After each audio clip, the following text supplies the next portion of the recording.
Make sure you guys hit the subscribe button if you guys are enjoying the content that we're throwing up, and make sure you guys hit the like button if you enjoy the video, and yeah, let's begin.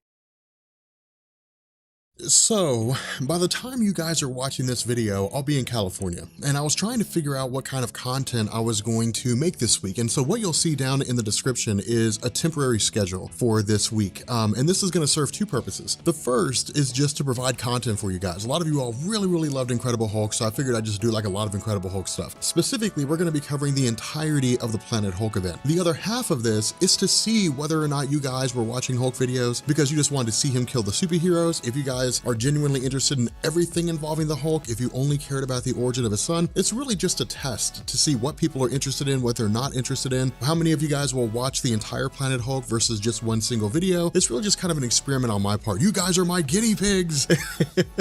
So I'm really just kind of experimenting here. But for those of you guys who saw the Planet Hulk animated series or who have looked up the story online or something like that, the first volume, or really like Exile, is kind of like the main story. Like that's the main Planet Hulk thing, where he becomes a gladiator and he goes against the Silver Surfer. That's the kind of thing we'll be covering here in this video. The things that follow after that are all it's like one giant prologue, really, that sets the stage for the World War Hulk event, for him coming back to Earth. A lot of the stuff that we'll talk about in the prologue is really what's discussed during during our videos on the origin of the Incredible Hulk's son, the origin of Scar. Now, to lead into this proper, to really get a firm grasp of what's going on, there was a prelude to this, but the prelude's not really necessary. The only thing we need to know is that there was a conflict whereby Bruce Banner had transformed into Joe Fixit. That's his gray form of the Incredible Hulk, and he had gone on a rampage in Las Vegas. And the result was that he did go against Ben Grimm. He did go against a few superheroes here and there in order to, those individuals that tried to bring him back. The problem with this was that after the event was finished, the Fantastic Four and really the Earth superheroes had come to the realization that the Incredible Hulk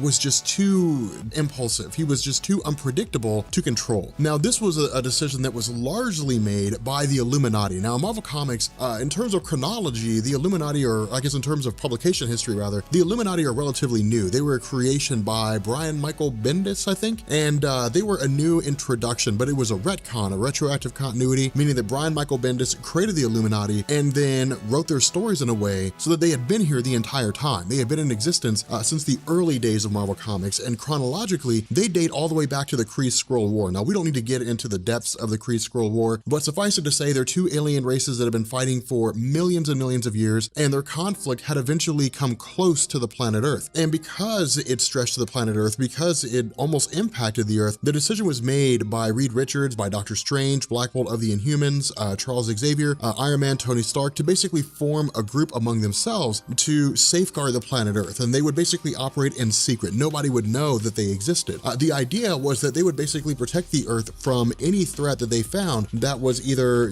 from beyond the Earth or within the Earth itself. Now, the kicker to all this is that in Original Sin, we learned Nick Fury had already been doing this. Nick Fury was the man on the wall. The way these two things reconcile is that they didn't know about each other. At the very least, Nick Fury knew about the Illuminati but chose not to do anything, but the Illuminati did not know that Nick Fury was the man on the wall. So this really shows how secretive Nick Fury was. But the idea of the Illuminati was to basically trick the Incredible Hulk. Nick Fury went to him with a scenario saying, well, in the Cold War, there was a satellite that was launched by the Russians. It was supposed to be a spy satellite. Hydra had basically taken control of it. They had installed an artificial intelligence. That AI began to evolve over the course of the last, 50 years or however long it's been, and eventually it took over the satellite. The issue with this was that the satellite was designed for the purpose to detonate nuclear missiles, and so if this satellite's not destroyed, Hydra can use it to detonate nuclear weapons anywhere in the world and potentially lead to a worldwide crisis and really the extinction of humanity. And so what they did is they went to Banner and said, hey, we need you to become the Incredible Hulk. We need you to go to the satellite. We need you to destroy it and then come back. The kicker was that once he got up there, while he did fight this artificial intelligence, the entire situation turned out to be a ruse. The Illuminati tricked him onto the ship with the intention of sending him off to the far side of the galaxy away from the planet Earth. Now, we'll learn a little bit more about what their plan was, but what Greg Pak did with this is he just immediately picked up with the conflict. He immediately picked up with the Incredible Hulk's arrival. Now, the Incredible Hulk ended up landing on a planet called Sakaar. Scar. Now, as we know from our story of the origin of the Incredible Hulk's son, the story of Scar, we learned that these portals were created by an existing inhabitant on Sakaar for the purpose of bringing individuals to the planet that could basically cast off the ruling body of the Red King. They could cast them off from all their threats and allow the people to live in freedom. And so this is why the Incredible Hulk fell through this portal. It had already been generated, and he just ended up deviating into it just because of the fact that it had a gravitational pull. But once he arrives, of course, the Incredible Hulk does what the Incredible Hulk does. He just starts tearing stuff up. This is one of the reasons why I love the Incredible Hulk in this story. Is it's like he just radiates power, you know, and it's like this hidden power that no one really seems to grasp. I don't know about you guys, but I love that concept. I love that ideology, that feeling when there's like a being present in a story and no one realizes how powerful they are, and you're just waiting. Like you're just waiting for shit to pop off, basically, for things to just hit the fan, and it's like now everybody realizes how powerful he is, and people are like, oh my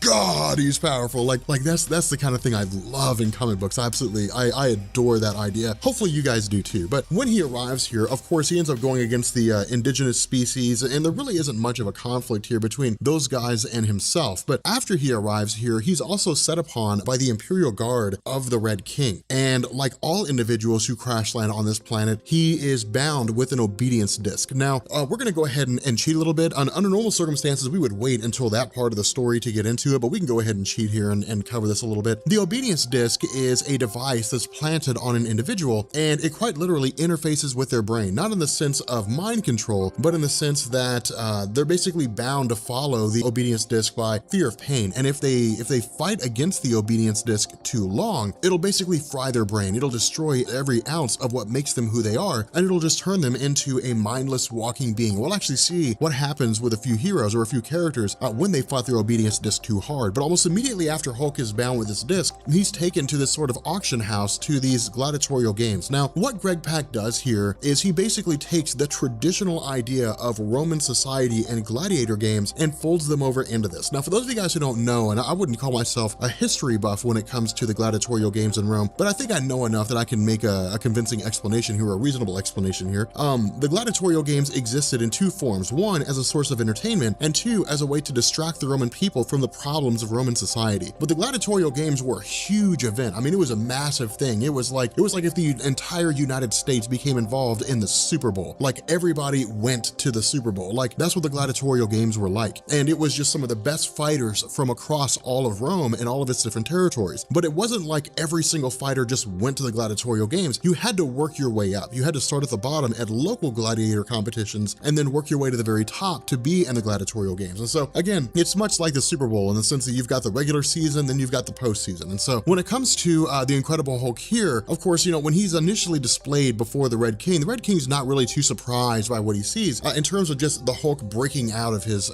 ship. But what does impress the Red King is the ruthlessness of the Hulk. Now, right now at this moment, this is not Worldbreaker Hulk. I mean, you know, Bruce Banner's mad. You know, Banner's pissed. He's very, very angry, but he's nowhere near the level that he will be with World War Hulk. It's insane how powerful he is during World War Hulk. But the very gist of this is that upon his initial arrival, he basically just starts taking to and ripping up these various foes that go against him. Now, he also encounters Meek for the very first time. Now, Meek will become a very important character with regards to the Planet Hulk mythos. But, you know, once Banner basically begins to realize what's going on, once he, you know, realizes that he's basically in a gladiatorial game, you know, once Meek basically says, hey, you know, we're fighting for the enjoyment of the Red King and we're fighting for the enjoyment of the people, he realizes that the Red King is the one that's running the show here. And so Hulk's initial reaction is, all right, let's kill the Red King, let's call it a day, and then I can find a way to go home. But the Red King's guard, Kyra, immediately steps in. Now, as we know, she's going to be a major figure in the post-exile landscape for the Planet Hulk event. But in this immediate moment right here, she's basically just the guard. She's basically like the top guard for the Red King himself. Now, there is a lot of history between the two of them, but initially the Red King says, no, you know, do not take him out. I will fight the Incredible Hulk myself. Now, this is cool to me because the Red King had no idea what he was going against. He didn't know the savagery of the Hulk. He didn't know the strength of the Hulk. And this proves itself in the sense that when the two go head to head, you know, Banner takes this sword and just slashes the Red King across the face. Now, this is an offense that would usually guarantee death, just because of the fact that whenever you deal with any monarchy in history, if anyone ever assaults the ruling person or the ruling family, they're almost almost immediately killed. But for the Red King himself, he also realizes the benefit that would come with the Incredible Hulk, in the sense that if the Hulk is allowed to fight, the Hulk can draw a lot of people in. The Hulk can keep a lot of people distracted from the main war and the main rebellion the Red King has going on here, as well as the other plans that he has taking place in the background. Of course, we'll learn more about that. But the idea here is that when the Hulk's guard is basically down, he's suddenly attacked from behind by the Red King as Kyra tries to take him out, and the Red King celebrates. Now, this is actually really important, because what this does is this lays the groundwork for the relationship between Kyra and the Incredible Hulk, in the sense that, when she says, "This is not your planet," he says, "Well, not yet." And as a person who's extremely honorable, who's honor bound to the Red King himself, Kyra is also a warrior at heart, and she realizes or recognizes another warrior as well. And so I wouldn't go as far as to say that the two have immediately fallen in love. I will say that with Greg Pak, the progress towards the two of them falling in love is basically beginning with this first encounter. Now, from here, we sidetrack for a second, and we actually pick up with some highborn, or at least people who are part of the Imperial race that rules the planet. Now, when it comes to Sakaar, you have like an Imperial race, but not everybody is Imperial, in the sense that they do not have the same rights and privileges as the existing Red King or any of his immediate surroundings, those individuals that are part of his inner circle. The reason behind this is because some of these individuals do not believe in the Red King, and they basically operate as rebels. Now, with the arrival of the Incredible Hulk, they look at him as the Sakaarson, the son of Sakaar, the man that is supposed to come to the planet and liberate them of their oppression. And so the idea here is for them to basically grab the Incredible Hulk, have him fight on their behalf, become part of the rebellion, and cast off the Red King. Now, from here, we transition to a place called the Maw. Now, the Maw initially came off as a prison. That was my first thought when I saw it, but the Maw is actually like a proving ground. It is a training ground for those individuals who are going to be part of the gladiatorial games. And this is why I say the Red King didn't immediately have the Incredible Hulk killed. Granted, he was hoping the Incredible Hulk would die here at the Maw, but the idea was that, if he survives, then he'll go on to become part of the gladiatorial games. Now, the guy who's basically running the show here was a former member of the gladiatorial games. He was a guy that fought in the gladiatorial games and worked his way to freedom. And the way this is done is you basically fight all the way to the top, you win 3 rounds, and then you're pardoned by the Red King. That's why this exists the way it does, is because they're literally all fighting for their own individual freedom. Now, while this happens, or at least while they're in this Maw, they're basically pit against one another, as well as some various forces that happen to be around there. And it's really just thinning the herd. I mean, that's really all Greg Pak is doing here. Greg Pak is saying, hey, there's like this huge population of prisoners in the Maw. They're all going to fight each other, and then, whoever's left alive are going to be the ones that basically become like the gladiator team. And this is what happened. We basically have like, this warbound being formed. We have the Incredible Hulk, we have Korg, we have Meek, we have LOA and a few others, we have Heroine, we have basically these guys that come together as the last surviving 7. Now, the kicker to this is that they're not technically warbound yet. Within the realm of the Planet Hulk event, warbound is a pact that's made among warriors, those individuals that would fight for one another to the death in order to make sure that, if they do die, they die well, they die with honor. They would never sacrifice each other, they would never give up on one another.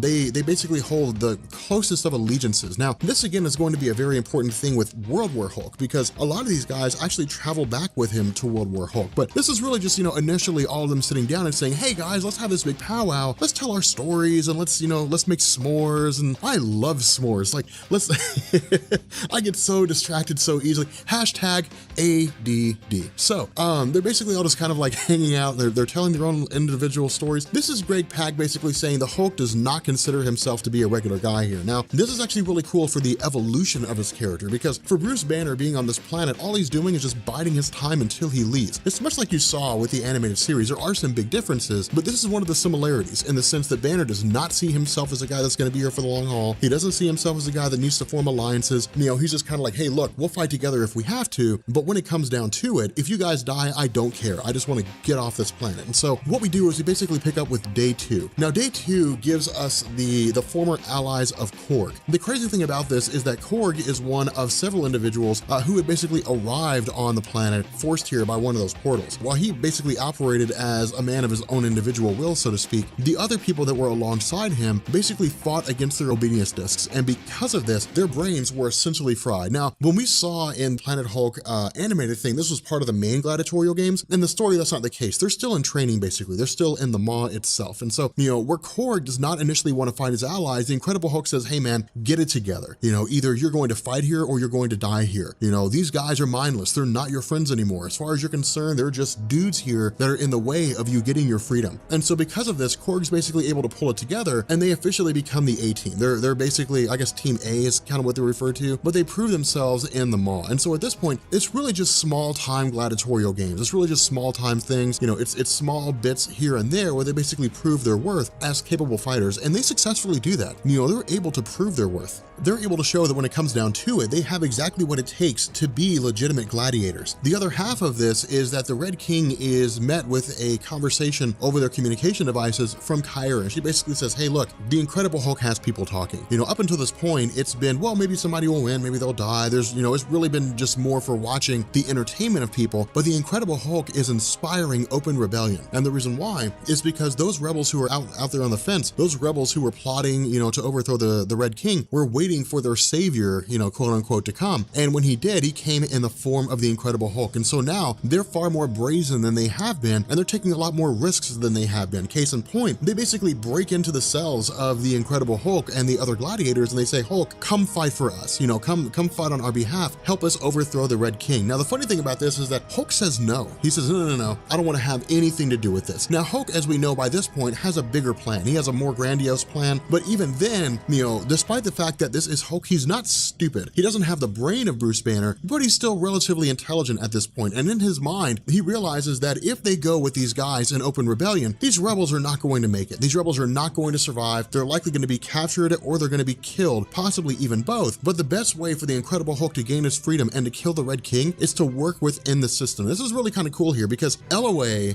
sides with the rebels. And of course, she's taken prisoner by the Wildbots. And so the idea is, well, you know, maybe she's going to be killed, maybe she's going to be cast out. No one really knows. Now, switching over to one of the other guys, what he basically says is, look, she's not going to be a survivor. And the reason why is because every single time a member of their race is taken by the Red King, they disappear. They basically just vanish into a black bag somewhere, and no one knows where they go to. Now, so this is really just more of a scenario where we're essentially learning that the Red King is killing off anybody that could be legitimate competition. Now, from here, we have Greg Pak basically jumping back to the idea of Kyra herself and the romantic tension between herself and Bruce Banner. This is actually really kind of cool because, you know, I wouldn't say again that she's very much in love, but I would say that she looks at him as something better than he is. She looks at him as something great, something that could potentially lead into a much better future. Not only that, she basically says, hey, look, if you make it out of here alive, I wouldn't mind touching naughty bits a couple times. That's weird, but you know, that's kind of where her character stands at the moment. And so what we do is we basically pick up with the Incredible Hulk and his Warbound in the big time games, in the great big huge deal here. Now, again, you know, for this part, this is really just them fighting their way through the ranks. They're proving to be capable, but this is really just them fighting their way through the ranks. The issue with this is that these Wildbots they're going against are very, very capable in terms of taking people out. A lot of it being because of the fact that they went against the Spikes, and the Spikes, of course, we'll talk about here in a little bit. That's a whole different kettle of beans. It's part of this grandiose plan that the Red King had to basically sort of put himself in power. But from here, they actually begin going about telling legitimate stories about themselves. They really delve more into who they are once this massive battle is finished and once they go back to their ranks or go back to their position as being gladiators. And we learn that for, you know, Korg, for example, he had arrived on Earth and he had basically been challenged by Thor, and Thor had used his hammer and single-handedly taken them all out. We know that with Bruce Banner, he actually reveals his backstory to them, tells them everything about himself. Again, this is really just them kind of coming together, and this is when they officially form themselves as a Warbound. Now again, with the Warbound, what this means is that they are an official alliance now. It means that they will never give the other up. It means that no matter what happens, they will fight alongside each other, and either they succeed, either they live together, or they die together. But they'll never turn each other in, and they'll never assassinate or do anything to cut the other. Now, we're gonna find some complications with this, but what we also learn here is that essentially the Silver Surfer has been held captive or been taken by the Red King and is being held as their champion in the gladiatorial ring. Now, the funny thing about this is the Silver Surfer had just more or less been pushed into the situation, just sort of been, just fell through that particular portal and arrived here and was immediately planted with an obedience disc. And so because of this, the Silver Surfer is also bound by this disc and forced to do the bidding of the Red King as part of the gladiator games. And so this really leads us to this idea that the Incredible Hulk and his Warbound are basically at the top. They're on the cusp of reaching their freedom. all they have to do is defeat the reigning champion, the Silver Surfer. Now, when the Surfer appears here, no one else knows who he is. They don't know the significance of the Silver Surfer. Now, this is kind of ironic because for almost every organized civilization where the Silver Surfer appears,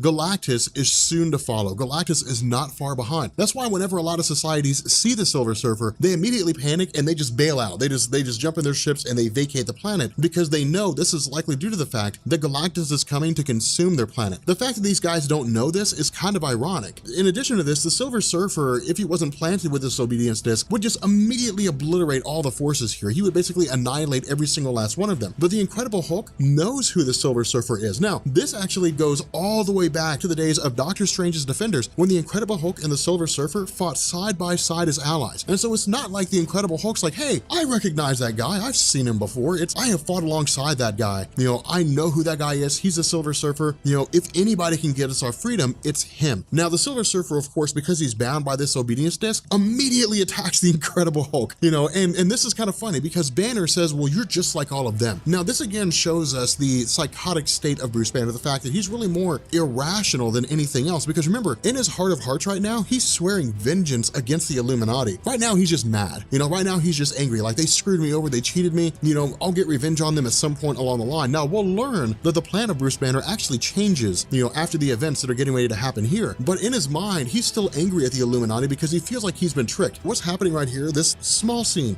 with the Silver Surfer attacking the Incredible Hulk, this is the story of his life. The Incredible Hulk makes friends. The friends of Incredible Hulk turn on him. And then the Incredible Hulk goes into hiding and refuses to trust those friends again. Except you replace those friends with humanity and a multitude of heroes, and it's the Hulk's life over and over and over again. Now, a lot of times this is due to the fact that the Hulk just didn't understand what was going on, didn't grasp the full context of the situation. But in his mind right now, you know, he's like, the Silver Surfer is attacking me. The Silver Surfer's just like everybody else. And so because of this, he immediately takes it to the Silver Surfer. Now, this is kind of cool here because what Greg Pak is telling us is that one-on-one, when it comes to sheer strength, the unbridled strength of the Incredible Hulk is dominant over the Silver Surfer. But the other half of this is we also have to kind of ask the question, if the Silver Surfer wanted to, could he take out the Incredible Hulk? The answer to that question is unequivocally yes. Now, if it's World War Hulk, that poses a different question because World War Hulk is very, very capable in terms of his durability, his strength, but it requires that he gets his hands on the Silver Surfer. So the Silver Surfer could just kind of, you know, stay out of arm's reach and just constantly bombard him with cosmic energy. And eventually the Incredible Hulk would probably be killed. But at the very least, in the context of this situation, the Incredible Hulk is just lashing. I mean, just tearing into the Silver Surfer. Now, this is about as close as he gets to Worldbreaker Hulk during the Planet Hulk event. This is about as close as he gets to being as strong as he was during the World War Hulk event. But it's also kind of ironic here because the more he loses it and the more that he pummels the Silver Surfer, the more terrified people become because of how powerful he is. And the reason why is because the only context that these viewers, these citizens have had with regards to the strength of the Silver Surfer is the fact that he's beaten everybody up to this point. And so the Incredible Hulk rising up to this level, no one ever had any idea of just how strong he was. But the fact that he's able to beat the reigning champion into submission and into the extreme is mind-blowing. And so because of the fact that the Silver Surfer is essentially defeated, the Warbound and the Incredible Hulk say, look, we've played your game. We won your game. Give us our freedom. But what happens is Kyra basically uses the instance of the Incredible Hulk slashing the face of the Red King to say, okay, you have one final test, and your final test is to kill Elway and the other rebels who tried to stand against the Red King. Now, the kicker to this is that Kyra kind of knows how this is going to play out to a degree. She knows that there are members of the Warbound who are not going to kill Elway. They don't want to kill one of their own. Even if Elway had walked out, they still have honor for her as an honorable fighter, and so they refuse to kill her. In response to this, the idea is either you kill her or you're going back and you're going to be in the gladiatorial games until you do. They would literally just keep her around, keep her alive until the Incredible Hulk and his Warbound were willing to kill her. Otherwise, they would just stay in the gladiatorial games. But in response to this, because of the fact that the Incredible Hulk had destroyed the obedience disc of the Silver Surfer and no one had noticed, the Silver Surfer uses his power cosmic to destroy the obedience discs on the chest of everybody in the entire kingdom. This is kind of the kicker, because what this tells us is this is how the Red King's been maintaining his power. The Red King has not been maintaining his power through loyalty. He's been maintaining his power through force. Now, there are individuals like Kyra, you know, who do not have obedience disc planted on her just because of the fact that she does willingly swear absolute allegiance to him because she's honor bound to do so. And we'll find out why later on. But the gist behind this is, with all these people free, the question is, well, what do we do now? I mean, we have freedom. Like, what do we do? And the Incredible Hulk says, well, we do the only thing that makes sense. We just start ripping shit up. And that's what the Incredible Hulk does. You know, he, alongside the other guys, tear down the gladiatorial stadium, and they basically say, we're free, let's go. They basically walk away. Now, initially, the Silver Surfer says, hey man, if you want, I can take you back to Earth. And the Incredible Hulk says, no, I'm staying here. I've basically found a place that I can call my own, because the Incredible Hulk looks at the world that he's in right now. He looks at the situation that he's in and he says, hey, look, I can basically form a life for myself. You know, if those guys on Earth don't trust me, you know, then fine, I'll just stay here and I'll make this world mine. You know, I will operate outside of them. I have followers, I have people who trust me, people who are honor bound to me. The Incredible Hulk has found more loyalty here on Sakaar than he's ever found over the course of his life on Earth. And so for him, there's no reason to go back. I am not a patient man. I've never been a patient man. I've never had patience. From the time that I was a little kid up until right now, when I want something, I don't want it now, I want it right now. Like, I don't like waiting. I hate waiting on things. And I've been reading through Planet Hulk and I was like, I can't wait to do World War Hulk. So I was like, you know what we're gonna do? We're just gonna cover like everything in this video on Planet Hulk. We're gonna cover all the rest of the stuff. That way we can jump into World War Hulk, because World War Hulk is stupidly good. It's insane how good it is. So following the events of our first video, really like the first volume, the Planet Hulk event really began to, it was really Greg Pak taking this traditional standard on a multi-part series, in the sense that you really had, like, in the beginning, you basically have the stage being set. That's usually how the first story arc goes. It sets the stage, it says, hey, here's the status quo, and then there will be some kind of major conflict. And what that conflict will do is it will eliminate the existing status quo and it will begin a transition to the new status quo. And that's exactly what happened in our first video. You know, to kind of provide a little bit of a refresher there. With the first video, it was really just the Incredible Hulk being sent away from the planet Earth by the Illuminati because he was deemed too unpredictable. He crash landed on Sakaar. He was basically press ganged into the gladiatorial games, and then eventually rose up against the Red King alongside the Silver Surfer. Now, the kicker about all this is that following the Incredible Hulk essentially defeating the immediate armies of the Red King and going out into Sakaar proper, he of course had his warbound, Korg and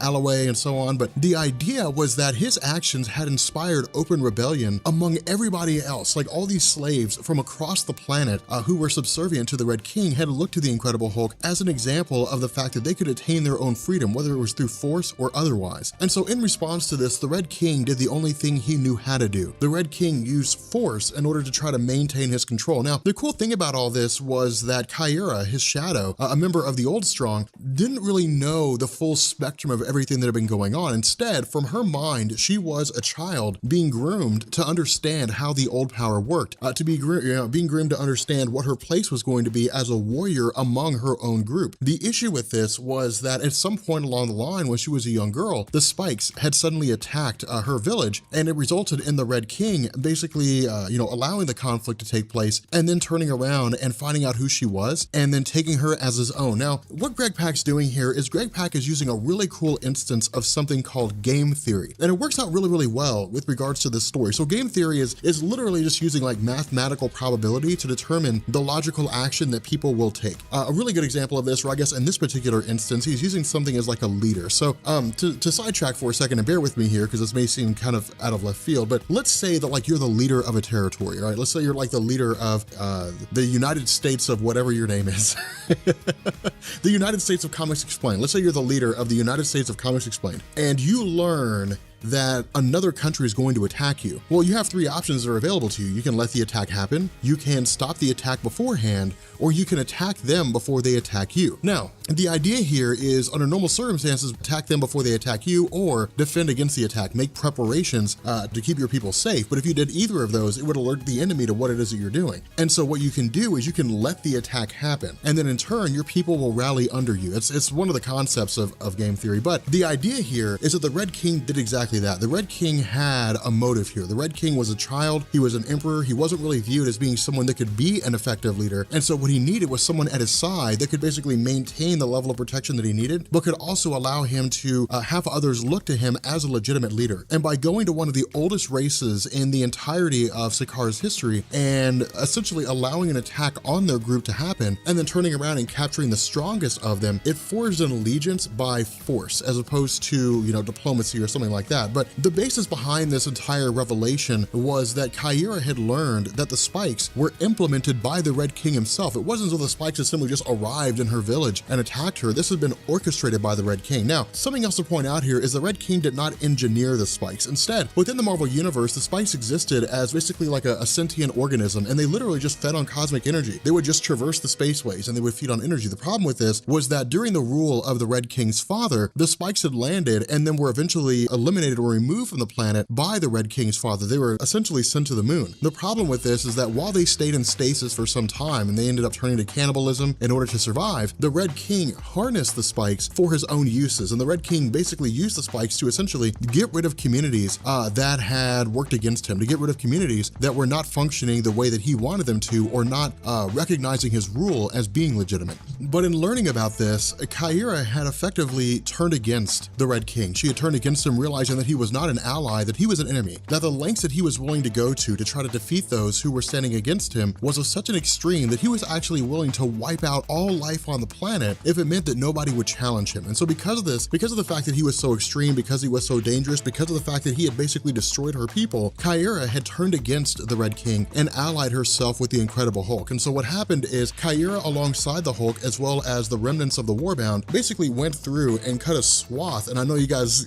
love it when I say that, cut a swath through the entirety of the Red King's army, eventually leading to his defeat. Now, in this original story, the way Greg Pak did it, it was presumed that the Red King had been killed. But of course, as we learned with regards to the origin of Scar himself as the Incredible Hulk's son, that the Red King didn't die. The Red King instead was basically beaten to the edge of death and then eventually brought back by his own wild bots. But what the story does, or what these events do, is they effectively pick up with the Incredible Hulk alongside Kyra, essentially creating their own way and forming their own kingdom and the remnants of the Red King's rule. Now, the funny thing about this is with the Incredible Hulk and Kyra, they're almost one and the same in terms of how they view things, in the sense that Kyra has been raised to be a warrior, and so she's the very definition of a warrior. In truth, she's really more akin to Thor than anybody else. But in the confines of this particular story, she wants peace to a degree, but she's also, has no qualms killing those that get in her way. And the Incredible Hulk is the exact same way. But the other half of this coin is that when the Incredible Hulk first showed up on Sakaar as part of the Planet Hulk event, he wanted to leave. He didn't want to have anything to do with these guys here. He didn't want to have anything to do with forming a warbound or basically leading the inhabitants to salvation. But the way this worked is that he was viewed as essentially being the Sakaarson, that is to say, basically the savior of Sakaar.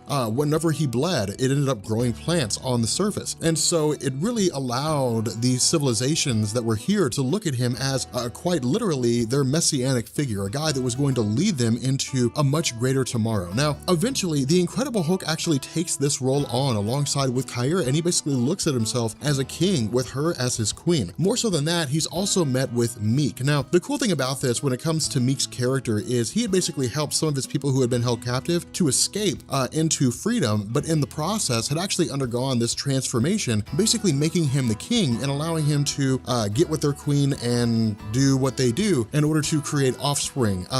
The queen's not much to look at, but it works within the confines of their own race here. But the other half of this is that they're very much in the middle of cleaning up here. They're very much in the middle of getting everything sorted out. Now, with regards to the conversation between the Incredible Hulk and Kyra, this is why I say it's such an important part of his character, is because when he takes her and they go on somewhat of a journey where they go to basically like the steps of Sakaar, which is this sort of proving ground slash, peaceful, harmonic place, the two of them begin to talk. And the Incredible Hulk says that all he was bred for is destruction. I mean, when the Incredible Hulk existed on Earth, all he did was just destroy things. Now, again, a lot of this was because the Incredible Hulk wanted to be left alone, but it didn't change the fact that the Incredible Hulk always was destructive by nature, hence the reason he was sent away by the Illuminati. Whenever he looks at the entire history of his time on Sakaar, he looks at the events as they've unfolded throughout the entire Planet Hulk event, all he sees is a continuation of the pattern that he had on Earth, in that wherever he goes, destruction will follow him. But Kyra looks at him and says, this is not the case. You know,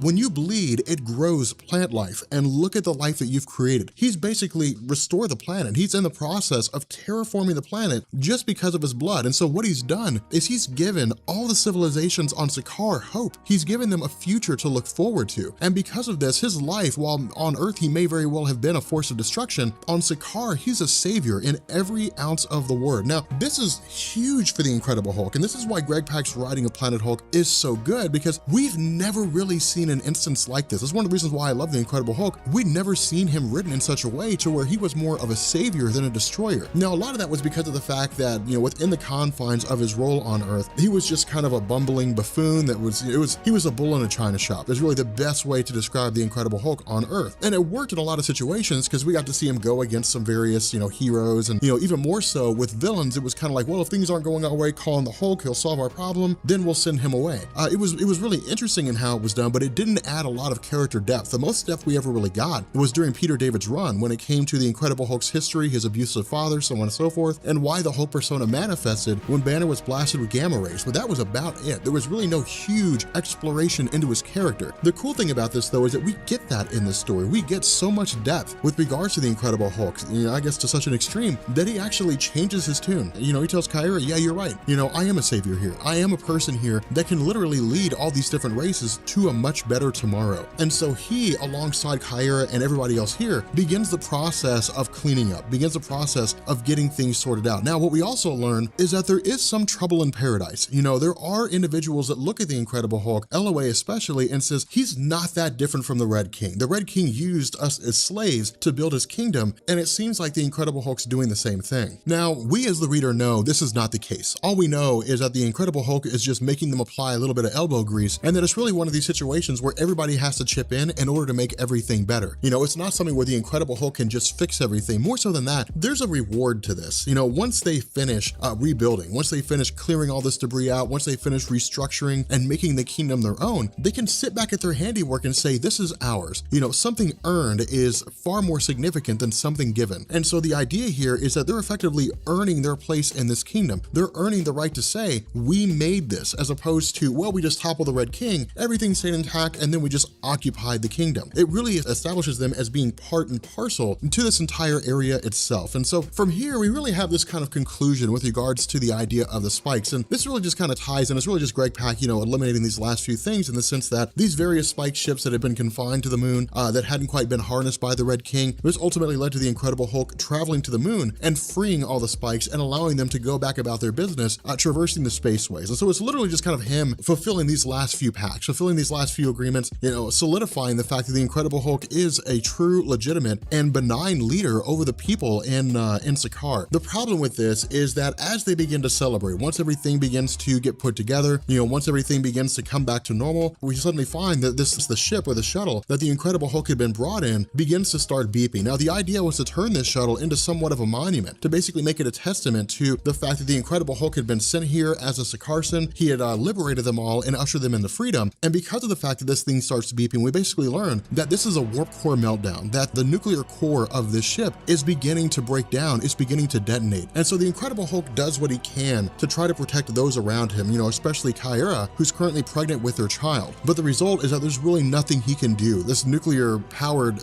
really bomb, for lack of a better word, essentially explodes and it destroys everything in the Crown City, everything and almost everyone. The only people who aren't killed here are those individuals, those people who are part of his warbound, Heroim, Korg, those people who are basically sent away from the Crown City in order to begin the process of creating diplomatic ties with other civilizations, other tribes around the planet in order to ensure that they, you know, that they don't really recognize the Incredible Hulk as their king so much as they see him as the new ruler of Crown City and someone with which they can have diplomatic relations with. And so because they're not currently present, they become aware of what's going on. They realize that the Crown City has been destroyed in a nuclear blast, but for them, they don't know why. They don't really understand why. But the more important thing about this is Greg Pak is setting the stage here. With the Incredible Hulk as a character, and this is one of the reasons why I loved the end of Planet Hulk so much, because this is why I say there's so much development. With the Incredible Hulk as a character, all he's known is disappointment. I mean, that's the story of his life. Letdown after letdown. Superheroes claim to be his friends, and then they betray him. Villains use him for their own ends. Humanity's constantly hunting him down. The Incredible Hulk's life was just nothing but a sad tale. You know, Bruce Banner's father was an extremely abusive man, you know, more so to the point that it's believed that Bruce Banner himself developed multiple personalities. And so when he was blasted with the gamma bomb that led to the formation of the Incredible Hulk is just the physical manifestation of his anger towards his father, his rage against humanity, you know, his hatred against all things or anything that would try to do harm against Banner himself. It's really like a physical manifestation of his psychological desire to stay protected from everything in the world that would harm him. And so the idea is that leaving Earth and being sent on Sakaar for the first time gave the Incredible Hulk purpose. It gave him a place that he believed he can call his own. And the Incredible Hulk says this, you know, he says, look, when I was here, I thought I had a place. I believed this could be something real. I believed it could be something true. I believed that I could really look out onto the horizon of a rising sun and see a better tomorrow. But he says, I was foolish to believe this. I was foolish to believe that I would find anything but death and destruction everywhere I go. Now, as we know with our origin story of Sakaar, this was the moment whereby Kyra had basically sent her unborn son into the planet in order to basically be saved from the presumed destruction of Sakaar, and he would essentially emerge. And so these last few moments of the Incredible Hulk on this planet are around the time that his son is emerging and beginning to come into his own in terms of encountering these various species and so on that are, you know, part of the planet itself, part of the indigenous life. But then suddenly the Incredible Hulk is also met with the remainder of his warbound, with Korg, Heroine, Meek, so on. And initially the Incredible Hulk wants to be left alone because he's quite literally a grieving guy here. But as we know with the stages of grief, at first it's denial. It's denial of the fact that those individuals around that we lose are dead. It's the idea, well, you know, somehow something will happen, things will change, we can get things back to the way they were before. After that, it leads to anger. And this is the Incredible Hulk angry. This is him about as mad as he's ever going to be. And so he, alongside with his warbound, they prepare for an invasion of Earth. They begin the process of forming arms and armament for full-on invasion and destruction of those who did the Incredible Hulk harm. And so in effect, at the beginning of World War Hulk, the end of the Planet Hulk storyline, what we have here is Bruce Banner with the wrath of God. It is... God, is a sight to behold. Dude, I almost want to just like crank out World War Hulk right now. Like this is, man, this is, oh, can you guys feel it? Can you feel the excitement? Like I love this story so much because really Planet Hulk is just like one giant prelude to World War Hulk. But at the same time, like, I was in the Incredible Hulk's corner the entire event. I mean, let's have this little bit of a discussion about World War Hulk for a second. I was in the Incredible Hulk's corner with regards to World War Hulk. I was in his side because I was like, yeah, man, like humanity's done nothing but dick you over, Incredible Hulk. Let's get some revenge, dude. Let's kill some folks. Let's go ahead and remind humanity of their place in the bigger picture. Like, let's remind them where they stand because it's not on an even playing field with you, man. Like I was like, let's do this. But because I'm so hyped, we're gonna go ahead and cover World War Hulk in the next video. We'll go ahead and just kick off World War Hulk. Members of the Rob Corps, we are here. World War Hulk. Now, I gotta admit, I was kind of on the fence about this. I was like, do I really want to do World War Hulk? I mean, this is before I even launched the Planet Hulk thing because I'd been experimenting with like Red Hulk and that kind of thing. And a lot of you guys really seem to enjoy it. So I figured why not just kind of go back from the beginning, from basically Planet Hulk and move forward up through the chronology leading us into Red Hulk. So here's what we're gonna do. For the rest of this week, really until we finish the World War Hulk event, which should probably take us about a week or so. It should take the rest of this week anyway, going into like Saturday. World War Hulk is going to take the place of everything except DC Rebirth. So we're going to keep all the DC Rebirth stuff, but like classic Marvel, classic DC. Well, I think we might keep classic DC and do like Speeding Bullets or something like that, where Superman becomes Batman. Aside from that, like, you know, how to kill superheroes, things like that, the all new, all different Marvel day. That's all just going to be World War Hulk because it'll give us a chance to get caught up really fast and then turn around and go back to doing one Hulk video a week, you know, leading up to the launch of Hulk and all new, all different Marvel. So anyway, so World War Hulk is kind of like this coup de grace, right? It's like, it's the magnum opus. It's the final event of Greg Pak's run on the Incredible Hulk. And we know that because after World War Hulk was over, it was essentially Hercules taking up the mantle of Incredible Hulk, or it was really just like, it was like the Incredible Hercules being put into the role that would normally be played by the Incredible Hulk. Now that was done just because of the fact that Hercules just never really had a place in Marvel Comics. And so Marvel was doing the best they could to give him a place to stay. The issue is that it didn't last very long. A lot of people didn't really like it too much. much. It had some cool stories like Chaos War, which is insanely awesome, but aside from that, there wasn't really a whole lot to go with there. But World War Hulk initially opens up with the North American Aerospace Defense Command Outpost, which is actually in Cheyenne. And this is really cool because, of course, when we had our Planet Hulk event, our Planet Hulk story, at the conclusion of that, we had talked about how the Incredible Hulk had taken a ship with his warbound and basically moved or made his way towards the planet Earth. And this is them essentially just realizing that the Incredible Hulk is coming. Now, initially, they don't know it's the Incredible Hulk. Instead, they just know that it's a ship. Now, the issue with this is that it begs a lot of questions with regards to, how people don't know it's the Incredible Hulk. For example, in Marvel Comics, they have an organization called SWORD, the Sentient World Observation and Response Department. And this is literally just an organization that monitors other worlds. Now, because it monitors other worlds for, potential threats, it may not have it just simply may not have registered the fact that the Incredible Hulk was there, or they didn't care. They just simply saw a ship. But you would think that with a ship of unknown origins heading towards the planet Earth, that somebody would stop to ask a question and say, hey, does anybody know what's going on with that ship right there? Because it's big and it's heading here and we don't know what's on it. So, the fact that that didn't happen begs a few questions, but at the very least, it was just for the sake of storytelling. But the fact remains here that we essentially pick up on the moon, the blue area of the moon. Now, this is a big deal because what this does is this ties into the existing chronology of the Inhumans back before, back before All New, All Different Marvel. With the Inhumans, during Paul Jenkins' run of the Inhuman event, which was like, Inhumans Volume 2 or Volume 3, I think, this was essentially a set of events whereby Black Bolt had orchestrated a massive duping. He had basically just duped the Inhumans and tricked them into leaving Earth and going to the blue area of the moon. And that's where the Inhumans have been the entire time. Now, for those of you guys who don't know, the blue area of the moon is this oxygen-rich part of the moon. It's literally a section of the moon where you can walk around without any measure of protection and you can breathe just fine. It's actually a huge talking point in Marvel. Like, a lot of people have been there. Apocalypse has been there when he kidnapped Nathan Summers, who went on to become Cable. The X-Men have visited there a multitude of times. It's a huge staging ground, like a huge battleground in the history of Marvel's publications. They always return there in some form or fashion. But the Incredible Hulk coming here is due to the fact that Black Bolt was part of the Illuminati, because remember, he's waging a war against the Illuminati here. Now, with regards to Black Bolt, his voice, his quasi-sonic scream, has varied over time in terms of how strong it is in Marvel Comics. There's been times where it's been shown capable of destroying planets. There's been times when it's only shown capable of destroying like a small satellite, like a small planet or a small moon or something like that. In this instance, his voice is, if I recall correctly, is kind of in the middle of the ground, where it's not strong enough to destroy a planet, but it is strong enough to destroy a moon. Now, when I say his voice is in the middle ground, I mean, if he were to just kind of whisper or talk at a normal rate, regardless of what writers do, or regardless of where he's been at in his publication history, if Black Bolt were to scream as loud as possible, he would wipe out a planet. I mean, it's always been that way. Like, if he screams as loud as he can, that planet will be destroyed. With the Incredible Hulk being here, as soon as he shows up, and he tells Black Bolt, like, dude, I'm gonna take you out.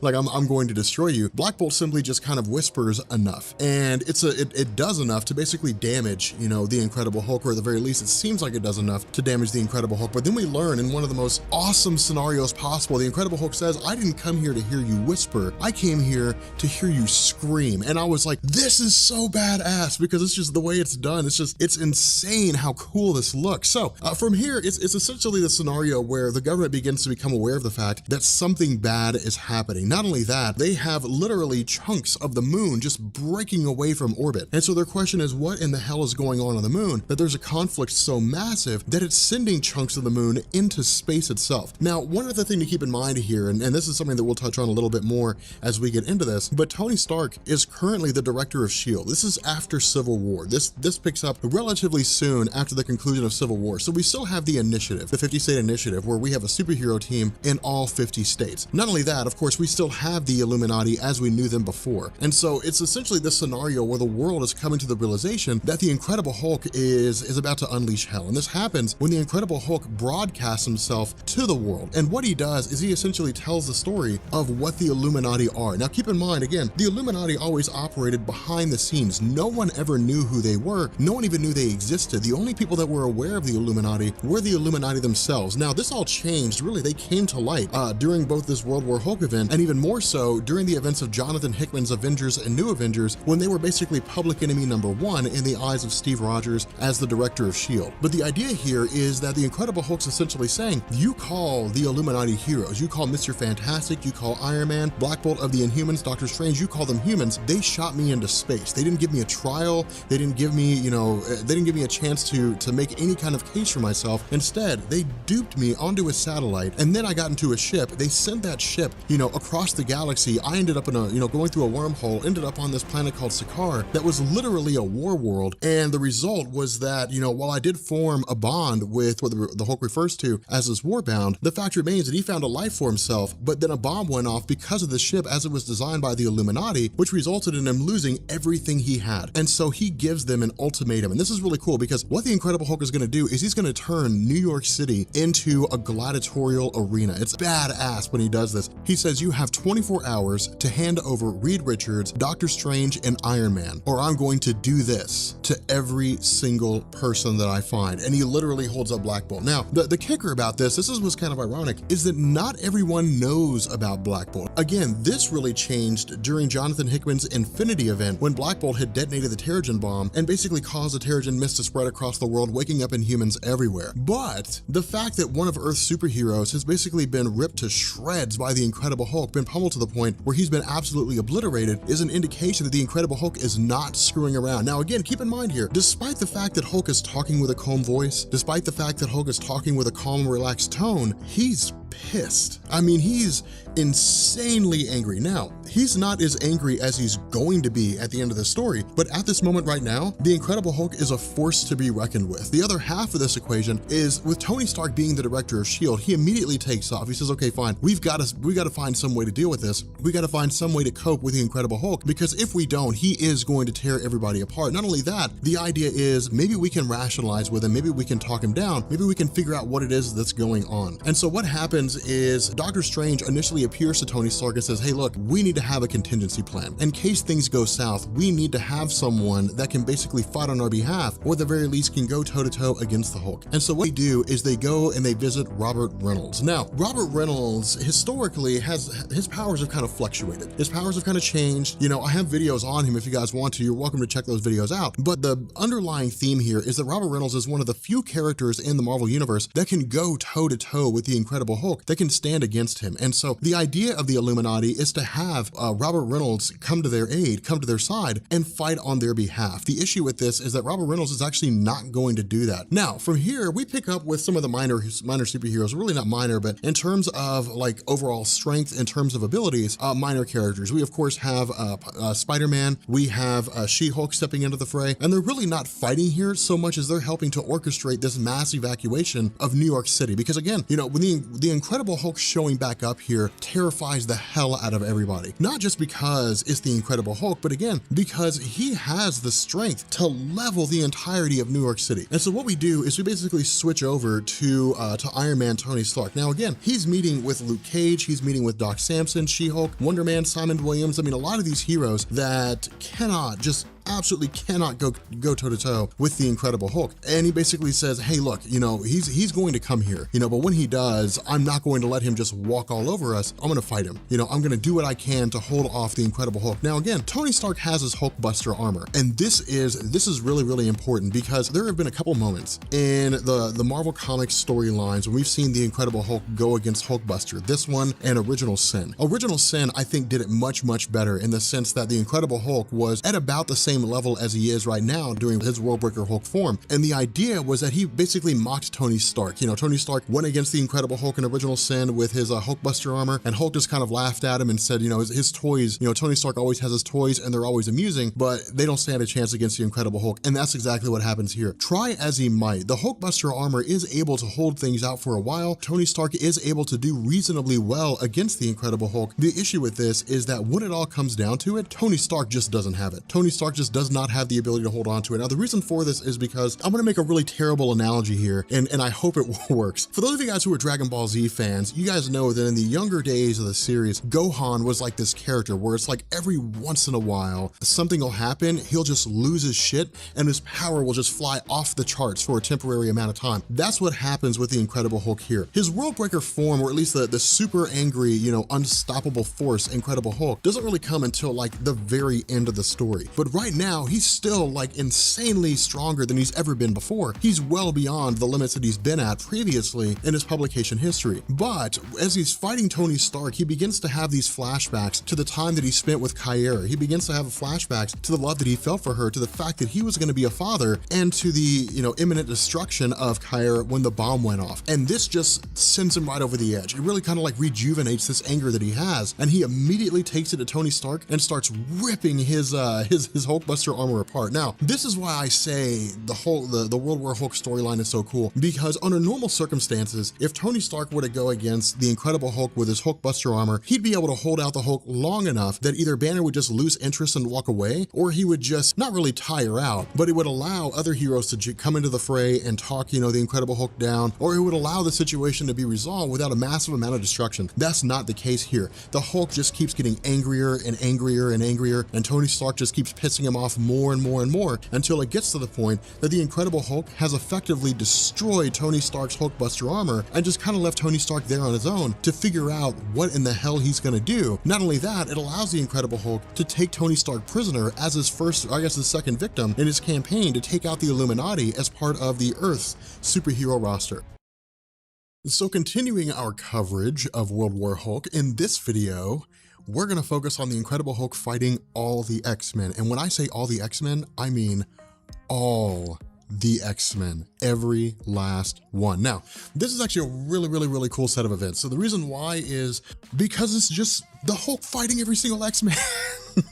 How does it get cooler than that? The issue with this is that this story, as far as I've been able to tell, is a little ambiguous on where it stands. Of course, we know that it's around the time that the Incredible Hulk shows up on Earth, but we don't know if it is before he fights Tony Stark, if it's after he fights Tony Stark. At least I haven't been able to figure that out yet. But it happens around the first issue, so that's really good enough. Besides, it's just the Incredible Hulk beating up X-Men. We can just kind of guess when it takes place. But what this does is this initially picks up with Tony Stark meeting with Charles Xavier prior to his conflict with the Incredible Hulk in the first issue. Now, the kicker to this is that Charles Xavier was not present during the events of the Illuminati kicking Bruce Banner off the face of the planet Earth and sending him off to the events that would lead into Planet Hulk. Instead, this was after the events of House of M. And so, at this point in time, Charles Xavier was still missing in action. No one really knew where he was. And so because he wasn't part of these events, he never made a conscious decision. Now, initially, Tony Stark asked him this. Tony Stark says, hey man, look, here's what's going on. I'm just gonna brief you because you're part of the Illuminati. You need to know what's going on. But his other question is, if you had to have made a choice, if you had to have chosen whether or not to banish the Hulk, which choice would you have made? Now, Charles Xavier doesn't initially answer him. Instead, we just basically pick up with the present day. Now, what this does, or at least what this opening tie-in does,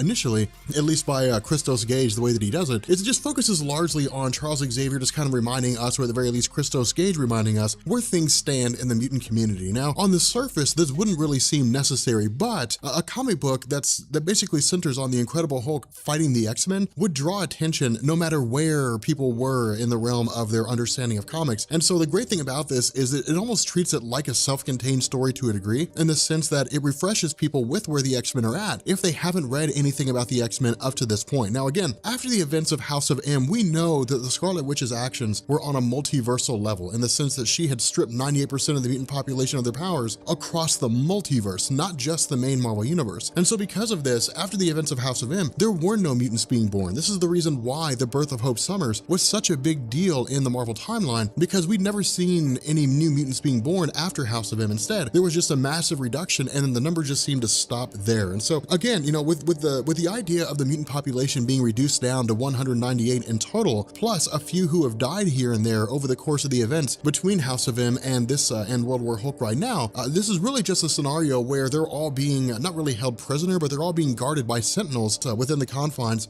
of the Xavier Mansion. However, almost immediately after we pick up with this little bit of a story, we suddenly have, the Incredible Hulk showing up in front of Xavier Mansion. Now, the first thing he says is, I want Charles Xavier. I want Charles Xavier out here right now.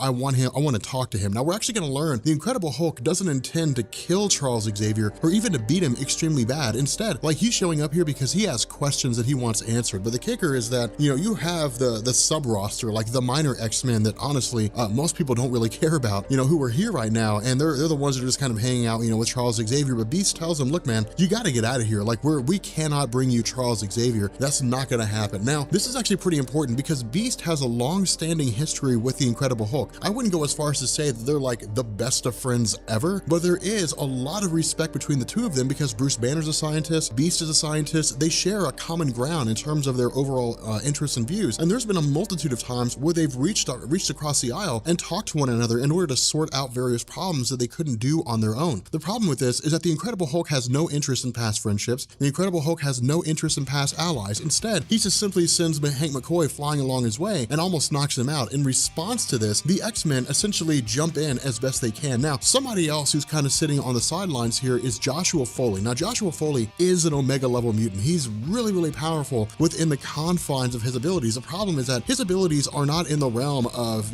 telekinesis or telepathy. He's not an Omega level energy projector or anything like that. He's a kid that can basically control the biological structure of other people's bodies, but only insofar as how it's confined to healing. So he can heal from anything and he can heal others from anything. He's effectively immortal. The issue with this is that the plan of Beast is to basically send the healing factor of the Incredible Hulk into overdrive. But the reason why I say this is an issue is because the Incredible Hulk is an uncharted levels of power here, even for his character. The X-Men have never faced a foe on the level of Incredible Hulk when it comes to sheer strength and durability. They've faced wildly powerful beings, but we're talking about beings with the ability to warp reality, stuff like that. But the Incredible Hulk is a tangible threat that cannot be stopped. The closest that we ever really got to the X-Men associating with someone like this would be like 8th Day Juggernaut. But 8th Day Juggernaut, that's something we'll talk about here in a little bit when the Juggernaut shows up. But 8th Day Juggernaut was not on the same level as Worldbreaker Hulk. They were close, but 8th Day Juggernaut would probably still be defeated by Worldbreaker Hulk. It actually creates a pretty cool discussion, a pretty cool debate. 8th Day Juggernaut. I'm curious, who do you think would win? 8th Day Juggernaut or the Incredible Hulk? I'll run over what 8th Day Juggernaut is here in a minute. But for right now,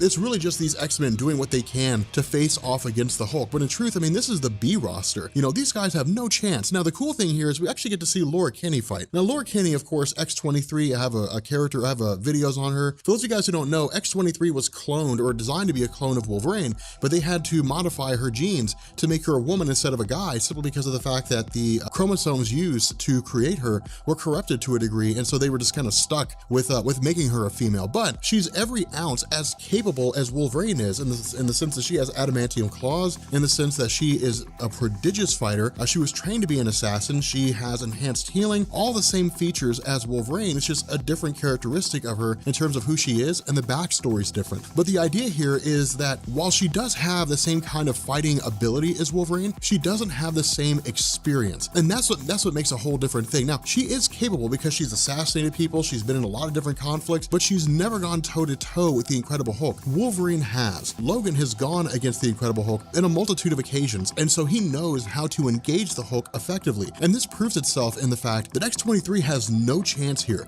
I mean, she has adamantium, she manages to scrape his face, but the Incredible Hulk grabs her and just throws her into a wall, and that's that. She has nothing to offer in this situation. So again, from here, it's really just the Incredible Hulk turning his attention to everyone he can find until we get the A roster of the X-Men showing up. And this is Wolverine, this is Cyclops, Emma Frost, Colossus, Kitty Pryde. Colossus is actually a really cool situation in this fight too. It's really, really funny what happens. I mean, it's not funny what happens to him, but it's kind of funny. It's kind of funny. Like it's cool. But the idea here is that Charles Xavier says, okay, fine. Look, the Incredible Hulk didn't show up here for no reason. All right, it's not like he's just on a rampage. We know he's demanding members of the Illuminati. Again, the X-Men don't know about the Illuminati, but in the mind of Charles Xavier, he's he's demanding my fellow members of the Illuminati. It has something to do with what they made. This combined with what it was that Tony Stark told me indicates the Incredible Hulk has come back here to unleash hell on us all. He's come back here to destroy us as the Illuminati.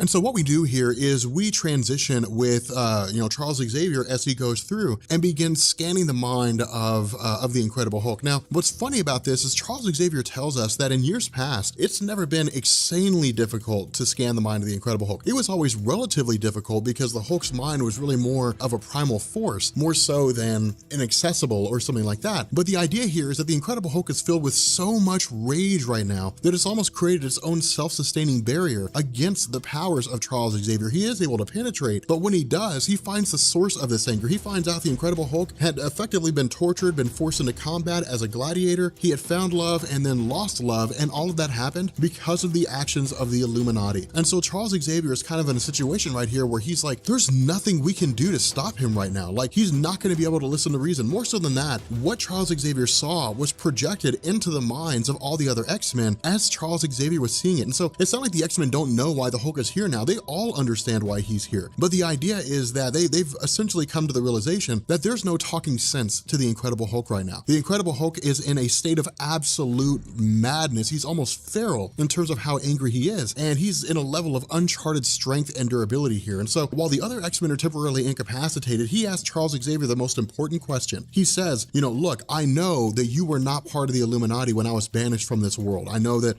from what Black Bolt told me, you're not here. He doesn't know everything about House of M, but he knows that Charles Xavier was not here when that happened. But he asked the question, if you had to make a choice, if you had to, vote, how would you have voted? Would you have kicked me out, or would you have kept me here on the planet Earth? Now, Charles Xavier does provide a definitive answer here. He beats around the bush for a little bit. He kind of toys around for a little bit, but he says, look, I would not have agreed to kicking you out of Earth for eternity. I would not have forced you to leave. What I would have done is I would have said, we need to remove you from the Earth until we can find a cure. The problem with this for the Incredible Hulk is that there's no real difference here. Whether it was Charles Xavier, banishing him or exiling him until they could find a cure, or exiling him forever, it's all the same thing. And the reason why we know this is because Charles Xavier says, look, fine, if you want to take me, you can take me. I will go with you. I will effectively give up. I will surrender. And the Hulk says, cool, let's go. But of course, Colossus and the other X-Men step in and they say, no, you're not taking Charles Xavier anywhere. Now, we know with the X-Men, they have a massive amount of respect for Charles Xavier, but this is that in-between period. This is that period where the line of X-Men publications are starting to see Cyclops begin to break away from the teachings of Charles Xavier and start to leave him behind. Now, all of that really came to a head in Avengers versus X-Men, but the idea is that this is kind of the rift being formed. This is Cyclops beginning to look away from the idea of Charles Xavier, moving away from his teachings, and ultimately stepping into his own as the de facto leader of the X-Men for the most part. Now, of course, with the other X-Men stepping in and doing what they can, they put up one hell of a fight. You have Cyclops using the full blast of his optic blast. You have Wolverine, who uses his claws as best he can, of course, to try to fight off the Incredible Hulk here, but none of them are really able to do anything to hold their own. Emma Frost even goes as far as to say, hey, look, I'm joining the fight here. My daughters, my clones, more or less, the Stepford Cuckoos, are monitoring the entire fight. And so if you try to step in and stop us from fighting, we'll shut your mind down. And so it's really her saying, go in and tend to the wounded. Do not get in the way. Now, again, this is, of course, just the idea that they're breaking away. Again, after the events of House of M, during the Decimation storyline, when Charles Xavier was absentee, it was really left to Emma Frost and to Cyclops to run the X-Men team. And so in their mind, Charles Xavier is now an unessential part of the X-Men roster. They've really proven they can run it without him. They don't really need him. His return is welcomed, but his return is also somewhat inconvenient for Emma and Cyclops in the sense that, again, they don't feel like they need him. And this is just really Marvel continuing this trend of the X-Men, or at least of Emma Frost and Cyclops, saying, look, it's cool that you're here,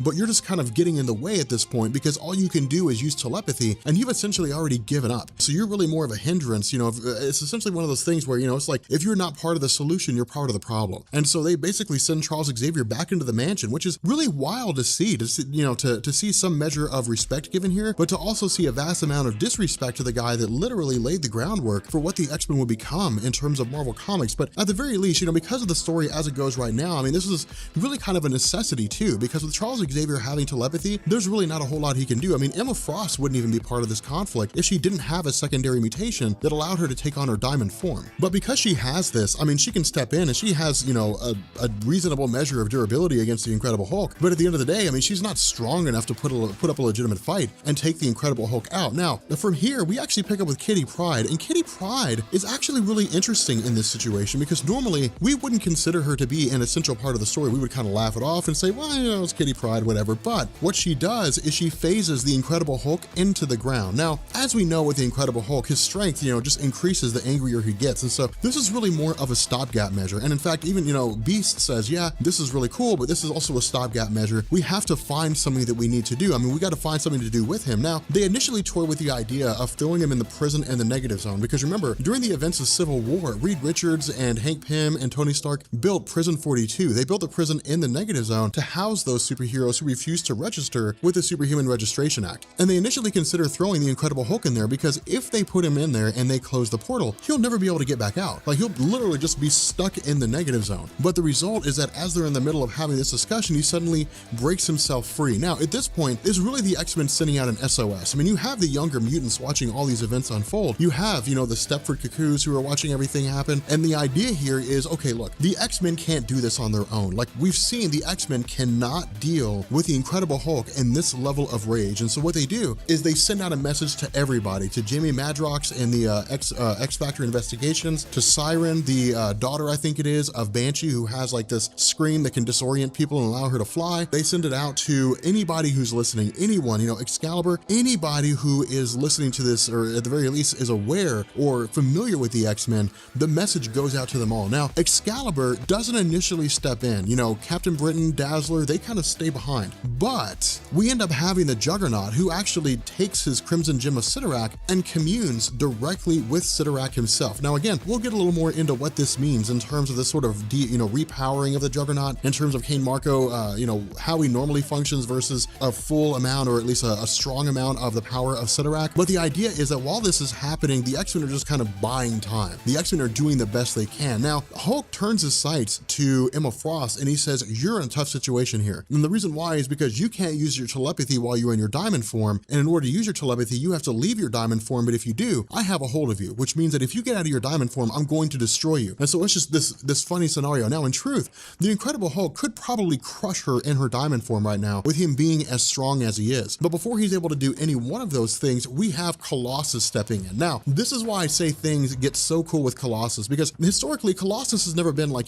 equal with the Incredible Hulk in terms of power. In the Incredible Hulk's baseline form, sure, but the Incredible Hulk just keeps getting stronger. You know, Colossus does not have an infinite level of strength. He turns into his organic metal form and he's as strong as he's gonna get. You know, he doesn't get any stronger than where he is in this form right now. Now, he goes against the Incredible Hulk, and the Incredible Hulk even goes as far as to say, hey man, there was probably a time when you were my equal. There was probably a time when for a little while you would have been able to hold your own against me. He's like, but right now you don't have a chance, my friend. And he actually breaks the arms of Colossus in his organic metal form. Now, the reason why this is a big deal is because rarely have we ever seen anybody physically harm Colossus in his organic metal form. In truth, the only people who have been able to do that, or who could do that, are of course the Incredible Hulk in this situation, Magneto, who can control metal, Polaris, Magneto's daughter, who can control metal. Aside from that, that's really it. You have like you have Wolverine's adamantium, which could probably cut through Colossus, but we've never really had a reason, aside from some what if story somewhere where Wolverine kills a Marvel universe. We've never really had a reason to ask the question of whether or not Wolverine could puncture Colossus' organic metal skin. But the idea is that Wolverine effectively jumps back into the fray and begins going against the Incredible Hulk again. Now, here's the other half of this equation when it comes to the Hulk going against Wolverine. In almost all of their previous conflicts, Wolverine was always the smarter guy. The Hulk in their previous engagements was just raging. He was a guy who was, he was going aggro on Wolverine. He was literally just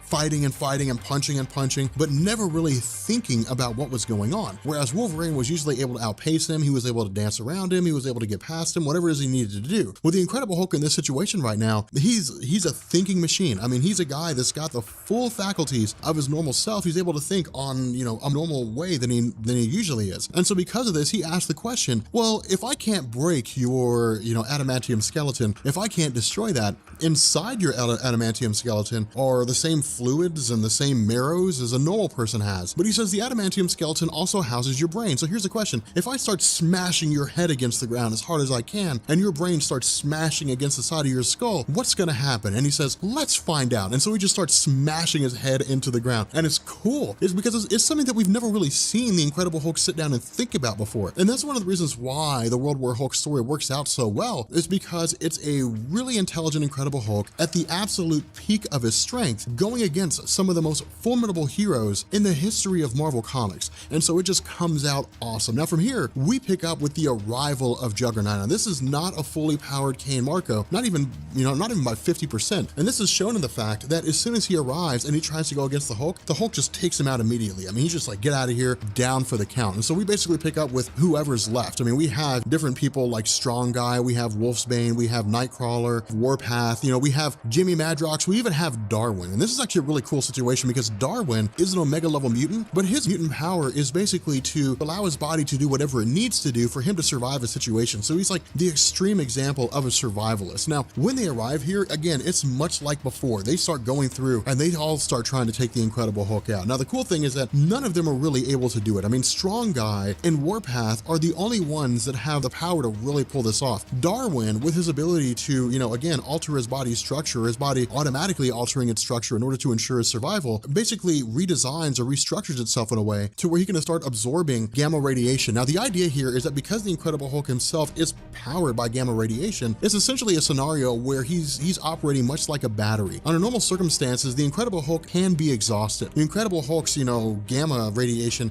can be siphoned off to a point where he becomes incredibly exhausted and just reverts back to his banner form. It's happened in a multitude of times in Marvel Comics. The issue with this is that because of the fact that the Incredible Hulk is so angry, he's virtually limitless right now. There is no end to his reservoir of gamma radiation. And so as Darwin siphons it off, more just keeps coming and coming and coming. And so ultimately, there's nothing he can do here. And in fact, his body actually comes to the realization that he can't stop the Incredible Hulk. And so instead of taking on some kind of mutation like, you know, infinite strength or something like that, instead, Darwin's body just teleports him out of there, and that's it. And it's a really funny scenario because, you know, Nightcrawler comments on this. He's like, well, I mean, if Darwin's body allows him to survive any situation and Darwin left, his body teleported him away, well, then it's obvious the only way to survive the situation is to not be here. Now, at this point, we switch over to Strong Guy. Now, Strong Guy has a long running history in the realm of Marvel Comics. He's not new, not by any stretch of the imagination. He's been in, I guess, part of the X Factor with the second iteration after Louise Simonson and Walter Simonson left. So he's like the 90s X Factor when they were essentially a government sanctioned superhero team. But Strong Guy's powers are almost, or I guess almost identical to the powers of Sebastian Shaw, in the sense that Sebastian Shaw can absorb kinetic energy and then channel that energy back out in terms of physical strength. That's what Strong Guy does. And Strong Guy literally, you know, takes the power, takes the punches of the Incredible Hulk and turns them on him, turns them into physical energy and punches him back. The problem with this, and this is actually kind of the weakness that Strong Guy's had for quite some time, is that he cannot absorb an infinite amount of power, right? I mean, he's not like Bishop. You know, he's not like Bishop who can absorb infinite power as long as he doesn't allow his body to overrun and as long as he just, you know, allows that energy out as it needs to be let out.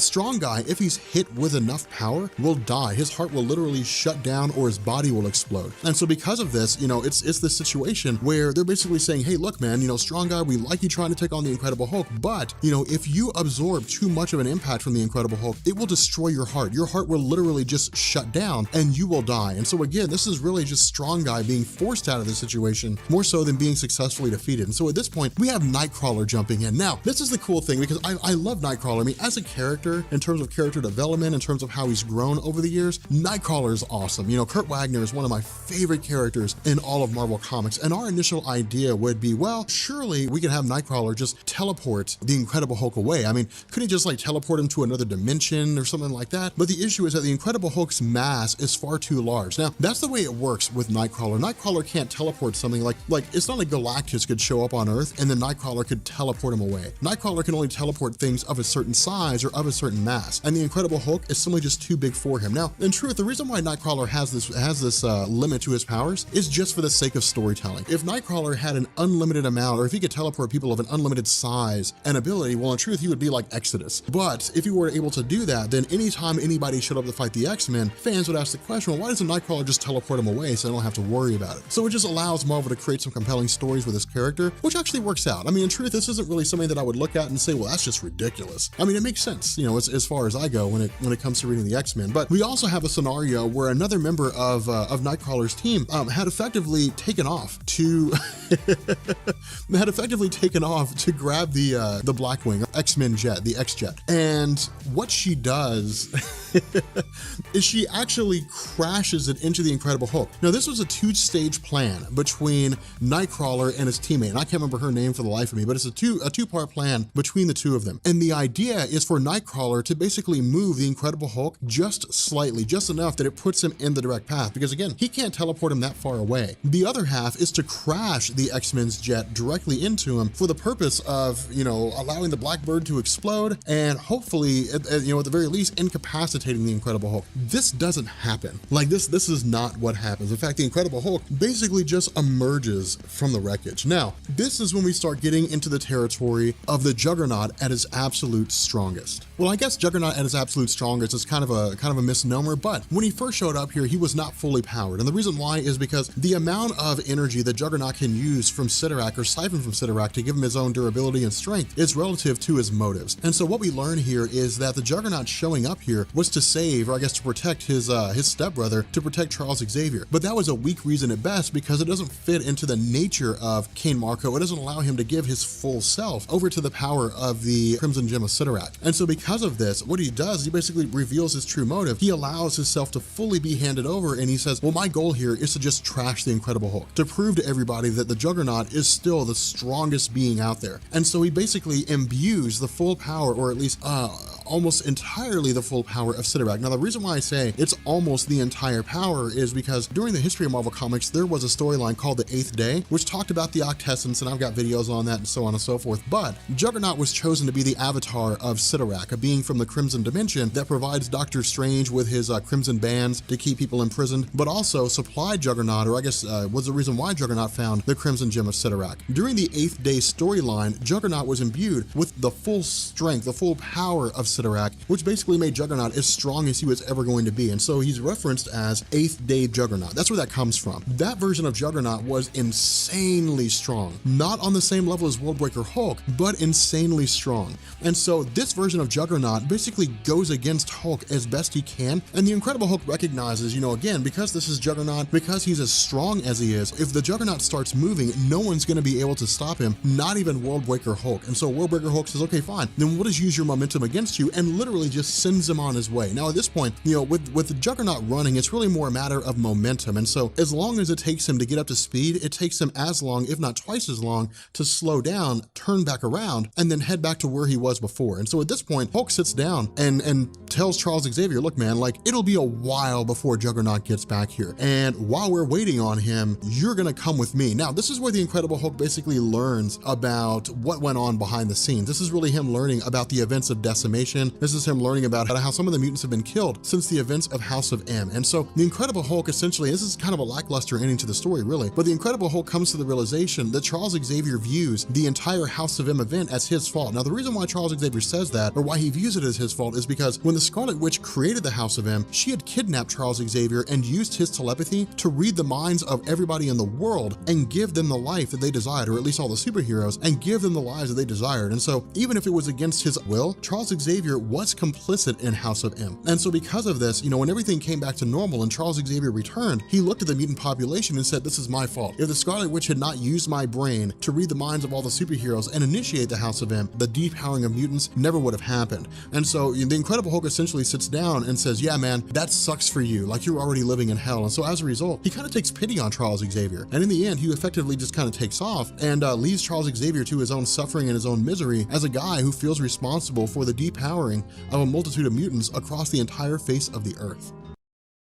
So continuing our discussion on World War Hulk, we pick up with the aftermath of both the Incredible Hulk fighting the X-Men as well as absolutely trashing Iron Man's Hulkbuster armor. So of course at this point, Iron Man is like the first prisoner that's been taken by the Incredible Hulk. Now we'll learn that what the Incredible Hulk is going to do is basically turn Madison Square Garden into a massive gladiatorial arena, not unlike the arena from Planet Hulk, and he's essentially going to try to force the Illuminati to fight one another. But in this aftermath, we actually have the Iron Fist Danny Rand traveling to Doctor Strange. Now this is a scenario whereby it's basically all the mystics on Earth, or at least most of the mystics on Earth, that still have their powers, allying themselves with one another. But they also look to Doctor Strange because of the fact that he's so powerful. Keep in mind, Doctor Strange, despite the fact that his power was reduced a bit during the run of New Avengers, it's still this idea that Doctor Strange could effectively eradicate the Incredible Hulk easily. And in fact, this is the point that's brought up. This is the point that's brought up by Doctor Strange himself when he says, yeah, I could destroy the Hulk, no problem. Like, it'd be super easy to do. The problem with this is that we have to find another way. If I were to banish him to another planet, he would come back and he'd be angrier than he is right now because his anger is limitless. But he says not only that, the Incredible Hulk is an ally. Like, he has been a superhero. He's just simply pissed off because we really just brought this on ourselves, you know? And so he says, I'm not gonna kill him. We have to find a different way. And so from this point, we basically switch to the ground level of New York City itself, and it's really just whoever is left behind. Now, this is kind of important because within the realm of Marvel Comics, the X-Men, again, as we had talked about, have been severely reduced in number, but not only that, the Incredible Hulk literally tore through all of them. And so, I mean, they're out of the equation right now. Like, the X-Men are not going to be part of this situation. Now, this is Greg Pak effectively just kind of dwindling everything down to the point where only one hero is capable of going toe-to-toe with the Incredible Hulk. We, of course, know that that's the Sentry. But the idea is to also take what's left of the Avengers, Carol Danvers, Doc Samson, Spider-Man,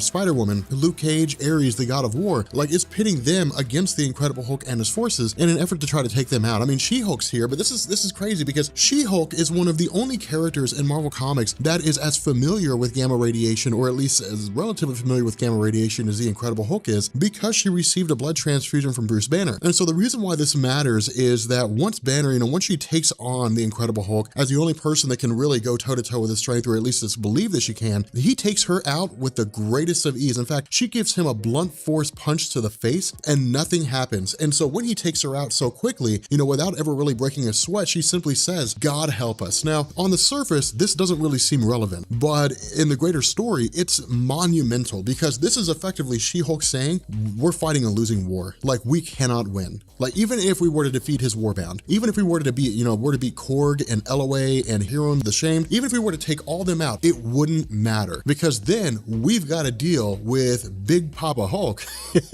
and he ain't taking no prisoners. Well, I guess he is taking prisoners, but the idea here is that he could literally just take on the entirety of our superheroes. We saw that in the What If story where he killed them all. And so, I mean, it's not like they have a legitimate chance. This is also kind of funny here because this is also Greg Pak showing us just how strong the Incredible Hulk is. I mean, you know, Doc Samson is strong in terms of his strength. I mean, he's very formidable. She-Hulk's formidable as well. And so are Carol Danvers. I mean, these are kind of like the powerhouses. Ares, the God of War. These are just some of the strongest people. Now, one thing to keep in mind, this is something that I want you to bear in mind too. Thor is not here. Remember, Thor was supposedly dead before the events of Ragnarok. And so right now, he's still in this afterlife kind of thing. That's why we don't have Odin's son here right now, because I imagine some of you guys, one of the first questions you're asking is, where the hell is Odin's son? Where's Thor in all of this? As far as the world's concerned, he's still dead. Now, he actually comes back after this during J. Michael Straczynski's run, I think, or maybe it's the start of Jason Aaron's run. I think it's Straczynski's run. But right now he's out of the equation. He's out of the picture, which is why we simply don't see him here. But transitioning over to the Fantastic Four, we effectively have Storm of the X-Men. We have Black Panther of Wakanda. We have Johnny Storm, Sue Storm, Reed Richards. They're basically putting their knowledge to task for the purpose of developing a device. They can, at least it seems as though it can reduce the powers of the Incredible Hulk, and it can bring him back down to his normal levels. But the problem with this is there's actually a debate between Reed Richards and Black Panther, and Black Panther says, hey man, you guys brought this on yourself. I'm doing this because this is a world war now, because the Incredible Hulk will kill everyone, not just you. And so he could turn his sights on Wakanda and I would be powerless to stop him. So it's really not Black Panther helping, you know, Reed Richards because he wants to. He's helping Reed Richards because he has to. But if the Incredible Hulk just jumped out and said, hey guys, you know, all I'm gonna do is just kill the Illuminati and everybody else would be fine, Black Panther would have stayed in Wakanda. Like, he would have just been like, well, you know, I mean, that's their problem. You know, I told them, because remember when the Illuminati first formed, Brian Michael Bendis one shot, when the Illuminati first formed and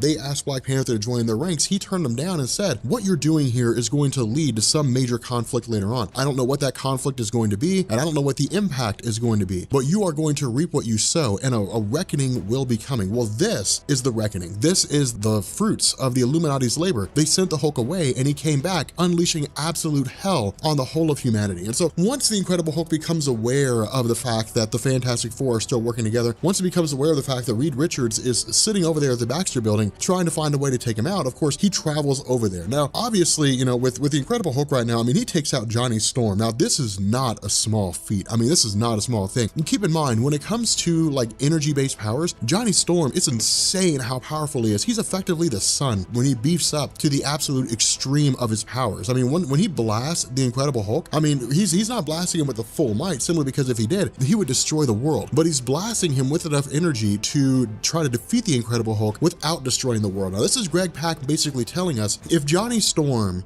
were going to try to use the full extent of his abilities, and if he were going to try to destroy the Incredible Hulk, he would annihilate the Earth in the process along with himself, and there's no guarantee he would still succeed. There's an insanely good chance the Incredible Hulk would survive. He would continue living on because his rage and his durability is so extreme right now. It's beyond anything that anybody's ever seen, that anybody can ever really withstand. And in fact, we'll actually find out that that the Incredible Hulk's power is on par with cosmic entities right now. Like with this, his physical strength is on par with the cosmic entities of the Marvel Universe. And we'll actually find that out through Doctor Strange. But we of course have Ben Grimm stepping in. Ben Grimm's not got nothing to offer here. I mean, it's almost pathetic. Ben Grimm gets 2 punches in and then his head gets smashed, and that's it. I mean, he gets 2 swings and then that's the end of him. Like he's literally taken down. Now keep in mind, you know, the Incredible Hulk didn't kill him because the Incredible Hulk's not there to kill Ben Grimm. The Incredible Hulk's not there to really kill anybody. He's there to capture people. If they decide it's better to die in the process of being captured, well then, you know, worse for them, better for the Hulk. But in his mind, all he wants to do is take them prisoners. Now, at this point, we're met with what seems to be the Sentry. And this is why I say the Sentry was an important character, because he's really the only character in the Marvel Universe that was able to fight the Incredible Hulk in his Worldbreaker form to a standstill. I mean, that's what we'll actually see later on. But at this moment, the Sentry seems to be calming him down because remember, the Sentry radiates energies that quite literally calms the Incredible Hulk. Not only that, the Incredible Hulk always referred to him as Golden Man, and that goes back to the era of Paul Jenkins and Jay Lee when they first introduced the Sentry to Marvel Comics. But the Sentry's energies have the ability to subdue the Hulk. The problem with this is that this is not the Sentry. This is actually Reed Richards, and Reed Richards had basically constructed a device that allowed him to synthesize the energies of the Sentry in an attempt to calm Banner down. The issue with this is that Banner is so mad he cannot be calmed down. And so this seems like the fight is, you know, between Sentry and Hulk himself is basically just going to come down to brute force. Who can overpower the other? But with Reed Richards being taken out, of course, Susan Storm steps into the fray. And Susan Storm, I guess, erects force fields for the purpose of trying to contain the Incredible Hulk, or at the very least, trying to contain her husband. Now, what's really interesting about this is also Greg Pak reminding us where Susan Storm stands. And this is why I say people tend to forget just how capable the Fantastic Four were. People looked at the Fantastic Four and they were like, oh, you know, when you look at the X-Men and you look at, you know, some of the members of the Avengers and you look at Worldbreaker Hulk and so on and so forth, like who are the Fantastic Four really? What are they really capable of? Well, they're capable of a lot. You know, Johnny Storm is equivalent to the sun and a little bit beyond in terms of his power. Susan Storm can create virtually indestructible force fields that some cosmic entities can't penetrate, that Galactus has actually had a hard time penetrating before. And so it's not as though they just kind of explore stuff, you know, and they invent things and they have a good time and they have a kid that can warp reality. The Fantastic Four are very capable in terms of their abilities. And I love that Greg Pak reminded us of this. You know, I'm glad that he talked about this. There we go. I can't talk. I'm glad he reminded us of this because it's something very, very easy to forget when you look around the rest of the Marvel Universe. Now, Reed Richards himself, of course, is Mr. Fantastic, trying to stretch himself around, does what he can to subdue the Incredible Hulk, but in the end, he's just kind of pounded into the ground. Now, this is really just writing for the sake of having it, but in response to the fact that Reed Richards is defeated and essentially taken prisoner as part of the Incredible Hulk's gladiatorial games, we have Susan Storm contact the Sentry, and this is really a recurring theme. This is what's going to happen in the story over and over and over again. It's going to be people just pleading to the Sentry, and this is what Greg Pak's leading to. I mean, this is the basis behind this, is he's saying everyone is begging the Sentry to step in because, you know, I know I've made videos like, hey, look, Robert Reynolds is Marvel's version of Superman. I mean, he is. Hyperion is Marvel's Superman. Gladiator's Marvel's Superman. Blue Marvel is Marvel's Superman. But when it comes down to it, anybody with super strength, flight, some measurement to the sun, or some kind of atomic energy, and, you know, a cape is a version of Superman because Superman was the first superhero. I mean, he created the standard. So you'd be hard pressed to find anybody that doesn't make anything even remotely close to him, you know, and people will say, well, that's their version of Superman. But with the Sentry, this does not, whether he's Marvel's Superman or not, does not take away from the fact it's insane how powerful he is, even when he's not the Void. All right, even when he's just the Sentry, Robert Reynolds, and he keeps his powers in check, he doesn't allow his powers to go, you know, unlimited in terms of their abilities, it doesn't take away from the fact that the Sentry is stupid powerful in terms of his abilities. I mean, it's night and day. And what this story does, actually, this is one of the reasons why having him in World War Hulk was so important, is because it showed us the full limits of his power when he is the Sentry, exactly what his upper limits are and how far he can go before his body just kind of dissipates its energy and breaks down to his normal form. But what we end up doing is we actually pick up with the Incredible Hulk as he's taking Reed Richards back to his prison, and he's met with Rick Jones. Now, this is a quintessential example of the phrase, "and a child will save us," because Rick Jones has no powers, at least not right now. He's not A-bomb. He's just a regular guy. But he's one of the Incredible Hulk's oldest friends. And the reason why I say that is because when Bruce Banner was first exposed to the gamma bomb, it was because he was running out to the field to push Rick Jones out of the way. Rick Jones was saved, but Bruce Banner was blasted with the effects of the gamma bomb, and the Incredible Hulk was born. But Rick Jones was always the one guy who was in Bruce Banner's corner, no matter what happened.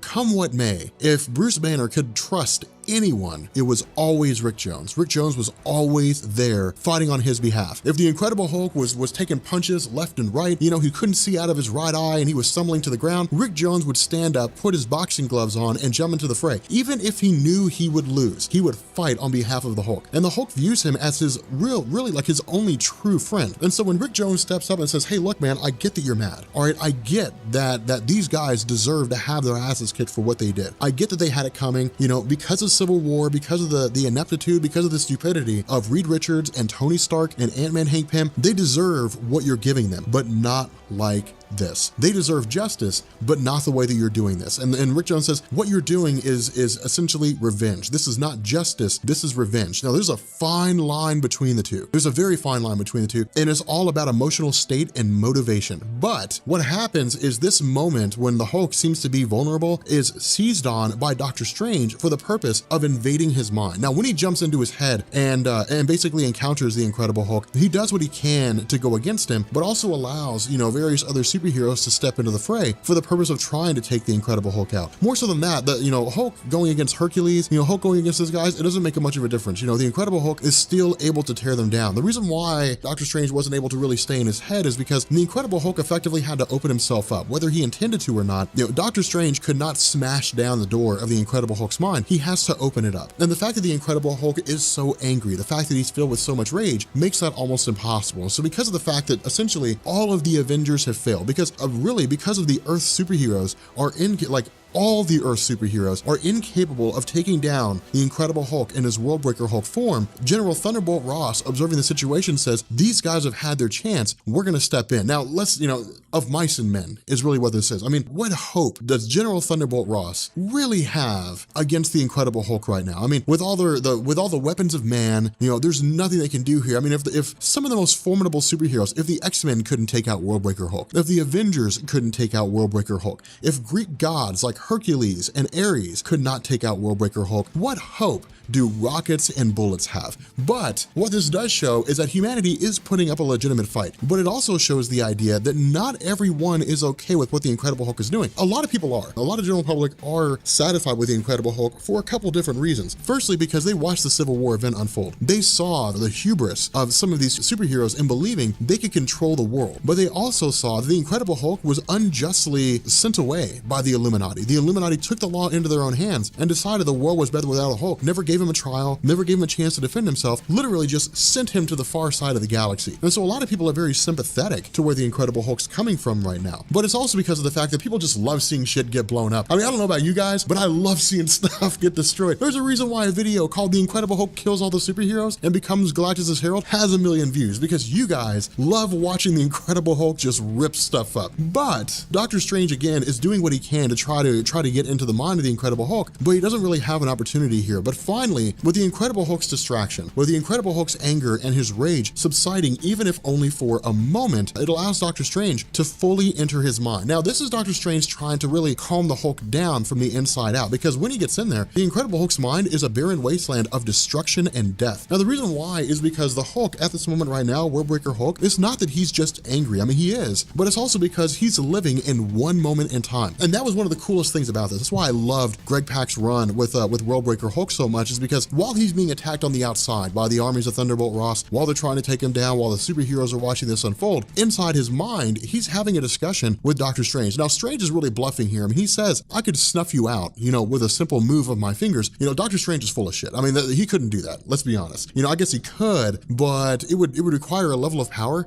that he doesn't currently have right now. Like, it would require him to tap into energies that he's not wanting to tap into. That's why I said before, I mean, he could, but it would require him to delve into forms of magic topic that he doesn't want to delve into. Now, in terms of just his basic raw power, he could put up a formidable fight, but at the end of the day, it wouldn't really be much of a challenge. And so what happens is he says, look, man, show me your true face. Show me what's going on behind the scenes. Let down your anger for a moment and tell me where you're coming from. And the Hulk says, look, and this is beautifully written in terms of how it's done. The Hulk says, my wife's name was Kyra, and I hear her voice all the time. That's all the Hulk hears. He hears her voice when she whispered her honey words to him. He hears her voice when she tells him that she loves him, when she says, this is your home. It's the Hulk living in this moment, living in this time when he had a kingdom on Sakaar, living in this time when he had a future with his wife, when he was going to have a child, living in the love that he had at that moment in his life. And then in seconds, it all came crashing down because of the ship that the Illuminati sent him in. Now, this is really cool, man, because this is the calm before the storm. All right, Doctor Strange finally has Banner calm down, and he says, hey, look, we've known each other forever. We've known each other for so long. We've known each other for years and years and years. And he says, I know who you are at heart. Like, you do not want to do this. You do not want to be someone that wants to go through and kill superheroes. He says, we fought enemies. We fought foes that people thought it was insurmountable, but we always came out on top. And he says, this is no different. The enemy here is your hate. The enemy here is your anger, your rage, and you have to fight this. You have to calm down. And so once Banner's finally chilled, Doctor Strange essentially takes him on his way. He says, hey man, look, I've got you. Come with me, and as friends, we will solve this problem. And Banner says, yep, and I got you too, Home Slice, and he goes back into the Incredible Hulk form.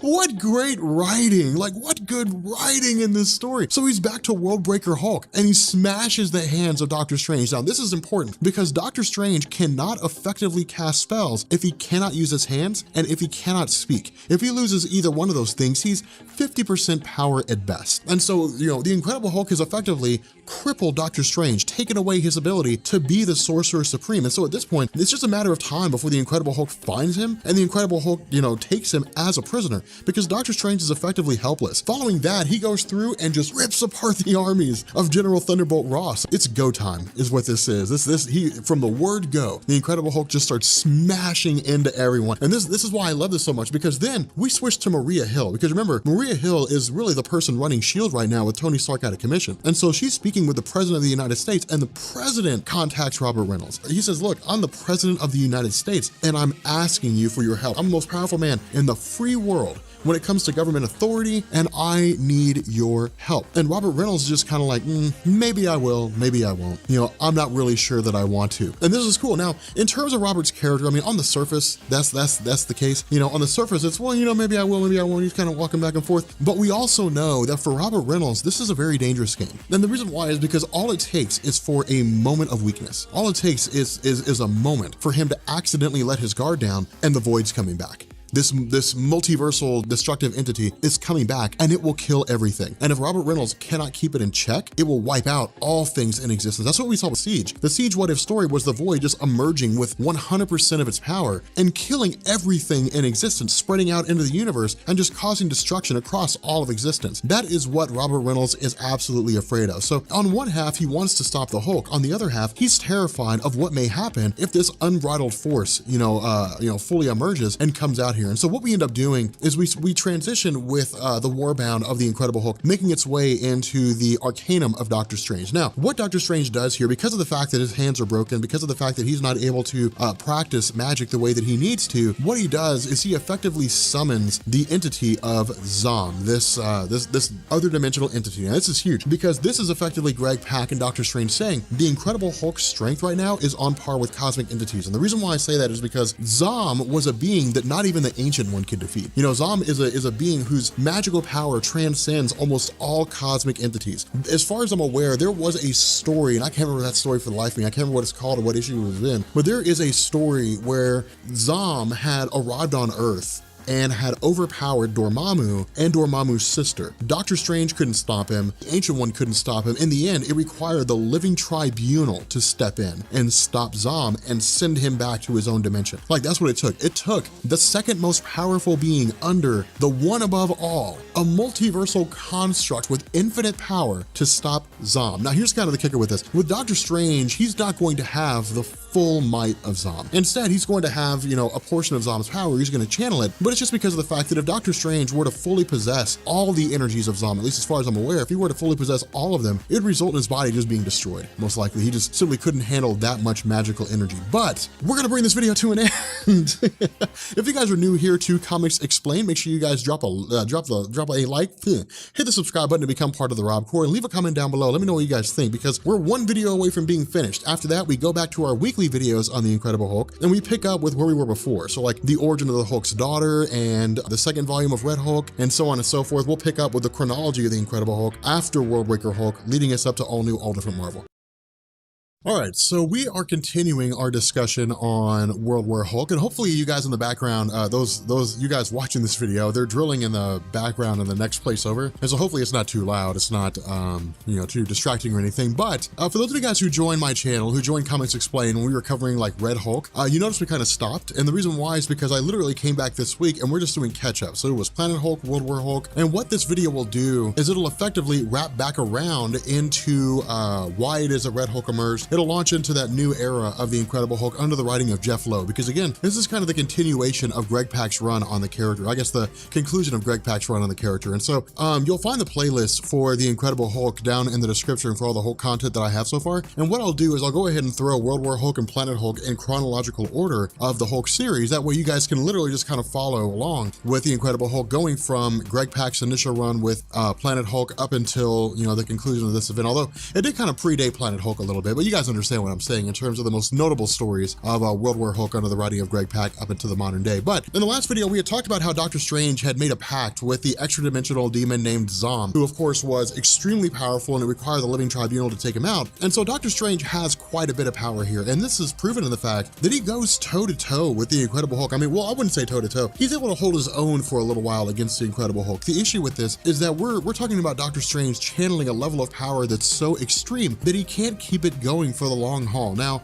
with regards to the Hulk himself, what's funny about this is that Doctor Strange almost feels himself being corrupted by Zom's power, and that's really the way it works. I mean, we're talking about beings in the Marvel universe from extra dimensions. When a person takes on the power of one of those beings, that power will corrupt them. That power will alter their perception. It will take away from what it is that makes them who they are and turn them into something much, much darker. And that's what happens with Doctor Strange. The power is so extreme, the hate, the anger, the rage of Zom is so extreme that it actually permeates throughout his entire being. Now, this all really comes to a head when Doctor Strange loses sight of protecting those civilians that are watching the fight unfold as he's fighting the Incredible Hulk. And when he throws him into a building, the building comes crashing down around him, and the Incredible Hulk is actually able to save some of these people. Now, he's able to break them out of the rubble, and Doctor Strange immediately becomes remorseful. But this goes towards the Incredible Hulk's larger plan of depicting Doctor Strange along with the rest of the Illuminati as villains at heart, as opposed to actual superheroes. And this goes to its credence. I mean, when it came down to it, Doctor Strange lost sight of the bigger picture. I mean, he basically became a bad guy, and in doing so,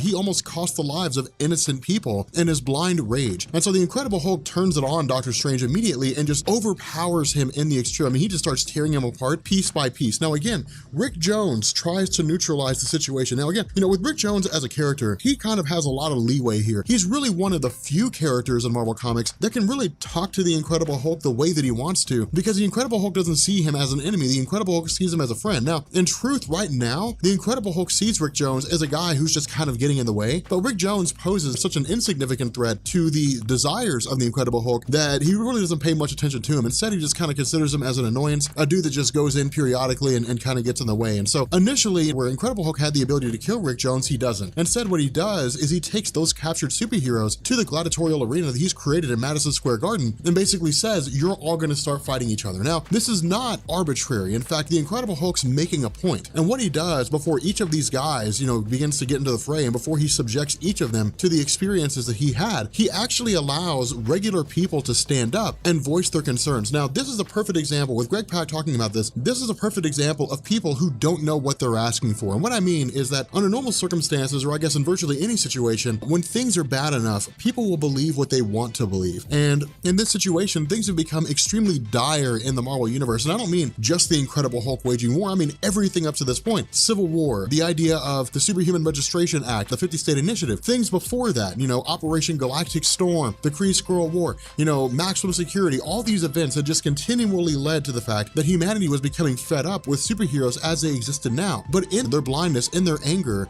and in their refusal or their inability to know all the facts, they make the best decisions they can, but they make boneheaded decisions. And what they do is they say, well, we want the Incredible Hulk's law. Now, in truth, the law the Incredible Hulk is posing here is solving problems through gladiatorial combat. I can almost guarantee you none of these people would survive a gladiatorial thing, but they look to the short term, they don't look to the long term. They don't look to the question of, well, what happens 5 years from now? What happens 10, 15 years from now? Instead, they're looking at what happens tomorrow. Now, in truth, this is Greg Pak just showing how dire the situation is. These people are so desperate for something other than what they've had that they'll take virtually anything if it's not what they have had. And so what we have are individuals speaking up. We have the nephew of Bill Foster, who was killed when Reed Richards and Tony Stark cloned Thor, and that Ragnarok character began tearing through all the superheroes and killed Bill Foster. It's basically victims of people who have lost loved ones because of the actions of the Earth's superheroes. But again, it's just one of these instances where they look at all the Earth's superheroes and they see a problem, instead of saying, are there some superheroes out there who were genuinely doing good things? And so again, from here, we basically switch to the Incredible Hulk putting each of these guys through the ringer, in the sense that he says when he first arrived, he had to fight these various monsters and these organisms and so on that were on the planet, and he makes them go against, you know, one of these giant monsters. Of course, that monster is essentially defeated, but then he says the next thing I had to do is I had to fight my own kind, or I had to fight people like me in the gladiatorial games using obedience discs. And of course, these guys have already been planted with the obedience discs. You know, Reed Richards, Black Bolt, Tony Stark,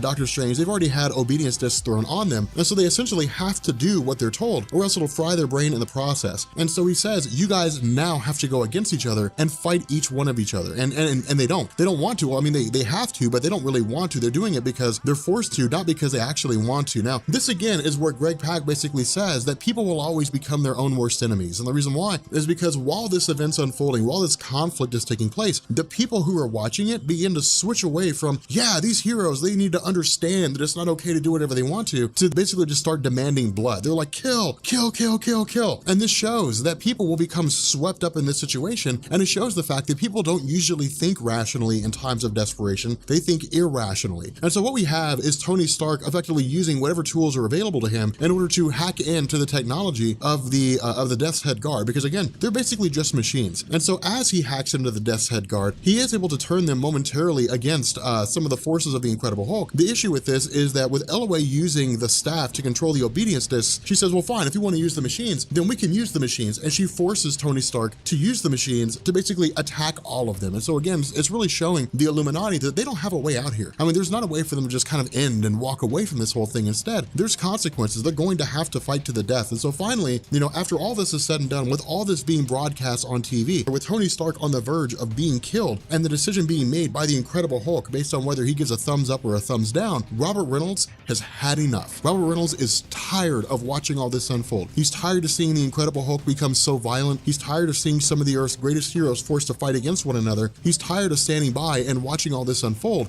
Not only that, he also knows he's the only person that can go against the Incredible Hulk, and that's what he does. He says, okay, you know what, let's end this. Let's bring this conflict to an end. Let's finally have this stop. And so he takes off for Madison Square Garden. Now, again, it takes him a few minutes to get there, but I mean, well, I would really say seconds for him to get there. But in the time that it takes to get there, we again have, you know, Reed Richards, who's more or less being forced to kill Tony Stark. But while this is happening, Tony Stark is successfully able to hack into the obedience discs and effectively force his obedience disc to be dissolved and allow him to move freely, or at the very least to get away from the conflict. And so in response to this, Reed Richards keeps trying to reiterate to the Incredible Hulk, we're not the reason why your people were killed. Now we'll actually find out that he's right, that the shuttle was not a bomb. It was not designed to explode after some predetermined amount of time. Instead, someone screwed with it. Somebody set it up to blow up. But before they can really get any further, you know, Reed Richards says, if you're not willing to listen, then I'm going to give you one final chance to surrender. And the Incredible Hulk says, or what? And the Sentry finally shows up. Now this is so cool because the Sentry at this point is just unbridled power. This is like the peak of his character. Whenever people talk about how powerful the Sentry is, whenever they say, here is how powerful the Sentry is when he's at his absolute max, this is the moment they're referring to in terms of its capabilities. I mean, the Incredible Hulk is on a whole nother level of strength, but the Sentry's right up there with him. I mean, these guys are even.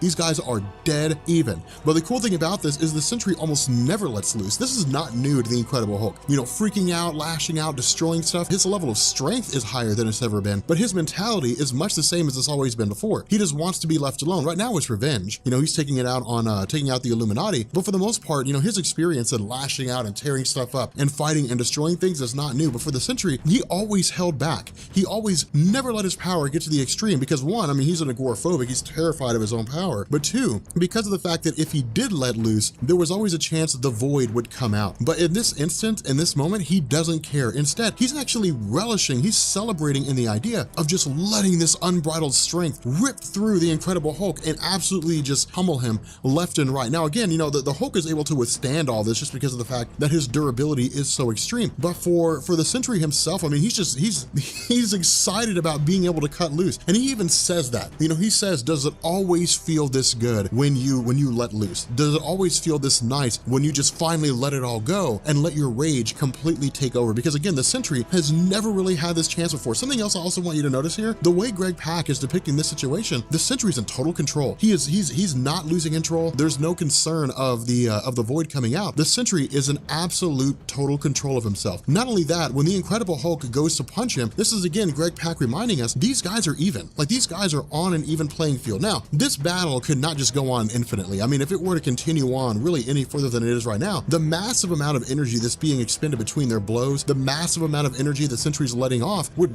annihilate the entirety of New York City. I mean, this is really like atomic bombs trading blows with one another. I mean, the sheer force of impact from the Incredible Hulk hitting Sentry or Sentry hitting the Incredible Hulk is more than enough to shatter a building, let alone lay waste to the entire city in and of itself. And so in response to this, you know, in the background, Reed Richards, Tony Stark, these guys are grabbing these satellites, grabbing all the weapons they can that really pose any measure of substantial damage capability. And they say, we've got to hone these in on these two guys. We've got to bombard them with enough energy that their bodies effectively shut down. Their bodies just can't handle it anymore, and they revert back to their normal human forms. Now, the intention is to launch this weapon, but before they do, we end up finding out that, you know, that Robert Reynolds and Bruce Banner actually just fight each other down to the point that they're physically exhausted. You know, now some of this is because of the fact that Robert Reynolds is just letting off so much energy that is continually calming the Hulk down to the point that he reverts, but at the same time, it's also just a massive expenditure of energy. I mean, this is how hard these guys were fighting. They were fighting to the point that in truth, they were just exhausted physically, mentally. They had nothing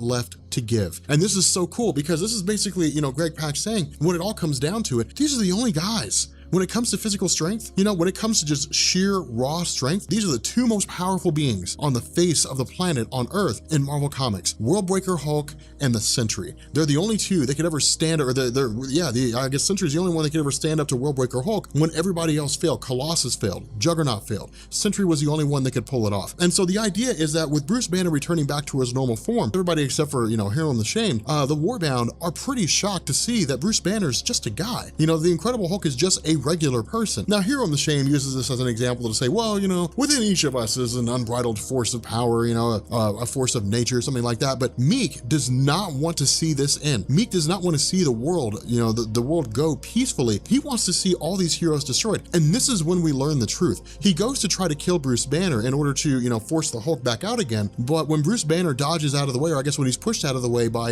Rick Jones is impaled instead. Now, let me tell you something, Rob Core. Let me tell you something right now. And this is for really reals, all right? Bruce Banner's okay with you hitting him, all right? He's okay with you pummeling him because the Incredible Hulk will come out and it'll protect Bruce Banner. You know what he's not okay with? You know what he's not happy with? Harming the people he cares about. Woe betide the poor soul that harms someone that Bruce Banner cares about. And that's exactly what happens. Meek impales Rick Jones and Bruce Banner drops the hammer on him. He goes right back into the Incredible Hulk again and just starts ripping into Meek because in his mind, Meek's an enemy now. Meek harmed one of his friends. Not only that, Meek says, hey, I was your first friend. And Hulk says, no, Rick Jones was my first friend. Rick Jones was the first friend I ever had. And that's why I love Greg Pak's writing, because he says, hey guys, look, this all comes full circle. You know, yes, Bruce Banner is a force of nature when he's the Incredible Hulk. Yeah, it's an unstoppable force, just cutting a swath. I know you guys love it when I say that. He's cutting a swath throughout the superhero community. The X-Men couldn't stop him. The Avengers couldn't stop him. The Fantastic Four couldn't stop him. Doctor Strange, Iron Man, no one could stop him. He was unbridled, unleashed, unrelenting power, just beating against the superhero industry as it existed in the Marvel Comics universe. But when it came down to it, all it took was one of his Warbound impaling his friend for the Incredible Hulk to turncoat and begin ripping all of them apart. And that's what he does. He just basically starts tearing into all of them. Now, with Meek in the final moments of his life, I mean, you know, with these last few moments here and there, he says, I'm the one that did this to you. You know, he says, after you defeated the Red King, you formed a kingdom, you had a wife, you had a child coming, you know, we lived in the Crown City, it was peaceful times, but that's not who you are. You're a force of nature. You are a destructive force just cutting through and tearing through everything that you come across. That's what you were made for. That's who you are. You cannot deny your nature. And he says, you forgot who you were. When you married Kyra, when you had a child, you know, when you fathered a child, when you formed a kingdom, when you ushered in an era of peace and united the clans on Sakaar, you forgot who you were. And I set off that bomb and I destroyed the city because I wanted you to remember who you were. The Incredible Hulk, wrong answer. The Incredible Hulk, I mean, he doesn't, like initially he doesn't even do anything. Like he's literally just in the background watching these events unfold. And this, man, let me tell you something, people. Let me tell you something, Rob Core, fanboy. This is when the Incredible Hulk is at his absolute peak. It's momentary. Or it's a moment in time. I mean, this is the equivalent of Thor, you know, absorbing the runes and becoming the multiversal Rune King Thor. I mean, this is the Hulk beyond any level of strength he's ever been, even in this moment in time. All right, you know, Meek is killed by one of the Warbound, by the Brood, you know, that Brood species who, you know, is outraged at the fact that Meek would just sacrifice millions of people and their own kingdom for the purpose of, you know, jumpstarting the Hulk's rage. The Hulk himself, when they turn around and they say, hey man, like, are you okay? He's like, no, I'm not. And he just freaks. I mean, he smashes his hand, you know, he does a clap, almost shatters the entirety of the New York skyline. And I mean, this is just, I've never seen the Incredible Hulk so mad before. But the kicker about this is the Incredible Hulk's not mad at anybody else but himself, because in his mind, he brought all this on them. Not only that, in his rage, he stomps on the ground. Now, we're told that he shakes the eastern seaboard. I would disagree. I think he shakes the world. Like, I think with rage like this,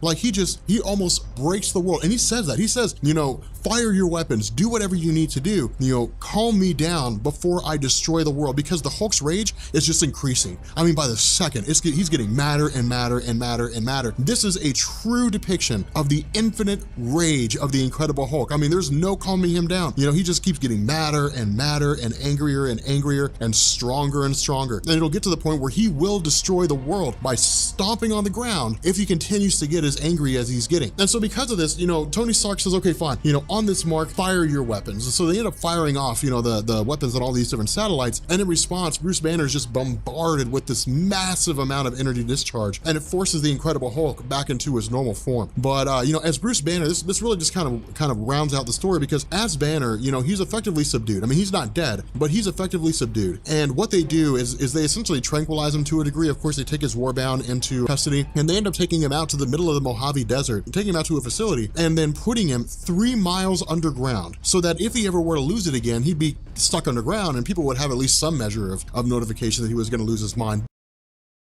So because of the fact that a lot of you guys are going nuts over the Incredible Hulk killing the superheroes and then riding off into the sunset as a Herald of Galactus video, I figured I would peruse the comment section and see what it was that a lot of you guys were looking for, because I usually try to look at the comments to get some measure of what it is that you guys like and you guys don't like. But one of the questions, or at least a bunch of the questions that asked, you know, Rob, will you do a video on the son of the Incredible Hulk? And so I figured, why not? You know, why not do a video on the son of Hulk? His name, of course, is Scar. And so for those of you guys who are familiar with, you know, the lead up to the introduction of Hulk's son, bear with me for a second, because every video is always someone's first video. And so it's not really fair to the new fans to basically say, well, I hope you know what's going on, because if you don't, you're going to be lost. That's not really fair to them. And so we're going to go ahead and recap this and make sense out of things. So all this really just stems from Greg Pak's Planet Hulk event. That's really where all this stuff originates. And in fact, Greg Pak actually wraps around a Planet Hulk with the first introduction of Sakaar himself. But the idea here was that with the Civil War event going on, the Incredible Hulk would have turned the tide of battle whatever side he chose. And so Marvel basically removed him from the equation by using the in-continuity explanation that the Illuminati of Earth, Charles Xavier and Doctor Strange and Reed Richards and Black Bolt of the Inhumans, they had decided that the Incredible Hulk was too unpredictable to be trusted to remain on Earth. He was too dangerous. And so the idea was to put him in a shuttle, to trick him into a shuttle really, and then to send him off to the far side of existence so he could basically live on an ideal planet that was lush and it was very welcoming and peaceful and so on. The issue with this, and we'll actually find out why why this happened here in this video, but the issue with this was that the Incredible Hulk ended up passing through a portal, and when he did, he landed on a place called Sakaar. The issue with this was that Sakaar was being ruled by a guy called the Red King, who had a very dictatorial approach. Not only that, those who opposed him, opposed the Red King, were either killed or they were forced into the gladiatorial games, where they would end up dying anyway. But the gladiatorial games were much like it was done in the Roman Empire, in the sense that they existed for the purpose of basically quelling dissent, to keep the people entertained so they wouldn't have talk of rising up against, the existing leadership on planet Sakaar itself. And so because of this, or during this time, the Incredible Hulk ended up allying himself with some other gladiators, and they formed a group called the Warbound. And in response, he also led a revolution that basically cast off the rule of the Red King, which eventually led to the Incredible Hulk taking up residence in the Crown City, along with his wife, Kyra, I think is how you pronounce it. And while she was pregnant with their child, the ship that was used to send the Incredible Hulk, across space was accidentally detonated. And the result was that it sent off a massive explosion that destroyed Crown City, and it killed Kyra. And in response, the Incredible Hulk swore a vendetta against the Illuminati, since it was their ship that blew up, which led to him traveling back to Earth, and that set off the whole World War Hulk event. Now, at the conclusion of World War Hulk, again, Greg Pak wrapped back around to Planet Hulk by revealing that in the aftermath of this massive explosion in Crown City, that the Incredible Hulk's son had basically come into existence. He had risen out of the water. Now, we didn't really know where he came from. We didn't know how it was that he survived. I mean, we knew where he came from, but we didn't know how he survived. We didn't know,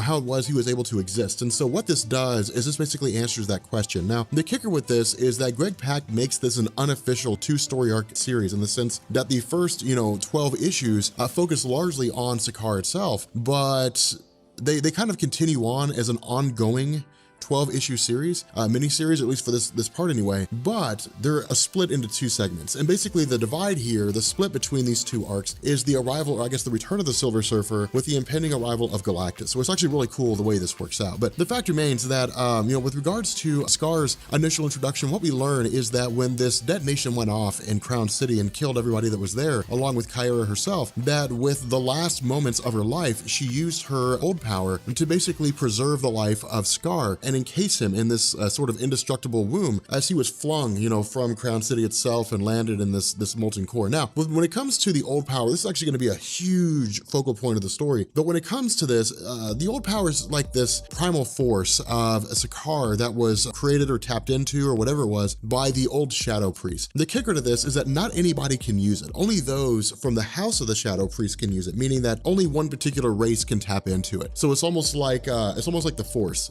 from Star Wars. In Star Wars, of course, everybody can tap into it, but in this, it's something that can be used, but only by a select group of people. The reason why Scar can tap into it is because of the fact that his mother was of the Shadow Priest. She had the ability to use it herself, and she passed that on to her son. At the same time, Scar is able to emerge from these, I guess, magma, these lava waters, because of the fact that he's the Incredible Hulk's son, and so he has this extreme durability / extreme strength. Now, as soon as he emerges into Sakaar itself, it's immediately violence. This is all he knows. This is actually a really important part of his character. All he knows is death and violence, just because of the fact that with him being very young, he's also sought after by these various, monsters and organisms that just want to eat him. And so he basically has to fight for his survival every single day of his life. At the same time, he's also forced to bear witness to the aftermath of the Planet Hulk event and the defeat of the Red King. And what I mean by this is the Red King was of course the ruler that was taking over things or running things when the Incredible Hulk first showed up. But after he was defeated, there was also a guy named Axeman Bone. Now, Axeman Bone has a long history on Sakaar, and we'll get more into that as we get into the origin of the portal that sent the Incredible Hulk, to this planet. But Axeman Bone was basically a guy who was known as an Imperial Prime, meaning that there were only a couple of those ever born every generation, but they're kind of like the Incredible Hulks of their own group in the sense that they don't have an unlimited amount of strength, but they're extremely strong, they're extremely durable, they're the peak of their own individual races. And while the Red King's father was an Imperial Prime, because of the fact that he didn't want his rule challenged, Axeman Bone was quite literally just thrown into a prison for 10 years. Now, eventually it came to light that he existed, and then after that, he was simply just rolled into becoming a general for the Red King. The issue with this was that the Red King knew that he couldn't contain Axeman Bone for any real measure of time. He knew that Axeman Bone would eventually rise up against him and cast off his rule. And so in response, he basically just had Axeman Bone ride off to the furthest reaches of Sakaar and fight against barbarian hordes. It was much like Romans did when they fought barbarians and so on and so forth. But the fact remains here that this is why we did not see see Axeman Bone during Planet Hulk because he was off in the far reaches of the planet fighting barbarians. This is basically Greg Pak coming along and saying, you know, this is a retcon. This is a way for me to introduce this character and explain why you never saw him before. The kicker with this was that after the explosion in Crown City, after the Incredible Hulk had left the planet, after most everyone was dead and the organized structure of leadership was gone, Axeman Bone saw this as his chance to seize leadership. And so that's what he did. He basically took control of the barbarian hordes. He had to fight off those individuals that wanted to destroy him and take his place, you know, almost every single day. But the idea was that he now had a massive army, and he was quite literally cutting a swath through the planet.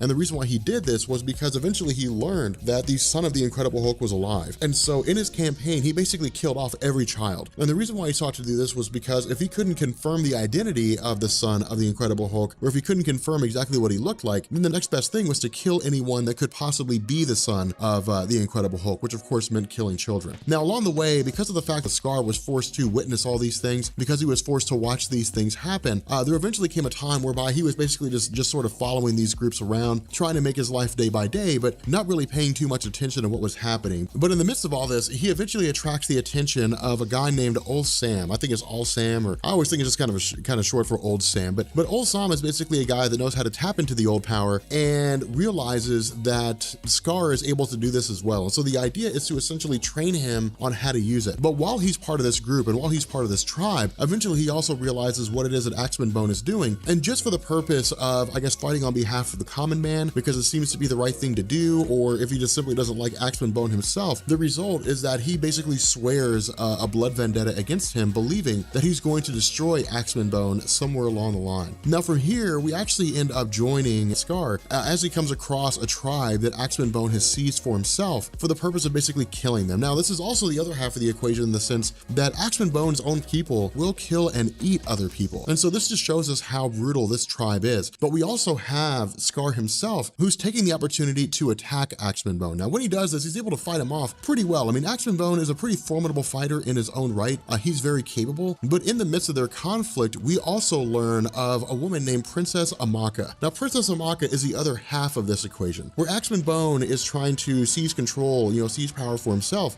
Princess Amaka is trying to do the exact same thing. The difference here is that she hails from the lineage of Red King, and in fact, she's the Red King's daughter. And so because of this, she wants to take over his position as leader because she considers it to be her rightful place. Now, with Red King believed to have been defeated, she's basically living up to the legacy. The issue is that all she really has are those who are loyal to Red King, or at the very least, those individuals who resided within his camp and view the lineage of Red King as being the only way to really restore their normal society and to remove themselves from this landscape of starvation and, drought and so on and so forth in the harsh wilderness of Sakaar. And so while Scar's going against Axeman Bone, she literally watches all this unfold. And the initial question is, are they going to get involved? The question that people ask is, are you going to do anything here? And she says, well, of course not. She says that Scar himself is basically just a mindless beast. People may view him as a prophet, as being the son of the Incredible Hulk, but in the end, if he destroys Axeman Bone, then better for us, because now it means we have no real competition. We can start restoring society without anybody trying to defeat us in the process. But in the midst of all this,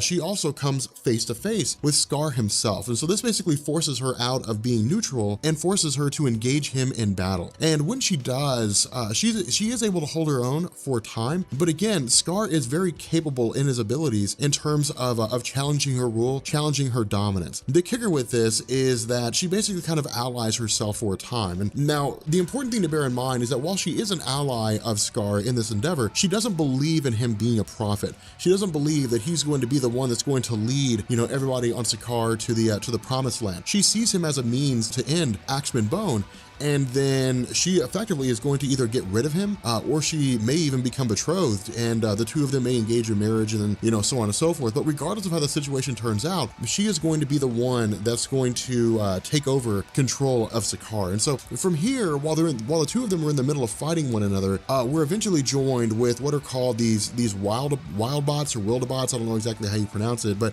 with this whole wild bot thing, the idea initially seems to be that they're basically going around and they're killing everybody who is loyal to the Red King, and they're killing anybody else that they find. They don't really know the truth about them. Now, we'll find out what the truth is when it comes to these wild bots, but after defeating them, Amaka basically allies herself a little firmly, and in fact, it actually seems like Greg Pak is toying with the notion that she may become romantically involved with Scar, not necessarily in a sense to basically solidify her rule, but in the sense that she's actually becoming romantically attracted to him. Now, initially when I saw this, I was a little hesitant because it felt like Greg Pak was just kind of, reliving the events of Planet Hulk by different means, but this is actually gonna go a whole different direction from the Planet Hulk story, and Scar is the furthest thing away from being a savior as anyone could possibly be. Now, the other half of this is that while they're all, celebrating, or not really celebrating, but while they are, taking time away to basically gather their bearings as they've escaped Axeman Bone and he retreats back to his barbarian hordes, as they're talking, a member of their tribe begins to beat on a drum, and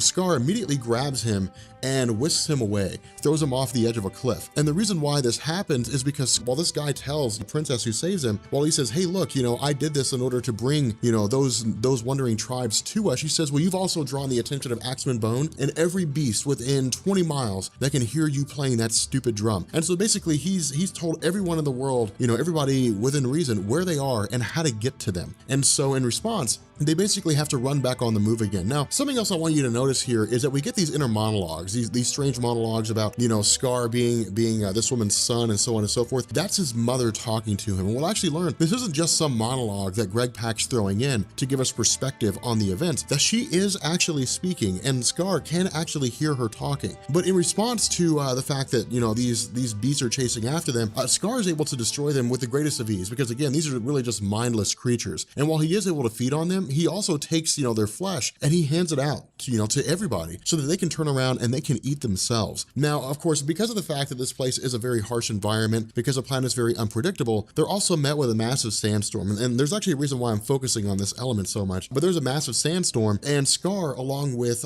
Princess Amaka and everybody else who's there, take refuge in this giant bug. Now, because of the fact that they're a little bit out from the larger tribe itself, once the sandstorm passes, they all come back. And this is important because those individuals who were not caught in the sandstorm look at Scar and say, well, he saved all those people from that sandstorm. He's our prophet. He's designed to lead us into this great future, into this great life. And the whole basis with this is for old Sam to basically take Scar and lead him to a place called the Prophet Rock. Now, the Prophet Rock is basically the location where the Incredible Hulk crash landed when he first arrived on the planet Sakaar. The reason why this matters basically is because the idea of old Sam is to use this journey to have Scar tap into the old power using the technology available on this ship. The problem is that once they get in there, they realize that the wild beasts have basically cannibalized it. The wild beasts have turned it to their own ends. While the technology is still there and it is still, still available to be used, the idea is to have Scar basically undergo this journey that represents the journey the Incredible Hulk took when he first landed, in terms of experiencing or being on the borders of dying of starvation, or at the very least, suffering from exposure to the elements. It was the idea of putting him on this path and having him take the same road the Incredible Hulk did symbolically, and then eventually allowing him to harness the old power. The problem here is that while they're in the middle of this elevation to power, they're suddenly met by the arrival of a guy named Hero Amin, I think, or Hero Amin. I don't remember exactly how you pronounce it, but what we know is that this guy is basically the blind priest of Axeman Bone. He's basically the guy that leads them to where they need to go, and he's the one that sees all these things that are supposed to be happening. But we learn this blind priest is actually in possession of the old power. Now again, the old power basically just allows those individuals who wield it to manipulate the core of the planet. It basically allows them to be someone that can just tap into the planet itself for a multitude of different things, to construct giant objects, to construct rocks, to do almost anything they want to with a planet. The issue with this is they have to be in touch with the planet. They literally have to be touching it in some form or fashion, otherwise they can't really do anything with it. Hero Amin basically says that he's going to take out Scar because he doesn't want him to be in possession of the old power, because if it was, or if Scar did have the old power, it would make him virtually unchallenged in terms of his capabilities. Now, what we also learn is that when Hero Amin came in possession of the old power, that old Sam tried to train him in how to use it. The issue was that Hero Amin was impatient. He didn't know how to use it adequately. He was unwilling to listen to reason. And so in response to this, he basically has power that he can control. Now, this is when we learn that the monologue that we've been seeing throughout this entire story is an actual voice that Scar can hear, when basically this voice starts saying, saying, you need to lift him off the ground. You need to remove him from the ground because that's how he's able to use his power. And Scar responds to it and says, I hear you talking all the time. All you ever do is talk to me. All you do is run your voice in my head. You know, leave me alone. You know, I don't need your help on this. But ultimately he does bend to the advice of his mother, and he basically hoists Hero Amen into the air, weakens him, and effectively leaves him there. And so with Hero Amen basically being defeated, they essentially move on. You know, they basically say, okay, fine, let's get out of here. Not only that, after witnessing the power that Hero Amen had, ultimately Scar says, okay, I want this old power. I want these abilities that Hero Amen has. I want to be able to do what it was that he was able to do. And so from here, we follow them on their journey, you know, to basically to the walled city of Akini. And when they get there, we learn that this walled city is actually under the control of the Red King himself in a cyborg form. Now, this is where we also get this origin story, or I guess this information, this backstory on why it was the Incredible Hulk landed on planet Sakaar in the first place. What we learn is that this guy, Old Sam, was a guy that's been a prophet for quite some time. The issue was that Sakaar had a lot of enemies. And so in response to these enemies, he basically created a portal that would pull in anybody that came across it. Now, the first people to come through it were what he referred to as the Death's Head Guard. When those Death's Head Guards arrived, of course, they fought off those spikes, those weird organisms that transmogrify its inhabitants. After that, it was also the arrival of the father of the Red King. When he was there, alongside the Death's Head Guard, they fought off the spikes and sort of ushered in this era of peace. The problem was that eventually the Red King took rule. And when he did, he used the Death's Head Guard to take over the planet and make himself dictator. But this is the reason why the Incredible Hulk landed on this planet, because this portal had been made to pull him in, had been made to pull in virtually anybody who would be able to cast off the various enemies of Sakaar itself. Now, after learning this, of course, this provides a little bit of backstory here. It provides some pretty important information in terms of why the Hulk arrived in the first place. But once they actually get into the city, once they actually get into this residence, we learn that the Red King in his cyborg form is working with Scar, that he's basically working to make a more peaceful place, that, you know, after being on the verge of death, he's kind of seeing the light of his ways, right? Like he wants to basically lead, you know, Sakaar into a greater era of peace. But he also goads, you know, Scar into touching this artifact and taking on the old power. The problem with this is that in the eyes of Princess Amaka, in the eyes of how she views her father, she still considers him to be one of the biggest problems that Sakaar had ever faced. And so because of the fact that she doesn't want to see him take power, because of the fact that she doesn't want to see him be the one that's controlling everything, which he believes he would do, just simply working through Scar himself, ultimately she abandons Scar and she ends up taking up residence with Axeman Bone. And so once she allies herself with him and Scar begins to seize control of the old power, it sends out this shockwave throughout the planet in the sense that everybody on Sakaar is able to tap in or realize just how powerful the old power is. But the reinstatement or the use of this old power sort of emerging and being sent out not only affected the world, but it also sent out signals all across the cosmos. And because the Silver Surfer has the power cosmic, and because he has cosmic awareness, he comes to the realization that the old power would basically feed Galactus for millennia. And so in response, he arrives on Sakaar for the purpose of telling people Galactus is coming and Galactus is going to consume the old power so that he can, you know, satiate his hunger without having to kill billions of people for the next, you know, however many millennia. So what's kind of interesting is that today's supposed to be like a comic book concepts day. Like we're supposed to talk about just weird things that go on in comic books, but you guys are going ham over the Incredible Hulk. That amazes me, but I guess it also kind of makes sense because the Incredible Hulk is so popular that so many people love the concept of him. And I'd hardly ever done anything Incredible Hulk related here on my channel. In fact, the only thing I'd ever done that was Hulk related was in the early days when I was making videos, and it was like the Incredible Hulk Explained. I mean, that video wasn't nearly on par with the other character videos that I would do later on down the line, but you know, it's I guess maybe it's time to actually catch up on that. Maybe it's time to do some more Incredible Hulk stuff. And so what we're gonna do with this video anyway is we're going to basically like continue the saga, the conclusion, I guess, of the Incredible Hulk's son with regards to his events on the planet Sakaar and how he'll go against Galactus and then eventually be teleported to Earth, where the new story arc will pick up with him encountering the Incredible Hulk, encountering his father for the very first time, really in a genuine fashion. destruction, and I'll explain what that means here in a minute. But again, in the last video, for those of you guys who are new to Comics Explained, who stumbled across this video, in the last video we had talked about how the Incredible Hulk, when he had basically defeated the original Red King in the Planet Hulk event, it allowed him to go on alongside his wife Kyra, at least that's how I'm going to go ahead and pronounce it. It allowed him to go ahead and form basically, the crown, the Crown Kingdom, with the two of them ruling at the top. But the ship that he had been sent on when it got to arriving on Sakaar had basically been detonated, and the result was that Kyra, alongside everybody inside the kingdom, had been killed, and the Incredible Hulk took off for Earth to initiate the World War Hulk event. What this does is this basically runs as a contributing factor to what was going on after the Incredible Hulk left, and it basically told us that his son had been saved by his mother Kyra when she had basically used the power of the Old Strong, which basically means it gives a person an ability to manipulate the very core of the planet, to manipulate every fashion of the planet itself, and to make the planet what it is that they want it to be. So she basically used her power of the Old Strong to preserve Sakaar,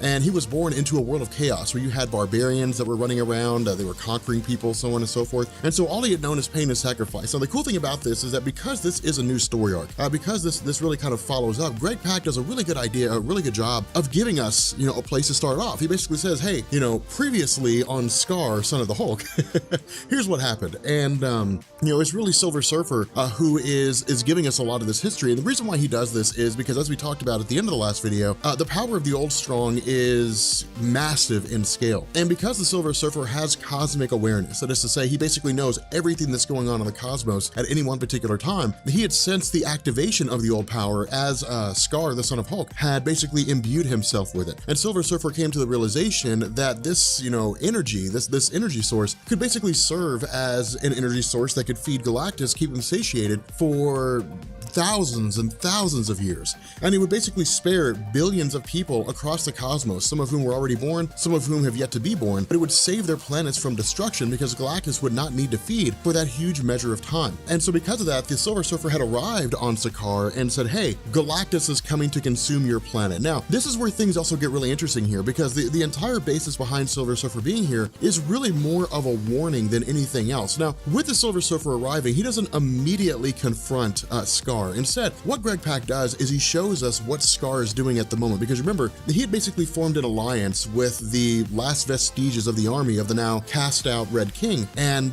they were basically going to be working together for the purpose of eliminating the barbarians. Now, unbeknownst to the Red King, the ultimate motivation here of Sakaar is to annihilate all life. We'll find out more about that here in a minute, but to the motivations, or I guess to the mind of the Red King, Sakaar is really just out to get rid of the barbarians, after which Red King can, resume his control over the planet, can go back to being absolute ruler. Now, with regards to Sakaar himself, he basically speaks directly through the planet. And again, this is just part of the old power. This is what the old power allows him to do, is to basically be one with the planet. Communicating with the planet, he basically addresses the barbarians directly and says, hey, look, you guys are some shady folks. In your attempts to locate me, the son of the Incredible Hulk, you traveled from village to village, killing off every child you found, unspeakable acts. You've murdered, you've engaged in horrible actions, and now you're going to reap you're going to reap the sows, or whatever, how it is. People say, I have no idea how that, you're gonna reap what you sow. There we go. And he says, I'm gonna use the power of the Old Strong, and I'm going to consume this planet in its own blood, basically is what he means. Now, of course, in terms of a physical sense, what he's talking about is just cracking open the planet itself and allowing its molten core to just spew out. This is just massive, volcanic explosions and so on and so forth. But the kicker to this is that in order for Sakaar, in order for the old power to be effective, people have to be touching the planet. They can't be just floating in the air. And so when this happens, when Axeman Bone, the leader of the barbarians, leaves the surface of the planet, this is to say he's just kind of like, jumping from one object to another, trying to stay above the lava, the Hulk can't sense him, but he does sense his daughter. Now, what he says, he's basically going to go after her. He's going to essentially kill his daughter, and he's going to lead to her total destruction. The other half of this, though, is that Axeman Bone goes to try to keep his daughter alive. He tries to rescue her as best he can. And so while that's happening, we suddenly have Sakaar met with the arrival of the Silver Silver Surfer himself. Now, this is really cool because Silver Surfer basically goes to him and says, hey, look, man, like, I'm not here to fight you directly. I haven't been summoned here. You know, I haven't been here to rid this planet of you. I'm here to tell you Galactus is coming and he's going to consume the old power by consuming this planet. And so you've got one of two options. Either you can let it happen or you can use the old power and you can get your people to safety. You can get your people to freedom. Now, what's also interesting about this is, you know, Scar doesn't initially seem to listen. Instead, he's hell-bent on trying to destroy the Silver Surfer. Now, while the old power does make Scar very, very powerful in terms of his normal form, he's no match for the Silver Surfer. I mean, it's almost night and day when Silver Surfer is absolutely pummeling him and tearing him to pieces. And so in response to all of this, you know, the Silver Surfer says, look, man, like, be reasonable. You know, you need to save your people because there's nothing you can do to stop this. There's nothing you can do to keep this from happening. And in response, Scar basically has the Red King attach an obedience disc to the Silver Surfer in order to keep him here. And the reason why he said that is because, you know, the Silver Surfer says, okay, fine, you know, maybe I should bail out of here. You know, maybe I should leave. If you're not willing to listen to reason, then maybe I should take off. But with the Silver Surfer imbued with an obedience disc, what this means is that he basically is controlled now. He cannot break away. You know, he cannot leave and go do his own thing. And so he's effectively confined to this earth. Now, what we do is we also pick up with Scar going alongside and locating these barbarians. Now, once he gets there, you know, or at least once he gets to the forces of the Red King and these different barbarians, it's really just kind of what's left of them. And what I mean by that is after the Red King was defeated, his forces just kind of scattered throughout the planet, largely because of the fact that the Incredible Hulk had taken over running the show and had kind of, you know, begun a process of cutting a swath through every single member of the Imperial Guard that he could find. And so it was really as much of them trying to save their own lives as it was trying to find a place to go to after the fall of the Red King. But in response to this, we now have, you know, Scar going through and rounding up these forces as best he can in order to basically take the battle directly to the Red King himself. And so what we end up doing is we basically switch over to Scar going against the, I guess, Princess Amaka. Now again, Princess Amaka is the daughter of the Red King, and the idea here was that she was attempting to maintain some measure of control. She didn't have like a proper kingdom, right? Like she didn't have like an actual castle somewhere that she went to. She was really just a nomad on the move, but she was the one that was rallying what was left of the forces of the Red King. The problem with this was that for her, she didn't like what it was, or at least how the Red King was ruling. And so her idea was to basically cast aside her direct father's influence and replace it with her own. But when it was revealed that her father was alive, she effectively abandoned him and took up residence with Axeman Bone. And so as a result, the journey of Scar eventually leads him directly to her path due to the fact that she's designed, you know, to be this kind of stopgap measure. We know that Princess Amaka could not actually go against Scar himself. You know, she just doesn't possess the abilities or the power to do so. But the fact remains here that she is really the last line of defense, or at least it seems like she's the last line of defense between these barbarians and Scar going through, killing Axeman Bone and everybody else that's there. In response to this, Axeman Bone basically summons the Beast of Old, this massive dragon that existed some time ago, and uses it for the purpose of trying to take out Scar. Now, this is really designed to be as much intimidation as it actually means destroying Scar. But the funny thing about this is throughout all this entire conflict, this entire situation, we still have, you know, Kyra in her old power form, that's to say, you know, her spiritual part of the planet, trying to communicate with Scar, telling him, you need to cast aside your anger, you have to cast aside your rage, you need to let the Silver Surfer go, and you have to prepare the planet for evacuation. While he's also tearing up this entire, you know, kingdom of the barbarians, we have Axeman Bone trying to rescue his daughter, because again, his daughter has been held captive and is trapped among these forces of the barbarians who were left behind. Now, when Axeman Bone goes to his daughter, she says, look, when Scar basically used the power of the Old Strong to shake the world or to speak with the world or what have you, I saw what he saw, and I saw what you were doing when you were going around the planet killing children, when you were killing innocent people. And so his daughter actually takes sides against Axeman Bone and says, I'm not going to do anything. Like, I'm going to stay here. And because I'm going to stay here, you're going to try to get me to leave. And in the time it will take for you to do that, Scar will get here and he will kill you and the world will finally have peace. Now, the funny thing about this, and what seems really cool about this whole situation, is while Scar is getting ready to attack Axeman Bone and presumably kill him, he's suddenly met with the arrival of what seems to be the Incredible Hulk. And this is cool because Kyra was basically telling him, look, I've tried to talk to you, I've tried to talk reason into you, I've tried to get you to focus as best you can to evacuate this planet, but you've chosen not to listen to me. So if you won't listen to me, then maybe you'll listen to your father. Now, the funny thing about this is that Incredible Hulk, as he's depicted here, lays waste You know, he takes on his son, he takes on Scar with almost no effort whatsoever. I mean, it's almost night and day how easy it is for him to take on his son in such a fashion. In addition to this, you know, once Scar is, you know, presumably set upon, once he's basically eliminated or at least removed from the equation for the time being, of course, we have the Incredible Hulk turn his attention to Silver Surfer. Now, Silver Surfer, of course, tells him, hey, look, you know, I'm here because Galactus is coming. I'm trying to warn these people to get out of here. Your son is the only one that seems to be able to get him free, and he's not willing to do so. In addition to this, I've got an obedience disc crammed onto me. And then from here, it becomes a measure of politics. And as we know, the Incredible Hulk is not a patient man. The Incredible Hulk does not like, you know, dealing with bickering and nonsense. And what happens here is the Red King basically says, hey man, like I've turned over a new leaf. The last time you were here, you almost killed me.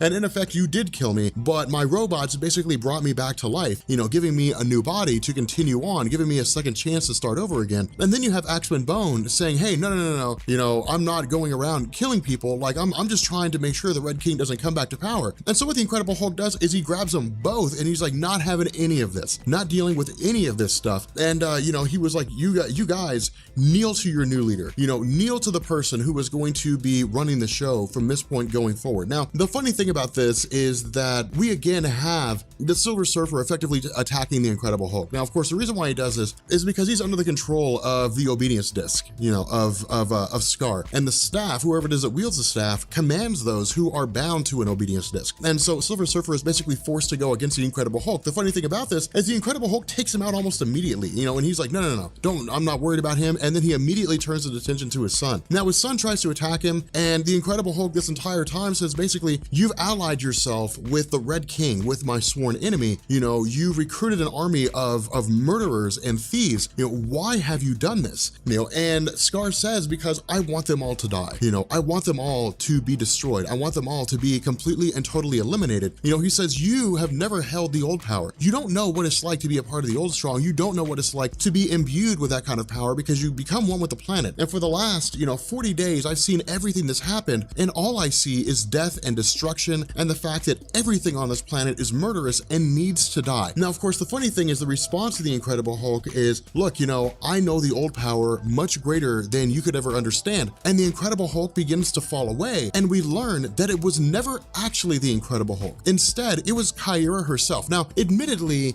this was a little disappointing to me, but it also begged the question, if the Incredible Hulk is here, how did he get here? You know, like, how did this happen? You know, I thought World War Hulk was going on.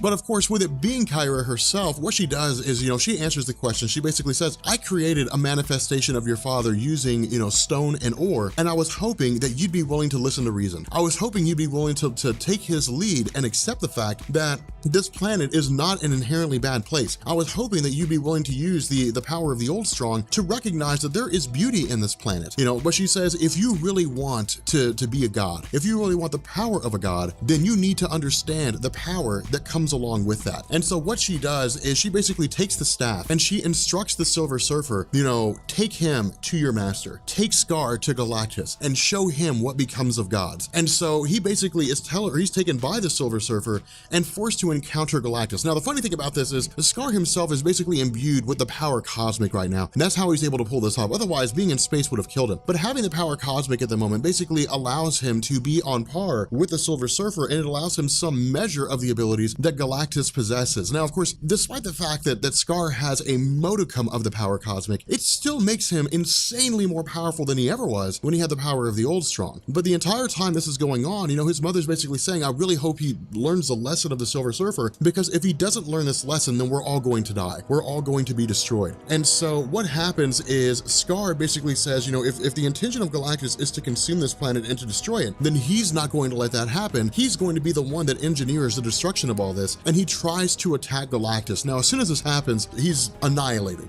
You know, he is destroyed in his entirety, and that's the end of him. Of course, you know, he's sent back to Earth, and he tries to save his mother's life and the life of those few people who are avoiding, you know, of Galactus's ship as it's consuming the planet. But of course, his mother falls away, and in his anger and in his rage, he still basically abandons all of them, leaves them all to die. And so the Silver Surfer appears to him, and this is actually the first time that Scar basically appears emotional. It's the first time that he seems overcome with what it is that he's done, that in his wrath and in his anger, he's basically destroyed his planet. He's seen firsthand the power of gods and how destructive that power is. Now, to sidetrack here for a second, because I'm sitting here thinking about this as I'm talking, and I kind of feel like maybe I didn't really explain that all too well with the whole thing about Galactus. The point that's being made here is that absolute power, it holds a price. There's a price to be paid for power. The cosmic scales always balance out. Galactus has insane amounts of power, but he was previously a man, which means that him having this kind of power requires him to consume planets. Now, as we know, Galactus consuming planets is just as much for the safeguard of the universe as it is to satiate his hunger, in the sense that the Celestials plant their offspring in planets, and then they reemerge as new Celestials. And so it's Galactus basically keeping the population of the Celestials in check by consuming worlds that the Celestials would normally put their offspring into. But the other half of this is that for cosmic entities that have insane amounts of power, they're not people. The cosmic entities were never human at one point in time. It's not like some human being was endowed with the essence of the universe and became eternity.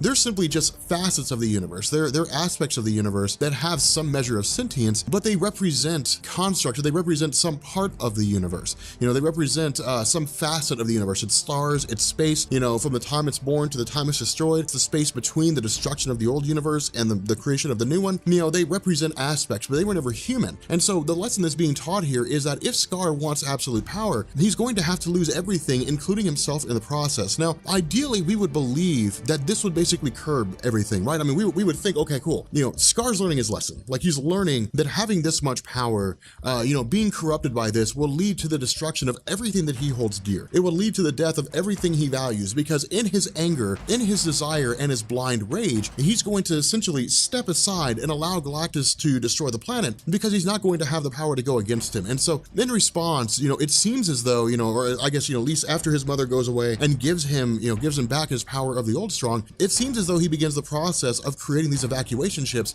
and allowing his people to escape the planet alive, without being destroyed by Galactus as he consumes the world. But in response to this, he actually doesn't do that. Instead, he annihilates all of these ships, and all these, all the ships that are trying to get away, that are prepared for people to board them and to leave, are destroyed, which means that the inhabitants of the planet basically have nowhere to go. The other half of this is Scar basically says, here's what's going to happen. Galactus is going to leave this planet. Galactus is going to walk away. If Galactus does not do that, then I'm going to use every ounce of the old strong. I'm going to grab every single person in the universe that has the power of the old strong. I'm going to bring them here, and we're going to channel these energies into Galactus to the point that it's not going to satiate his hunger. It's going to create an addiction. He's going to become hungrier than he's ever been before. And no matter what he does, he's never going to be able to satisfy that hunger, and he's going to be traveling from one planet to the next, wiping out all life in the universe in rapid succession in order to satiate a hunger that will never be satiated. And so in response, the Silver Surfer says, you're a madman, but fine, and so he basically bails out. Now from here, his mother appears and she says, no, your rage, your anger, your unwillingness to listen to reason has cost everything, because Galactus will consume this planet. That's just the way it is. Scar can't stop him. If Scar tried to do something like that, then Galactus would just obliterate him. And what this is Greg Pak telling us is that he's become drunk with power. He has the power of the old strong, but his rage, his anger, his desire to see all life on Sakaar destroyed, his belief that he has absolute power, has led him to believe he can take on Galactus and lead to Galactus's downfall. And we know that's not the case. And so his mother says, the only thing that you can do here is leave. The only, she says, I'm going to keep you alive, and I'm going to send you to Earth. I'm going to send you there, because when your father was banished from Earth, it was because the Illuminati failed to see the hero in him. And when he arrived here, the hero he was came out in true fashion when he led a rebellion against the Red King. And she says, hopefully you can find the same thing. Hopefully your paths will follow the exact same pattern, that I can send you to Earth, and through whatever circumstances this road takes you to, you will end up finding yourself a hero on the planet Earth. And so she effectively banishes him and sends him away. In response, she goes to the Silver Surfer and says, let Galactus take me. Let Galactus take this power. Let him satiate, the energy that he needs. Let him satiate his hunger, so that, countless billions in the world, or I guess in the universe, will be spared if all it means, or all it takes, is for me to sacrifice my own life. So I was sitting here thinking, I was like, we finally get to cover the story where the son of Hulk, Scar, fights Wolverine and the son of Wolverine and Juggernaut. It's gonna be amazing. And then I started getting into it and I was like, wait a minute now. Now, wait a minute. We missed something. We missed that right turn at Albuquerque, I think is how it goes. We zigged when we should have zagged. And as I was going through, I was like, what did I miss? Because I was trying to figure out what I missed, because there was a story that correlated. There was a story that linked the first volume of Scar, Son of Hulk to basically the re-jump, or I guess the reintroduction of the Incredible Hulk series that featured Bruce Banner. And then I realized we never covered the story where Scar fought his dad. We never covered the story where Scar fought Hulk. And so we're gonna cover that here. We're gonna pick up with this. Now, something to keep in mind for a lot of you guys who are just now joining in with my run on the Incredible Hulk, in the playlist down in the description, I have it done in chronological order. And so this story actually comes before the last video where Spider-Man fights Red Hulk. Chronologically, it comes before that. So in the playlist, it'll be before that. But if you guys ever find yourself overwhelmed, if you find yourself a bit confused by what's going on, maybe a little bit lost in the whole run of everything that's happening, that playlist will give you all the videos in chronological order so you can get caught up and you can make sure that you're aware of what's going on as we progress through these videos. Having said that, at the end of the first run of Scar, Son of Hulk, it basically saw him being teleported to the planet Earth. And we didn't really know exactly what had happened there. All we knew was that the Incredible Hulk seemed to become aware of his son's presence. At the same time, this actually takes place during the events of Dark Reign. Now, for those of you guys who don't know, Dark Reign was the post-Secret Invasion / Civil War event, and essentially saw Tony Stark being removed as Director of S.H.I.E.L.D. and replaced with Norman Osborn. Now, the reason for this was because of the fact that Secret Invasion basically established that the Skrulls had taken over a huge majority of Earth. And because of the fact that Tony Stark and S.H.I.E.L.D. were not aware of this, it was a demonstration, at least as far as the government saw, that Tony Stark was effectively inept as the leader of S.H.I.E.L.D. And so they cast him out. Norman Osborn kind of wiggled his way in. And then, of course, he launched Hammer and basically turned S.H.I.E.L.D. into this dictatorial group. That is to say, he was basically using the law to effectively put himself in absolute power. Now, the funny thing about this was that he had his own team. He had like Dark Avengers, he had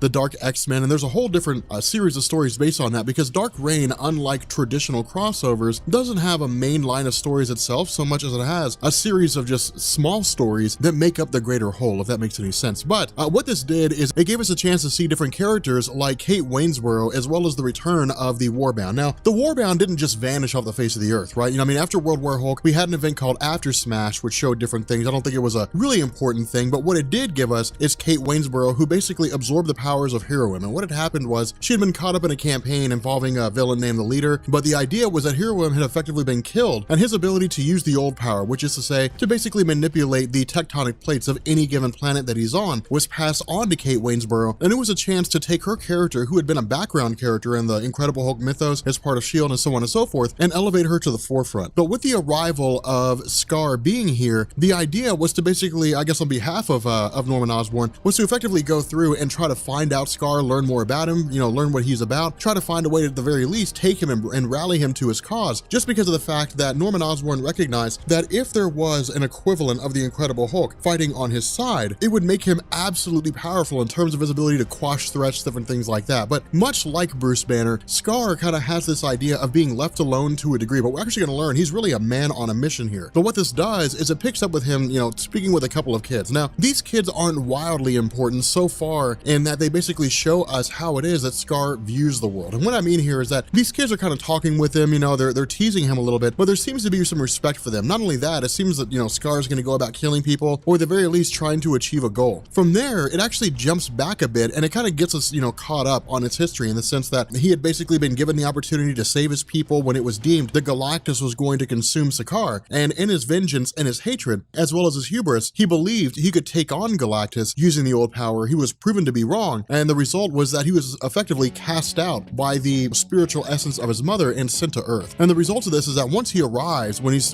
talking to these kids, of course, one of them basically falls off the cliff. Now, the young girl runs off, she runs into cops, she tells the cops, hey, look, I need help. But what this is doing is it's basically creating a scenario whereby Scar cannot trust humanity. Because remember, when he first got here, he was a guy who was immersed in hatred. He was a guy who was immersed in rage, but it wasn't like he viewed humanity as intrinsically distrustful. It wasn't like humanity was inherently bad. Instead, it was literally him just kind of learning about humans as he encountered them. The problem with this is one of his first encounters is a misunderstanding where he had tried to save the boy and the boy had effectively suffered some major injuries. Instead, the police believe that Scar was the reason why this kid almost died. And so they immediately take him into custody. Because of this, Scar basically develops a hatred for humanity and in doing so turns on these cops. Now, of course, this is when the Incredible Hulk first becomes aware of his existence, becomes aware of the fact that he's there. Not only that, the rampage that Scar is going on is being followed by the Warbound, being led by Kate Winsborough. And so once they finally get there, Kate says, hey, look, I know I'm not necessarily of Sakaar, but I do have the old power by way of Heroim. I understand what it is that you're going through. Because remember, when a person has the old power, they effectively have the legacy of the entire race. I mean, it's not like you simply just absorb the ability to manipulate tectonic plates. You absorb everything that is the history of the shadow culture. And so because of that, you basically know everything about them. You feel what they feel, you've seen what they've seen, and you've seen the history of Sakaar through your own eyes and your own experiences. And so for Kate Waynesboro, her having the old power allows her to understand the hatred that Scar has right now, but to also understand where he's coming from in terms of his own experiences. Now, from here, she tries to appeal to him to basically say, hey, look, we've seen where you're coming from. We are the Warbound. We were the friends of the Incredible Hulk. We're your friends,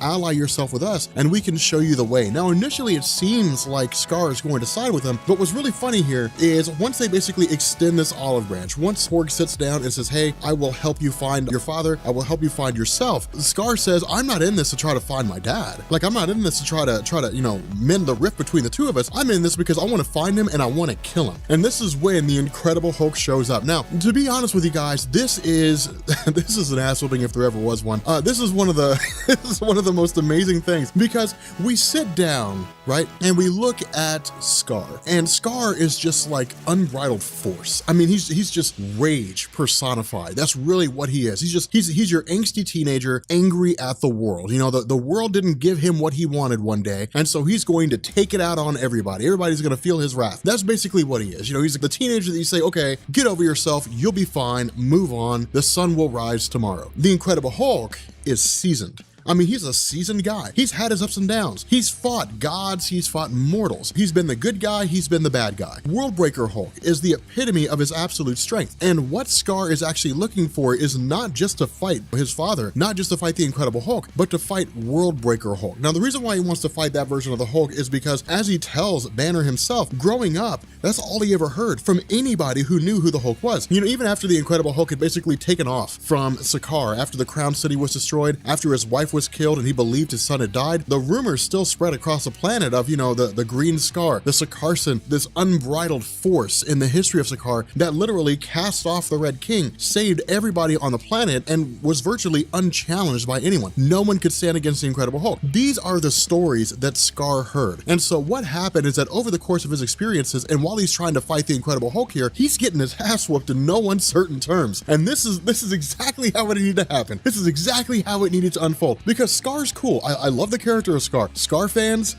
we're fanboy.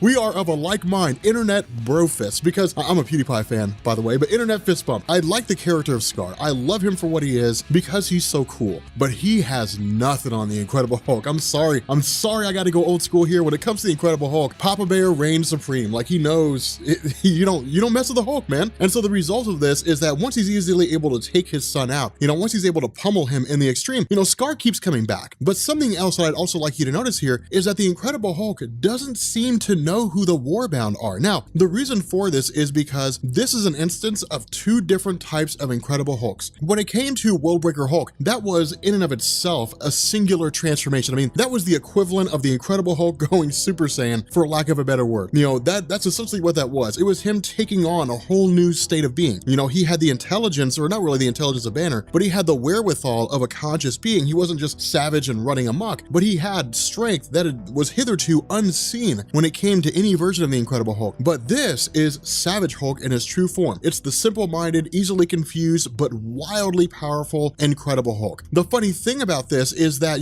when he says, why do you want to fight me? When he asks Scar, why do you want to go against me? Scar says, because, all I ever heard was that you were a hero. But the question I have is, why would a hero let his son die? Why would a hero let his people suffer at the hands of Axeman Bone drone and his, his barbarous forces as they were trying to fill the power vacuum of Sakaar, and why would he let the world die? The funny thing about this is that the Hulk responds by basically saying, I have no idea what you're talking about. I don't know anything about Sakaar. I have no clue what it is that you're saying. And this is when the Warbound begin to realize that they're two distinctly different beings, because keep in mind, this is something to keep in mind, guys, the Warbound never saw Savage Hulk. They never saw that version of him. From the time that he first showed up on Sakaar, all the way up until the time that he left, he was effectively Worldbreaker Hulk. He was the Hulk that showed up in World War Hulk, that iteration of him. He was intelligent, but he was wildly powerful. He was determined, and the reason for that was because he was just filled with anger at the fact that he was betrayed by the Illuminati. That was his singular goal, was to come back to Earth and kill the Illuminati for casting him out. It was only after Kyra died and,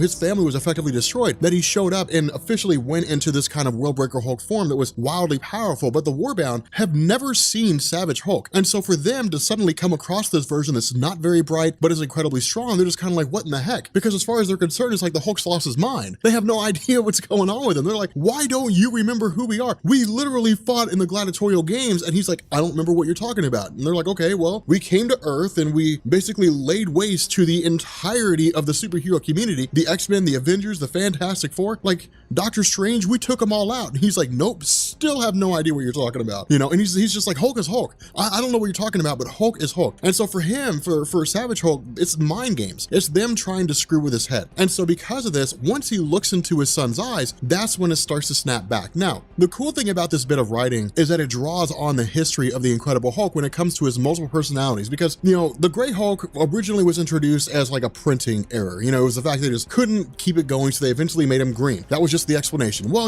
we just can't keep it going, so we're making him green instead. It wasn't until years later that the Gray Hulk was his own persona. We have Joe Fixit as Gray Hulk, we have Professor Hulk, we have all these different versions of the Incredible Hulk. What's happening in this story is they're basically tapping in, and they're saying that when Bruce Banner, or I guess when the Incredible Hulk looked in the eyes of his son, he saw Kyra. He remembered her for a fraction of a second, but then suddenly those memories get shut out. Now, whether it's because they're too painful, whether it's because that personality is trying to surface and the Savage Hulk is keeping it back, that's something that's never really explained here. But what we're basically told is that Worldbreaker Hulk is a different iteration of the Hulk. It's not the same as Savage Hulk, the kind that we're traditionally used to seeing. And so because of that, initially he simply just tries to cast off Scar and basically say, go away, I don't want to have anything to do with you. But Scar's like, no, I came here for a fight, and a fight is what I'm gonna get. He tells the Incredible Hulk, he's like, either you can put up and we can fight, or you can walk away. But one way or the other, man, you are taking this ass whooping. And so because of that, with the conflict that they have going on, what's ironic is that they're right next to a nuclear power plant. And so when you're dealing with force of this magnitude, when you're dealing with the Incredible Hulk, who's powerful enough to punch the ground and create earthquakes, the most logical scenario happens here in the sense that they basically just disrupt this nuclear power plant and they begin the process of sending it into meltdown. Now, where the Warbound and the Incredible Hulk step in and try to save this power plant, initially they're not really successful in doing that. But with Scar, he has the old power. And this is basically Marvel saying the old power works regardless of what planet you're on. Sure, the old power originates with Sakaar, but it's basically just the ability to manipulate tectonic plates. And if a planet exists, it has tectonic plates, meaning as long as you're standing on the ground, you can manipulate the tectonic plates of that planet and achieve virtually any goal. And that's exactly what Scar does. He basically uses his old power to effectively seal off this nuclear power plant and basically save the lives of the people who were there,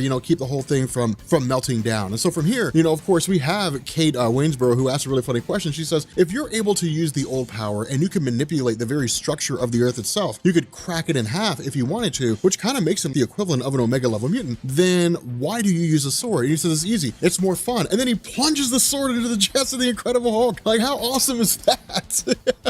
Now, the funny thing about this is that this is not going to kill the Incredible Hulk, not by a long shot. And Scar knows this. Scar knows it's not going to kill the Hulk. All he says here is, you are not the Hulk that I've been told about. You're not this Worldbreaker Hulk, this champion, this absolute power of physical strength, this being whose strength is virtually unrivaled with the exception of those who are cosmic entities and I guess the Sentry. He says, you are a shadow of your former self. So come find me when you become Worldbreaker Hulk again. Until then, leave me alone. Like, I don't want to have anything to do with this because you're literally just a weak and pathetic man. Now, in truth, if this fight had gone on long enough, Savage Hulk would have killed Scar. I mean, that's just the way it is. There's no discussion to be had there. Like, Scar would have been obliterated by Savage Hulk because Hulk would just keep getting stronger and stronger and stronger. Scar does not have that ability. Scar does not have infinite strength. The Incredible Hulk does. And so ultimately it would just lead to, Scar being killed. Either that or Scar would simply just just rip the planet in half and kill himself and Hulk at the same time, kind of look at it like a no-win situation and say, well, fine, if I can't win, then everyone's gonna lose, and literally just kill everybody. But that pretty much wraps things up, because what this does is this wraps back around, I guess it kind of moves forward into the video that we talked about yesterday with Red Hulk versus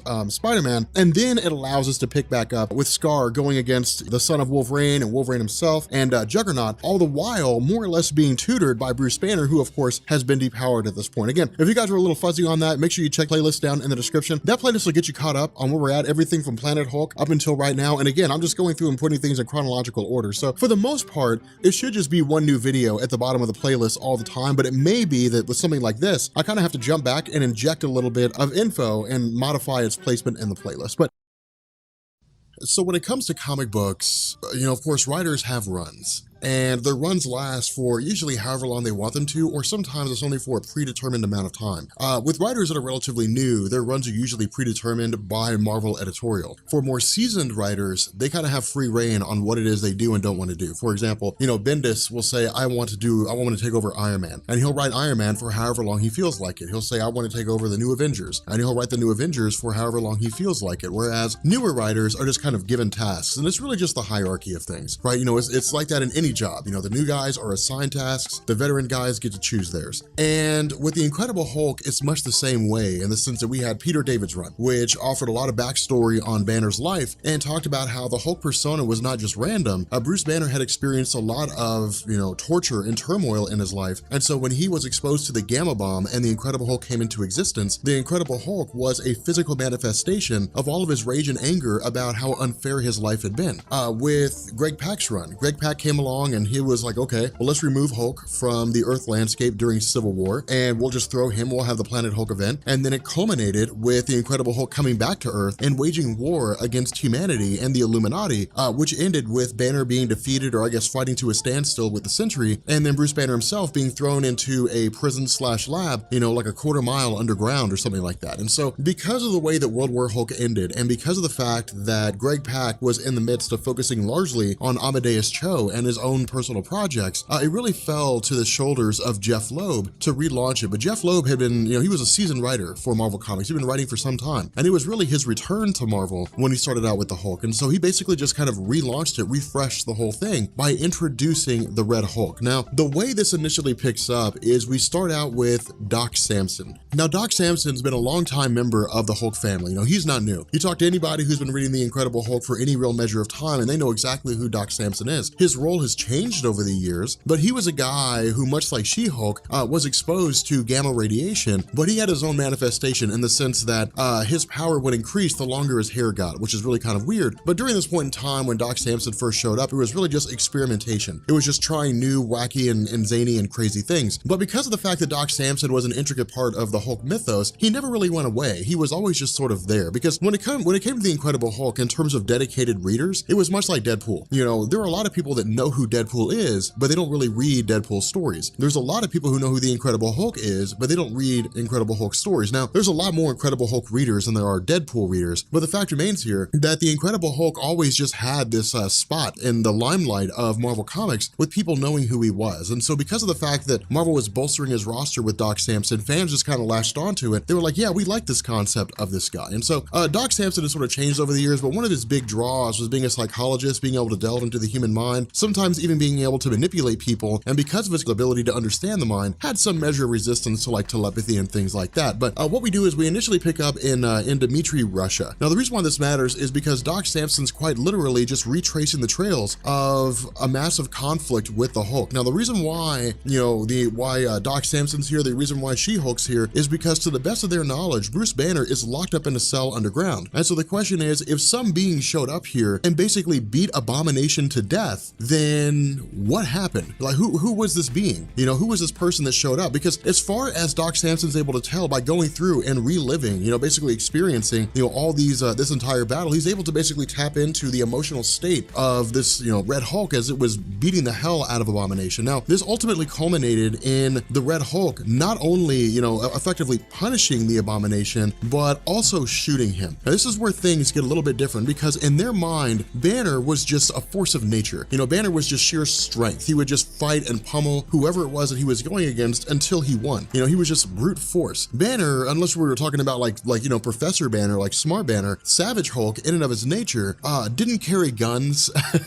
You know, he didn't shoot people. He would just beat the hell out of them. Not only that, this Hulk seems to have wherewithal. It seems to have a higher level of intelligence. And so what we do when we pan out is we realize it's not just Doc Samson and She-Hulk, it's also General Thunderbolt Ross, it's also Tony Stark, and it's also Maria Hill. Now, She-Hulk here is, of course, you know, she's present here just because of the fact that she has so much experience with Banner, because, you know, her becoming She-Hulk is part and parcel to Banner being Hulk. Of course, in the sense that she received a blood transfusion from Bruce Banner, which is why she became She-Hulk in the first place. Doc Samson's here because of his knowledge with psychology. Tony Stark is here because, remember, this is pretty soon after Civil War. Of course, it's before Siege and Dark Reign. And so, you know, at this moment in time, he's still the director of S.H.I.E.L.D. You know, this, of course, we have Maria Hill here just because it's Maria Hill. She's kind of the second in command for S.H.I.E.L.D. at the moment. And then we have Thunderbolt Ross because he's a guy that spent his life tracking down Bruce Banner. And so he's really one of the most knowledgeable people when it comes to someone who has, you know, who's exposed to gamma radiation. Now, at this point, Jeff Loeb gives us a little bit of bickering back and forth in the sense that, you know, he establishes who the characters are, and that was the basis behind this. Because it was a relaunch, it was a picking up point. In addition to this, because it introduced a new Hulk, this relaunch was more of a starting point than other stories had been. And what I mean by this is, whenever comic books relaunch characters, whenever it's like a soft rebranding or something like that, a lot of times things will stay the same. They'll simply say like, hey, this is, you know, we're picking back up again with the Incredible Hulk. And so people who liked the Incredible Hulk will read it. People who didn't care about him wouldn't read it. But when Jeff Loeb came out and said, hey, there's a new Hulk on the scene, well, then everybody went to go read it because everybody wanted to know who this new Hulk was. Now, for those of you guys who weren't around, who weren't reading comics, in 2008, I think it was January 2008 when this came out, when Red Hulk was announced, it was a big deal. Like, everybody wanted to know who the Red Hulk was. That was like the huge mystery. Who is the Red Hulk? And so ultimately, the group basically comes to the decision that this individual, this being, is essentially imbuing, just kind of letting off gamma radiation. Not only that, this being was able to completely overpower and take out Abomination with sheer force of will. Not only that, Abomination couldn't really offer much in terms of a counterattack. And so this tells us that whoever this person is extremely powerful in terms of their physical strength. Now, before they're able to get too much further, they're basically met with the Russian superhero team, the Winter Guard. Now, the Winter Guard is basically nonsense.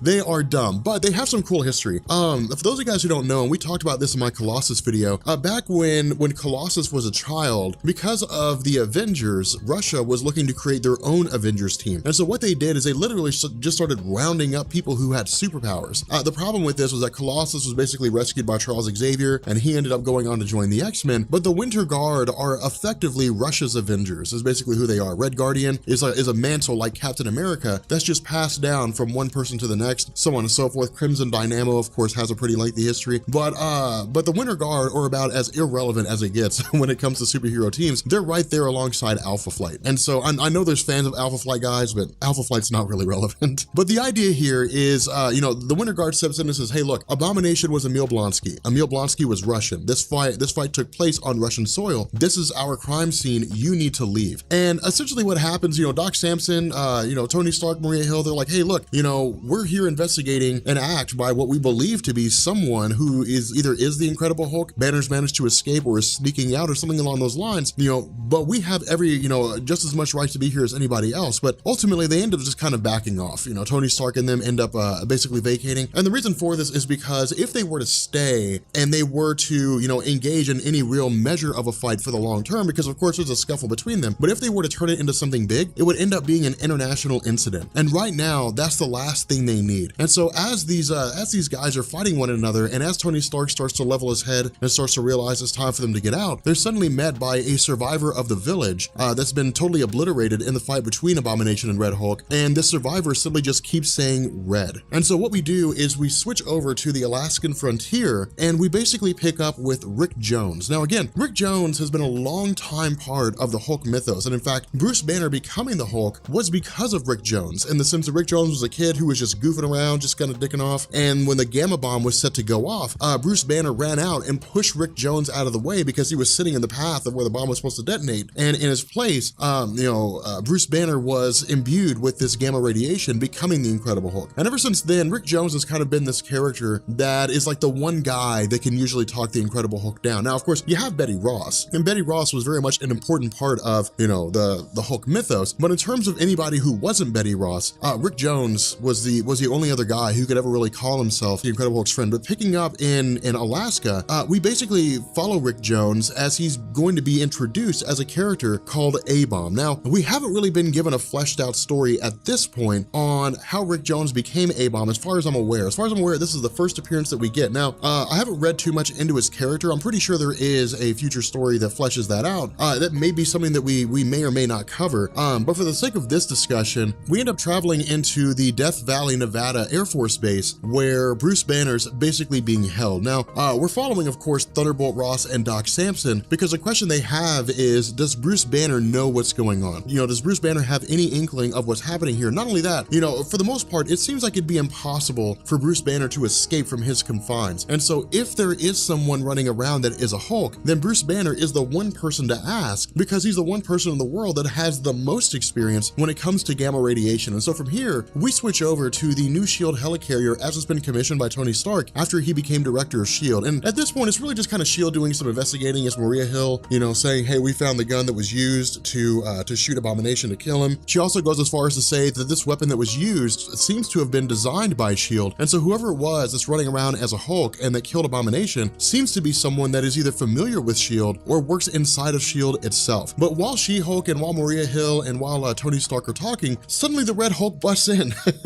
The Red Hulk smashes in and grabs She-Hulk. Now, at this point, it's really just panic. And the reason why is because while She-Hulk is able to hold her own, or at least it seems like she is, from what Tony Stark and Maria Hill are hearing, the Red Hulk was able to infiltrate a SHIELD helicarrier without them knowing. And so this presents a massive problem on a multitude of levels. First and foremost, how did he get in? Like, how did, you know, if he was able to get in there, then obviously it's a regular person. Otherwise, somebody would have said, hey, there's a giant red monster running around the ship. So it was obviously, you know, Red Hulk in a human form. Not only that, he was able to, you know, to get past all of SHIELD's defenses, which means that it's someone with clearance to get into SHIELD, which means it's probably a SHIELD agent or a high-ranking official. But then while they're trying to figure this out, suddenly they're basically met with She-Hulk being thrown down below, meaning that she was easily toppled by Red Hulk. And so at this point, Tony Stark says, okay, fine. Maria Hill says, hey, the SHIELD helicarrier is listing, meaning that it's tilting to one side. You know, the Red Hulk seems to be tearing things apart. The helicarrier is going to come crashing down. And so Stark's like, okay, fine. We got to try to keep this helicarrier afloat so that we don't crash into New York City and kill people. But we've also got to try to find a way to subdue the Red Hulk, because remember, right now, they don't really know what they're dealing with. All they know is there's a giant monster, a giant Red Hulk, or at least they don't really know that he's, you know, red at this point, but we know as the reader. So, you know, it's a giant Red Hulk that's running around the ship, tearing things up, and defeated Abomination. And so the idea here is, okay, you know, we've basically got to figure out what's going on. We got to get control of the situation. And so ultimately, you know, it seems like we have Thunderbolt Ross and we have Clay Quartermain effectively hiding out. And suddenly Tony Stark, during an investigation, is attacked by the Red Hulk. Now, again, you know, Stark does what he can against Hulk, but he's powerless. I mean, with his blasts, you know, with his all his vaunted strength, it doesn't really make much of a difference. And so this is really a scenario where Stark simply says, okay, fine, you know, we have the Iron Man protocol, activate that. But in reality, it's really just, you know, Stark refusing to acknowledge the fact that they're going to have to abandon ship. That's really what's going to have to happen here. Now, of course, She-Hulk comes too, and she saves Tony Stark, you know, before he falls off the side of the ship, simply because of the fact that his energy reserves are being exhausted. But doing the best they can simply doesn't seem to be enough, because in the end, you know, the SHIELD helicarrier comes crashing down and is totally obliterated. And so at this point, we switch back to Rick Jones, and we have Rick Jones, you know, traveling to this Death Valley, Nevada base where Bruce Banner is being held captive, simply because of the fact that he's going to find Bruce Banner. But when he gets there, you know, some disembodied voice speaks to him and says, hey, I thought you were dead, you know, and then of course it's revealed that it's the Red Hulk, and the Red Hulk seems to subdue Rick Jones. But then suddenly at this point, Rick Jones transitions into A-Bomb. Now, A-Bomb is basically like the second iteration of Abomination. It's like another version of Abomination. But again, as far as I'm aware, this is the first time he's shown up, and so we really have no information on how he got to be this way. But in the fallout of this SHIELD helicarrier crashing to the ground, of course, we have Tony Stark, She-Hulk, Maria Hill trying to survey the situation, trying to see if they can get things under control. But then Maria Hill says, hey, Stark, like, here's a transmission. We need you to listen to this. So this transmission is extremely important. And the reason why is because once Tony Stark fires it up, we learn there's something going on here with General Thunderbolt Ross and Bruce Banner. And the reason why we know that is because initially, you know, like we saw before, it was Doc Samson and Thunderbolt Ross showing up and saying, hey, you know, what do you know about what's going on right now? You know, we've got a guy who traveled to Russia, presumably as a Hulk, killed the Abomination. You know, no one knows where this new Hulk is coming from. No one knows why this new Hulk is emitting radiation more so than the Incredible Hulk ever was, and no one knows why he's using a gun. And so because of the fact that Banner is the foremost authority on gamma radiation, you know, he says, fine, give me the files, I'll look at them, I'll see what I can do. But Thunderbolt Ross doesn't have a whole lot of faith in him. Now keep in mind, Ross hates Banner. I mean, having him here right now is, in the eyes of Thunderbolt Ross, the second best thing to simply just killing him. But as he gets ready to leave, Thunderbolt Ross is pulled aside by Banner. And Banner says a couple things here and there, says some small phrases, but we can't really hear what they are. Now we'll find out why here in a little while, but as Thunderbolt Ross is taking his leave, and you know, of course, Doc Samson asks, hey, like, what was that conversation about? He basically just says, hey, don't worry about it, you know, it's nothing to be concerned about. But for Tony Stark, this is massive, and he's pissed that he doesn't know about it before, because a secret conversation between the Incredible Hulk and Thunderbolt Ross is something he needs to know about, especially when there's just a random Hulk running around and no one knows where he came from. And so jumping back to Death Valley, Nevada, with this conflict between A-Bomb and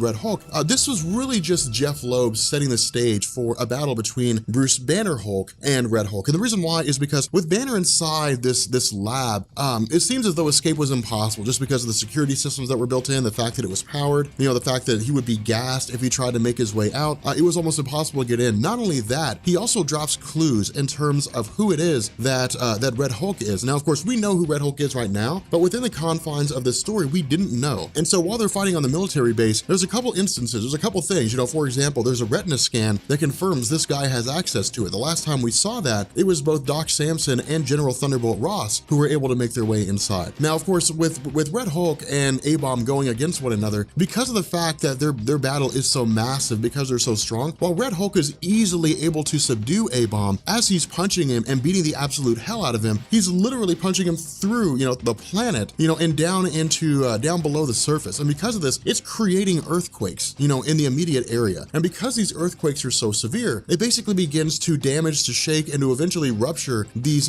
gas tanks that are supposed to be gassing Bruce Banner, you know, whenever he tries to make his escape. And so because of this, because it's such a volatile situation, he literally just transforms into the Hulk and smashes his way out. And so from here, we basically pick up with the security systems in the sense that there's these, you know, robotic versions of Betty Ross as birds and so on and so forth. The only reason why that was done, you know, at least as is told to us by Jeff Loeb, is so that if Hulk were to ever escape, they'd be able to play psychological games by having him go against what it looks like Betty Ross, which at the very least would, you know, shake Hulk enough, or at least, you know, cause enough of a pause that he could be subdued by whatever means they would normally use. But ultimately, because these security systems are easily taken out and they're eliminated, by the time Red Hulk is finished dealing with them, Bruce Banner has emerged. And so now we have Red Hulk versus the Incredible Hulk. And I'll be honest with you guys, when this first happened, you know, when the story was first released, everybody who was reading it knew it was going to happen, right? Like, we knew that if a new Hulk was going to be released, somewhere along the line, the Red Hulk would fight against him. It just made sense. Not only that, who would not be interested in a fight between the Incredible Hulk and the Red Hulk? What Incredible Hulk fan would not want to see that? And so because of this, it was really just the one thing we were looking forward to the most. Now from here, Jeff Loeb actually throws a little bit of humor into the story, because I think that's one of the important things. You know, when it comes to the Incredible Hulk, they're usually hardcore, they're usually really tough, some really bad things usually happen. You know, they're usually pretty dark and gritty. But for Jeff Loeb, he has a pretty good way of intermingling comedy and with a serious story.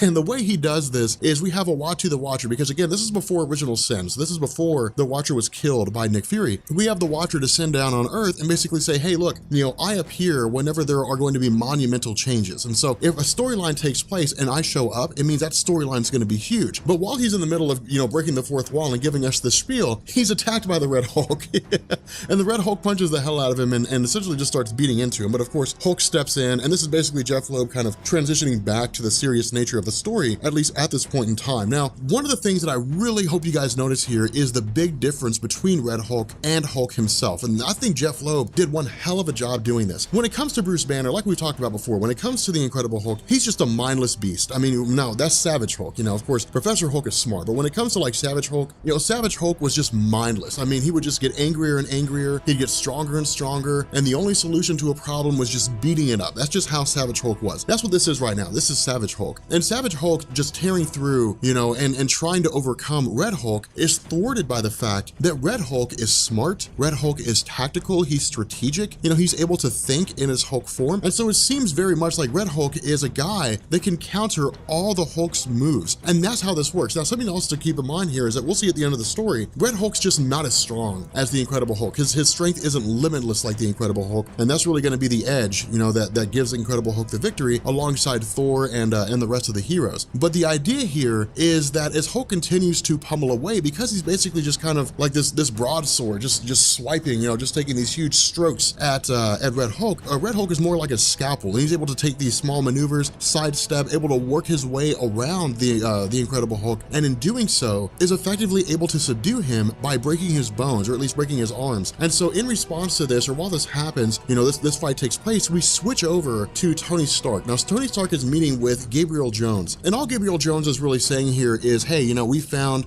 some materials that were left behind. We found a few things here and there with regards to what was going on with the Red Hulk going through the helicarrier and tearing things up. But he also says that Clay Quartermain has passed away. Now, the death of Clay Quartermain isn't the biggest thing in the world, but it is pretty significant in the realm of S.H.I.E.L.D. And the reason why is because Clay Quartermain is a guy that dates back to the stories of Nick Fury, Agent of S.H.I.E.L.D., when he was the executive director and he was the guy running the show. And so Clay Quartermain has been part of S.H.I.E.L.D. almost as long as Gabriel Jones. Now, we know Gabriel Jones predates S.H.I.E.L.D. because he fought alongside Nick Fury as part of the Howling Commandos. But because of the fact that Clay Quartermain had served as part of S.H.I.E.L.D. with distinction is really a sad moment here, just because of the fact that S.H.I.E.L.D. has lost one of its best agents. It's not a great big huge thing, but it is kind of cool to see Jeff Loeb, you know, focusing on the smaller aspects of the story and kind of paying tribute to those individuals who have been part of S.H.I.E.L.D. and Marvel Comics that had passed away or that had died, you know, in battle and had been part of the group for such a long amount of time. But not only that, we also have Commander Maria Hill presenting Tony Stark with a gamma irradiated coat. Now, Tony Stark doesn't initially know why this matters, and of course Maria Hill doesn't pick it up just because of the fact that if she were to be exposed to this radiation by it actually touching her skin, Lord only knows what would happen. She'd probably go through mutations. I don't know if she'd become a Hulk, but she'd probably die of cancer. But the fact remains here that Tony Stark doesn't really recognize the significance of this. In his mind, it's a gamma irradiated coat that was shredded when whoever this Hulk was turned into the Hulk, but aside from that, it doesn't really seem to tie into the major events going on right now. But Maria Hill says this coat belongs to Leonard Samson. And so it seems like what, you know, Jeff Loeb is telling us is that the Red Hulk is Doc Samson. That seems to be the initial case, and the reason why he's saying that is because the Red Hulk puts off gamma radiation, the coat's covered in gamma radiation, putting two and two together, all paths or all the clues lead to Doc Samson. And so switching back to Red Hulk and the Incredible Hulk, because of the fact that Hulk had been beaten into unconsciousness, because he basically collapsed from the pain of having his bones broken, he eventually came to when Red Hulk woke him up, basically, you know, shook him to the point that he woke up. And when he did, he found himself on top of, you know, the Golden Gate Bridge. But as he's there, this is essentially Red Hulk saying, I wanted the world to see this. I wanted the world to be aware of the fact that I'm the one that killed, you know, Bruce Banner. And so again, while the Incredible Hulk tries to fight back as best he can, you know, Red Hulk's easily able to overpower him using, you know, strategy, using intelligence. And while, you know, I guess after Hulk is beaten, suddenly Thor makes his appearance. Now, this was a really cool thing. This is actually a very heated topic in the realm of Marvel Comics, because this is the segment in the story when Red Hulk lifts the hammer of Thor. Now, the reason why this is a big deal is because for years and years and years and years, for decades, the rule was only those who were deemed worthy could lift the hammer of Thor. How that worthiness was calculated was based just on the enchantment Thor had put on there. It wasn't until recently in Jason Aaron's run that we basically learned the hammer can think for itself, that the hammer decides who's worthy and who's not. The idea behind this, though, was that someone like Red Hulk wouldn't be able to pick it up. But even then, there was no guarantee, because while most people who had lifted it were people who were inherently good, guys like Andy Android could pick it up, but Andy Android was a robot, and so he was neither good nor bad. He was just a guy who could lift it. There were people that would fight against Thor but could still lift his hammer. It was just simply a matter of falling in line with, you know, what Odin considered to be a person who was worthy of being an Asgardian or worthy of being Thor that would allow them to lift the hammer. But what Jeff Loeb did is he effectively circumvented that. Of course, while Thor is fighting against Red Hulk initially, his hammer has no effect. You know, his hammer doesn't really do anything to impact him. And in fact, this takes Thor by surprise, because even if it didn't necessarily incapacitate Red Hulk in his entirety, at the very least, it would have caused him to stutter back. At the very least, it would have caused some kind of an effect, but it didn't. It literally just hit him as though it was hitting, you know, true adamantium, and absolutely nothing happened. And so when Red Hulk's able to overpower Thor in terms of punching him, what he does is he grabs him and he basically jumps into space. Now, again, this takes Thor by surprise, because the question that's always been asked, or the question that was people always kind of curious about up to this point is, if a person is not worthy of wielding Thor's hammer, can they lift Thor while he's lifting the hammer? Or does the enchantment still remain and Thor simply just can't be picked up? That was one of the questions people had, and Jeff Loeb kind of danced around this and said, well, I mean, it doesn't matter whether you're worthy or not. You know, if you can't lift the hammer by itself, but you can lift Thor. But again, it creates just as many questions as it answers when it comes to the hammer of Thor. More so than that, Jeff Loeb used some pretty shaky logic here. What happens is once they get into space, you know, Red Hulk says, look, I've been studying you and I've been studying your hammer. I know how it works. Only the worthy can lift it, you know, unless you're in zero gravity. And so what Jeff Loeb seemed to do was tie the worthiness of being able to lift Thor's hammer with the effects of gravity. Now, in truth, while this was really derisive in the community, while a lot of people didn't like it, it actually made sense. And the reason why is that the closer you are to Earth, the more intense the gravitational pull, right? I mean, that's one of the reasons why satellites that are orbiting Earth don't just come crashing down immediately. The gravitational pull of Earth gets weaker the further away you are. By having him outside, or at least at the furthest reaches of the Earth's gravitational pull, it makes sense to say that the only way for the hammer to control who's worthy and who's not is to basically increase the gravity of whatever object it's on so that the person can't lift it. The gravitational pull just becomes so extreme. But at that point, we're talking about, you know, the idea that the hammer is able to influence reality, that it's able to manipulate, you know, the atoms and molecules of an entire planet or moon or asteroid or whatever it's sitting on at the time when someone tries to lift it. A more logical line of thought is that the hammer just increases its own mass to the point that it's impossible to wield, and its mass increases relative to the strength of the person who's trying to pick it up. And so, you know, the mass would increase infinitely in an example of someone like the Incredible Hulk, whose strength is also infinite. But again, Jeff Loeb doesn't really answer this per se. He just kind of dances around it, you know, and he says, well, if you're out in space, the effects of gravity don't really apply here, and so you can lift it, you can pick it up because the hammer needs gravity in order to prevent people from being able to pick it up. It's just one of those weird situations here. And so this these few panels, you know, this fight between Red Hulk and Thor just split the community right down the middle. People were pissed, you know, because it was such a deviation from what they were used to. But switching back over to Tony Stark, because of the fact that he's trying to get this video deciphered, the best person to go to for this is really Reed Richards, just because of how advanced technology is in the Baxter building and because of how intelligent Reed Richards is. Now, it's kind of ironic that Tony Stark couldn't figure it out on his own, considering he's probably the foremost person when it comes to engineering. But when it comes to overall intelligence, Reed Richards, Dr. Doom, these guys usually take the cake. And it would make more sense that Tony Stark would go to Reed Richards as opposed to Dr. Doom. I think it would have been cool if he'd have gone to Dr. Doom. I would have liked to have seen it. But the idea here is he basically goes to Reed and says, hey, can you try to see if he can't filter out what it is that was quieted down, the audio that was lowered in the conversation between Thunderbolt Ross and Bruce Banner. But from the nature of their conversations, the idea seems to be that as far as Bruce Banner is concerned, Doc Samson is most likely the Red Hulk. Now, we're just kind of drawing conclusions with this because we don't know. I mean, it's scratched out text that, you know, even Reed Richards and Tony Stark don't know the full extent of what it is that's being said, but the indication is that it's Doc Samson. And so switching back to the Golden Gate Bridge, we of course have A-Bomb rescuing the Incredible Hulk and then bringing him back. But what Jeff Loeb's doing is he's basically setting the stage for an expansion of the Hulk roster. He's basically growing things in terms of where they used to be, because to be honest, and for those of you guys who are relatively new to the Incredible Hulk, up until this point, all you had were the different versions of Bruce Banner when he was the Incredible Hulk, Joe Fixit and the Savage Hulk and Professor Hulk and so on. And then you had like She-Hulk, and that was it. You didn't really have anything besides that. And so by adding in A-Bomb, by adding in Red Hulk, he's basically bolstering things. But what he's also doing is he's giving us the superior nature of the Incredible Hulk. Now, initially, when, you know, of course, Maria Hill goes to Tony Stark and says, hey, look, there was this great big huge event outside of San Francisco.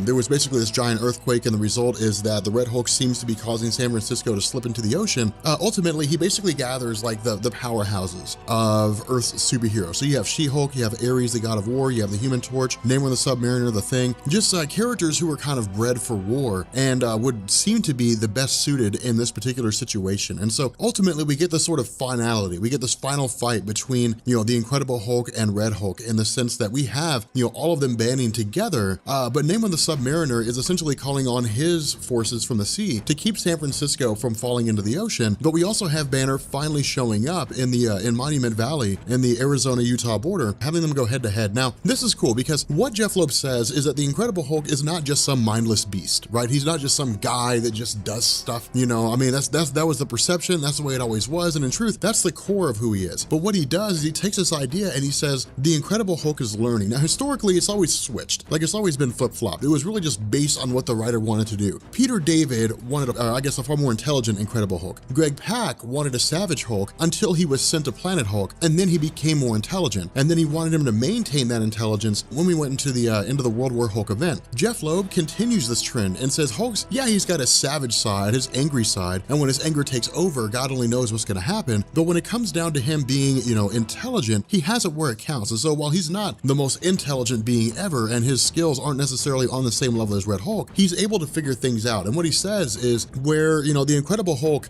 gets stronger the angrier he gets, Red Hulk gets hotter the angrier he gets. And so because of this, the Red Hulk's strength isn't limitless. Now, initially, Thor had returned, and Thor wanted to fight alongside the Incredible Hulk and deal with Red Hulk. But what happens is A-Bomb steps in and says, no, this is Hulk's fight. Hulk has to prove that he's the one that's stronger than Red Hulk. Not only that, Hulk's strength is limitless. So Red Hulk will eventually tire out. Red Hulk will simply just not be able to go after a while, but the Incredible Hulk will keep going strong. I mean, he's the Energizer Bunny.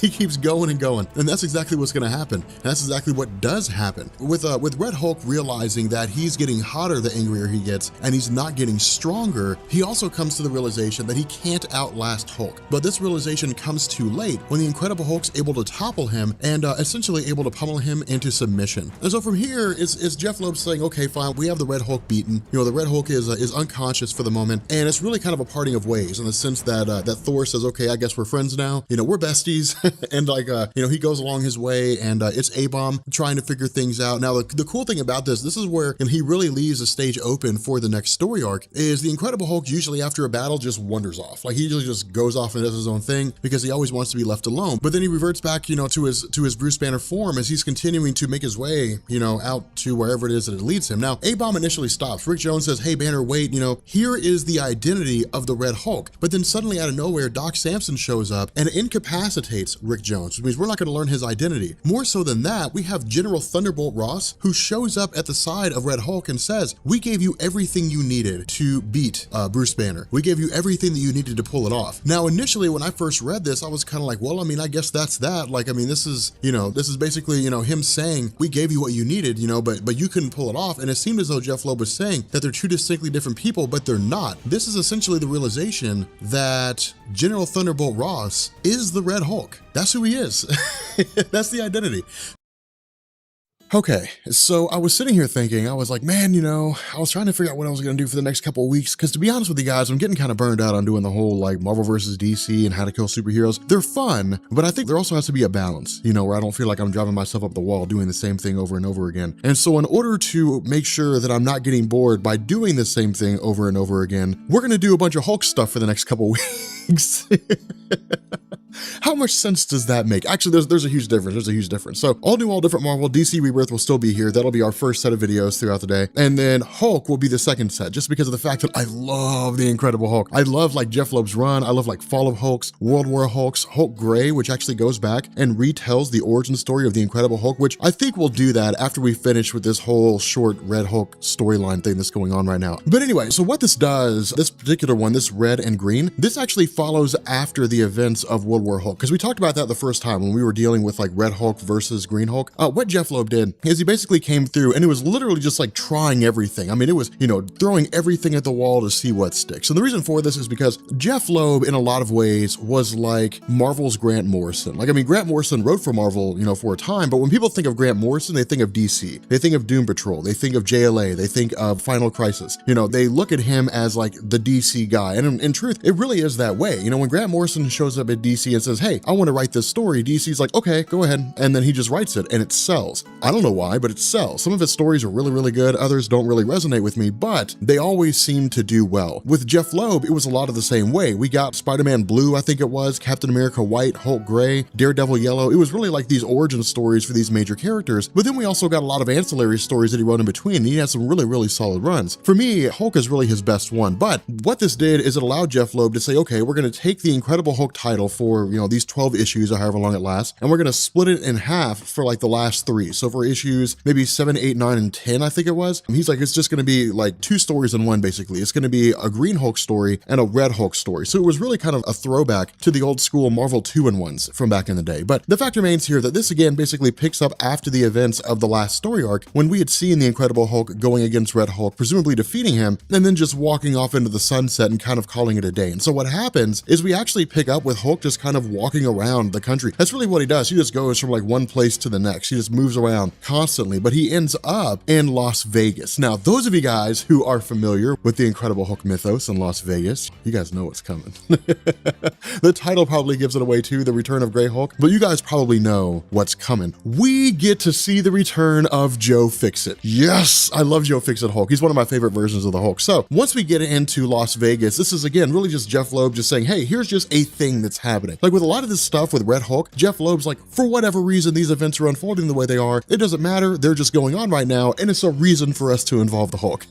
which any story that involves a Hulk is a good story. So anyway, when Bruce Banner gets in here, it's basically this Las Vegas casino that's being attacked by Wendigos or Wendigos, whatever, however it is you choose to pronounce it. Now, in Marvel Comics, Wendigos were kind of akin to like this vampire / Sasquatch concept in the sense that they were very Sasquatch-like in terms of their physical appearance, but bites are what transformed other people into Wendigos. Now, they could reverse the process in a lot of ways, but I think there was a story where Wolverine was a Wendigo, or maybe he fought them. I don't remember off the top of my head, but it's some of those old school stuff. And Jeff Loeb's just really kind of drawing on a lot of these obscure things, grabbing him in here. But in the midst of all this conflict, of course, as we know, when Banner gets really, really excited, when his blood pressure starts rising, he starts transforming into the Hulk. But instead of transforming into the Green Hulk, he turns into Joe Fixit. Now, the big difference between Joe Fixit Hulk and Green Hulk is actually there's 2 main differences here. Of course, with Joe Fixit, he's not nearly as strong as the Green Incredible Hulk, but he has his own personality and he's still moderately intelligent. The problem with this is he's basically like a mob boss.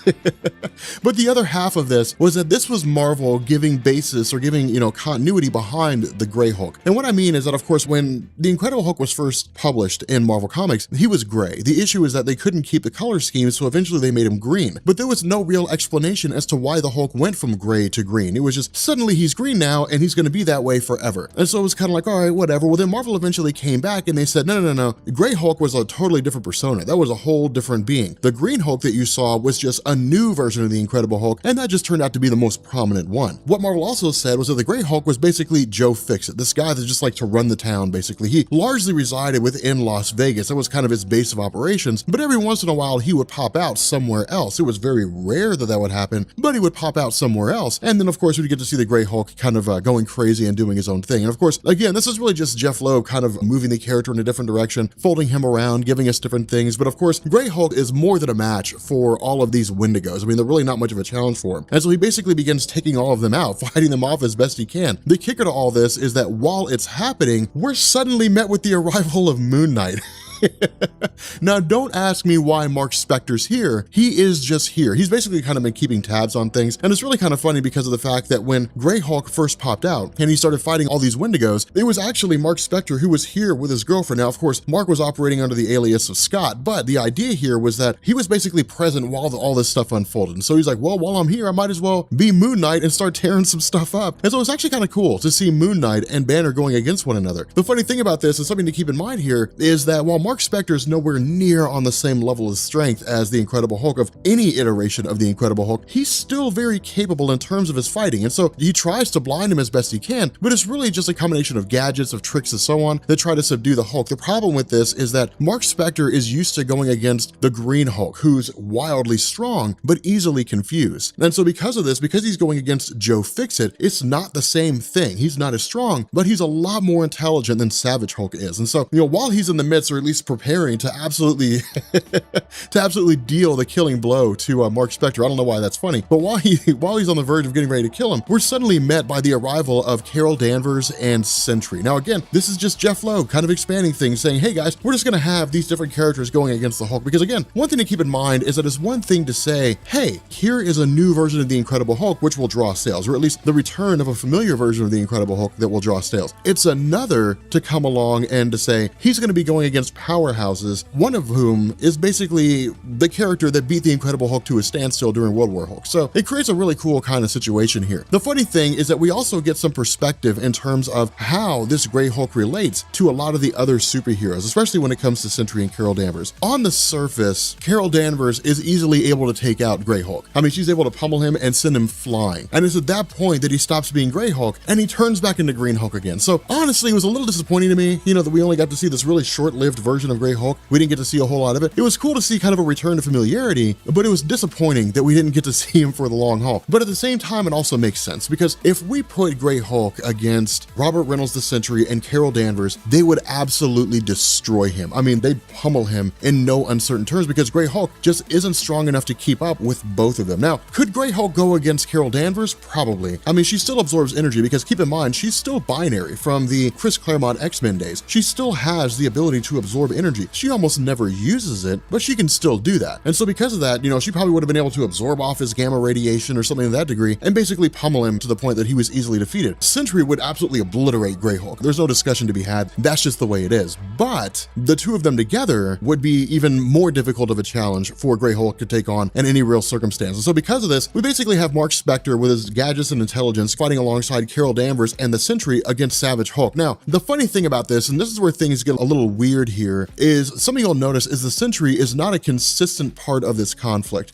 And this, I think, was Jeff Loeb trying to reconcile some issues here. And the reason why I say that is if the Sentry was able to fight Savage Hulk to a standstill when he was in his Worldbreaker form, the angriest he'd ever been, far angrier than he is right now, if he was able to fight Hulk to a standstill using the full extent of his abilities in that situation, then he should easily be able to subdue your run-of-the-mill Savage Hulk who's not in his angriest form. That doesn't seem to be the case here. Instead, Sentry is actually hands-off in a lot of different ways. And Jeff Loeb plays this smart. Instead of having the Sentry go against Savage Hulk and then us as the reader asking the question, well, if he could fight Worldbreaker Hulk to a standstill, surely he could take on Savage Hulk. Instead, he really has Sentry doing a lot of protection for your average citizens because remember, this is not just the four of these guys fighting. It's not just Carol Danvers, Sentry, and Moon Knight fighting against Savage Hulk. There's collateral damage. Not to mention, we still have the Wendigos who are here. And so for the most part, the entire conflict, as short as it is, turns into an operation to try to save lives as opposed to just kind of running amok. Now, this is why I say this one's kind of like a filler. This is really just Jeff Loeb sort of filling things in because it begs the question, what was the point of this story? Now, things actually get a little crazier when we have Brother Voodoo step in, and it's actually super short-lived. It's kind of funny. But with these Wendigos running through and running amok and attacking the Incredible Hulk, because Joe Fixit had basically taken out one of these Wendigos, they look at him as the prime threat and begin trying to take him out. In the midst of all this, you still have the Sentry, Moon Knight, and Carol Danvers trying to keep people protected as best they can. But then suddenly we have Wendigo Hulk. We have Wendy Hulk. I don't know how you pronounce that, but it's a Hulk Wendigo. I think that Jeff Loeb was just kind of having fun, to be quite honest. I couldn't imagine this being part of like an actual, real, legitimate story. It is in continuity. It is part of the main line of stories. Things will get even more batshit crazy when we get to like Red Hulk and his offenders against Green Hulk and his defenders fighting against like Galactus. Like then we start getting into crazy things. But I think in a lot of ways, this was Jeff Loeb saying, hey guys, we just got out of Planet Hulk. We just got out of World War Hulk. We just finished World War Hulk after Smash. We've got the Red Hulk. People are trying to figure out who he is because remember, we still don't know who he is yet. You know, people are trying to figure out who he is. Let's just have a little bit of fun. Let's just mess around. Let's just enjoy ourselves a bit. And it was cool. It was cool to see this because as silly as the story may seem, at the end of the day, at least for me anyway, it was just fun.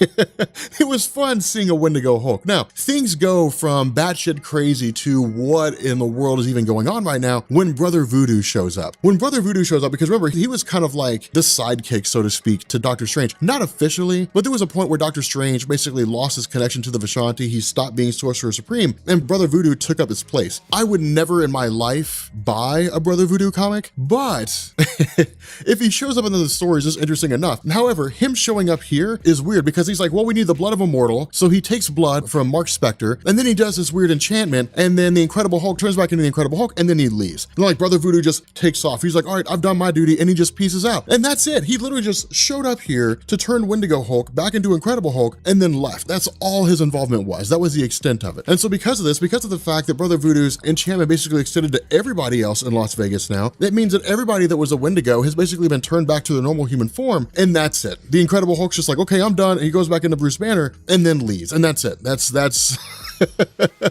where he goes. this, again, you know, it was a fun little story, but in a lot of ways, it was also Jeff Loeb just kind of killing time. It's weird, it's kind of strange, but again, the other half of this equation was Red Hulk. Now, the kicker about Red Hulk is that, again, this comes out of really the first story arc with Red Hulk himself, where he had basically gone against everybody in S.H.I.E.L.D. He had taken out Thor, he had taken out Green Hulk, he had taken out She-Hulk especially, and that's really where this picks up on. It really focuses a lot on She-Hulk. Now, the four folks that we initially pick up with are Maria Hill, Thundra, She-Hulk, and Valkyrie. Now, the crazy thing about this is that this will deal with an all-female team, but the way that Jeff Loeb does this actually works really well. And the reason why is because one of the big complaints people have about diversity right now in Marvel is they're kind of throwing so much out so fast. They're changing up so many things. The Lady Liberators had effectively always been a concept in Marvel Comics. And in fact, A-Force, in a lot of ways, was really looked at a newest incarnation of the Lady Liberators, as opposed to just calling them the Lady Liberators by name. Instead, we got A-Force, which was actually a really, really cool line of comics in and of itself as part of Secret Wars and even after Secret Wars. I'm really disappointed that it got canceled. But the Lady Liberators always, you know, fought all these different kinds of fights, but it was really Marvel just grabbing the top female characters of the time and bringing them all together. Not all the stories were great, but a lot of the stories were pretty solid. Now, to provide a little bit of emphasis here, of course, I don't really think She-Hulk needs an introduction. You know, most everybody knows about her. It seems like it'd be kind of redundant to talk about her, but Valkyrie and Thundra, that's a whole different kettle of beans. So with Thundra as a character, she hails from the future. Really, I think the future of an alternate reality. I want to say it's Earth 981, but there were times where she would jump back and forth through time, but she was basically a woman who was bred for combat. And so while I wouldn't say that she's the strongest one we're ever going to meet, she's very, very capable in terms of her own right. The other half of this is that we also have Valkyrie. Now, Valkyrie is really, really interesting in the realm of the Asgardian mythos, because Brunhild was originally a character that was created, or at least empowered by Odin, for the purpose of serving as part of a group called the Valkyr. And all they did is they basically traversed landscapes of battles that were fought by people who believed in Odin and the Asgardians, and would decide which of those people who had died in conflict were worthy of going on to the afterlife, basically going on to live among the honored dead. Those who were not deemed worthy would just basically go to hell. They would go to the Asgardian hell. It was kind of a crappy thing, but this entire situation is being rallied by Maria Hill, because Maria Hill is effectively sitting down and saying, okay, Red Hulk seems to be beyond our ability to control. Because remember, a lot of this is a mad dash to try to figure out who it is that Red Hulk is. Now, the reason why this is important, the reason why I'm even covering this, because normally I wouldn't run over this, but the reason why it matters is because once we get to the Incredible Hulk number 600, which is really like a return to the main storyline, and that's where Jeff Loeb gets back to business and starts focusing on Red Hulk and leading into Fall of Hulks, World War Hulks, all that kind of stuff, there will be an encounter between Ben Urich and She-Hulk, where she will reference this conflict. But I also thought it would be kind of a cool idea to add a little more Red Hulk to this particular situation. So, of course, with She-Hulk and with Thundra and with Valkyrie showing up,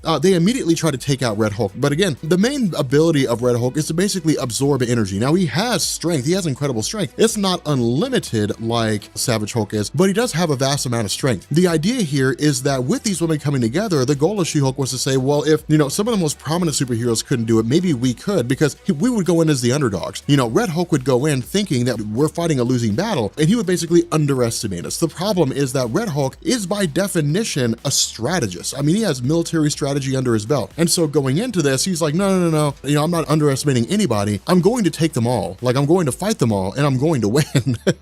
And so in the end, he's actually able to subdue She-Hulk. Now, the problem with this is that when this happens, I wouldn't say She-Hulk's the rallying point of the Lady Liberators. Basically what he says is either Thundra and Valkyrie can come back inside and we can knock boots, or I'm gonna kill She-Hulk. He tries to extort them into sex. It's weird. It's strange. Jeff Loeb, man, I'm kind of wondering what's going on. But in any event, you know, of course, we have Valkyrie and Thundra stepping in and trying to subdue, you know, Red Hulk as best they can. Now, of course, again, because of the fact that they're not the most capable in terms of military strategy, despite the fact that they are pretty strong in terms of their physical abilities, in the end, it seems like Red Hulk is getting the upper hand. You know, it really seems like Red Hulk is able to take them out. Now, they are able to rally, they are able to come together, but ultimately, once they believe they have him killed, you know, stabbing him and presumably hanging him and so on, he really just says, okay, fine, you know, if you guys want to be serious serious, we can be serious. And this is when Jeff Loeb takes the story away from, hey, let's just have some fun, let's have these females, you know, go against Red Hulk, to, all right, let's get down to brass taxes. Let's start moving in the direction of the story being serious. And so ultimately, we have Tigra, we have Jessica Drew, we have Susan Storm, you know, we have Storm herself, you know, we have all these different people coming together, you know, Black Widow, they're all coming together for the purpose of trying to take on Red Hulk. Now, this is actually really cool because in a lot of different ways, these different women in the superhero community are vastly capable in their own abilities. I mean, you have Storm, who literally is an Omega level mutant and is controlling the elements of the Earth. Susan Storm has fought a wide variety of different people, everybody from Galactus, the Living Tribunal, all the way down to your run-of-the-mill mole man, you know, your average guys. Jessica Drew, you know, Natasha Romanoff, Black Widow, Thundra, you know, She-Hulk. These are all, you know, Hellcat, these are all very capable fighters in their own right. And so it's a multitude of different strategies all coming together for the purpose of trying to subdue the Red Hulk. The problem with this is that it doesn't seem like they're going to be able to pull it off. It doesn't seem like they're going to be able to succeed in this. Now, of course, they do. You know, they all end up coming together and they all ended up taking Red Hulk out, but that's what it takes. It's really Jeff Loeb saying, hey, look guys, sheer strength, brunt strength is not going to be able to take him out. You need Susan Storm putting a bubble around his head, a force field around his head, so he basically can't breathe and he'll pass out. You need Storm electrocuting him. You need She-Hulk beating the hell out of him. You need all these characters all coming together in their own way to effectively defeat Red Hulk. Now, once he's subdued, and this is where things get important, this is where things begin to change. Once he's subdued, he basically grabs Thundra and takes off. Now,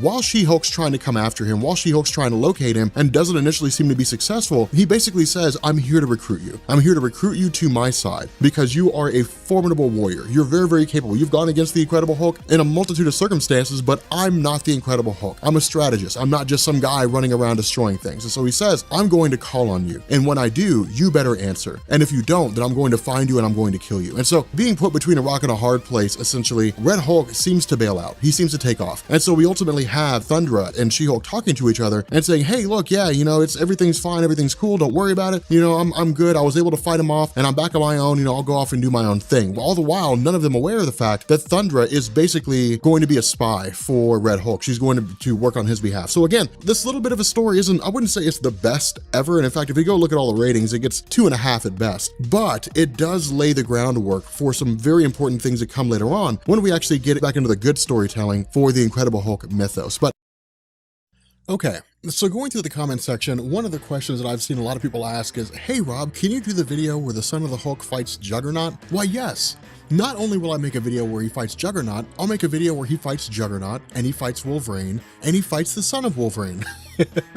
Because that's what happens in this story. So this was really, really cool because again, this comes after the depowering of Bruce Banner. Not only that, there were a lot of people who are really, really skeptical about whether or not Bruce Banner was actually depowered. Now, the cool thing about this is that this comes from Greg Pak, and that's really how this went. After the events of World War Hulk, Jeff Loeb gave us the Hulk series, which was really like Hulk Volume 3, I think it was, because there were 2 other series before that called Hulk, but it introduced the Red Hulk, and it was basically just kind of a lead up. And so these series ran side by side. Think of it as the Incredible Hulk equivalent to like Action Comics and Superman. Like the Hulk story dealt with Red Hulk and all the events leading up to Fall of Hulks and World War Hulks. The Incredible Hulk dealt with the events involving Bruce Banner going up to Fall of Hulks and World War Hulks. And then eventually the Incredible Hulk was changed to the Incredible Hulks, which is really kind of a cool thing here. But nonetheless, there were 2 series running side by side because for Marvel, the Incredible Hulk, as it was written by Greg Pak, was just too popular to let go. Like Greg Pak had kind of solidified himself as like the definitive Incredible Hulk writer because people loved his story so much. I mean, he had great stories besides the Incredible Hulk. I would say Magneto Testament's one of the best stories he's done in a long time, where it covers the origin story of Magneto leading up to the time that he escaped the concentration camps and eventually took off with Magda. It was a really, really cool origin story, and I would love to cover that one day. But because of the fact that he was so good at writing the Hulk, he was a trusted name with the character. But the other half of this was that Jeff Loeb was wanting to go and do some Hulk stuff as well. And so they kind of had to run them side by side. And it actually worked out. It worked out pretty well because we basically got the best of both worlds. We got a new Hulk in the form of Red Hulk, and then we got the traditional Incredible Hulk, or at least as close to it as we could get with regards to the Incredible Hulk line of stories. Now again, because of the fact that Bruce Banner is basically depowered here, this initially picks up on a subway train. brain. Now, this is not the most important part of the story, but I like what Greg Pak does here because it focuses on a lot of character. And I feel like that's one of Greg Pak's strong suits, is developing characters oh so well. He does it extremely well. I actually had the joy of meeting him one day, and he's one of the nicest guys you're gonna meet, but he's so good at developing character. This is one of the things that I love. And what happens here is Banner is essentially confronted with what appears to be an abusive father. Now, the way the father is abusive with his son isn't overt in the sense that he doesn't just, start beating the crap out of him then and there, but there's enough warning signs here for Bruce Banner to be able to tell in terms of the fact that the father slaps his son across the face in anger, the way the father talks to his son. It's pretty easy to tell that he's a very abusive guy. And so what happens is Banner basically says, look, you got to stop, man. Now, of course, we know that if Banner had the ability to become the Incredible Hulk, he would have killed this guy. And in fact, that's what Banner says. Banner says, hey, look, you're in luck. If this were any other day besides today, essentially, I would kill you. I would break your legs. I'd probably break your collarbone. I'd break your arms. You'd probably never walk again. But what he says is, of course, well, he doesn't really say he's depowered, but he says things being as they are, more or less I have to rely on my intelligence. And so what he does is he says, look, man, I've hacked your phone and I have all your personal information, your name, your address, social security number. I know what time you get up in the morning. And so what he says is, if you ever lay a hand on your son again out of anger, I will destroy your life in every conceivable fashion. Now, again, that's not the most important thing, but one of the cool things that Greg Pak does later on is he actually has Bruce Banner check in on this father to make sure that he's doing what he's supposed to be doing as a legitimate dad. So it actually comes out pretty cool. I really liked it. But nonetheless, this is effectively Bruce Banner encountering the rest of the superhero world for the first time since he was depowered. Now, this is really just kind of Greg Pak catching us back up, and that's really how this went. When it came to the Incredible Hulk after the events of World War Hulk, with each new story arc that was introduced, whether it was Scar fighting his father, it was really just the writers refreshing us on where things stood, just because of the fact that this was a very confusing time for the average reader when it came to the Hulk mythos. On one hand, they had Red Hulk and it was a title called Hulk. On the other hand, they had the Incredible Hulk. People didn't really know which one to read, which one fell which way, and how it all works out. That's one of the reasons why I put so much emphasis on making sure that the Incredible Hulk playlist was in chronological order, so you guys don't have to worry about that kind of confusion. You can literally just watch one video right after the other and be perfectly caught up on everything that's going on without really missing a beat. But because of the fact that they're all really seeing him for the very first time, there's a lot of distrust here. Now, the distrust is rooted in the fact that Worldbreaker Hulk could emerge at any moment. At least that seems to be the implication. But what Reed Richards also says is basically, I have secrets of my own. That's essentially what he says. Of course, he provides Banner with all the information they have on Scar, because keep in mind, when it comes to the Savage Hulk and the Bruce Banner dichotomy, Banner does not always recall everything that goes on with the Incredible Hulk, but in this instance, he actually does. And we're going to find out that he's actually here under false pretenses. But what Reed Richards reveals is that on the subway station, he had basically grabbed some of the smartest people on the face of the planet, Hank Pym, Beast, Amadeus Cho, Black Panther, and essentially had them board a vessel, and they basically just jumped through and scanned his body on the cellular level inside of his own bloodstream. And what they found was that there are no gamma irradiated cells. Now, the reason why this matters is because this is basically Greg Pak saying, as far as we can tell for the foreseeable future, there will be no Incredible Hulk. Now, of course, we know that's not going to be the case. Like, we know the Incredible Hulk is going to come back, and it's a pretty cool moment when he does. But for right now, it's basically the superhero world looking at Bruce Banner and saying, you're 100% Hulk free, man. Like, you are 100% human. There's no mutated cells. There's no cells that have the potential to mutate. You're a regular old garden variety human being, which is kind of interesting.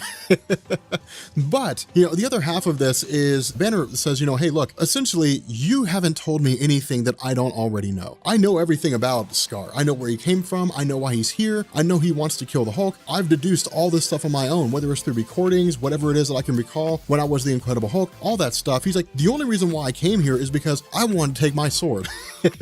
Now, of course, when they step in and they try to stop him, he immediately teleports away. But Amadeus Cho makes a really good observation, and he says, hey guys, look, Banner didn't say, I want to take that sword. He says, I want to take my sword. And the reason why he says that matters is because that sword belonged to the Incredible Hulk. And so what it seems like, or at least the impression that Banner is putting off, is that for decades and decades and decades, for the entire publication history really of the Incredible Hulk, it was always this dichotomy, this Dr. Jekyll, Mr. Hyde. The Incredible Hulk always wanted to be free of Banner, and Banner always wanted to be free of the Incredible Hulk. But Banner always had this kind of guilt over what it is the Incredible Hulk did. If he lashed out, destroyed a city, killed someone or somebody like that, he always had regret over that, and he always hated the idea of being the Hulk. But now it seems like he is really basking in the idea of wanting to return to being the Incredible Hulk. And so it really seems to be kind of a cool circumstance. But again, jumping back to this guy, Doug, again, this is Banner basically just checking in on him. This is Banner essentially just saying, hey, look, I'm just making sure that you're doing what you're supposed to do, that you're actually being a fit parent, which again, it's not a great big huge moment, not the most important thing, but it is cool to see. see in terms of a writer just kind of maintaining their own continuity in a story, because it's very easy for writers to just go from point A to B to C and not really connect the dots to say, well, here we are now at the end of the story. Thanks for reading. Peace. It's very easy for writers to do that. But for Greg Pak, again, he's really, really good at connecting these dots. Not only that, Banner has basically also drawn in Scar. He's basically,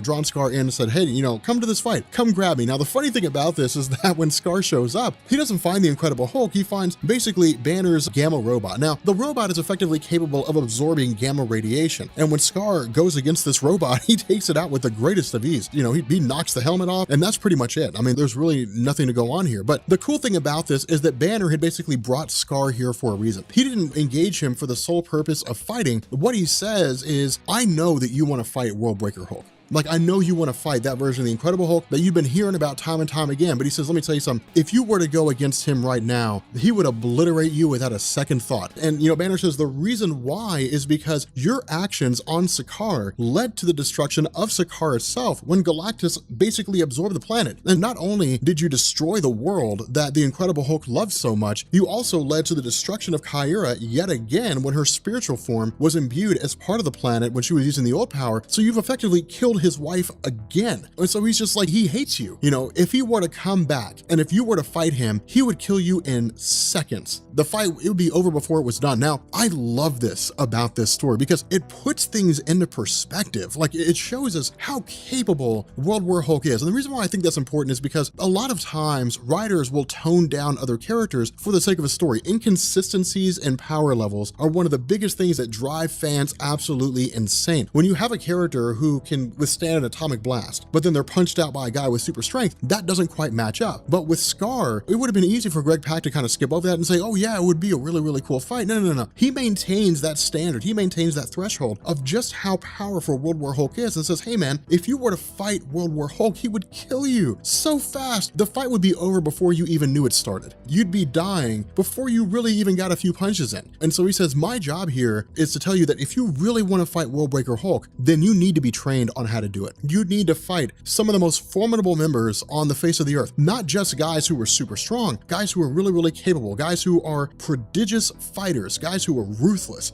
cold-blooded. And the first person he calls on is Juggernaut. Now, this is so cool to me because I love the character of Juggernaut. This is not 8th Day Juggernaut, and I'd love it if it was. This is just, good old-fashioned Kane Marco Juggernaut. But when they call him in, when they bring him here, Banner tells Juggernaut, hey man, you like beating people up, right? Like, you just like engaging in these ridiculous fights. Well, hey, you should fight Scar.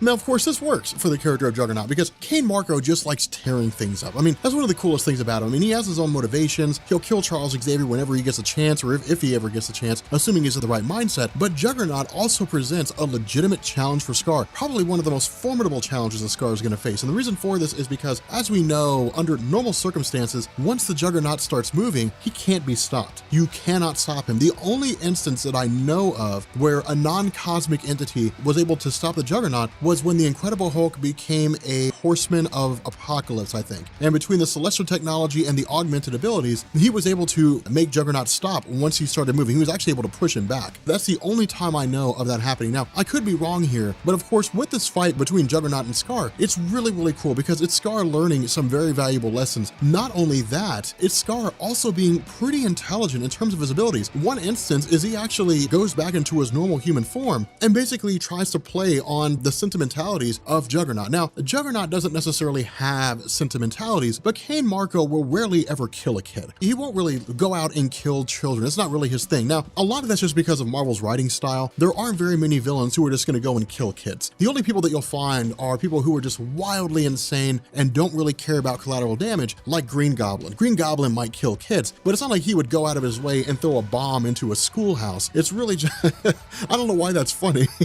but it's not like he'd go out of his way and throw a bomb into a schoolhouse so much as if he's fighting Spider-Man and he throws some bombs and they just happen to hit some kids who are at a bus stop. Green Goblin will be like, well, I mean, that's just how it goes, and of course it would give Spider-Man more of a reason to try to take him down. But with Scar going back to his kid form, he uses the old power to send Juggernaut flying. Now, of course, the reason for this is because of the fact that he can manipulate the ground, but only so long as somebody's standing on it. Now, this is the cool thing here is because, with this being the newest launch of Incredible Hulk, a lot of people were jumping on board with these stories stories. And so Greg Pak was giving us an interesting story just as much as he was refreshing us with the powers of Scar, because not everybody who had jumped onto the Incredible Hulk with issue number 600, this relaunch of the series, were familiar with the character of Scar. A lot of them were just kind of new to what was going on. And so they were literally learning about the character of Scar as they were going through the story. Now, because of this, we're also told that their powers really work in tandem, to a degree when it comes to Juggernaut and Scar, in the sense that Juggernaut has to have a surface to run on in order to be unstoppable. He can't just start running,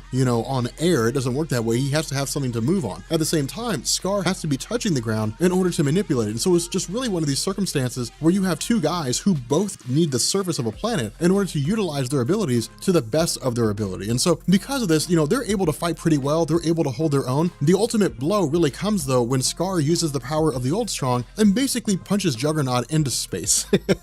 He punches it into orbit. Now, I don't know what it is about Marvel writers and characters punching people into orbit, but for whatever reason, they're fans of it. They really like it.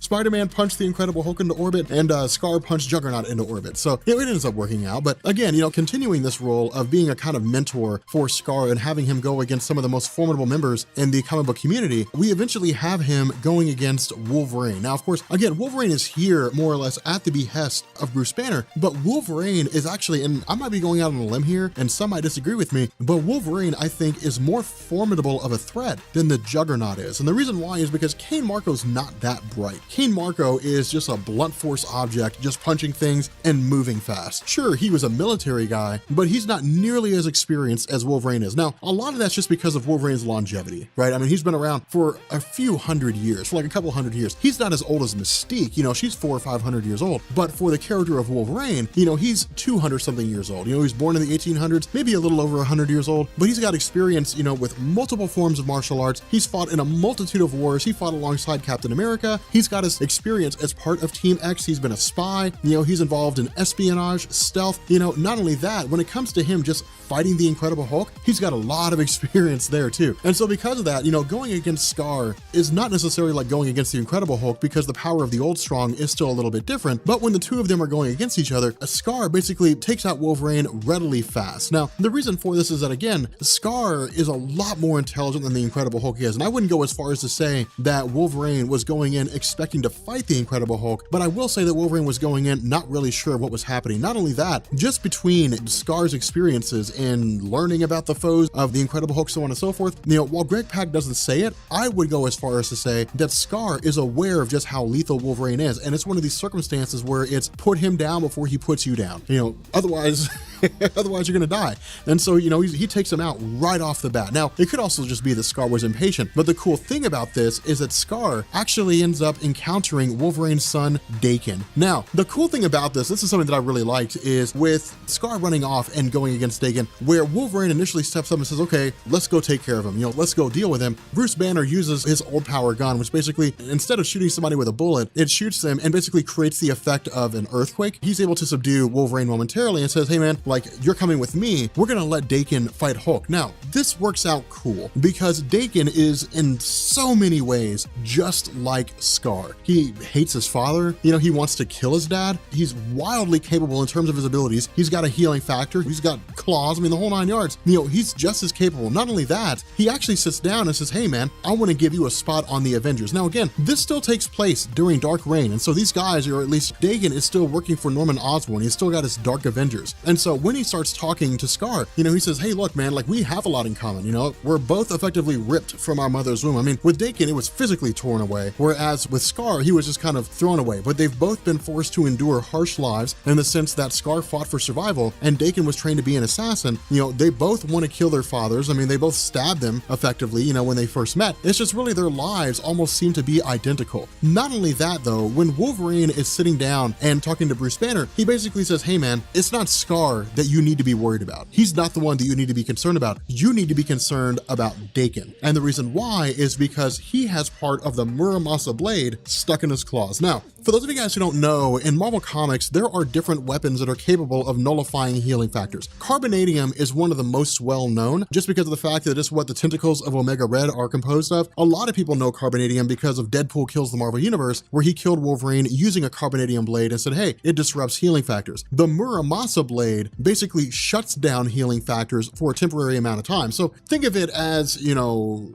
I don't know if there's really a good example for that, but I hope that gets the point across. Basically just turns them off temporarily. And so what this does, when Dakin is fighting Scar, his claws give him the ability to shut off the healing factor of Scar and to effectively take him over, to simply defeat him. Now, of course, Bruce Banner steps in, and Banner says, no, walk away. If you don't walk away, I'm going to kill Wolverine. Now, of course, Dakin wants Wolverine dead, but Dakin wants to be the one to kill him. And so because of this, he's like, okay, fine, I'll back off. And the two groups end up going their separate ways. Now, again, this is all just part of a training session for Scar. I mean, it was very real world, and he could have lost his life to Dakin, but it was really more of a circumstance where they just needed to kind of have things in order, and it was a chance for Scar to learn just how dangerous some of the foes are that are out there. Now, from here, we actually end up jumping to Gamma World, New Mexico. Now, Gamma World is not necessarily what it sounds like. It's basically just this giant gamma barricaded place that nobody really seems to be able to get through, but we actually have Scar engaging the Warbound. Now, initially, it seems like just some general conflict in and of itself, but they're actually playing football.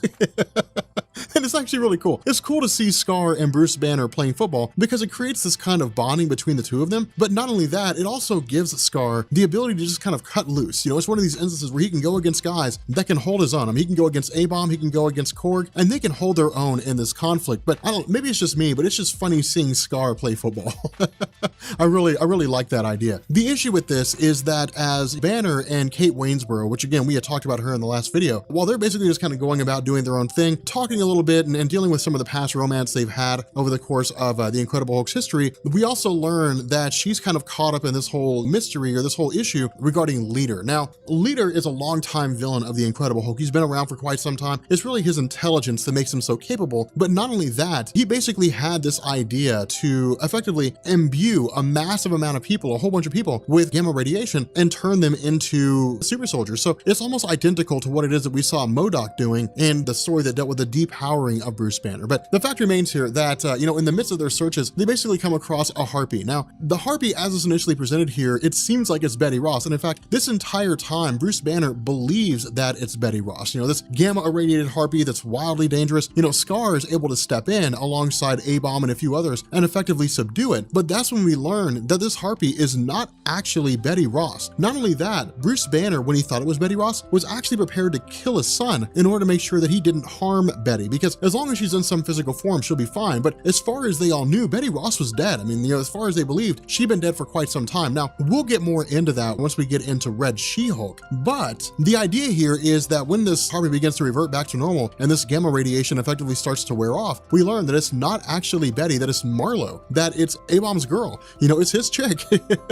And so because of this, it's effectively them being reunited after she had seemingly vanished. And so while all this is happening, we essentially have the Leader stepping in and, trying to conquer this group as best he can. But ultimately, again, he's just part of a background, because keep in mind, he's going to be a recurring foe when we get to like the Intelligentsia and things like that. But then there's suddenly this alert that there's these giant, massive monsters that are led by Mole Man that are just ripping things up in downtown Manhattan. Now, this is not the most important thing that we're ever going to see. In truth, I'm not really sure what direction Greg Pak was going in when he chose to incorporate this. But of course, we have Banner, we have Scar, these guys showing up here to fight against some of these giant monsters. But what we learned from Mole Man is that these experiments, these monsters, basically, these deviants, had effectively been dwelling underground, and they were all essentially freed when Worldbreaker Hulk started smashing through New York. And so I would say that as far as Greg Pak's writing is concerned, this is really just kind of showing us the ramifications for the actions of Hulk when he was Worldbreaker, that it wasn't just confined to him fighting superheroes and then imprisoning them and making them fight in gladiatorial games.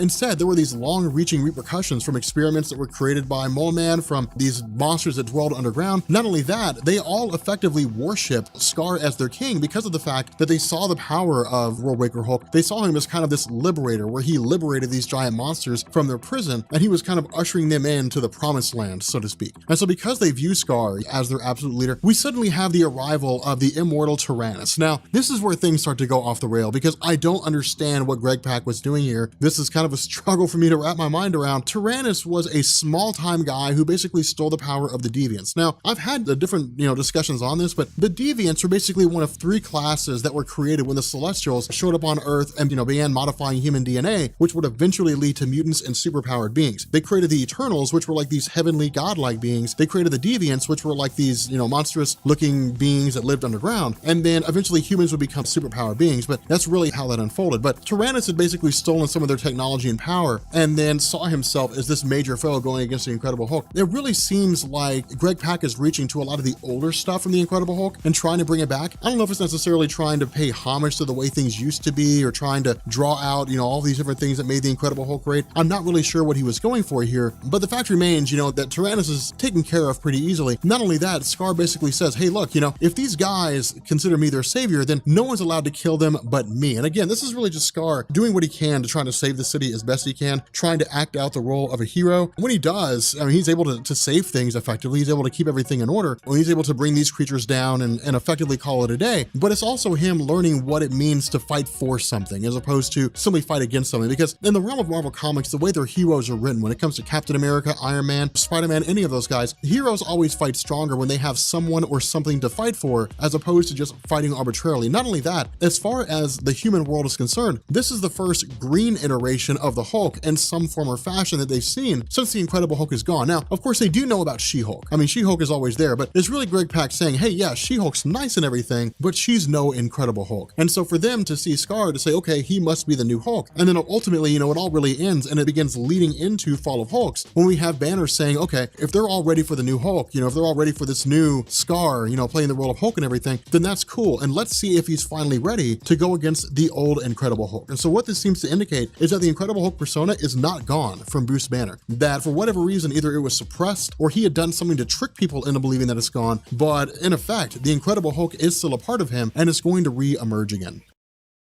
Okay, so we are picking back up again with Incredible Hulk stuff, but because of the fact that the last Incredible Hulk video that we did in terms of any real measure of a story was part of the Ultimate Universe, I feel like a little bit of a refresher is in order for people who are new to my channel or people who were coming back and have kind of forgotten where it was that we had left off when it came to the main Hulk continuity. So up until this point, we've basically covered 3 stories. We covered Planet Hulk and World War Hulk, which I consider that to be just one cohesive story since one leads directly into the other. You could really read Planet Hulk and World War Hulk as a singular event in and of itself. We also covered the first volume of Red Hulk, and then we covered Scar, Son of Hulk, the origin of the Incredible Hulk's son. Now, those 3 stories basically all led to this particular moment with Incredible Hulk number 600, and what's effectively the prelude to Fall of Hulks and World War Hulks. What, of course, Planet Hulk and World War Hulk did is it showed us how angry Bruce Banner can get, but those stories basically ended, or I guess World War Hulk ended, with Bruce Banner being taken back to a S.H.I.E.L.D. facility where he was being held as a prisoner. What Scar's Son of Hulk also did is it kind of came out of left field, but it basically told us in the moments before the destruction of Crown City on Sakaar that led to the deaths of the Incredible Hulk's wife and all of his followers, that his wife had basically spat out their unborn child and then kept that child protected within basically a rocky cocoon using the old power, which allows those who wield it to manipulate the planet of Sakaar itself, kept Scar protected, and then that led into his own story whereby he learned about his father and he sought his father out, and then that story ended with him basically being sent to Earth. And so that allows him to come to the stories right now, which we'll pick up in Incredible Hulk number 601, I think, and it's actually where Scar fights his father and the Juggernaut. It's actually pretty badass. It's a pretty awesome story. But Red Hulk Volume 1, the last piece of this little puzzle, Red Hulk Volume 1, it came along and it said, okay, after the events of World War Hulk, when Banner had been taken prisoner, I guess been held, 3 miles underground, another Incredible Hulk popped up. Another Hulk just showed up, he was red, and no one knew who he was. And in fact, even within the confines of the story, at this point right now, we still don't know who he is. Now, in hindsight, as the reader, we know because the story's been out for 8 years and it was revealed something like 6 years ago. And so we know who the Red Hulk is, but within the confines of the story, and I kind of like to keep this allure going for the people who are not familiar with the Hulk mythos, we didn't know what was going on with him. All we knew was that he showed up, he basically took Thor's hammer, he lifted Thor's hammer, he was able to take out Thor, he took out She-Hulk, he took out Iron Man, S.H.I.E.L.D., he just laid waste to everybody. He literally just started pummeling through almost the entirety of the superhero community. But at the end of that story, at the end of Red Hulk Volume 1, Red Hulk seemed to have been defeated by Bruce Banner, but as Banner was going away, he was suddenly shot in the back by Doc Samson, and then we didn't really know what happened after that. All we knew was that Doc Samson seems to have been working against the Hulk as a spy or something along those lines. What this story does, what Hulk number 600 does, is it basically brings those things back, but it shows us a lot of what's going on behind the scenes in terms of how it was as the Red Hulk came into existence. Now, because of the fact that this is, again, continually being written by Jeff Loeb, he gives us a refresher and basically all the stuff that I'd pretty much just told you guys on what was going on. But because of the fact that Banner had been taken prisoner, people were just kind of curious as to what was happening. I mean, Banner having been taken away, having been shot by Doc Samson, no one really knew what was happening. Instead, what we actually end up doing is we pick up with Ben Urich. Now, Ben Urich is an extremely important character in the realm of Marvel Comics, and this is actually pretty significant considering the fact that he's not a superhero. Ben Urich's a reporter. Those of you guys who remember my videos on Civil War, we had basically learned about Ben Urich as a guy who was operating behind the scenes, essentially chronicling the entirety of Civil War. That's where Frontline came in. Civil War Frontline was basically Ben Urich sitting on the sidelines, watching all these events unfold and showing us how Civil War was impacting the average person, how it was impacting the small-time superheroes. With the main Civil War event itself focused on, Tony Stark, and it focused on Captain America fighting each other and this huge battle between the most popular superheroes, Frontline showed us the small-time superheroes. And so because of that, because of the fact that Ben Urich had been a huge part of Marvel Comics even before Civil War, he's always been there. He's always been kind of the behind the scenes, showing us what's going on, but he's also the reporter that everybody's learned to trust. And Marvel does that. Every once in a while, Marvel will take an ordinary citizen like Night Nurse, for example, and they'll say, here is the one person everybody trusts. When there's superheroes that have masks and they don't want people to know what their identities are, they go to Night Nurse to be taken care of instead of going to a traditional hospital. So that way they don't have to worry about losing their secret identities. Night Nurse will work on them as she needs to, she'll heal their wounds, and then they'll go on their own way and they'll be superheroes again. And so, Marvel does the same thing with Ben Urich. Again, he's just this reporter. Now, the trust that heroes have for Ben Urich comes into play when he's basically called to a secret meeting by She-Hulk. Now, She-Hulk kind of refreshes Ben Urich on what's going on, but we also learn that Ben Urich knows a lot of things that he's not supposed to know. For example, he knows about everything that was going on behind the scenes with World War Hulk, in the sense that Bruce Banner had effectively been taken out by satellites, although it wasn't really sure exactly how it happened. More so than that, when it comes to the idea of Red Hulk, Ben Urich knows more than he should. A really good example of this is when he's talking to She-Hulk and he says, okay, as far as I've been able to tell, or at least as far as I've been able to tell from all this, Red Hulk had essentially taken out Abomination. Red Hulk had infiltrated S.H.I.E.L.D. and the Baxter building. He's done all these things, and She-Hulk's kind of astounded because, she repeats all of it back, where she's like, that's all supposed to be classified. You're not supposed to know any of that stuff. And so what she does is she says, you're going to come with me. You and I and a couple other people are going to go on a mission, and we're basically going to crack this wide open. We're going to show what's going on behind the scenes, and we're going to let the world know what's happening. Now, this is a huge gambit for She-Hulk, because if it backfires in her face, she'll be incarcerated. She'll be thrown in jail. S.H.I.E.L.D. will throw a black bag over her head, and she'll never be seen or heard from again. And so it's one of these really weird situations where she's taking a huge risk. Not only that, once we arrive at this S.H.I.E.L.D. bunker that Bruce Banner was supposed to have been held at, we find out that not only is Doc Samson here alongside Ben Urich, but so is Peter Parker. Now, the reason why Peter Parker's here is because She-Hulk says, you're going to need a photographer, you're going to need somebody you can trust. If there's anyone out there that Ben Urich trusts, it's Spider-Man. And the reason for this is because Ben Urich and Spider-Man go back a long ways in Marvel Comics. They have a huge history. I think Spider-Man was actually the one that convinced Ben Urich not to release the identity of Daredevil when he figured out that Daredevil was Matt Murdock. It was a huge deal, but the two of them go back and forth because they both work in the reporting field. They're both part of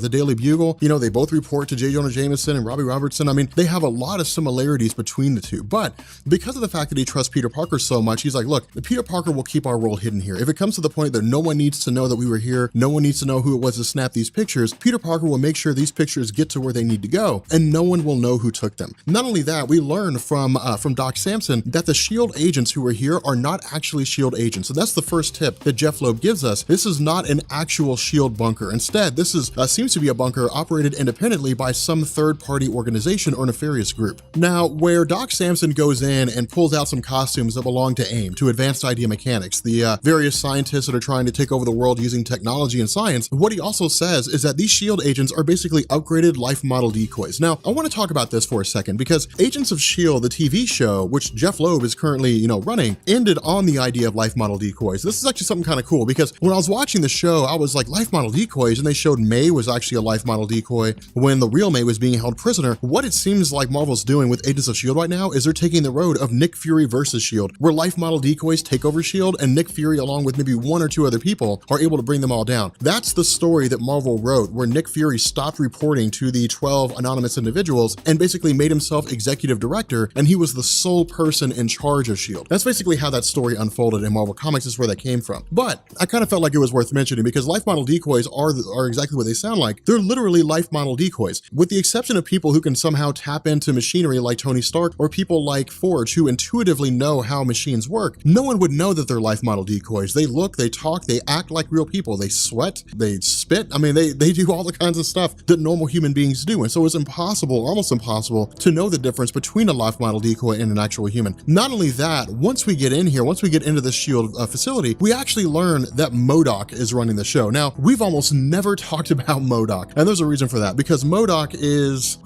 he is a villain that I don't really care too much for, just because I feel like he's really cliche, but he's effectively leading what's called the intelligentsia. Now, we'll get to that here in a minute, especially once we get into like World War Hulks and all that kind of stuff, because things get really, really crazy. But in essence, what Doc Samson tells us is that MODOK is trying to create a gamma-powered super soldier program. They're literally trying to make what made Captain America great, and they're trying to make Incredible Hulk super soldiers. That's basically all they're trying to do here. Now, of course, what Doc Samson also says is that he had effectively been brainwashed. He had been used by MODOK for the purpose of not only leading them here, but also feeding them information in the efforts that once they get here, they would be easily subdued. Now, the funny thing about this, and maybe it's something that I had missed, but once they break in, once Doc Samson shows up at this location and starts tearing everything up when he turns into his Hulk form, ultimately, you know, MODOK doesn't really seem to know what's going on. But the conflict here is pretty straightforward, because the idea is that they want to, even if they are discovered, even if they are seen, the goal is to get in, get what they need, and get out before, quote unquote, he arrives. Now, we don't learn who it is that they're talking about until we have Ben Urich as this last man kind of watching these events unfold, because remember, he's a normal guy, he has no powers, but then suddenly he's met with the arrival of the Red Hulk. And that's really what they were worried about, because right now there's no one that can stand against the Red Hulk. As it stands right now in Marvel Comics, in this story, there does not seem to be anyone who can hold their own against Red Hulk. Ares couldn't do it, Carol Danvers couldn't do it, She-Hulk couldn't do it, Thor couldn't do it. No one can stand against him. He's taken every last one of them out. Now, the cool thing about this though, is that Spider-Man suddenly comes in. Now again, you know, Peter Parker being here, Ben Urich didn't really seem to put the dots together that Peter Parker is Spider-Man, but of course Peter Parker takes off, changes into his costume, and begins engaging in a fight with Red Hulk. And something that I'd like you to notice here is it shows us how smart Peter Parker is and his ability to fight foes and then carry that experience over to other foes. What he does is he basically starts running circles around Red Hulk. And the point that he makes is, yeah man, like I've fought the Incredible Hulk before, and sure, you're a little bit different in terms of your physical appearance and in terms of your powers, but at the end of the day, you're a giant lumbering beast just like he was, and you can't hit what you can't catch. And that's exactly how he plays it. He's just like, if you can't catch me, you can't hit me. So all I have to do is either wear you out, tire you out, or I can simply just ham you up in spider webbing and then call it a day. Now, the funny thing about this though, is that this is Red Hulk, and as intelligent as Peter Parker is,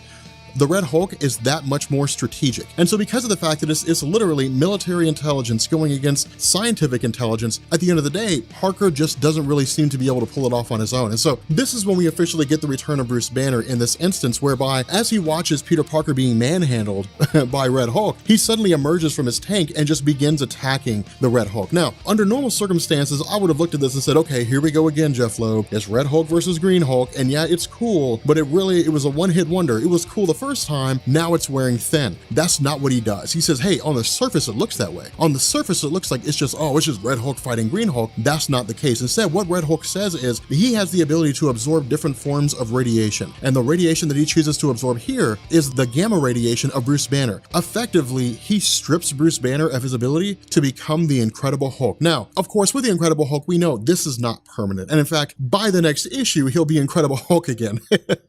But for the time being, it actually works out pretty well. Now, this is where I wanted to kind of step in for a second and move away from this quick little thing and talk about some of Jeff Loeb's other work. Because when it came to Red Hulk, we had a couple other story arcs. We basically had Red versus Green, or Hulk Red Green, and then we had, I think it was called Hulk No More. It was kind of a weird thing, but basically it was self-contained stories. Originally, they were in continuity in the sense that Joe Fixit Hulk came back. You know, he was fighting against the Sentry and Carol Danvers, and then eventually he turned into the Incredible Hulk, and then he was fighting Wendigos. It was really kind of weird. Red Hulk was fighting She-Hulk and the Lady Liberator, so Valkyrie, Susan Storm, Aurora Monroe, Thundra. He was holding his own against them. But then what happened is Jeff Loeb came back and wrote a story where it was basically Red Hulk becomes a Silver Surfer.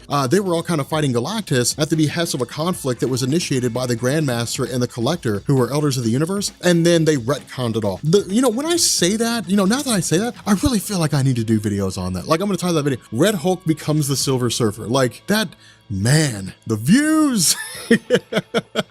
But no, it was kind of cool. But the reason why I skipped over that is because what Jeff Loeb did is he came back at the end of all that and he basically retconned it all. And he said, okay, none of that happened. Instead, it's Red Hulk Volume 1 straight into the Incredible Hulk number 600. And so that's really kind of the reading order for those of you guys who are trying to figure out what to do with Red Hulk. It's literally Red Hulk Volume 1 and then the Incredible Hulk number 600 going into Fall of Hulks and World War Hulk. So especially once we get to Hulkpool, Deadpool, guys, Deadpool becomes a Hulk. Like, I'm just throwing it out there right now. Deadpool becomes a Hulk, and that story will be told. Do not worry.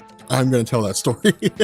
But in the midst of all this conflict and all this battling and so on, the Red Hulk seems to have no concern over the fact that he's basically laying waste to this facility. Not only that, but because of the fact that this facility is being destroyed the way it is, it's ultimately leading to its own destruction. And so what ends up happening is in the last few seconds or so, we basically have A-Bomb. We have Rick Jones saving, Ben Urich and Peter Parker coming out alive. And ultimately, it's just kind of this scenario where things begin to wind down. And so what we end up doing is we basically end up picking up with Ben Urich, and Ben Urich is suddenly met with Red Hulk again. Now, Red Hulk, of course, kind of takes a few jabs at here when Ben Urich's like, I can't believe you lived. And Red Hulk's like, well, yeah, of course I lived. Like, why would I die in the explosion of a building? Like, I'm Red Hulk, damn it. Like, I don't I don't die when buildings blow up. And so what he does is he basically says, I'm under the impression that you're writing a story. I heard you're writing a story about everything that you saw. And he says, if you do that, then you'll be in a meeting one day and then suddenly everybody's gonna die. I'm gonna bring that building crashing down. And so what he basically does is he tells us by way of this story that is never going to go into publication, that it's much like Watergate in the sense that it all started like a basic break-in. It was nothing too big, but then it spiraled out of control. And that ultimately MODOK had basically activated,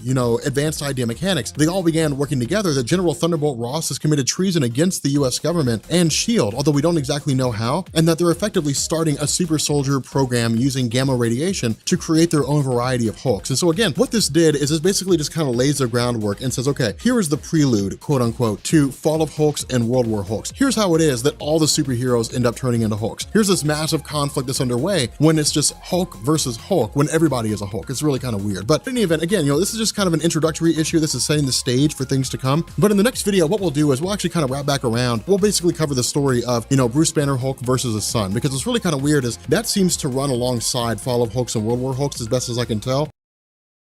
Rob, was there ever a winner for that contest that you had on the video where Batman and the Justice League become Green Lanterns? Yes, guys, there was a winner. Here's the kicker. Here's something you got to keep in mind. The comments for that video, there were about 900 of them, and each of the oaths was about 4 or 5 lines long. So it took me about this long in order to really get through them all. But we have a winner. We have a winner. So the person who won is going to get a shirt with their oath on the back. I might just put like peace on the front. I'm not really sure. But of course, they also get to pick the next video. So Super Saiyan Sketch, send me a tweet, or I guess send me a message on YouTube. That'd be the best way to do it. Super Saiyan Sketch, send me a message on YouTube, and you get to decide what the video will be for our classic DC video. So again, I'm sorry it took so long, guys. It's just sorting through 900 comments is not something that I can do in a matter of days. It takes a while, and I actually had to bring a friend of mine on board to help me sort through them all. So it was very difficult to do. But for those of you guys who have been watching my videos on the Incredible Hulk so far, and those of you guys who are watching the Red Hulk videos and were kind of curious, what was the point of the Red Hulk? Why was he introduced? What's the basis behind him? Jeff Loeb gives us the answer to that question. Now keep in mind, the Red Hulk, or I guess Hulk as the series was titled, was designed to coincide and run alongside the Incredible Hulk, and it was just 2 different stories. The Incredible Hulk, as it was basically relaunched with issue number 600, dealt with Bruce Banner after he had been depowered and the stories that were going on with regards to him fighting his son Scar. Hulk dealt with Red Hulk, so it was just giving us 2 different aspects of what was going on with 2 different characters, because again, they couldn't just get rid of Bruce Banner. I mean, Bruce Banner was like a namesake. We're seeing that backlash right now. The Incredible Hulk sales have never been lower since they got rid of Bruce Banner than they have been since at any point in time. They're at their lowest, which is kind of weird. But what this does is this initially starts out with Domino. Now, the cool thing about this is Domino is one of these characters. She is like, I don't know. I mean, she's like the Punisher.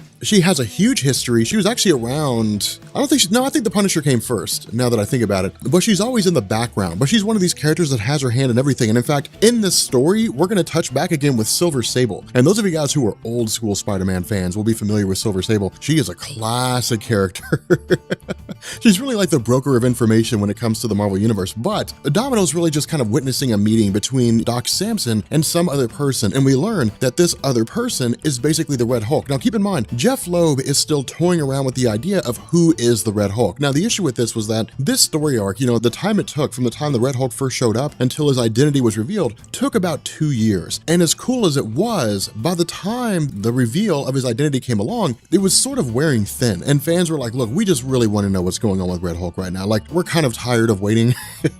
And so it was only a matter of time before it showed up. But, with Red Hulk seeing Domino, it's more or less, you're in the wrong place at the wrong time. And that's what this turns into. It just turns into a cat and mouse game between Red Hulk and Domino. Not just the two of them. Again, we see Punisher, Deadpool, Wolverine, X-23, a litany of characters that are involved here, but we'll also see the introduction of a new character, which actually comes out to be pretty interesting. But what he says is, I don't know what you think you saw, but you need to die. Now, the reason why is, and this is why I love Jeff Loeb's writing of Red Hulk in the story, is because it's a lot of inner monologue. It's a lot of inner monologue from Red Hulk. And what he says is that a secret identity is everything. Like, he needs to keep his identity protected. More so than that, he talks a lot about Bruce Banner. And that's why this story is so important. That's why I chose to do this story. We could have skipped over it, and then we could have just jumped directly into the Fall of Hulk's prologue, but I wanted to cover this because what Jeff Loeb does here is he says, okay, well, the Red Hulk first showed up and he was just beating people up. He was fighting Hulk. He stole the surfboard of the Silver Surfer, stole the Silver Surfer's powers, basically became the new Silver Surfer, where he did, all these really wild things, and he was fighting all these different people. In the end, or in the story, he basically comes to this recognition of what it was like being Bruce Banner. Now, the funny thing about this was that Red Hulk made it clear in no uncertain terms when he first showed up that he knew about Banner, that he was aware of who Banner was, and he hated Bruce Banner. The crazy thing about this was that, with this story, he basically comes to a level of respect for Bruce Banner. Now, the problem with this was that as he's going through and he was chasing down Domino, it led to the destruction of a massive amount of property. But in the fallout, it was basically, Doc Samson alongside General Thunderbolt Ross coming to Red Hulk and saying, look, you got to take care of this. This needs to be sorted out. One, because you're working for us. And so if Domino has your identity, then that cannot be allowed to be made public, because if your identity is made public, then that means people can trace you back to us as an organization, and it'll result in our entire plans being blown up. Because remember, what Doc Samson and what General Thunderbolt Ross and what the rest of the intelligentsia are doing is very hush-hush. Now, we'll get more into them once we get into like Fall of Hulks, and we'll learn, that Doctor Doom is involved in all this stuff. It's crazy how deep this goes. But a lot of this stuff was just kind of left very ambiguous when it all first started, when it was all launched. All we really knew was that Red Hulk was an agent of some organization out there. But what this story establishes, and especially once we start getting into things a little more in depth, is that Red Hulk had basically gone off the reservation. But the list that he's given isn't initially revealed to us. But what we do is we basically transition over to Deadpool. Now, I gotta say, having Red Hulk and Deadpool meet one another was amazing. Like, it was so cool. It was so fun to see, because I don't know about you guys, I can take Deadpool in like small pieces. I can take him in little bits. Like, I can sit down and read Deadpool Kills the Marvel Universe. Then I'll take a break for a few months. And then I can read Deadpool Illustrated, take a break for another few months, and it just goes in that fashion. I mean, I can't really take too much Deadpool too soon because, his slapstick comedy doesn't really resonate with me if I'm in the wrong mood. But to see contrasting dichotomies like this, to see Red Hulk, who's just powerful and angry,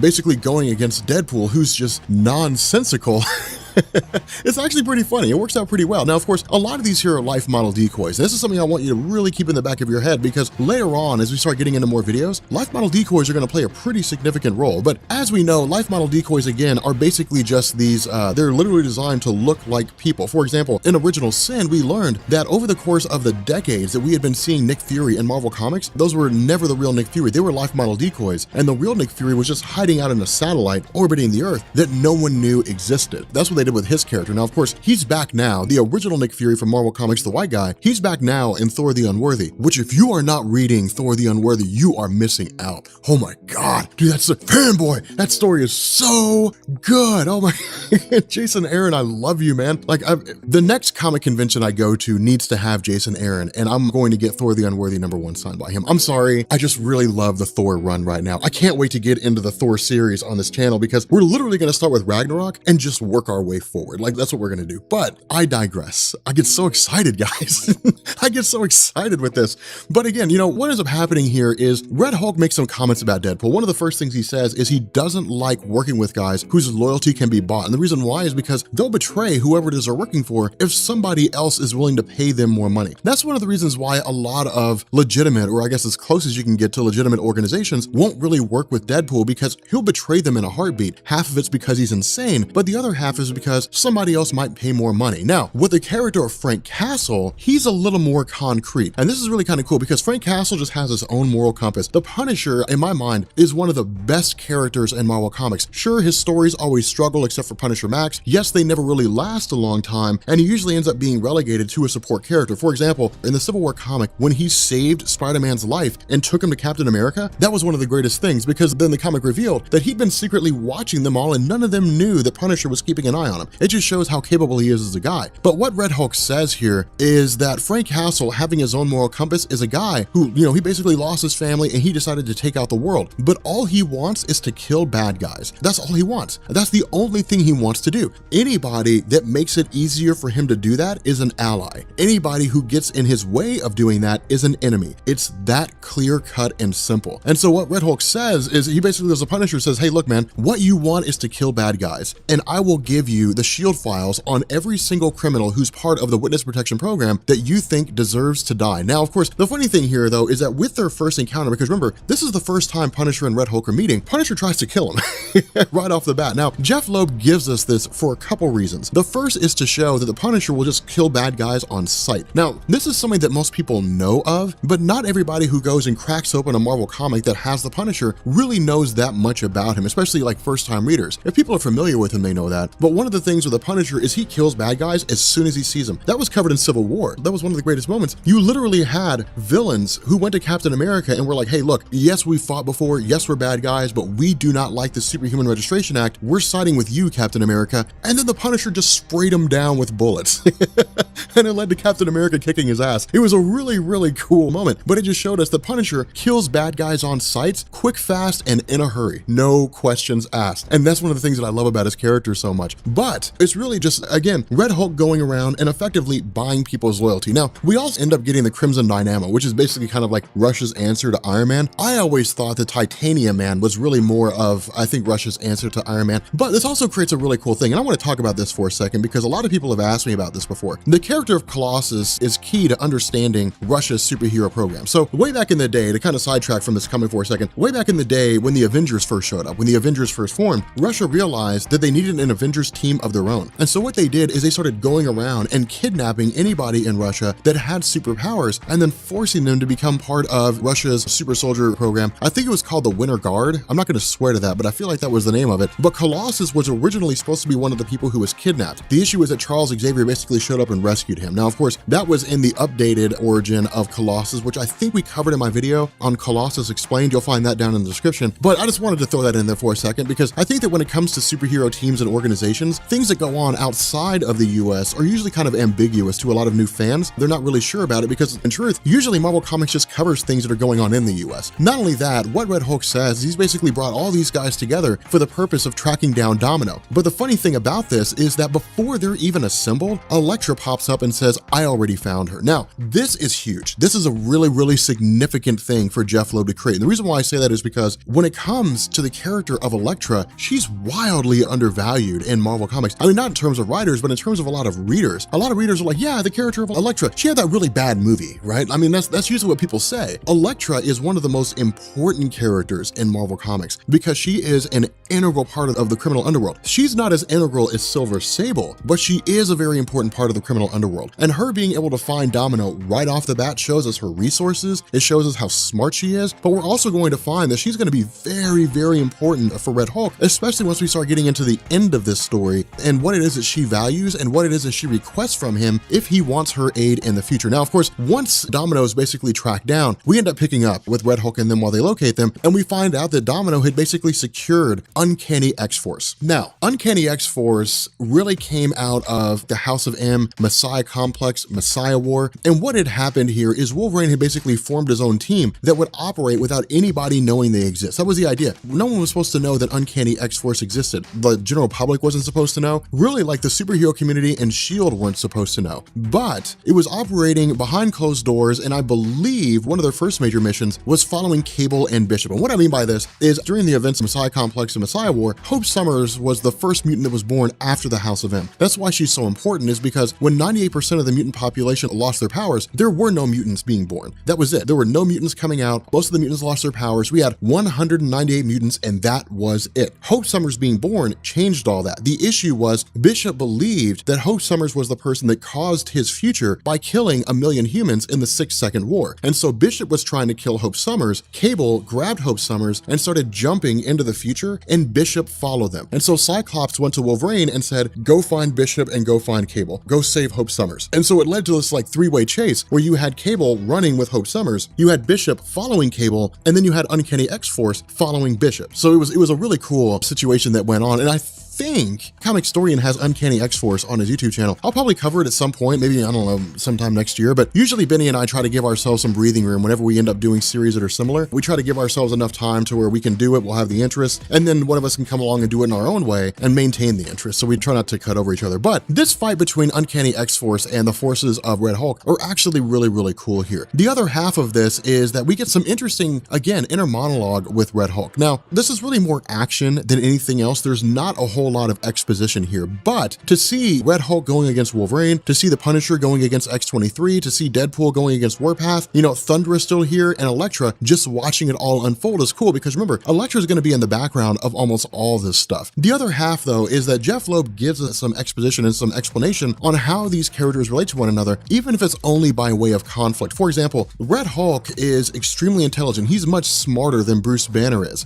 but it doesn't mean that he has the kind of experience that Wolverine has. Wolverine is smart. You know, Wolverine is a very capable fighter. He's very strategic. Red Hulk is also extremely strong. And so where Red Hulk physically gets the upper hand, Wolverine makes a smart choice by literally slashing his eyes and blinding him. And so that's one of the coolest things, is because we don't really know how Red Hulk's healing factor works. And in fact, Red Hulk even says this. He says, I don't know how long it'll take for my eyes to heal. Will they heal as fast as the Incredible Hulk? Will they heal slower? Will they heal faster than the Incredible Hulk? He doesn't really know how all that works. Now, Jeff Loeb basically says it's slower, because the Incredible Hulk's healing factor is almost instantaneous. It's extremely fast. It does kind of vary a bit depending on the writers, but on the whole, it's wildly fast. It's on par with Wolverine's, if not a little bit better, again, depending on who's writing the story at the time. But having Punisher go against X-23 was also extremely intriguing to me. And the reason why I say that is because X-23 was trained as an assassin. And to be honest, I wasn't really sure that I agreed with Jeff Loeb's handling of Punisher against X-23. With Laura Kinney, she was trained to kill. I mean, she was literally trained to be Wolverine, you know, trained to execute people. The Punisher is effectively able to get the upper hand by impaling her. The problem that I have with this is that X-23 should have been able to make mincemeat out of the Punisher easily. I love Frank Castle. Frank Castle, I love you to death, man. I mean, he's John Bernthal. It works out well. You know, I feel like there's no way he should have been able to get the upper hand here. That's just my personal thing here. But what also happens is, remember, Elektra's playing the smart game. She's just watching all this. And so in the ensuing conflict with everything that's going on, she ends up attacking Domino and says, I want to know what you know. My question is this: if Red Hulk is assembling a team of Punisher and Deadpool and Thundra and a handful of other people whose loyalty can just easily be bought with information or money, then I want to know why they're here and why they're chasing after you, because you're Domino. You're small time at best. You know, you've been around for a while, but you're small time. Why is he hunting for you? That's the question that needed to be asked. That's the question that Deadpool and Punisher and all those guys should have asked, is why? Why are we going after them? The problem with this is that, again, Red Hulk is still blinded here, and so his sight is kind of being guided by Thundra as she's telling him what's going on and that Wolverine's trying to attack him again. But where Wolverine steps in and prepares to deal the killing blow, he's taken out from behind, and we're basically joined with Red She-Hulk.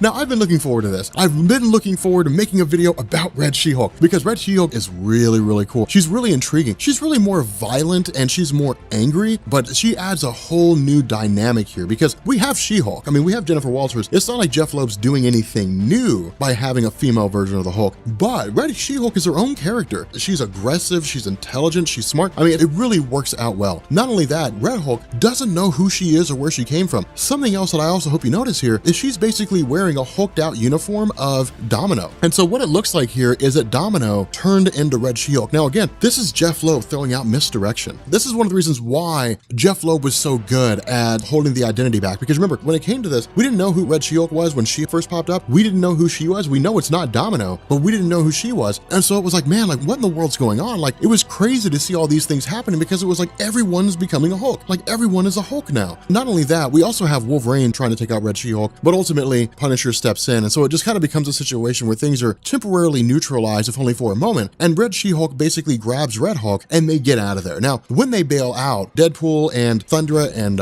Punisher are basically met by some guy, and he says, hey, look, Red Hulk is dubious. All right, he uses deceit to get the things that he wants, but I keep my promises. If he told you he would give you something, he's probably not delivered, but what it is that you want, I will give to you. And so it was cool. It actually worked out kind of well. Not only that, we actually get this cool situation between Red She-Hulk and Red Hulk. Now, Jeff Loeb was walking a very fine line, because again, he didn't want to give away the identities too much. And again, She-Hulk even asked the question, who's Red Hulk? But the important thing about this discussion between the two of them is that what Red She-Hulk basically says is, hey, look, you were hired by an organization, like you were created by an organization to carry out their goals. You went off the reservation. You got drunk with power. You realized that you were on par, or believed you were on par with the Incredible Hulk, and your goal stopped being to work for the goals of this organization and instead to just take out Banner because you hated him so much. You went off the reservation, and now either they're going to curtail you back in or they're going to kill you. The other cool thing here is Red Hulk makes a reference to the $64,000 question. Now, this is not wildly important, but when I saw this, I felt like I had to say something about this. So there was a really, really cool movie back in 1994 called Quiz Show. And what that did is it dealt with like quiz shows back in the 1950s. Back in the mid 1950s, quiz shows were all the rage. I mean, you had like the $64,000 question, that was a show, but the big show was called 21, and that's the one that blew the top of it all. On the show 21, there was a guy named Herb Stemple, I think it was. He was like the reigning champion. Well, eventually he was beat out by a guy named Charles Van Doren, and then it came to light what 21 was doing, is they were basically giving people the questions and answers before the show, and they were cheating the whole thing. And so because of this, it led to this huge congressional inquiry into quiz shows, like all of the quiz shows, you know, in the mid 1950s, and it changed regulations. The FCC stepped in and said, okay, fine, here's regulations on what shows can and can't do, and that's why things aren't like they used to be back in the 1950s with shows. And so I kind of felt like adding that in. I thought it would be kind of a cool little history moment here. But again, you know, what we also have is Red She-Hulk, even though she doesn't say what her identity is, she basically reveals that Red Hulk seems to be her dad. And so it's like, okay, how do these two correlate to one another? You know, how do they relate to one another? How does it all come together? Now, for those of you guys who are familiar with Marvel Comics right now, you guys all know who the Red Hulk is. I'm not going to reveal it for the people who are still, you know, pretty new here, but it is a pretty cool situation to see them coming back together. Not only that, we basically have Red Hulk's vision essentially coming back. And so when he asked the question, where am I at? Why did you bring me here? What's going on? We basically have a scenario where Deadpool, Punisher, Thundra, and Red She-Hulk have all basically turned against Red Hulk. Now, this was all effectively engineered by Doc Samson. And what we learn here was that the meeting at the beginning of the story between Doc Samson and whoever the Red Hulk is was engineered by Doc Samson in order to have Domino witness the entire situation so that Red Hulk would attack Domino, show that he's insane, that he's unstable, and then have Red Hulk killed. It was all set up by that because Doc Samson knew that they were going to give the list to Red Hulk, and then he was basically going to grab these guys whose loyalty could be bought. Doc Samson could come along, buy their loyalty for more money or whatever it is that they wanted, and then turn around and take them out. Now, for Red Hulk, when he basically said he was going to give Deadpool money, that he was going to give the Punisher information on criminals who were part of the Witness Protection Program, this was all going to come after they had completed their goal. What Doc Samson did is he basically deposited $1 million in his Swiss bank account, and he gave the Punisher an encrypted drive that has the names of these people in the Witness Protection Program. So he said, okay, here's 50% of what I said I would give you. You'll get all of it once the mission is complete, basically saying he'll give them the passwords for Deadpool to access the bank account, for Punisher to access the database after they've basically killed Red Hulk. Now, again, this is also kind of a cool thing because Leonard Samson, Doc Samson, is one of these guys that also gets carried away with his own intelligence, gets carried away with the fact that he is, in a sense, a Hulk. The difference between Doc Samson, for those of you guys who are asking this question, the difference between Doc Samson and the traditional Incredible Hulk, as we're used to seeing them, is basically hair. The stronger Doc Samson gets, the longer his hair gets. It's really one of those weird things. It was a way to try to differentiate him from the Incredible Hulk in the traditional sense. But Doc Samson is still a guy who gets carried away just like everybody else. And so it's essentially a situation where he believes he's holding all the pieces. He actually starts mocking Red Hulk, talking about playing a game of chess and so on and so forth. But Red Hulk steps in, and Red Hulk offers a situation where a king is basically checkmated by his own pawns. It's called back rank checkmate. Now,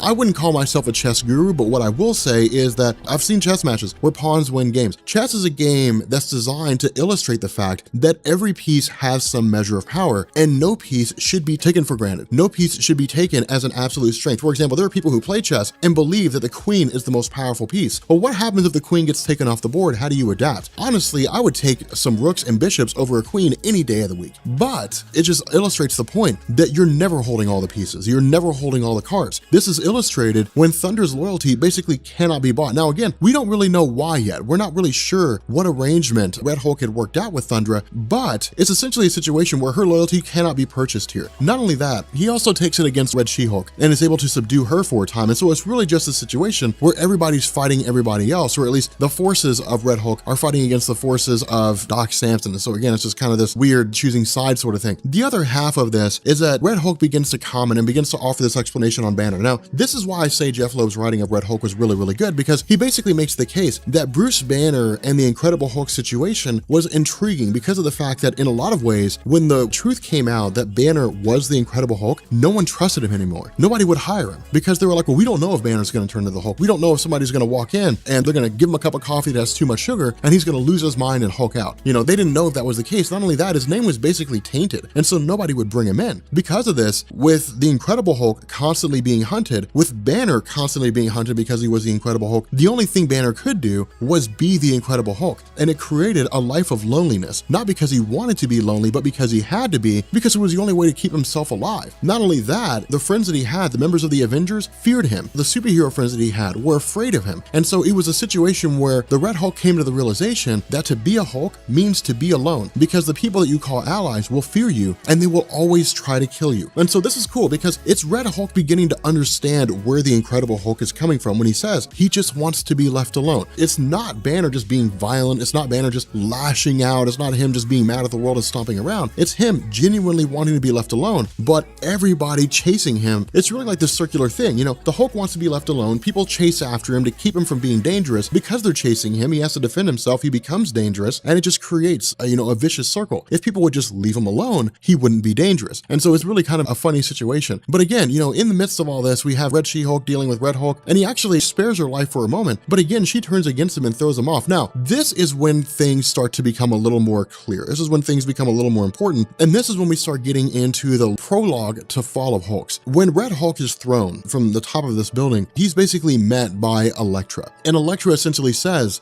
we need to go find Domino. You've been wasting time. You've just been sitting here fighting. You've been letting your anger get the best of you. If what you want to do is find Domino, then find Domino. And so what happens is Elektra takes him to Silver Sable. Now again, Silver Sable is the character who's kind of like the broker of information. So where Night Nurse is the nurse that tends to all the superheroes that have masks, Silver Sable is the one that gives people the information that they need. Now it costs money. It's not free. You have to pay Silver Sable for the information that she wants. But if it's going on, she knows about it. There's nothing that's going on in the criminal underworld that she doesn't know about. And if there is an instance where she doesn't know about it, she knows the people who do. And so because of this, she's one of the most important people. It's one of the reasons why no one kills Silver Sable, because she's too important to let go. She's made herself too integral. I mean, governments go to Silver Sable. Superhero organizations go to Silver Sable. Criminals go to Silver Sable. Everyone, she's like the J. Edgar Hoover of the Marvel Universe. Everyone goes to Silver Sable. And so what ends up happening here is this is where Red Hulk really begins to learn that this was all basically set up, that the organization that he works for essentially wants him dead. And so what he says is, okay, look, if this is the case, if they want me dead, then what I need to do is effectively take them out first. Like I need to get to them and deal with them so I don't have to worry about this anymore. And so what happens is he and Elektra basically have this sort of sit down, not a direct, sit down, talk about their problems and have tea, although it would be cool to see that. It's really just where Elektra says, look, you have everybody, you have the world against you right now. The organization you work for is trying to kill you. The superhero community wants you dead because you basically defeated Thor and you just started cutting a rampage throughout the Marvel Universe, attacking Silver Surfer and taking his powers. You have no real allies here except for the guys who are working for you right now. And so what she says is, you need to make good on your oath. And she's right here.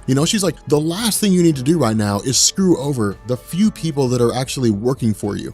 And so she's like, go to Deadpool and pay him. Even if you can't pay him everything, pay him something. Give him a reason to stay loyal. Go to Punisher and give him a reason to stay loyal. Go to these guys and make sure that in some form or fashion, you live up to your oath. If you do that, I will be on your side. Now, here's the deal. It would be easy for us as the reader to say, oh, wow, well, he's going to have Elektra on his side. Woo-hoo. That's actually really important. It's extremely important that he has Elektra on his side. And the reason for that is because Elektra is tied into a lot of things. Not only that, Elektra is very hard to kill. Elektra is the best assassin in the Marvel universe. If you want someone dead, well, I don't know, maybe Gamora's a little bit better, but if you want someone dead, Elektra will kill them. That's just how it is. If Red Hulk goes to her and says, I want that person dead, they will die. It may take days, it may take weeks, but they will die. Elektra will make sure that they die. She is one of the best people to have in the corner. Not only that, again, her ties to the criminal underworld, her ties to the Hand are some of the most important allies that Red Hulk could ever have. Now, the other thing though for Elektra is she says, I'm not gonna ask you for money. What I'm gonna ask for is your allegiance. Because to be able to say that I have one of the strongest people, really the strongest one there is, now that again, Bruce Banner's depowered, is an invaluable asset. So they both have something that the other one needs. They both have the ability to pull out extremely valuable assets to their cause. And so ultimately,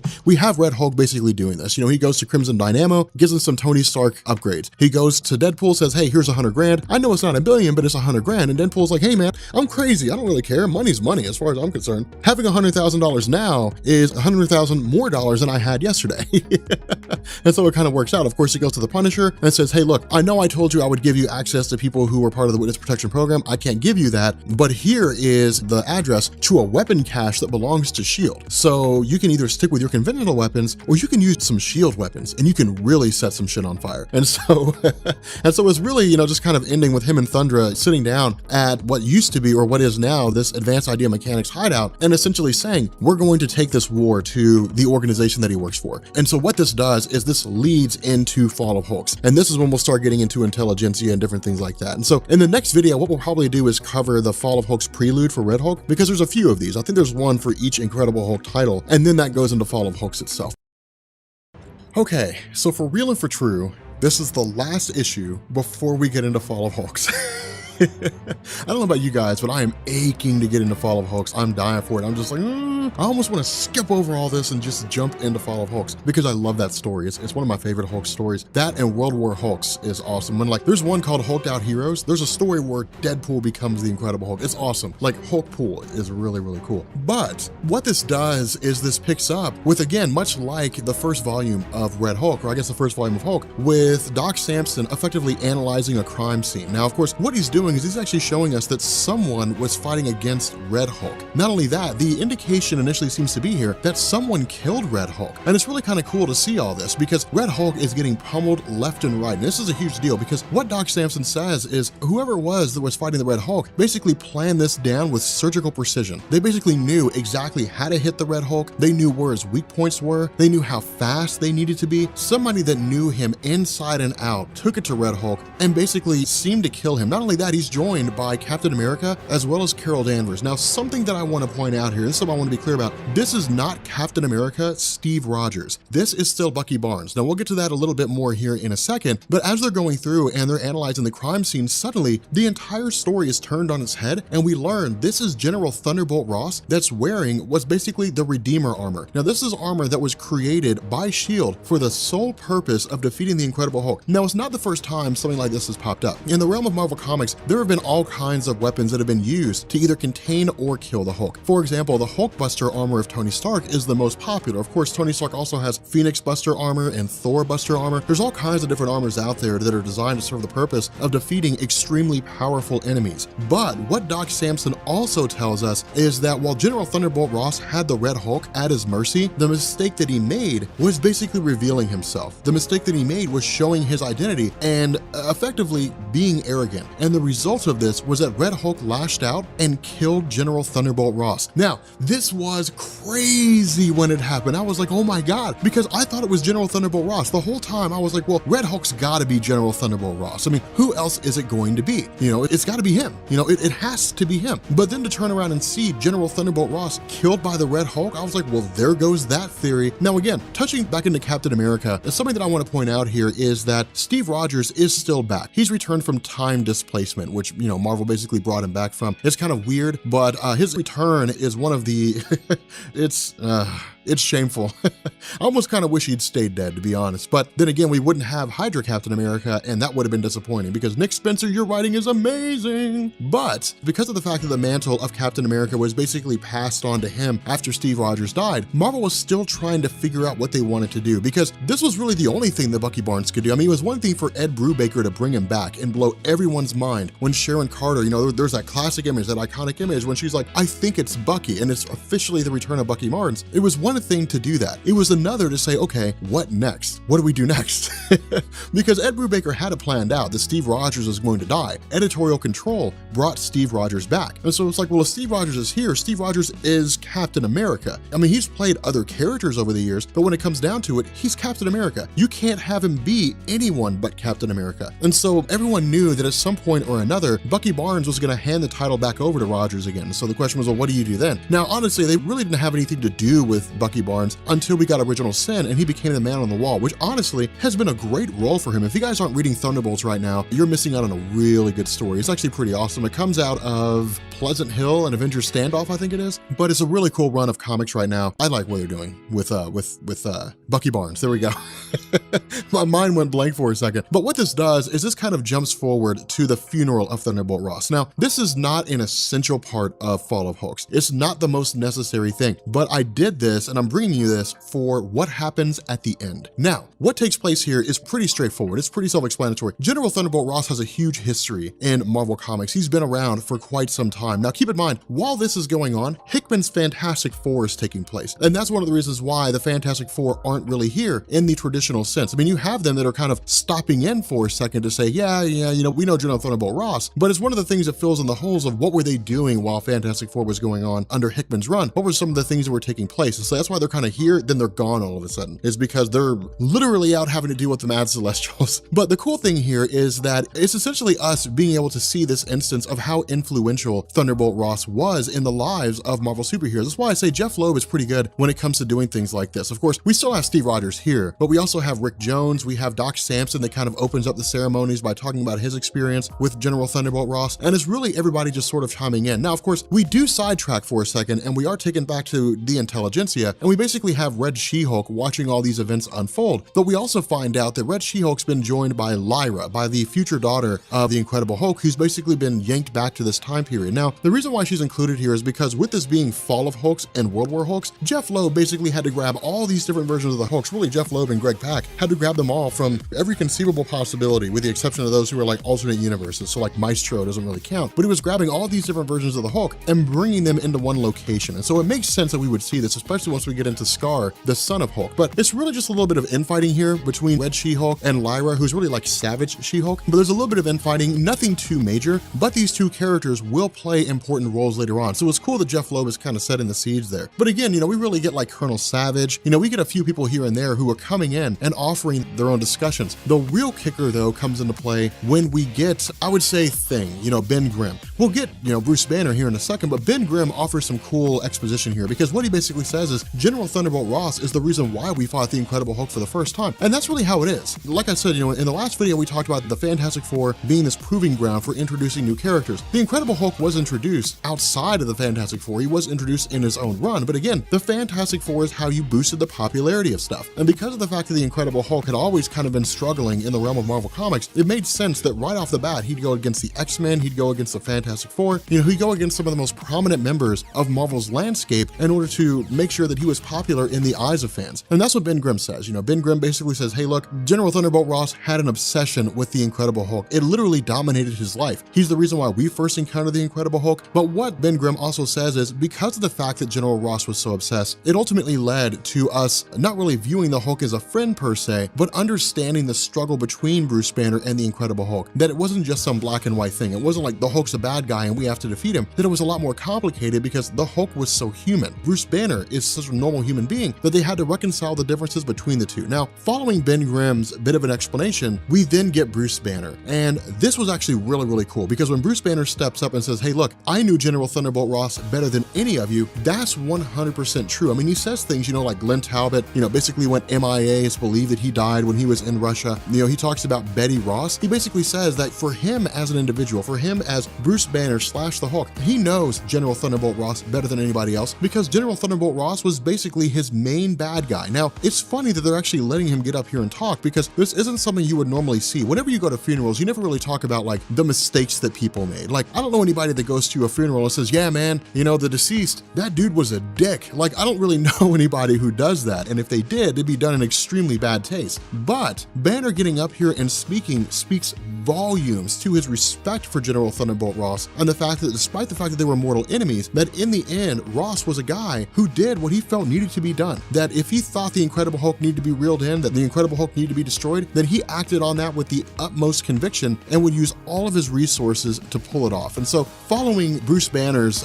bit of a statement here, we basically go out and of course he gets the 21 gun salute, that kind of thing. The flag is folded and so on and so forth. But then we actually pick up with the Arlington National Cemetery later on that night and we get Betty Ross. Now remember, in the last video that we had talked about, this is why I say the ending is so important here. In the last video that we had talked about, we had basically run over the history of the intelligentsia. Betty Ross was in stasis. And so somewhere along the line, she'd been taken out of stasis, been revived, and she's now back out here. Not only that, she's working alongside Glenn Talbot. And so now it means that Glenn Talbot's here. And so what Jeff Loeb is doing is he's really building this mystery. He's saying, one, if everybody thought that Glenn Talbot is dead, then why is he alive? Two, if Betty Ross had effectively been killed by Abomination when he had sped up the poisoning that she was exposed to due to the fact that she spent so much time with the Incredible Hulk, then how did she come back to life? How does all this work? You know, what's going on here? And so it creates a really cool situation. Not only that, when we jump back to the intelligentsia, there's a lot of arguing and a lot of infighting going on between MODOK, between the leader, between Doc Samson, because what they're basically saying is the Red Hulk was supposed to be on their side. But if Red Hulk killed General Thunderbolt Ross, then it means the Red Hulk's not on their side. Now keep in mind, in the video that we had talked about, we had done, you know, the whole thing of Red Hulk going against Wolverine and X-23 and all that kind of stuff. We had talked about how when Red She-Hulk was introduced, that she was sent by the intelligentsia because of the fact that Red Hulk had gone off the reservation. He was supposed to be there to help them carry out their own aims, and instead, the Red Hulk became obsessed with destroying Bruce Banner. And so because Red Hulk had essentially gone rogue, the intelligentsia didn't quite trust him. What they're saying now is their plan to reel him back in or else destroy him has ultimately failed, and he's basically turned against them with the intention of bringing them down. And so what MODOK says is what he's looking for is infighting. What the Red Hulk is trying to do is to spur infighting because it's a smart strategic move. That's what Napoleon would do. Napoleon would go in, he would basically start civil wars in countries, weaken their social economic system, and then conquer it. That's how he would expand his empire, and it's a great maneuver to have. Weaken people from the inside out to the point that they can't sustain any real measure of a battle, and then conquer them. But the idea is that because of the fact that MODOK is so intelligent, because MODOK is such a formidable leader in his own right, he basically says, we need to calm down. What we need to do is regather ourselves. If he's coming after us because he believes that he can break us apart, then what we need to do is we basically need to step in and we need to try to find a way to eliminate him so this doesn't become a problem. And so what happens is we basically pick up in a cave. And what we learn is that Red Hulk is still alive. Red Hulk's talking to some unknown person, effectively a person that he's forged an alliance with. And we learn that he's basically working with Bruce Banner. And so that's why I say this is crazy. Things are getting wild because now we have an alliance between Bruce Banner and Red Hulk. And so it's super cool.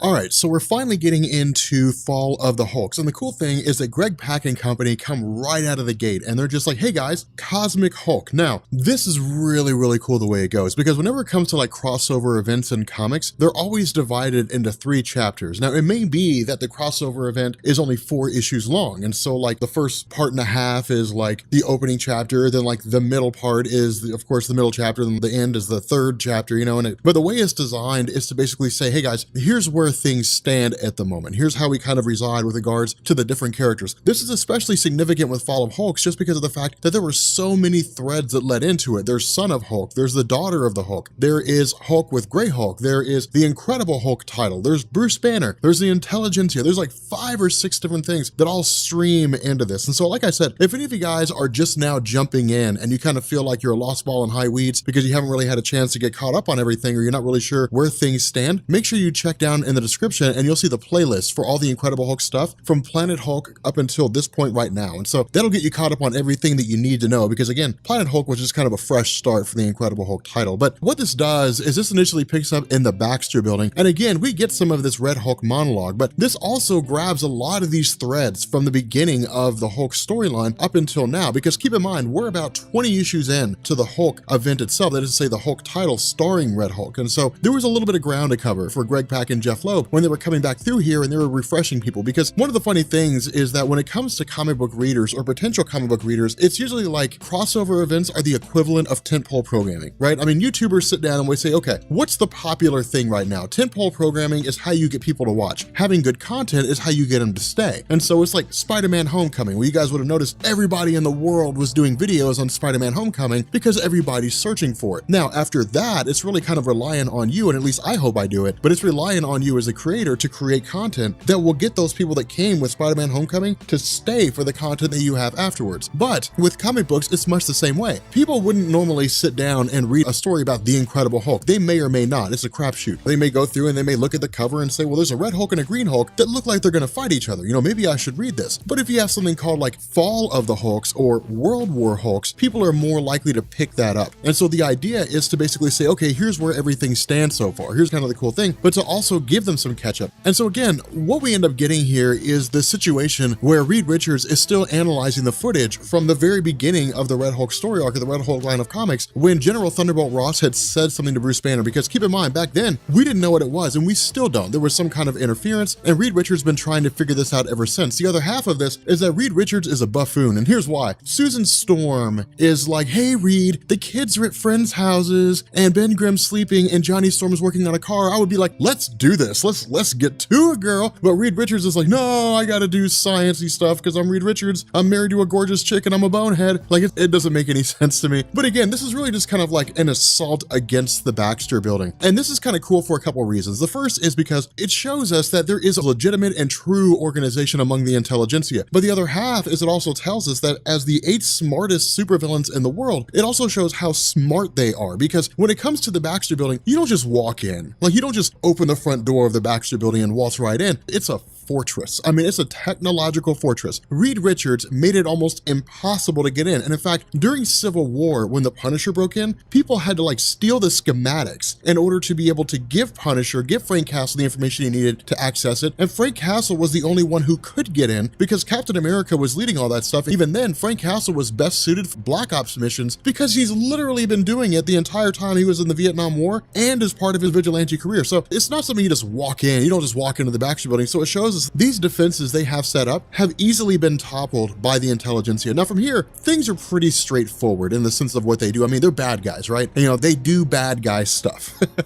It's just how they operate. The issue here is that a lot of this is just misdirection. You know, this is sleight of hand is what this is. You know, Jeff Loeb and Greg Pak are setting things up so that we think one thing's going on, but then we have the Red Hulk come in and turn it on its head. Because our thought is, well, maybe they came here to just take them out. You know, because the monologue that we get from the Red Hulk is, well, this will be the day that everyone remembers, you know, quote unquote, when the Fantastic Four were effectively taken out. So it was almost like this Old Man Logan story arc before Old Man Logan. But we learned that again, this is all just a distraction. You know, having the Mad Thinker break in, having Ulysses Claw take out Susan Storm by using sounds that overwhelm her with the belief that her children have been attacked, that the other kids in the Future Foundation are being attacked. You know, all these things that are, well, I'm not really sure if the Future Foundation's made it at this point, but at the very least, Franklin and Valeria Richards, the fact that they're basically being attacked on all sides with Wizard coming in and saying, we're going to open open this door to the negative zone and allow antimatter to hit positive matter, setting off a chain reaction, destroying everything. All of this is designed to be a distraction, and it works well because the equivalent of what's happening right now, the equivalent of what it is that the intelligentsia are doing is going to one building, blowing it up, drawing everybody's attention over there, and then breaking into the bank across the street. That's basically what they're doing. And it works out really, really well because with Red Hulk stepping in and with Ben Grimm almost being sucked into the negative zone and being destroyed, he's able to pull him free. Now, this is something that I want to talk about here for a second because the negative zone is a really cool concept in the realm of Marvel Comics because it's kind of like Marvel's answer to the antimatter universe, or I guess maybe it's really Marvel's precursor to the antimatter. Yeah, because the negative zone showed up before the antimatter universe in DC's comics because they introduced that in Crisis on Infinite Earths. So with regards to, at least I think they did, I feel like they did, maybe they didn't. I don't know which one came first. I want to say that maybe it was the antimatter universe because of the old Green Lantern comics with Hal Jordan and Sinestro when they talked about putting him in cord. I'm pretty sure that's the case. God, I don't remember off the top of my head. It's been so long. But the fact remains here that the negative zone is composed of antimatter. And what this means is things spin at a reverse polarity. That gets into physics, and I think I've had that discussion before, but me trying to explain physics to people just seems to blow them away because, I don't know, maybe I'm just not good at explaining physics. But what it essentially means is that if a being were to pass through a portal and go into the negative zone without reversing the polarity, they would simply cease to exist. They would literally just phase out of existence. Their molecules would just disintegrate themselves, or they would crash into each other and it would result in things being disintegrated. But the idea here is that Red Hulk coming in and effectively saving the day means that he's able to eliminate this distraction because what the intelligentsia were counting on was that Red Hulk would appear here, but Red Hulk would aid them indirectly by continuing to just attack things everywhere he went. Because keep in mind, as far as the intelligentsia are concerned, Red Hulk was their ally. He fought alongside them for a while, and then he basically turned against them, obsessed with the idea of destroying Bruce Banner, and that's all they know. They just consider him to be the equivalent of Bruce Banner as like a mindless killing machine with the idea of just destroying the Hulk. And now the Incredible Hulk is depowered, he's just going through and just tearing things up. That's how they perceive him. Instead, Red Hulk's like, I'm basically engineering their destruction from the inside out as best I can. And so ultimately we learn that the goal here of the intelligentsia is to basically take the 8 smartest people in the world and remove them from the board. Now, the reason why this is so important is because in Marvel Comics, conflicts are usually fought by the strong guys, right? Like when we sit down and we look at like almost any event, let's say the climactic battle in Civil War, the events right now in Civil War II, if we looked at the Mutant Massacre, Onslaught Saga, Age of Apocalypse, House of M, it's always the strong guys that usually end up doing all the heavy lifting. Wolverine slashing away with his claws, Thor's hitting people with a hammer, but it's the smart guys that make that possible. It's the people who are experienced, the people who can sit down and say, we can't just run in. You know, Captain America is just not like, Avengers Assemble, and then just throws a shield and they all just go in and fight. It's usually strategy. It's usually like, okay, we need to do this. We need to hit them here and hit them here and hit them there, because those are the most strategic places to target them at. If the intelligentsia's plan is to remove the smart people from the landscape, it means that all that's going to be left are the people that just can't do anything but fight, and they'll be easy to take out that way because the intelligentsia can just outwit them. So it works out really, really well. Not only that, with Reed Richards having been captured because of the fact that the Fantastic Four are aware of what it is that the intelligentsia are doing, that they're not just breaking in, that they're taking the 8 smartest people, it means that now they can mobilize. Now the Fantastic Four can basically make a call to arms to all the superheroes that are out there and reel them in. Now, this is another thing for those of you guys who are new to Marvel Comics, because the Fantastic Four are not present in all new, all different Marvel. And this is actually a really disappointing thing to a lot of comic book readers, and there's a reason for this. While we have talked about the role that the Fantastic Four played in Marvel Comics with regards to introducing new characters, teams, and concepts, for a lot of comic book fans who had been reading for quite some time, the Fantastic Four were important because they were a rallying point. They were the most respected superhero family in the Marvel Universe. I mean, even Galactus respects the intelligence of Reed Richards. There are a multitude of alien races out there that in a lot of ways owe their existence to Reed Richards, because maybe he stepped in when Galactus was going to destroy the planet and said, hey man, here's something else to satiate your hunger for right now, and then Galactus just moved on. And not only that, because Reed is so smart, there are a lot of alien races out there that are technologically advanced, but also realize how smart Reed Richards is and can appreciate that. Susan Storm, Johnny Storm, Ben Grimm, they're explorers as much as they are superheroes. And because of this, they're well established as being creating the first family of Marvel Comics. And so when it comes to a situation where the Fantastic Four say, hey guys, we need help, superhero teams come running, and they almost never ask questions. The Avengers will show up, the X-Men will show up, because it's the Fantastic Four asking for help, and it's not to be questioned. If they can't handle it on their own, it means things are pretty damn serious. Now, from here, we actually switch over again to a cave, and it's just really this quick conversation between Bruce Banner and Red Hulk, you know, where they're basically talking about how everything hinges on the alliance that the two of them share. Now, we'll find out more about this later on, but what we end up doing is we basically pick up following this meeting with Red Hulk, who breaks into an advanced idea mechanics facility. Now, this is a facility that's effectively run by the intelligentsia, because remember, with MODOK being in charge, being like the scientist supreme, so to speak, of advanced idea mechanics, the guy running the show, this basically creates a situation where he has full disposal of all their forces. Now, for those of you guys who are picking up Marvel Comics right now, and let's say you've been reading New Avengers, and you were seeing how Robert DaCosta was basically the head of advanced idea mechanics, the reason for that was because during Jonathan Hickman's run of Avengers and New Avengers, and the events leading up to Secret Wars and the collapse of the multiverse, he had Sunspot basically buy advanced idea mechanics, literally just like purchase it, or at the very least fund it, and put himself in charge. That's why MODOK wasn't part of the equation then, but this is why MODOK's part of the equation now, because Sunspot hasn't taken over advanced idea mechanics yet. I wanted to add that little bit in because I realize there's a lot of people who are jumping into comics right now, but when Red Hulk gets in there, he basically runs into A-Bomb. Now again, A-Bomb is kind of this weird situation. He's a Hulk, but he's not a Hulk. That's one of the things that Jeff Loeb and Greg Pak wanted to do, is when they said, okay, we're gonna start introducing Hulks everywhere.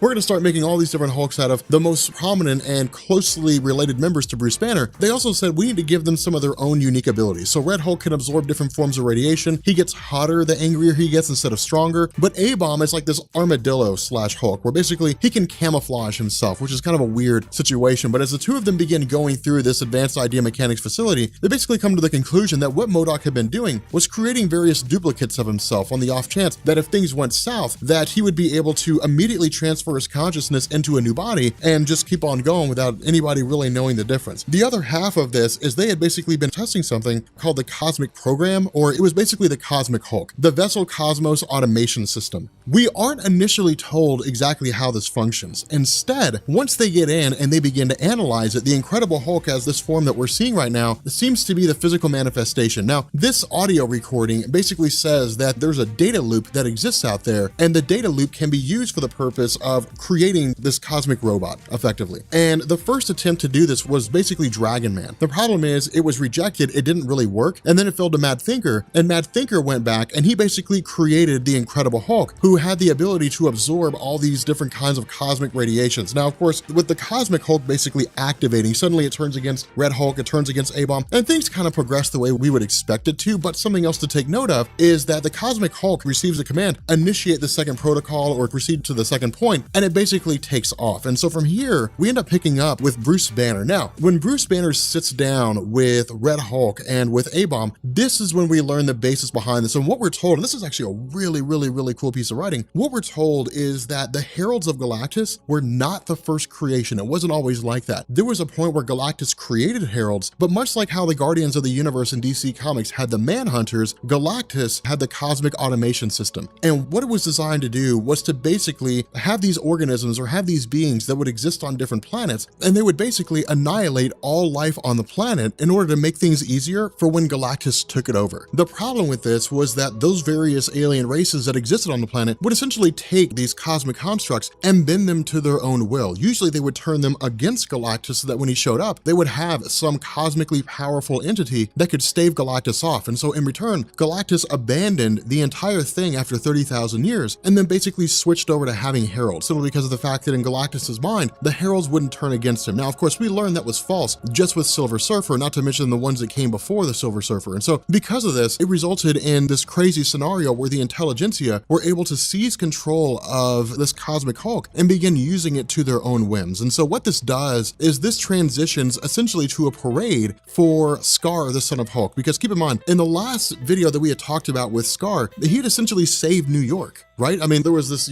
Tyrannus, this guy who had stolen powers of the Deviants and who had started attacking New York City, in addition to Mole Man, who had these weird entities that were living underground. And so because of the fact that Scar had saved New York began to look at him as the next Incredible Hulk. And so what's really funny about this is Banner's with him because, of course, you know, after the meeting with Red Hulk and A-Bomb, Banner had traveled to this parade for his son, but he has a lot of mistrust here. He has a lot of concern. Not only that, in the middle of all this, the Watcher appears. Now, this is, of course, before the Watcher died during Original Sin, but for those of you guys who are new to Marvel, because those people who are just now getting into Marvel with all new, all different Marvel, they don't know anything about the Watcher or haven't really experienced the Watcher. Uatu only ever showed up whenever something big was about to happen. That's why it was such a huge deal, because if you were going through a crossover event and then the Watcher showed up, as the reader, we were just like, oh snap, man, like things are getting ready to pop off, things are getting ready to get huge. Not only that, the idea seems to be the Watcher is there because of Scar. Instead, the Watcher's there looking at Bruce Banner. And so the idea is that Bruce Banner is going to switch back into being the Incredible Hulk. Now, this is kind of a weird situation because we're like, well, as far as we know, that can never happen. In addition to all this, Bruce Banner looks out on the crowd and he sees Betty Ross. Now, this is a game changer for Banner because he has no idea that Betty Ross could have been alive. Remember, when we were going through and we were looking at all that information about the intelligentsia where they kept Betty Ross in stasis after she had died, that was all behind the scenes. When we had seen that event where she was with Glenn Talbot and they were at the funeral for her father, General Thunderbolt Ross, Bruce Banner didn't know she was there. He had no clue what was going on. And so because of all this, Bruce Banner sees the face of Betty Ross and is like, oh my God, Betty might be alive. And so once he gets over there, he realizes, of course, that she's not there, but the Watcher is still observing all these things going on. And so in his mind, it's entirely possible that Betty Ross is alive. Not only that, it may also spur him to turn back into the Incredible Hulk. And so because of this, what he basically does is he takes things directly to the Red Hulk. And initially he tries to attack the Red Hulk. Now the Red Hulk, he's like, what the hell are you on about? What are you doing here? Banner says, I saw Betty Ross. Now, because of the fact that Red Hulk basically was associated with the intelligentsia, the perception of Bruce Banner is you have something to do with this. You have to know something. There's no way you can't. There's no way you can't know what's going on. The other crazy thing about this is that when Banner's talking to Red Hulk and he believes that he had something to do with it, not only that, is this idea that maybe Red Hulk was the one that had something to do with Betty Ross dying. Now, this is where Jeff Loeb and Greg Pak start to toy with us. In the midst of this whole conversation, Red Hulk's basically taunting Banner. Like, you know, Betty Ross hated you, man. Like, she hated you. Now, of course, Banner counters by saying, no, she hated the Hulk. But this creates a really compelling argument, because if Bruce Banner and the Hulk are one and the same, is it really that Betty Ross just hated Bruce Banner? If you can't separate the two, well, I guess during the Onslaught saga they did, but if you can't truly separate the two, if it's inevitable they'll always come back, then is it possible for Betty Ross to love Bruce Banner and hate the Incredible Hulk? Now, of course, Betty Ross did marry Banner for a time, but what Red Hulk is basically saying here is it's inescapable. No matter what happens, you are the Incredible Hulk. Even if you can never change back, you are the Hulk. If Betty Ross hates the Hulk, Betty Ross hates you. That's just the way it is. Not only that, you know, Red Hulk's also like, she hated your guts, man. She hated everything about you. Now, of course, from here, Bruce Banner essentially takes off. And this is why I say Jeff Loeb and Greg Pak are messing around with us, because his heartbeat starts skyrocketing. It starts jumping up. Now, as we know,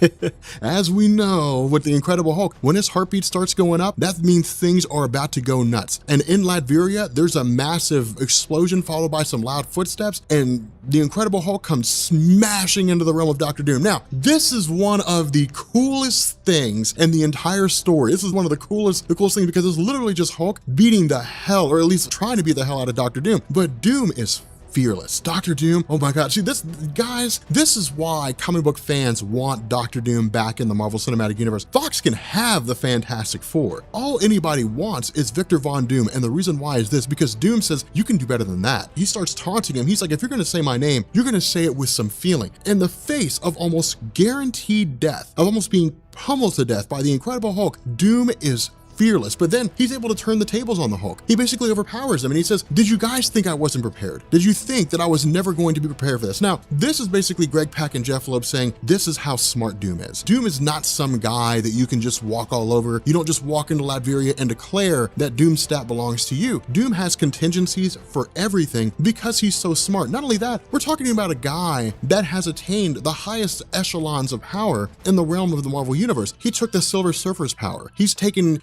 Galactus's power only for a short time. He took the power beyond it for a short time. Doom has held godhood in the palm of his hands and lived to tell the tale. For heaven's sake, there was a story where he escaped from hell. I mean, this is a guy that's virtually unstoppable in almost every situation. And so when the Incredible Hulk continues to try to run his mouth and Dr. Doom gets ready to kill him, then we suddenly have Scar show up. And so it's basically the Incredible Hulk and his son versus Dr. Doom. And it creates one hell of a story. It's so well written. Not only that, again, it's Victor Von Doom taunting Scar, saying, do you really think you could show up and save your father? Now, this is kind of the cool thing too. This is why I like this, because when Scar was originally introduced in Marvel Comics and he was brought over to Earth from Sakaar by Jeff Loeb and Greg Pak, the concept as it was established was that Scar wanted to kill his father, wanted to fight his father. Not only that, just because of the tutelage that he'd experienced, just because of the time that he'd spent alongside of his father, he basically learned a grudging respect. He learned to understand there's a lot more to Bruce Banner than the Incredible Hulk. There's a lot more to him that makes up who he is. There's a love of life, there's a value of life, there's honor, there's tradition, all kinds of these different things. And so I wouldn't go as far as to say it is Scar turning over a new leaf. I would go as far as to say that him showing up and defending his father, while he may say that he's basically defeating Dr. Doom because Dr. Doom shouldn't be the one to be able to kill his dad, Scar's the one to kill his dad, I would say that's nonsense. I would say Scar's here because he genuinely wants to protect his father. Now, at this point, the Incredible Hulk starts speaking in this weird gibberish language. And this is when we learn that it's not actually the Incredible Hulk. Instead, it's actually the Robot Hulk, the Cosmic Hulk that had essentially escaped the facility as it was being fought by A-Bomb and Red Hulk. But again, this is really kind of cool because then suddenly Banner comes to his aid. And of course, Banner having his various shield protections and so on is able to keep his son protected. Not only that, for those of you guys who were getting into Hickman's Fantastic Four, when we covered our videos on that and we talked about how it was that Victor Von Doom basically lost a huge chunk of his intelligence, a lot of this had to do with the experimentation of the intelligentsia in terms of what they did with him, but it also had to do with the fact that Bruce Banner, when Cosmic Hulk essentially started fighting Dr. Doom, Bruce Banner had essentially planted this kind of poison, so to speak, like this mental virus, so to speak. And what happened was when Dr. Doom absorbed the energies of Cosmic Hulk, he absorbed this virus into himself. And so what it basically did was begin to take away at his powers. Now, the funny thing about this is that it doesn't really make Doom dumb so much as it makes him less dangerous than he would normally be. He's forgotten how to use certain spells. And so essentially what this does is just allow, Bruce Banner and his son to essentially take off. It allows him to take his son Scar and vacate. It also allows, this Cosmic Hulk to just kind of jump off into the sunset, but that's really about it. The important thing about this is that it is, again, a very significant instance of Bruce Banner growing closer with his son Scar. It's a very significant instance of Scar beginning to understand that his father saved his life. He could have let him die. He could have just let him be killed and that would have been the end of it. But because of the fact that it's puny Bruce Banner who saved the life of the mighty Scar, then it's basically Scar coming to terms with the fact that his father genuinely does care about him, that his father genuinely does love him, that he's nowhere near the terrible man that he was led to believe in terms of being a coward or a wimp or anything along those lines. All right, guys, fair warning, I'm a little bit under the weather today, so I've been taking Max out for a walk pretty consistently. With it being kind of cold, I don't want to stay out there too long, but it appears as if Max is fine, but I have begun the process of pulling down a cold. So hopefully I can get over this in the next day or so, but on the off chance that I can't, I may end up sounding a little nasally. But we're continuing our thing about the Incredible Hulk. Now keep in mind, we're really just like hammering out Hulk stuff this week. For those of you guys who are asking for DC stuff, next week we return back to our regularly scheduled thing, but this week's really just like leading into Christmas, and so I just kind of want to take things pretty easy, pretty smooth, just run through some stories that I've been meaning to get out for a while, and people really seem to enjoy the Incredible Hulk stuff, so I figured we'd go ahead and throw out Hulk stuff. But one thing to keep in mind is that the videos that are coming out today, it'll be the last videos we do until we come back from Christmas, and then we're just going to go back to our regular schedule that you guys see down in the description. So anyway, again, picking up with Fall of Hulks, this again ties into the whole relationship between, Bruce Banner and Red Hulk, because keep in mind, Banner figured out what the intelligentsia were doing pretty fast, and this is one of the reasons why the intelligentsia wanted to capture the 8 smartest people on the face of the planet, for reasons just like this, because if given enough time, they'd immediately figure things out. Now, launching surprise attacks was actually a really smart thing to do, and again, it was all based on intelligence. The intelligentsia realized that if they had planned things out, and if they had, played shadow games, so to speak, with Reed Richards and Bruce Banner and Black Panther, and Amadeus Cho probably, they would have figured out what was going on within a matter of hours, and they would have organized appropriately. They probably would have reformed the Illuminati, and it would have caused absolute problems for the intelligentsia. But by launching surprise attacks almost in rapid succession, it put everybody on the offense. And that's really one of the things that Leader was talking about. The important thing to do is to basically stay on offense, to constantly keep pushing. That instead of being like the Red Hulk and operating reactionary, that they would be proactive. They would basically be people who would be able to go through and keep their plans intact and keep pushing forward, as opposed to having to react to a sudden change in plans. And so because of this, one of the first things, or one of the first missions that that Bruce Banner and Red Hulk begin to go on is basically trying to reach the 8 smartest people before the intelligentsia do. And so that's really what this turns into for a little while. It turns into this mad dash. Not only that, again, and I had mentioned this on Twitter. For those of you guys who are new here, make sure you guys follow me on Twitter, Comics Explained. I had talked about how Jonathan Hickman's Fantastic Four, and in my videos on Hickman's Fantastic Four, that somewhere along the line, Doom had kind of lost his intelligence. Now I want to talk about this for a second, because it really isn't Doom losing his intelligence so much as his brain power, his ability to think at higher levels, because that's always been one of Doom's things. The reason why this is the case is because the intelligentsia literally wanted to take the 8 smartest people together, hook them up to a machine, and then siphon off their intelligence, reduce them down to being less than intelligent, but then use their brain power for their own goals. The result was that in addition to basically being poisoned by a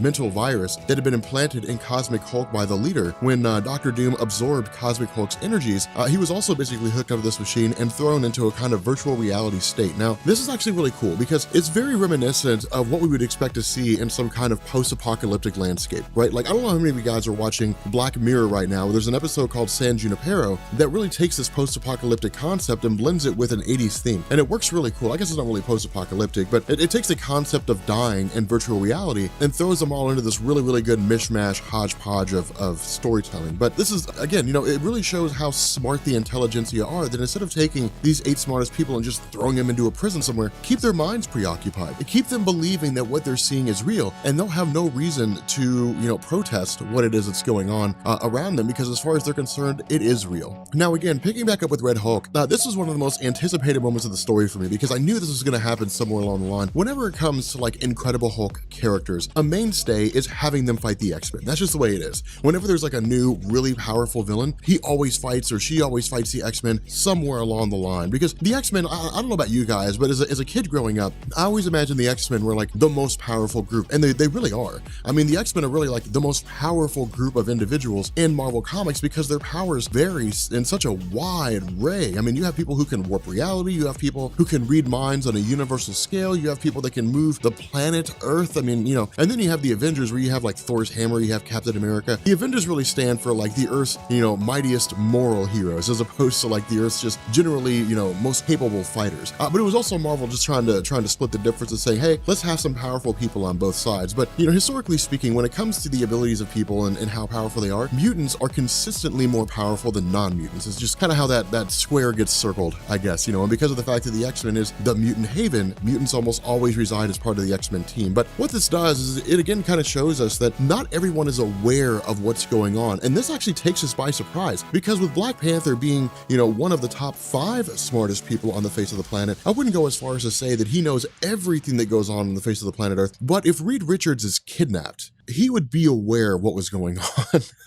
If Dr. Doom is attacked by an Incredible Hulk with the power cosmic, he would be aware of what was going on. Now, Jeff Loeb plays games here, because it'd be very easy for us to say, well, you know, it's just a major continuity error. You know, Jeff Loeb's just not paying any attention to what's going on. Or it could be that Jeff Loeb is very much playing on Wakanda's isolationism. Because keep in mind, Black Panther almost never cares about what's going on in the outside world unless it can impact him directly. And if Reed Richards is just kidnapped by villains, well, hell, that happens all the time. And Reed Richards always finds a way out. So there's really no reason for Black Panther to believe, you know, even if he did know, that there's some kind of treachery afoot, that there's this global campaign to take him out. But then this comes to a head, of course, when the X-Men show up. You have Cyclops and you have Bobby Drake, Iceman. Keep in mind, this is before all new X-Men. So this is the original X-Men guys. These aren't the younger versions of them. But, you know, once they show up, of course, the power's taken out and the intelligentsia make their move. Now, the great thing about this is, while Black Panther is capable in and of himself, he's still able to be subdued. And the intelligentsia realized this, because for those of you guys who are new to Marvel Comics, to the Black Panther mythos, T'Challa in and of himself doesn't have any powers to speak of. That is to say, he wasn't born with powers. Instead, he basically taps into the powers of the Panther God. But because it's an external source of powers, those can be taken away from him. Now, the Panther God has to be the one to do it. There's almost never been an instance where someone has cut off his connection to the Panther God, because it's a connection of the spirit. It's not really a connection of the mind. And so because of this, Black Panther is subdued. But even then, his connection to the Panther God doesn't make him like equal to the Incredible Hulk, right? I mean, it's not like the Panther God's like, I imbue you with the strength of Bruce Banner as the Hulk. It doesn't work that way.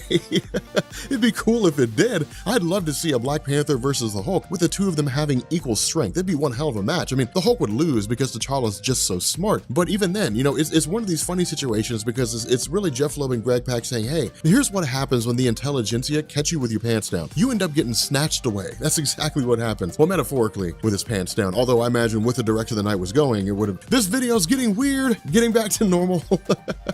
The other half of this is Red Hulk shows up. Now again, this is where people really just don't know how to react. And it's actually really cool to see the X-Men going against the Red Hulk, because of course we have Cyclops, we have Beast. Keep in mind though, this isn't like a full contingent. This is not like when Worldbreaker Hulk went against the X-Men. If Cyclops called in all the X-Men and said, okay, we've got to go against the Red Hulk, they would subdue him so easily, especially with someone like Emma Frost on the scene. And I imagine that's why she's not here, because if Emma Frost were here right now, one of the first questions fan would ask is, well, why did she just shut off the mind of Red Hulk? She could do it. She's an Omega level telepath. She's, beyond Charles Xavier. She's one of the most powerful telepaths in the Marvel universe. Surely she can just turn off the mind of Red Hulk and put him in a catatonic state. That's exactly what would happen. And so in order to just kind of create some excitement, in order to kind of keep things going, Emma Frost isn't here. It's really just a matter of using brute force to try to take him out. The other cool thing here is that, Storm steps in as best she can, but again, Storm can command the elements, but the issue here is that Storm, in situations like this, it tends to be overly emotional, and it's not a bad thing. In fact, it actually makes her very, very human. Now, I don't mean to say over emotional in a bad way. I mean to say her husband is being kidnapped right now.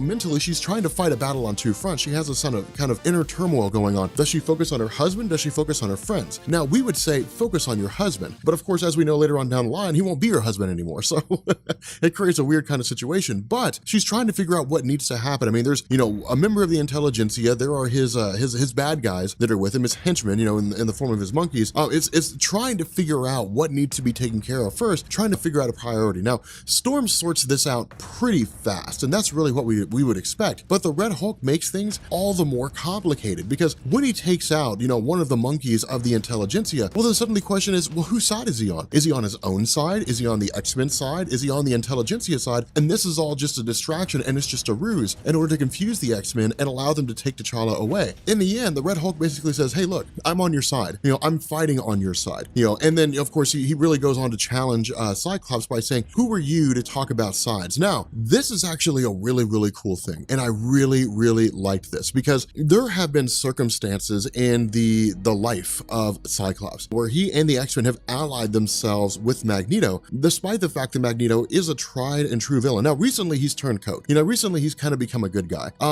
I would go as far as to say that in the events of Avengers vs. X-Men, some of the events that led up to it, some of the events that came after it, that Magneto had kind of taken a step back and Cyclops had taken his place. And it was a weird reversal, because it was like Magneto is now who Cyclops used to be, and Cyclops is now who Magneto used to be. And so it's kind of this weird reversal of roles between the two characters. But it's really just Red Hulk saying, hey, look, you got no reason to question anybody about loyalties, because the X-Men are loyal to whoever will help them achieve their goal at any one particular point in time. They have no moral compass. Their moral compass changes based on the situation. Now, there's actually a legitimate claim to this, but there's a reason why the X-Men do this. Again, for those of you guys who are new, prior to Secret Wars, the X-Men had a very wishy-washy moral stance, and it was because of the fact that the X-Men were always just kind of pariahs when it came to humanity. Humanity looked at them and said, you're the lepers of Earth, get out of here, go away, leave. It's not right, it's not fair, but it's the way things are in the Marvel comics. And so because of this, the X-Men have their own goals. One, to put mutants above all others, because, Magneto's belief in that mutants should come before humans was not that different from Charles Xavier. Sure, he believed in a peaceful coexistence between humans and mutants, but in the end, it was, well, we got to keep mutants protected if we're going to have a peaceful coexistence between humans and mutants, because you can't have that peaceful coexistence if mutants are not alive. And so it was basically the two of them kind of saying, okay, in that facet, our goals are similar, but Magneto always took it a step further. But for the X-Men, especially under Cyclops, motives and his questionable morality. It was, hey, look, we'll ally ourselves with a villain if it means that in the short term,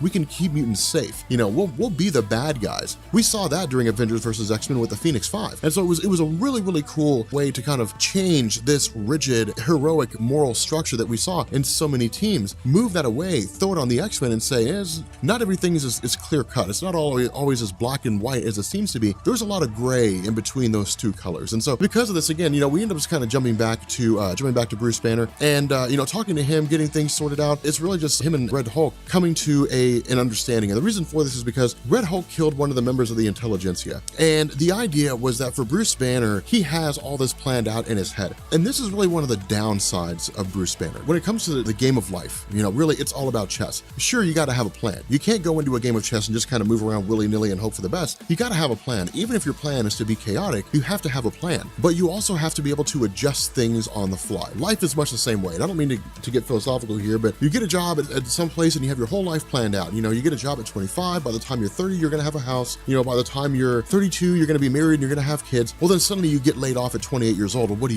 You know, you got to be able to call an audible. You got to be able to adjust. And that's really what Greg Pak and Jeff Loeb are saying here, that with Bruce Banner, the rigid structure of how he views things, the rigid structure of his plans basically fall prey to the quintessential phrase, best laid plans of mice and men, that in the end, it can easily all just be disrupted. And that's where Red Hulk comes into the equation. The two are on opposite sides of each other. Where the Red Hulk relies on Bruce Banner's mind, his planning, his intellect, Bruce Banner, whether he knows it or not, is relying on the strategy of the Red Hulk. And when the Red Hulk got out there into the field and the Red Hulk saw everything that was going on, he said, it's time to call an audible. Sure, we're here with the Intelligentsia, but we're also here with one of the most emotional members of the Intelligentsia, which means if we kill one of the henchmen that he cares about, it'll throw him off kilter. And the Intelligentsia are nothing if not a Jenga set. All you have to do is pull out the wrong piece at the wrong time and everything comes crashing down. Brandon, if you're watching this, tell Corey I will beat him one day in Jenga. So, I know a lot of you guys won't get that joke, but Brandon will get that joke. But again, it just kind of switches over to showing us how things work on the inside, that with Dr. Doom hooked up to this machine, he has no real clue what's going on. He's going through and attacking all these members of Advanced Idea Mechanics, but in his mind, he's actually there. He's in Doomstat, and all he wants is Bruce Banner. But the Intelligentsia are watching him, you know, watching the inside of his mind from this computer system, and are like, yeah, man, he's got no real clue what's happening. It just shows us how potent and how powerful this system is that the Intelligentsia have set up. Now, of course, this leads into the introduction, or I guess the return of Hank Pym. Now, Hank Pym attacking the Intelligentsia initially seemed to fall into their plans, but something to keep in mind here is that Hank Pym is like the scientist supreme. Now, to step away from this story for a second, we always knew that, I guess it was really kind of like the mainstay of his character. Doctor Strange was the sorcerer supreme, which meant that he was the most powerful wielder of magic in the Marvel universe. He was the most powerful being. The Scarlet Witch was more powerful for a short amount of time, basically when she warped reality, and even Doctor Strange admitted that he could do things like that, but it would require him to use magic that he chooses not to use. But Hank Pym is like the scientist supreme, and the only reason why Marvel even did this was because it was an attempt to make his character relevant, because in truth, his character was shot in the foot when he slapped Janet Van Dyne. I mean, Reed Richards had slapped his wife, had slapped Susan Storm. There was even a story where Peter Parker had hit Mary Jane Watson, but for whatever reason, people only ever focused on Hank Pym and said, well, Hank Pym's a wife beater, and the reason why is because he was an easy target, because he never really had a claim to fame. He made Ultron, and that was about it. I mean, he had his different psychological breakdowns where he took on all these personalities. You know, there was one point I think where Janet Van Dyne had died, and he adopted the mantle of Wasp. Like it was really, really crazy. All the different changes that his mind was going through. But making him the scientist supreme was Marvel's attempt to say, okay, he's like the best scientist in the entirety of the Marvel universe. Now that raises questions of, well, how does he relate to Reed Richards, who's much smarter than Hank Pym? How does he relate to Tony Stark? How does he relate to Amadeus Cho? To Black Panther? These people who's, yeah, sure, they're smart and they may not be scientists per se,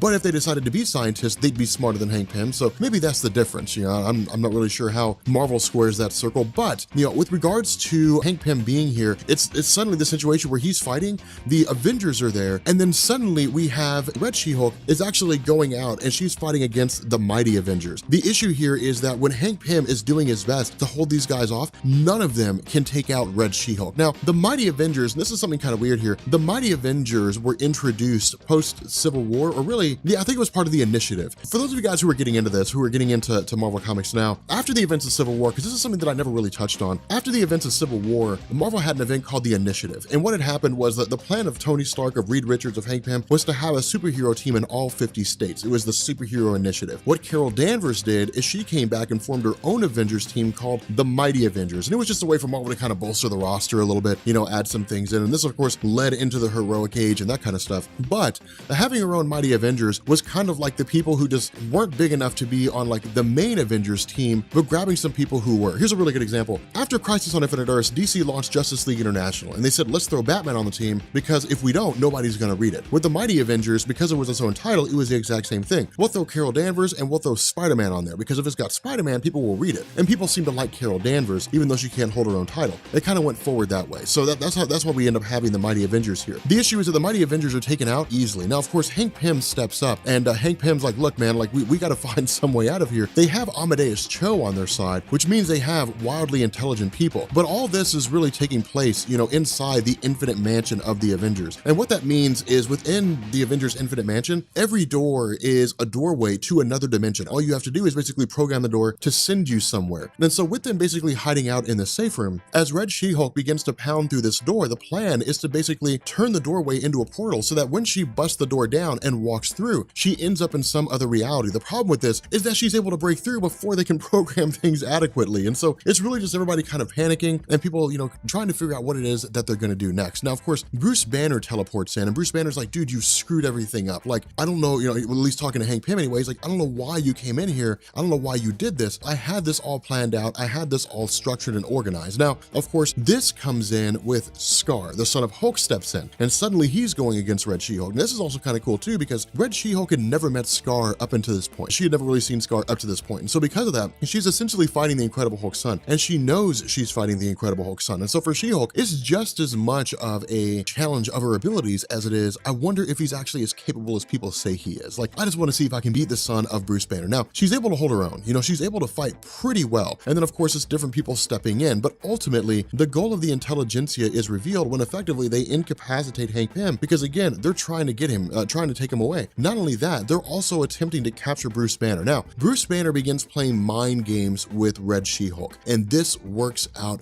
beautifully because Red She-Hulk never stopped to really think. I mean, sure, she'd been fighting She-Hulk. That's one of the reasons why we don't see Jen Walters here, is because she'd basically been defeated in the background, and we end up, you know, having her out of the picture. But Red She-Hulk was really more just a character based out of anger and rage, more so than rational thinking. Not only that, Red She-Hulk was not a strategist. She was never a military strategist. And because of that, you know, she doesn't have the wherewithal to be able to go into a situation, think strategically, and take the upper hand. She can to a degree, but only insofar as her experiences with other superheroes that she stood beside. And so because of this, Bruce Banner basically says, hey, look, Hank Pym is basically dying because of what happened here. Now, the intelligentsia want him alive. If your actions resulted in his death, then imagine what your guys are going to do to you. If you keep this attack going, we're not going to be able to tend to him. We're not going to be able to keep him alive. If he's alive, even if we take him with us, the intelligentsia can launch another attack and try to take him back. But if he's dead, they'll never be able to get a hold of him. Now, you know what it is that the intelligentsia are doing with the people that they're kidnapping. Imagine what they'll do to you if you fail. And so because of this, you know, Hank Pym's like, no,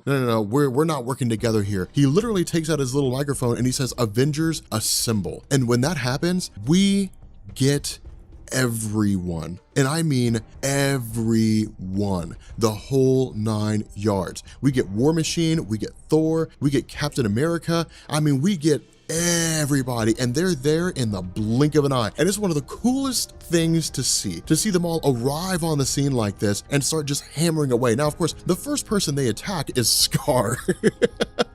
And that's the funny thing, because they're like, you know, they don't really get what it is that's going on here. They don't really understand everything that's happening. But once they begin to come to, the idea is, okay, we got to grab Hank Pym. We got to get him out of here. The problem with this is that in the chaos, in the panic, Hank Pym, while he does shrink down to his Ant-Man form, you know, he ends up being grabbed by Red She-Hulk and she teleports him away, you know? And so because of this, they're basically down a guy. Now, Bruce Banner, this is one of the things that's cool. This is why I like the idea of Banner not being the Incredible Hulk. I kind of feel like it was a wasted opportunity right now, in all all new, all different Marvel. But this is one of the reasons why I like Bruce Banner, not the Incredible Hulk, because you get so much expansion on his character. Whenever you sit down and you read an Incredible Hulk story, it's almost always Hulk, because people don't usually buy Incredible Hulk stories to read about the life and times of Bruce Banner. People usually buy Incredible Hulk stories because they just want to see the Incredible Hulk smash some shit up, and then, you know, just say he wants to be left alone and walk away at the end of the story. That's usually what they want.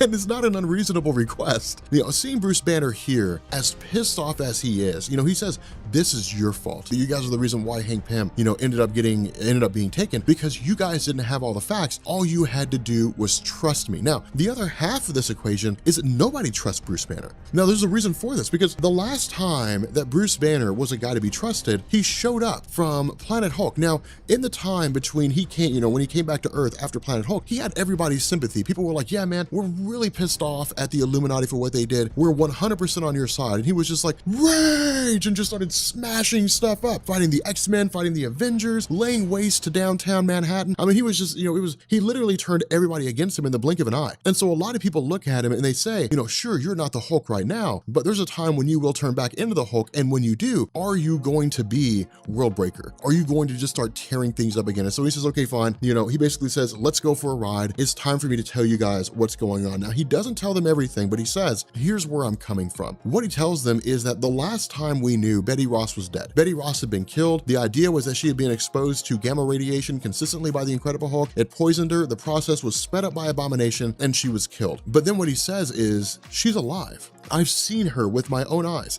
and it wasn't a hallucination. It wasn't a mind game. She is alive. And he says, the reason why this is important, and the reason why you guys need to understand, is because all of you have lost something. Name of the Submariner lost his wife. Korg lost his best friend Hero as part of their warbound. Spider-Man lost Gwen Stacy. Amadeus Cho lost Hercules, and Wolverine lost Mariko. And so because of this, everybody's suffering, everybody's struggling, everybody has something that they lost, and they can understand, or they should be able to understand, where Bruce Banner's coming from. And so he says, this is not just me just being angry. This isn't just me going through and just attacking people. What this is me trying to get Betty Ross back.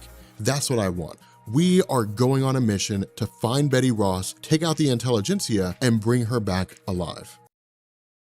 Okay, so we are here at the conclusion of Fall of the Hulks, and I gotta tell you guys, as much as I love the Hulk, it might be time for a break, because this is, like I said in the last video, this will be the last Hulk video that I do until after Christmas. But on Sunday, The Walking Dead comes back. A lot of people said that I was ignoring questions about what happened to The Walking Dead. I posted a comment in a video and pinned it, telling you guys The Walking Dead was coming back, so I'm not sure why people think that I'm ignoring comments on that. But in any event, so the Fall of the Hulks conclusion actually comes from two different sides. It comes from Red Hulk, and it comes from Bruce Banner. And it's really cool because we get to see both of these events from two different perspectives. They're both taking place at the exact same time. But what this does is it kind of wraps back around and it makes sense of everything, because in a lot of ways, Jeff Loeb and Greg Pak were kind of leaving us to try to figure things out as they were going along, to try to understand how all this came together. And so what this will do is essentially make sense of how it is, or why it is, that Bruce Banner believes that Betty Ross is alive. Because remember, the only indication that he has is her face. He saw her face. But it doesn't seem like on the surface that would be enough to believe that she's alive. It's like, well, that's cool, but what led us to think, or what led Banner to think that it wasn't like, you know, somebody manipulating his mind or casting an illusion? What made him believe that it's absolutely true? And so what we do is we actually start off with about 2 weeks before all of this happened, or at least 2 weeks before the last video that we did, and we basically pick up with Red Hulk meeting up with Bruce Banner. Now, the funny thing about this is not a huge deal. It has nothing to do with the story, but it's something that I wanted to point out. Jeff Loeb actually makes a joke about Jonathan and Martha Kent.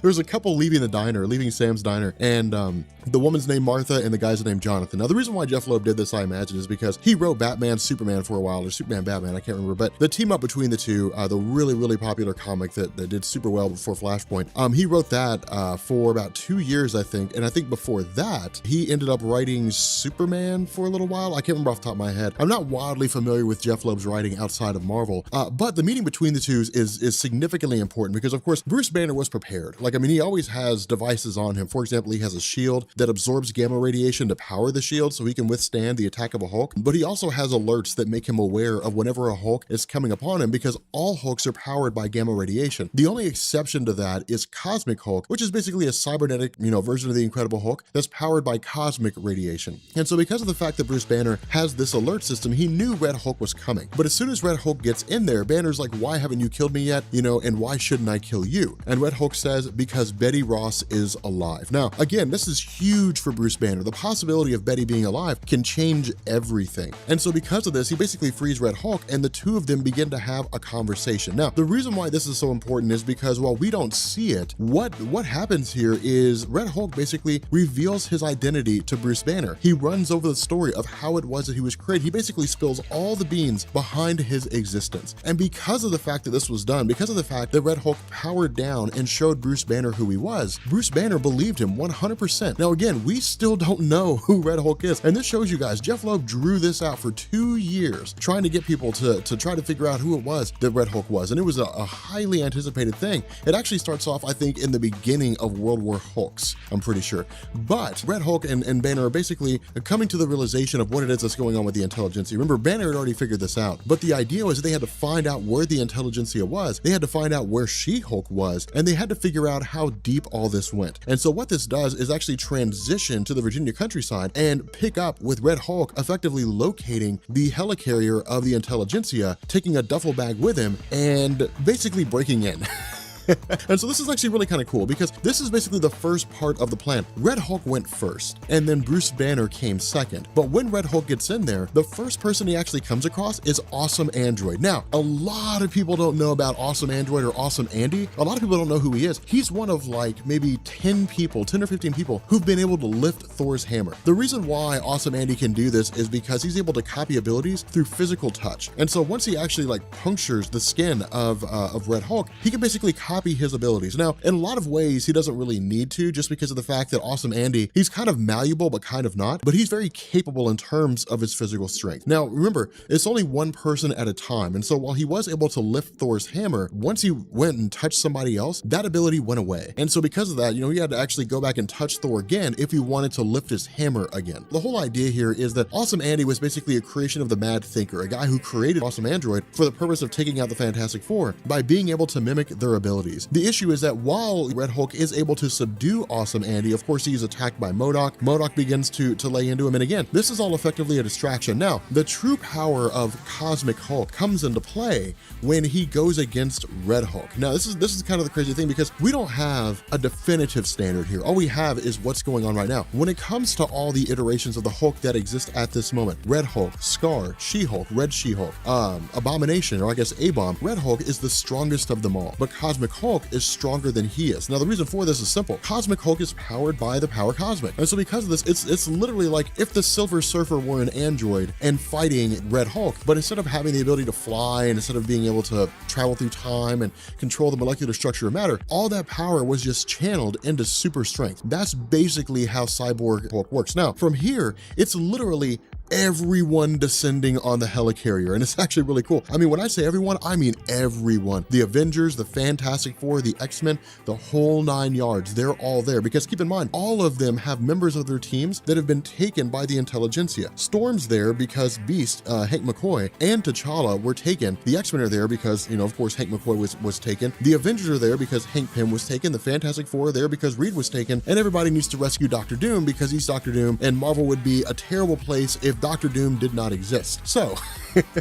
what we get is actually this explanation of how all this came into existence in the first place. That is to say, how it is that Red Hulk was made, how it is that Red She-Hulk was made. We got that origin story in terms of the Intelligentsia building up to it and launching this plan. But what we learn is that all of this is tied into Doc Samson. Now, this is really cool because this is Jeff Loeb and Greg Pak reaching all the way back to the early days of Incredible Hulk stories and dragging it all in. And what they say is during his early time when he was just like a PhD, Doc Samson or Leonard Samson had the idea of draining off, siphoning off gamma energy from the Incredible Hulk and then creating super soldiers out of it. Now, the first test subject was himself, and that's how Doc Samson got his powers. He literally created this thing called the cathexis machine. I don't know why they had to give it such a weird name, but the cathexis ray. And basically what it did is it channeled the abilities of Banner into himself, but the idea was to prove that it could be done. And if it could be done, then this could be manufactured on a massive scale and literally just create an army of super soldiers. The problem was that the machine was effectively destroyed, but the Intelligentsia were able to recreate it. What we also learn is that inside this duffel bag that Red Hulk brought with him was Deadpool.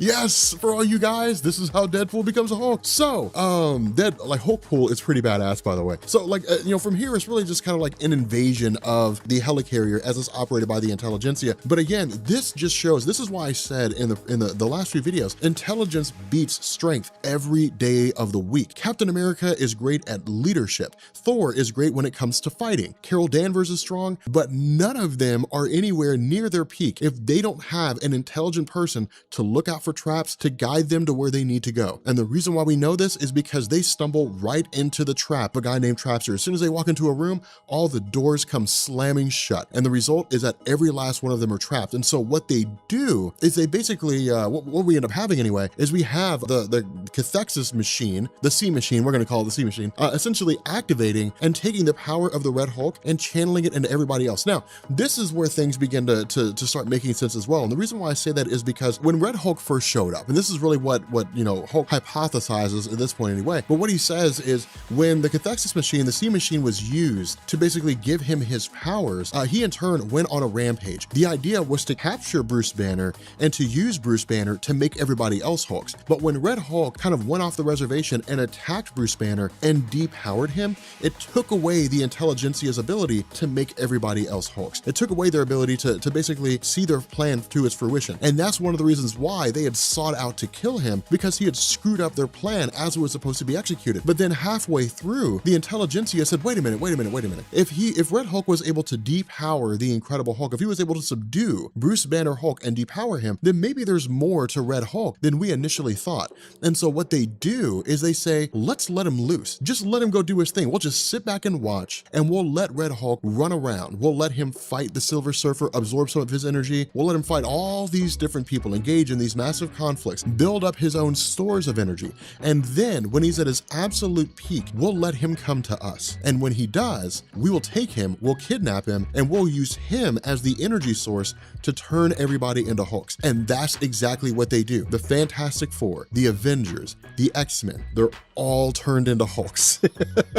Every last one. Now, of course, Deadpool jumps in, and this is where things get super cool. This is what I love so much about this. Deadpool injects some great humor into the story, because up until this point, it's been 100% serious. But it was a great way to throw him in, because literally Doc Samson starts messing around and says, hey man, whatever you do, Deadpool, whatever you do, don't tap that glass there that's already partially cracked. Like, don't do that. And Deadpool's like, yeah, man, I get what you're doing. Reverse psychology. Because if you tell me not to tap the glass, then I'll tap the glass. And so in order to defeat your reverse psychology, I'm gonna tap the glass. It's a line of logic that only makes sense in the mind of Deadpool. But of course, he's immersed in all these juices of Red Hulk. And in the process, Deadpool turns into a Hulk. And this actually leads into Hulked Out Heroes. It's really, really cool. It's part of the World War Hulks thing. It's pretty awesome. But we get Hulkpool. We get Deadpool as a Hulk. Now from here, it's literally, the Avengers breaking their way out, or at least it seems like the Avengers breaking their way out. But once they get out, it turns out that it's basically Thor as a Hulk, Captain America as a Hulk, Carol Danvers, a whole 9 yards. Now, from here, we actually end up switching over to the perspective of Bruce Banner. And to be a little bit honest, I think this one's actually a bit better in terms of writing, storytelling, artistry, the whole 9 yards. Once Banner essentially breaks in, once he gets into the facility, of course, he tells Red Hulk, hey, look, man, we're here, we're getting ready to start launching our attack. Now, once they get in there, of course, the first thing he does is he goes after Betty Ross, because that's his perspective. His goal here is to get Betty Ross, to get her to safety, but to also make sure that the intelligentsia are taken out. Now, what we're also shown here, and this is really kind of Greg Pak and Jeff Loeb messing with us as the reader, asking the question, is Bruce Banner just inherently insane? When he attacks Glenn Talbot using an EMP, because in the mind of Bruce Banner, if General Talbot is dead, then the only way General Talbot can be here is if he's a life model decoy, and life model decoys being made of machinery are disrupted by EMPs. And so the result of this is he steps up and he says, okay, we'll throw an EMP at him, we'll take him out. But then Glenn Talbot doesn't go down. And so this is really when Betty Ross looks at him and says, you've lost your mind, you're insane. You're so immersed in the fact that you want me back that you're not willing to look at things for what they are. She says, I'm with General Talbot, like I am part of him now. And so ultimately it's really left to the intelligentsia to try to grab up things as best they can, but it's also them keeping their plan alive. It's them keeping things going. And so again, this is the other half where Bruce Banner,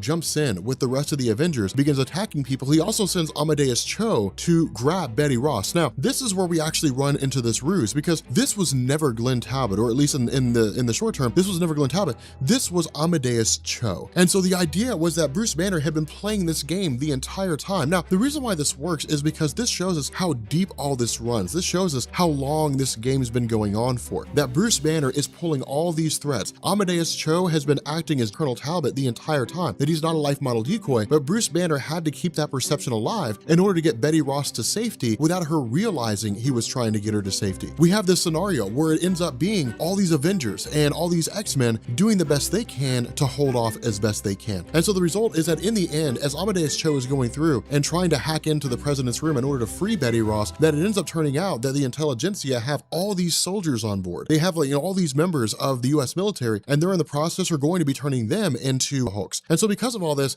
you know, of course, Red She-Hulk steps in. She ends up fighting against the son of Bruce Banner, you know, against Scar, and it's really just mass pandemonium and it's mass panic. But ultimately, Bruce Banner comes to the realization that the only way to basically save everything, the only way to keep all this going, is to effectively sit down and tell his son exactly what it is that's been happening. And he doesn't give him everything, but he goes as far as to say that, look, if I told you all the different plans that I had going right now, you would never trust me. If I told you that I'd basically use the Avengers, that I use the X-Men, and I use the Fantastic Four, all for the purpose of getting here and saving Betty Ross, then you would never believe me. Because in the mind of Bruce Banner, he's the last smart man alive. And this is really cool because what Greg Pak and Jeff Loeb were telling us is that not all the smartest guys are good guys, that sometimes the heroes out there just get used by smart guys to achieve their own goals. And it tells us how much better off smart guys are, but there's also a yin and yang here. There's a give and take. Sure, Bruce Banner is super smart, but when he doesn't have the Incredible Hulk, what is he? Well, he's a guy that you can kill by shooting him in the back of the head without him ever knowing you were there in the first place. It's kind of the situation where both sides have something to offer. And so when he tells his son, look, you just have to trust me here. You just have to believe that I know what I'm doing, then Scar says, okay. And again, this is kind of like everything wrapping back around, everything coming to fruition, because remember, Scar did not trust Bruce Banner the first time he met him. He didn't believe that he was legitimate. When he fought him as the Incredible Hulk, he was like, you're nothing like the Worldbreaker form that I had heard. You're literally just a weak, empathetic, cowardly man who's hiding behind some green range monster that you can't control. And so the idea was, you know, I don't want to have anything to do with you. When Worldbreaker Hulk comes back, you know, when Worldbreaker Hulk comes back, come get me, come find me, you know, show me that you're capable of going toe to toe,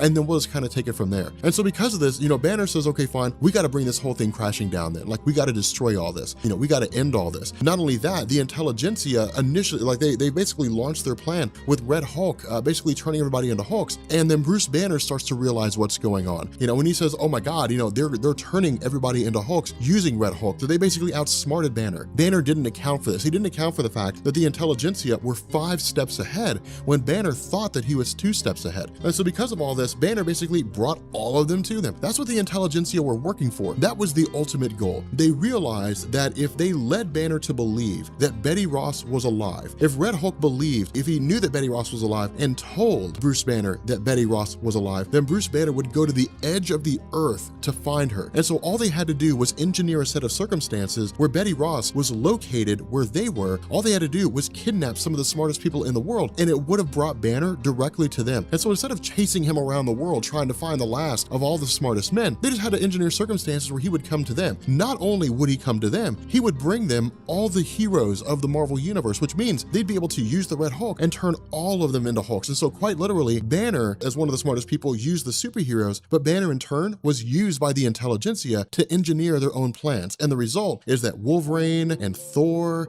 and War Machine, all these guys have all been transformed into Hulks. And so the cool thing here is what we do is we actually pick up a year later. And in this year later, we basically have Betty Ross and we have Bruce Banner back together, which is kind of a shock. And of course, Bruce Banner is having flashbacks to this major event that he was part of, you know, this massive fight. And so that begs the question, you know, okay, what happened, you know, in this 1 year period? Well, what we end up learning is that this isn't real. Instead, Banner's been hooked up to the machine of the intelligentsia, and he's living in this virtual reality just like all the other people.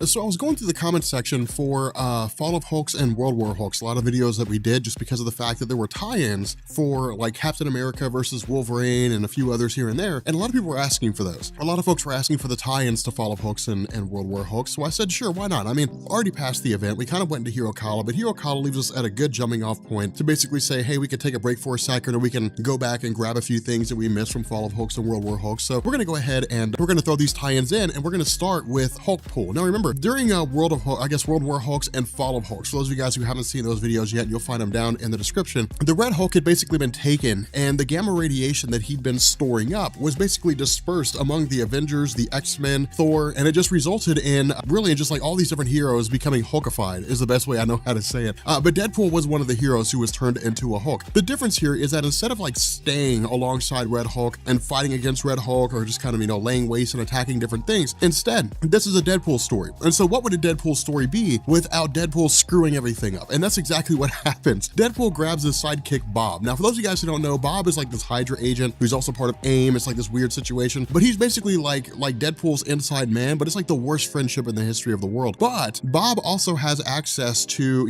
AIM's resources, which include Dr. Doom's time platform. Now, Dr. Doom's time platform is a well-known established concept in Marvel Comics. It's been around for quite some time, and it's usually what he uses to jump back and forth through time, but other people use it too. We know it was used in like Marvel The End when Dr. Doom tried to go back in time and attain absolute power in the universe. It was used during Age of Ultron when the heroes went back in time, or I guess went forward and backwards in time to try to prevent Ultron from taking over the world. But with Deadpool here, Bob doesn't really know how to use it effectively, and so he's really just kind of like punching things in, but he sends Deadpool to a predetermined coordinate. And what this coordinate turns out to be is, back in the days of piracy, back when, in the age of pirates, and he ends up running into Blackbeard the Thing. Now, this is the cool thing here, is because this was actually the first appearance, I think it was the first appearance of Dr. Doom in Marvel Comics. One of the first things he did was basically attack the Fantastic Four and then make them go back in time to capture the treasure of Blackbeard the Pirate. Now, the way this story differs here is that when Ben Grimm ended up being sent back in time, he was basically, kind of viewed as like a leader by these pirates, and ultimately it turned into a situation where he was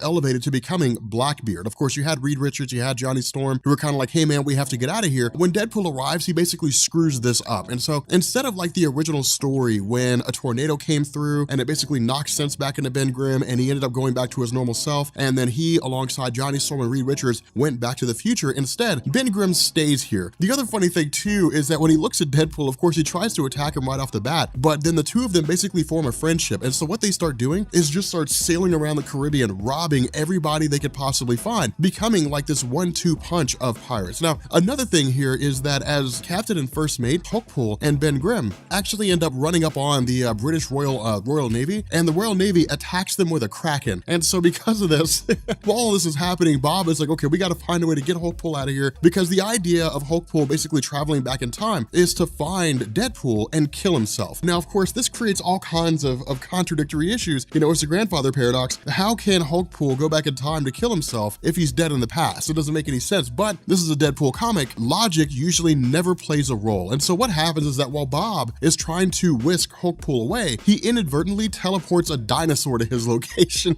And I actually think he ends up grabbing him from the Savage Land. And so because this is really just like all these different organisms, these different dinosaurs, monsters, and so on, attacking Ben Grimm and Deadpool Hulk, but they end up coming out on top.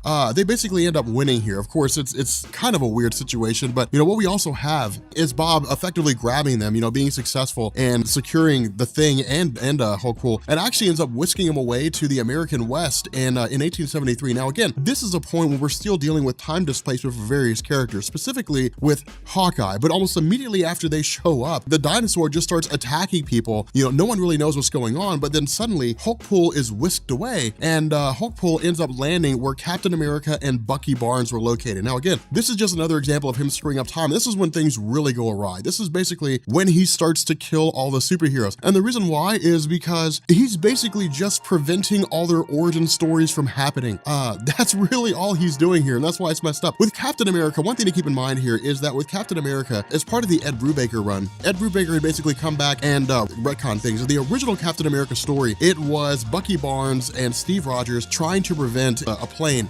from taking off and basically attacking the United States. And this particular story, the story of Ed Brubaker, it was Bucky Barnes and Captain America trying to stop a missile. But the fact remains here that with Hulkpool jumping in, of course he's able to prevent the missile's launch, and he saves Bucky Barnes and Captain America. So that means that Captain America never gets frozen in ice. Bucky Barnes never becomes the Winter Soldier after falling in the icy waters and freezing. Not only that, they basically reactivate the rocket. It takes off back to Germany, and it kills Adolf Hitler and the Red Skull. So now that entire aspect of history has been altered. That's it. That's the end of them. So we have Captain America, we have Hulkpool, we have Bucky Barnes celebrating in North America, but then we find out that because of Hulkpool's actions and hanging out with Ben Grimm as a pirate and landing in the American West in 1873, Ben Grimm had basically become the first president of the United States. The reason why was because he, alongside whatever forces he was able to muster, attacked the British Royal Army and started the American Revolution.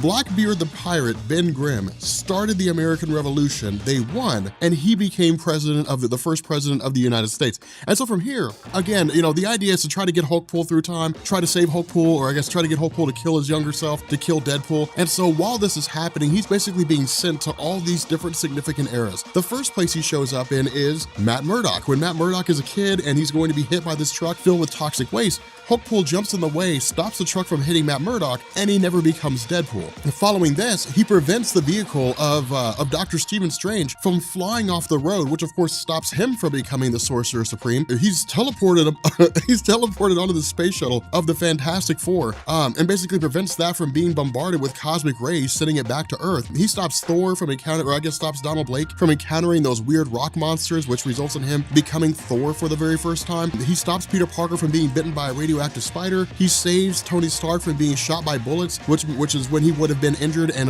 would have become Iron Man. And of course, he keeps Bruce Banner from being hit by the gamma bomb, which prevents him from becoming the Incredible Hulk. And so basically, Hulkpool has been sent back in time, and in his journey to get back to the present day, or at least get back to a day or two before the present day to kill his younger self, he prevents all the origin stories of the superheroes. He literally prevents all the superheroes from ever coming into existence.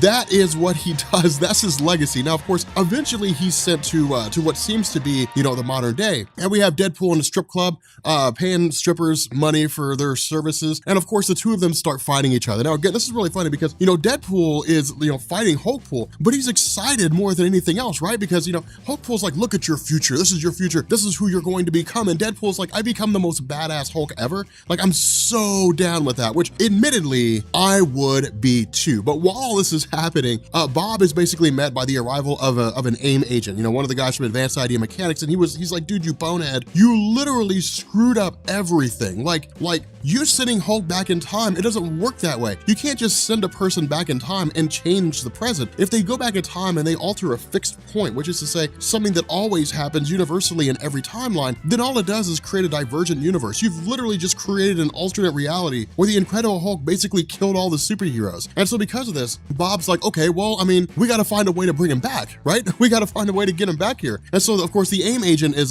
for the most part able to help him pull this off. But in the meantime, while they're trying to figure it out, again, it's really just this idea that Hulkpool is making the argument that the reason why he wants to kill Deadpool is because he doesn't like the idea of killing. He doesn't like the idea of Deadpool going through and killing people arbitrarily for contracts or whatever the case may be. And so Hulkpool's trying to prevent this from happening. He's basically trying to prevent what he considers to be his darker half. Now, the irony in this is astounding. The fact that Hulkpool doesn't like killing, and so the best way to prevent himself from becoming a killer is to go back in time and kill himself.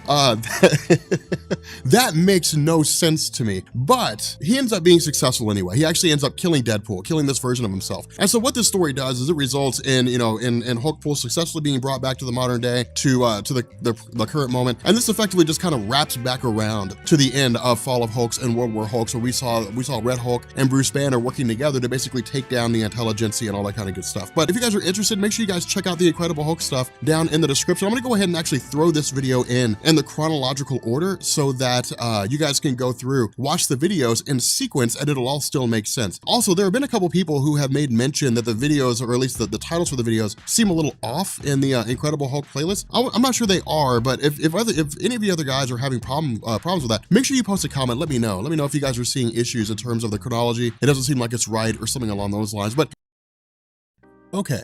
So a lot of you guys have been asking, what's the identity of the Red Hulk? Because a lot of you guys were like, I thought I knew what the identity was, but then the whole reveal, like that whole conflict changed what I thought the identity was. Nothing makes any sense. Who is the Red Hulk? Well, in this video, we're going to find out. Also, to correct a couple of questions people had from the last Hulk video we did, not everything was a hallucination in the mind of Banner. Everything up to the Incredible Hulk, so I guess all the heroes being turned into Hulks, that's all real. The only thing that was a hallucination in the mind of Banner was when he woke up and he was with Betty Ross. It was at some point between when all the heroes were irradiated with gamma energy and turned into Hulks, to the point that we saw that Banner was hooked up to the machine, and of course he had this whole illusion with Betty Ross. So everything else, like everything that's happened so far, has actually happened. That's all in Marvel's continuity.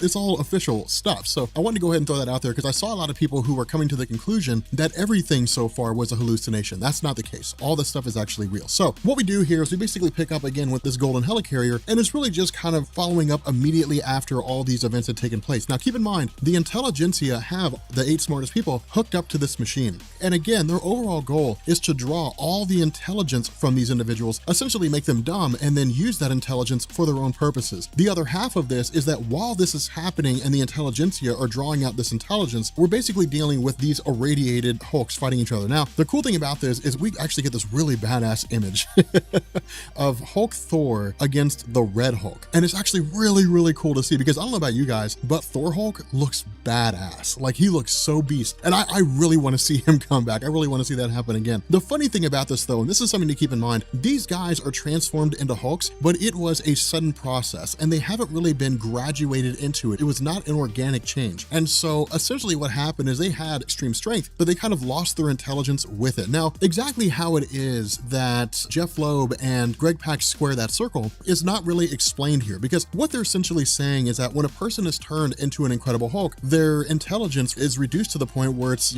infantile, and all they have is just brute strength. They can't really form coherent sentences. They just kind of speak ad hoc, like I want this, I do this, things like that. They just can't speak very clearly or intelligently. They basically speak the exact same way that the Incredible Hulk does. Now, the other half of this equation is to more or less make the assumption that inside these Hulks somewhere is Thor. Inside Thor Hulk is actually Odin's son himself. And so much like how Bruce Banner turns into the Incredible Hulk, Thor has turned into Thor Hulk. The difference is that they don't have the ability to turn back again, or at least not of their own volition anyway. And of course, again, we'll see things go back to normal here. But the funny thing about this is, again, Red Hulk is wildly intelligent in terms of his military strategy. He's not science intelligent, he's strategically intelligent. And because of this, he basically has the Hulks start working against each other. He goes to Captain America and he says, hey, look, are you really going to let Thor get all the glory here? You're going to let Thor be the one to beat me? And of course, Captain America steps in and says, no, I'm going to be the one to do it. Well, then Carol Danvers steps in and says, no, I'm going to be the one to do it. And so they basically start fighting each other. Now, again, what this does is really give Red Hulk an out. That's really what Jeff Loeb and Greg Pak were doing. They were saying, we need to create a situation where we can reveal the identity of Red Hulk. None of these guys are going to be the ones to figure it out. We need to give him a way to effectively slink away from this fight. Now, even in the Red Hulk's mind himself, he sees himself acting very cowardly in the sense that he's just kind of like,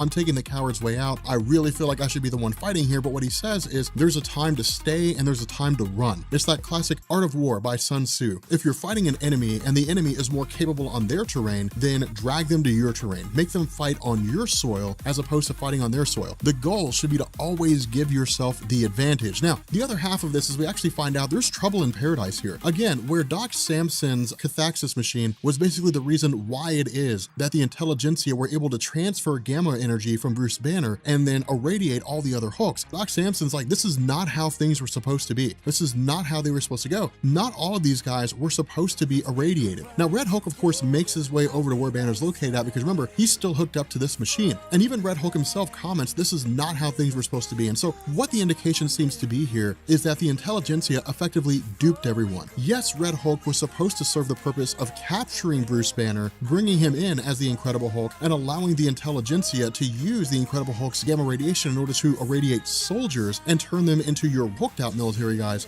But Red Hulk basically went rogue. He went off the reservation and he more or less depowered Bruce Banner. So yeah, he threw a wrench in the works when it came to what the intelligentsia's original plan was, but it seems like the intelligentsia had always intended to do this. They had always intended to basically betray Red Hulk and betray Doc Samson in the process. And so, of course, where Spider-Man Hulk jumps into the fray, along with Wolverine Hulk, again, this is really just kind of different roadblocks coming up in the path of Red Hulk. But ultimately, what this does is allow for the reveal of his identity. And the reason why is because he does not have unlimited strength. Again, that's one of the big caveats of the Red Hulk. His strength is not limitless. Instead, he gets hotter the angrier he gets. And so because of the fact that his strength's not limitless, he's basically weared himself down to the point that Red She-Hulk can make her appearance. So the two of them essentially just start fighting one another. They really just kind of start battling one another. The funny thing about this is that Red Hulk begins to offer this explanation, begins to have this conversation, I guess this inner monologue as he's fighting against Red She-Hulk. And what he says is, he almost felt like he knew exactly who she was, even though she didn't really reveal her identity to him. He begins to muse. Maybe it was something in her eyes, maybe it was her personality, maybe it was how abrasive she was, but for whatever reason, he saw himself in her. But he wasn't 100% sure of what her identity was until she seized him and tried to kill him. And when he said, "Go ahead and kill me. If you really want to kill me, then go ahead and kill me, because I'm a fraction of who I was before. I'm a coward, I'm a wimp, I ran away from a fight, I have to ally myself with Bruce Banner, my mortal enemy." And this is when we learn that the identity of Red Hulk is in fact General Thunderbolt Ross. So for those of you guys who are wondering how it is that Red Hulk killed Thunderbolt Ross when Red Hulk is Thunderbolt Ross, we will find out more about that later on. Not only that, we also learn that the identity of Red She-Hulk is Betty Ross, is his daughter Betty Ross. When this first happened, I know by now this is old hat, this is old news. I'm sure people who were reading the Incredible Hulk run beforehand were like, yeah man, we knew that. Like, this isn't new, like this is stuff that we've known the entire time. I'm sure people were just like, yeah, whatever. But for people who didn't know, for those of you guys who've never read an Incredible Hulk story in your life, who never had a reason to go look at any Wikipedia articles or any spoilers, and who were literally just waiting on me to tell you, the excitement that you're feeling right now is the same excitement that we had before, because we were just like, I always thought it was General Thunderbolt Ross, and then he gets killed by Red Hulk. Who the hell is Red Hulk? And so it was a really well played, drawn out event. It was really well played the way it was done over the course of this, because I think by this point we're about a year and a half into the writing of Jeff Loeb and Greg Pak under their Incredible Hulk run. I'm pretty sure like the World War Hulks was kind of them finishing it out, and then that transitioned into the return of the Incredible Hulk, I think it was. But from here we switch over to Bruce Banner. Now again, Bruce Banner is still hooked up to the machine of the intelligentsia, and so his intelligence is slowly being drained away. And so keep in mind, everything we're going to be seeing here, really right up until the very end, is all an illusion. None of this stuff is real, with the exception of something that I'll point out here in a second. But something to note here, this is actually really, really cool. Something to note here is it's not like the intelligentsia put Bruce Banner's mind through absolute torture and made him endure the worst moments of his life. Now, there's a reason for this. The reason why is because whenever it comes to systems where the mind is effectively tricked, and this is actually a really, really huge talking point when it came to Dr. Doom during Jonathan Hickman's run of Fantastic Four, one of the big issues here is that if they were to subject Bruce Banner's mind to, I guess, ultimate violence, he may reject what's going on. He may say, no, I refuse to relive these, and he could transform into the Hulk without meaning to, because keep in mind, the Hulk is still inside of Bruce Banner. It's just for whatever reason, he's not able to access it. That really seems to be the indication, as it was pulled from Red Hulk, that Bruce Banner was just really kind of reduced down to his normal self, and it didn't seem like the Hulk was going to come back. What this was the intelligentsia really just hedging their bets. They said, okay, look, what we want is the intelligence of Bruce Banner. How we get it doesn't matter. We could turn around and we could subject him to the worst case scenario in terms of his own psychological experiences, but what we're going to do is we're going to give him a great psychological experience. The reason is because he won't want to leave. He'll want to stay there. The more he wants to stay there, the longer he will stay there, and the easier it'll be to extract his intelligence. And so the life he gets is a utopia. He's got, General Thunderbolt Ross, he's got a strong relation with his father-in-law. His marriage to Betty Ross is amazing. They've got 2 kids of their own. This is the perfect life for Bruce Banner, to the point that he doesn't want to let it go. He is a major pioneer of the scientific industry. Of course, the leader is kind of running the show, or at least the leader is someone they look up to. But in the end, the one desire of Bruce Banner has come to fruition, in the sense that the Incredible Hulk is no longer a part of his life. And the reason being because Bruce Banner killed the Incredible Hulk. Now, we're not really shown how he did it, with the exception of a rocket through the chest, but that's about it. But again, one of the other kickers here is that the Incredible Hulk and Bruce Banner are depicted as 2 distinctly different beings. Now, the reason why this matters is because this is Greg Pak drawing back to the Onslaught saga. It wasn't the biggest thing in the history of the world, but when the psychic entity Onslaught, which is to say the combination of Xavier's frustration with humanity and Magneto's hatred for humanity, when those two things merged into a singular being and Onslaught literally just started, wrecking through the entire superhero community, the only way they were really able to crack his armor, so to speak, and do any real damage was for Jean Grey to split the mind of the Incredible Hulk and Bruce Banner into two separate beings so that the Incredible Hulk could just be unbridled rage without any kind of subconscious control from Bruce Banner. And so because of this, the Incredible Hulk was about as strong as he'd ever been up until his Worldbreaker form. But when he went to go punch Onslaught, he cracked his armor in the process. And so because of this, it allowed the heroes to basically try to dissipate Onslaught or try to kill him, which of course led into the Heroes Reborn storyline when Franklin Richards created a new universe and all that kind of crazy stuff. But again, this is really just an instance whereby the writers of this story, Jeff Loeb and Greg Pak, are grabbing some of the oldest Incredible Hulk content, all the way back to Peter David and even before when we talked about Joe Fixit, as well as including, some contemporary, some modern stuff with some of its most iconic incidents or most iconic roles in the Marvel Universe. But again, the other half of this is that we're dealing with, at least on the outside, we're dealing with all these different Hulks. Now, of course, you have like the Avengers Hulks that are fighting against Red Hulk and so on and so forth. Remember, that's what's happening right now in this particular moment. As this story goes on, we also have the other Hulks, the superhero Hulks, who are going against Red Hulk and so on and so forth. And so back on Earth, back in the normal world, we have, of course, A-Bomb, Rick Jones, and we have Korg, again, another member of the Incredible Hulk's Warbound, doing what they can to fend off these irradiated soldiers who are all basically Hulks. Now, try as they might, A-Bomb and Korg just aren't really able to pull this off on their own. Now, Scar is able to help, and he actually has a pretty huge impact here in a little while, but one of the funny things that we're going to find here is that none of these guys are a match for the overwhelming odds they're facing. The only person who can really stand against them is the Incredible Hulk. And what this was Jeff Loeb and Greg Pak setting the stage, saying Bruce Banner has to come back. The Incredible Hulk has to come back, not because he wants to, but because he has to. Because if he doesn't, the world will become Hulks and the intelligentsias will win. And so it's literally the Incredible Hulk being transformed into a one-man army. And when the Incredible Hulk comes back, oh my God, when the Incredible Hulk comes back, dude, it is a sight to behold. It's one of the coolest things. It's you could see it like a scene from a movie. Like we'll get to that in the next video. It's bad ass. Oh my God, it's so cool. Anyway, I can't wait for that. So anyway, back in Bruce Banner's, in his mind, again, this fake reality, he's actually visited by Dr. Doom. Now, this is really, really cool because what it tells us, what Greg Pak and Jeff Loeb tell us is that, yes, this is an illusion. Yes, these different members, these intelligent men who have been taken by the intelligentsia, yes, they're all sharing in the same kind of dreamscape, but not everyone is on board with this. Not only that, it really shows us just how smart Dr. Doom is. Now, this does not mean that Dr. Doom is smarter than Reed Richards or anybody else. He is to a degree, but again, he and Reed really alternate. What it means is that Dr. Doom was the one who was taken just before Bruce Banner. And so Doom hasn't really been converted entirely yet. Instead, he's still maintaining some recollection of himself. Now, when he sits down and he talks to Bruce Banner, he says, look, Reed Richards, T'Challa, Hank Pym, these guys have all been taken. Hank Pym is like the least intelligent out of all of us. But he says these guys have all been taken, and because of this, they're full on part of this system. The way they know that is because they're becoming less and less intelligent because they're doing long division. Now, long division is stupid. Long division is the dumbest thing in the world. Give me a hell yeah if you hate long division.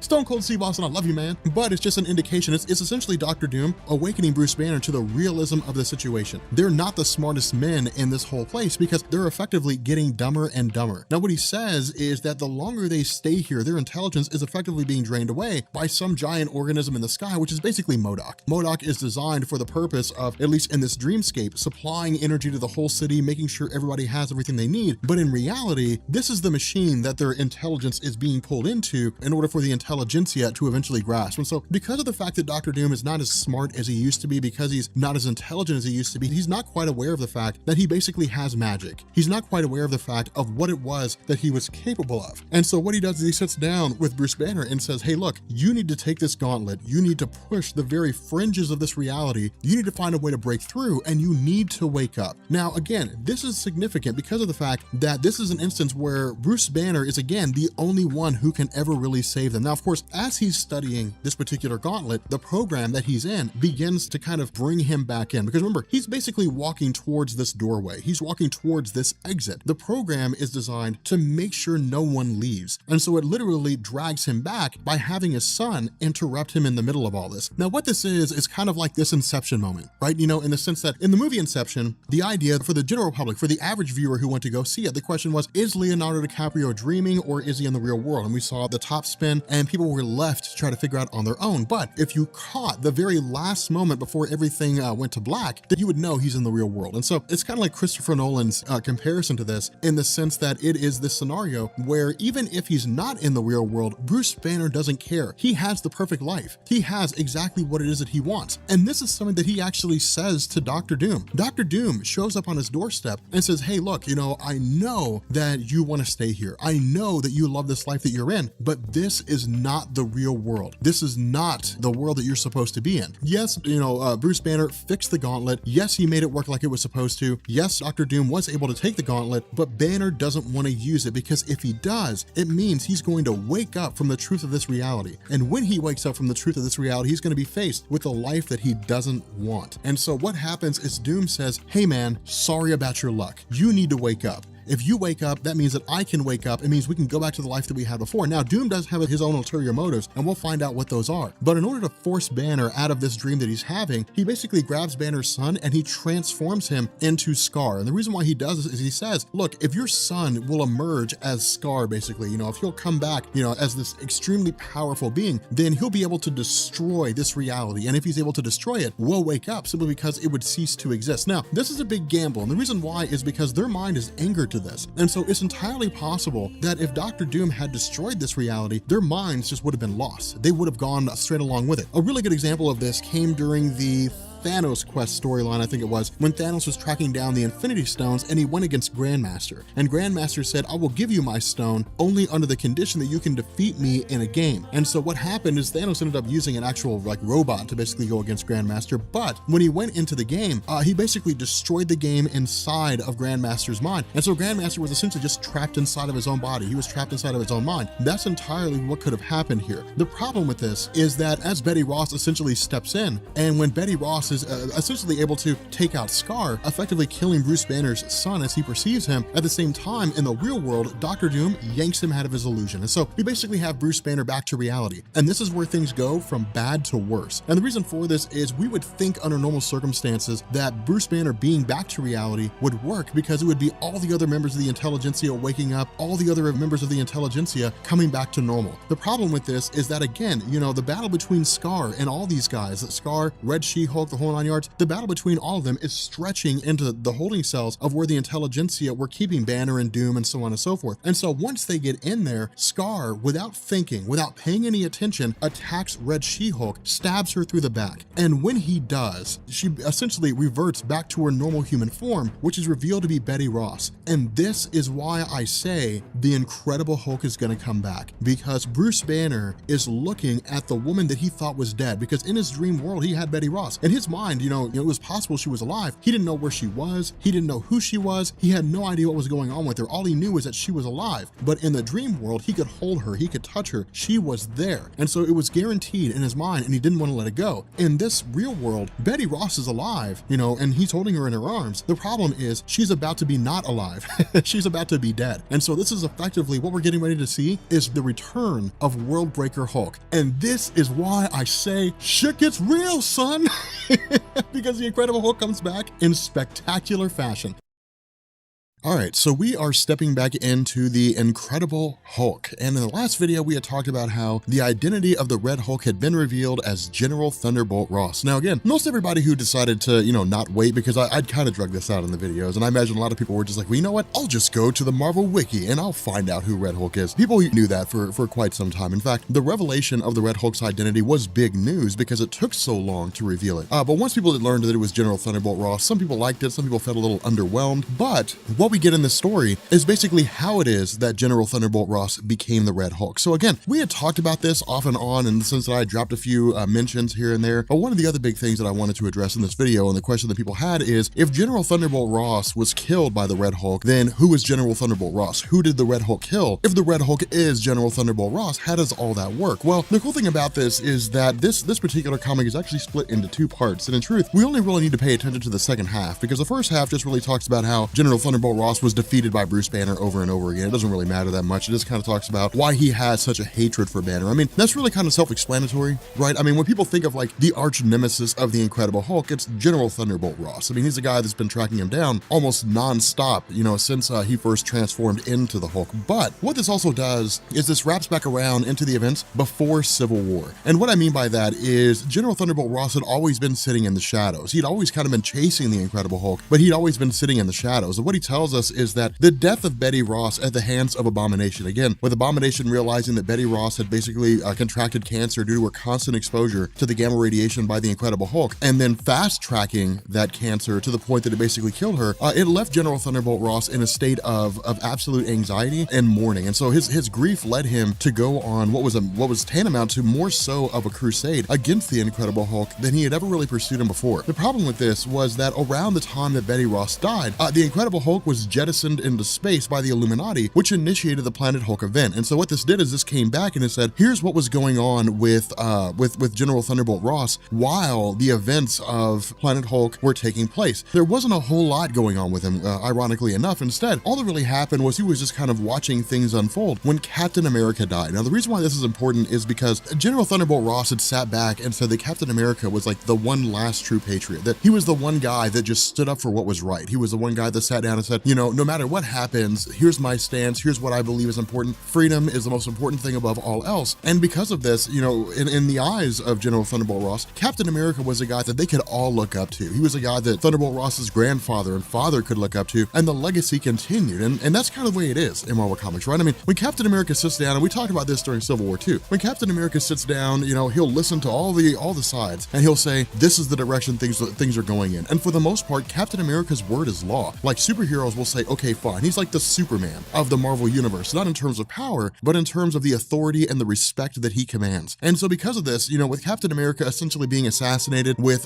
the Incredible Hulk thrown off planet, General Thunderbolt Ross felt like he didn't really have a purpose. But in the face of all this, he saw himself as a patriot. He said, fine, if Captain America's dead, then what we need is a true patriotic hero. We need someone to basically step up and take his place. Now, this was not something that he initially welcomed. Instead, he really just kind of fell into a drunken stupor where he was just going to bars all the time. But eventually he was caught up to by the intelligentsia. Now again, the intelligentsia of the leader, MODOK, all these different villains, these smartest villains in the Marvel Universe, they were campaigning for world domination. But General Thunderbolt Ross's vendetta against the Incredible Hulk would allow them to achieve their goal. And the reason why is because they basically said, we know the Incredible Hulk is coming back. You know the Incredible Hulk is coming back. It's only a matter of time. And when he does, we have a contingency plan in place to basically take the gamma radiation from him, give it to you, and then initiate what you consider to be making America great again. And so because of this, you know, General Thunderbolt Ross was not initially on board because, again, pursuing the Incredible Hulk the way he does is really more of like a moral argument in the sense that the Incredible Hulk represents violence, represents destruction. You know, he represents an absence of law and order. General Thunderbolt Ross stands for law and order. And so to ally himself with villains seemed like something that he couldn't really bring himself to do. But this all changed when Worldbreaker Hulk showed up and just started wrecking everything in Manhattan.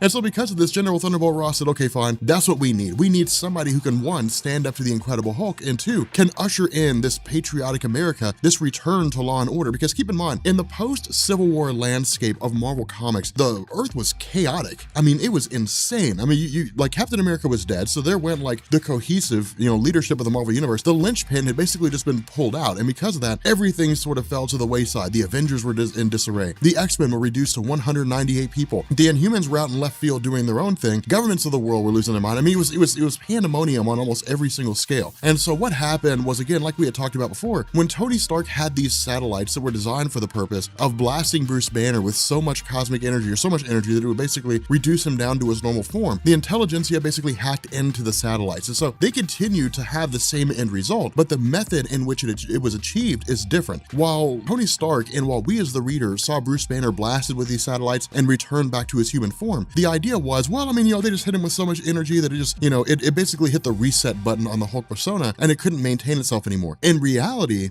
what had happened is the intelligentsia had just drained all the gamma radiation out of him, is basically what they did. And so, you know, immediately after that happened at Gamma Base, as it was referred to, they took that gamma radiation and they put it into General Thunderbolt Ross, and he emerged as the Red Hulk. Now, the funny thing about this was that General Thunderbolt Ross sat down and said, this is incredible. Like, it's incredible to be a Hulk, because keep in mind, he's not a mindless beast. He's not some brainless moron running around just tearing things up. Instead, he's a a thinking, feeling Hulk. And because of this, he's got strategy, he has intelligence, and so he basically has all the benefits of the Incredible Hulk with none of the drawbacks. Now, the biggest issue with this, though, is that, again, Red Hulk does not have unlimited strength. That's the one thing that the Incredible Hulk has that no one else has. The other half of this was that General Thunderbolt Ross said basically he was caught up in the moment. That when Bruce Banner returned, when he was the Red Hulk and Bruce Banner came back, he basically went against him. He said, I have to be the one to take out the Incredible Hulk, because this vendetta had basically overridden any of his other goals that he had as he was working alongside the Intelligentsia. Now, because of this, in the section of the Red Hulk story, when we had basically seen him defeated and we saw General Thunderbolt Ross approach him and say, we gave you everything that you needed to succeed and you still failed us,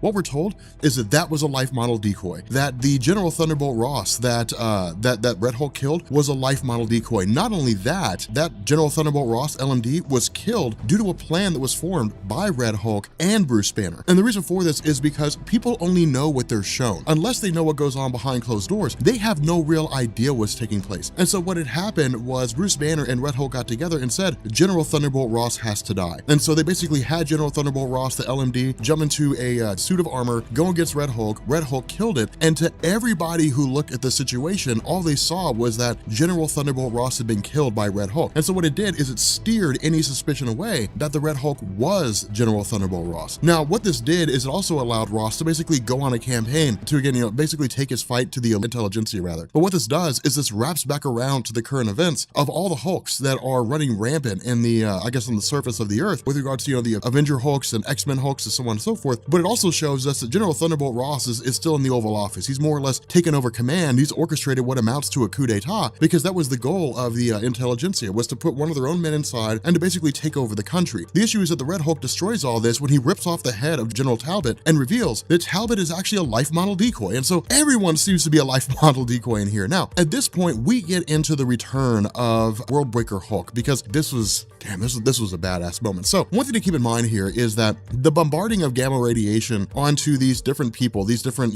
individuals, didn't mean that everybody turned into Hulks in the traditional sense. Most of them did, but that was because of the fact that they weren't wildly intelligent. And that was really just, Jeff Loeb and Greg Pak saying, hey, these guys aren't dumb, but they're certainly not on the level of like Bruce Banner and Amadeus Cho and so on and so forth. Something else that I also want you to keep in mind too is that Bruce Banner constantly mentioned when he was being monitored by the Intelligentsia that Amadeus Cho was never in the top 8 smartest beings on the face of the planet. This was actually revealed to be a ruse. Now, the way this initially picks up is Bruce Banner's still pissed off at his son, because keep in mind, Scar had basically stabbed She-Hulk through the back in order to protect his father, but Scar didn't know, and Banner didn't know, that Red She-Hulk was actually Betty Ross. And so because of this, Banner is still lashing out. Not only that, he tells Betty, look, you have to turn back into Red She-Hulk. You have to go back into Red She-Hulk. That way your healing factor will kick in, you'll survive, and then you can, live your life or do whatever it is you need to do. But she says no. And the reason why is because when she's Red She-Hulk, she's not a normal human being. She's not like General Thunderbolt Ross, where she, has her own intelligence and so on and so forth. She does. But what she tells us is that when she was initially killed by Abomination, and when her body was put on ice by her father, and then the Intelligentsia took her body and subjected her to gamma radiation and created Red She-Hulk, they also modified her brain so that she was just mad all the time. She was basically just filled with rage. And that's her qualm here. If she turns back into Red She-Hulk, she'll just be raging all the time. Just that's it. All she'll want to do is destroy things. And so the idea is that initially,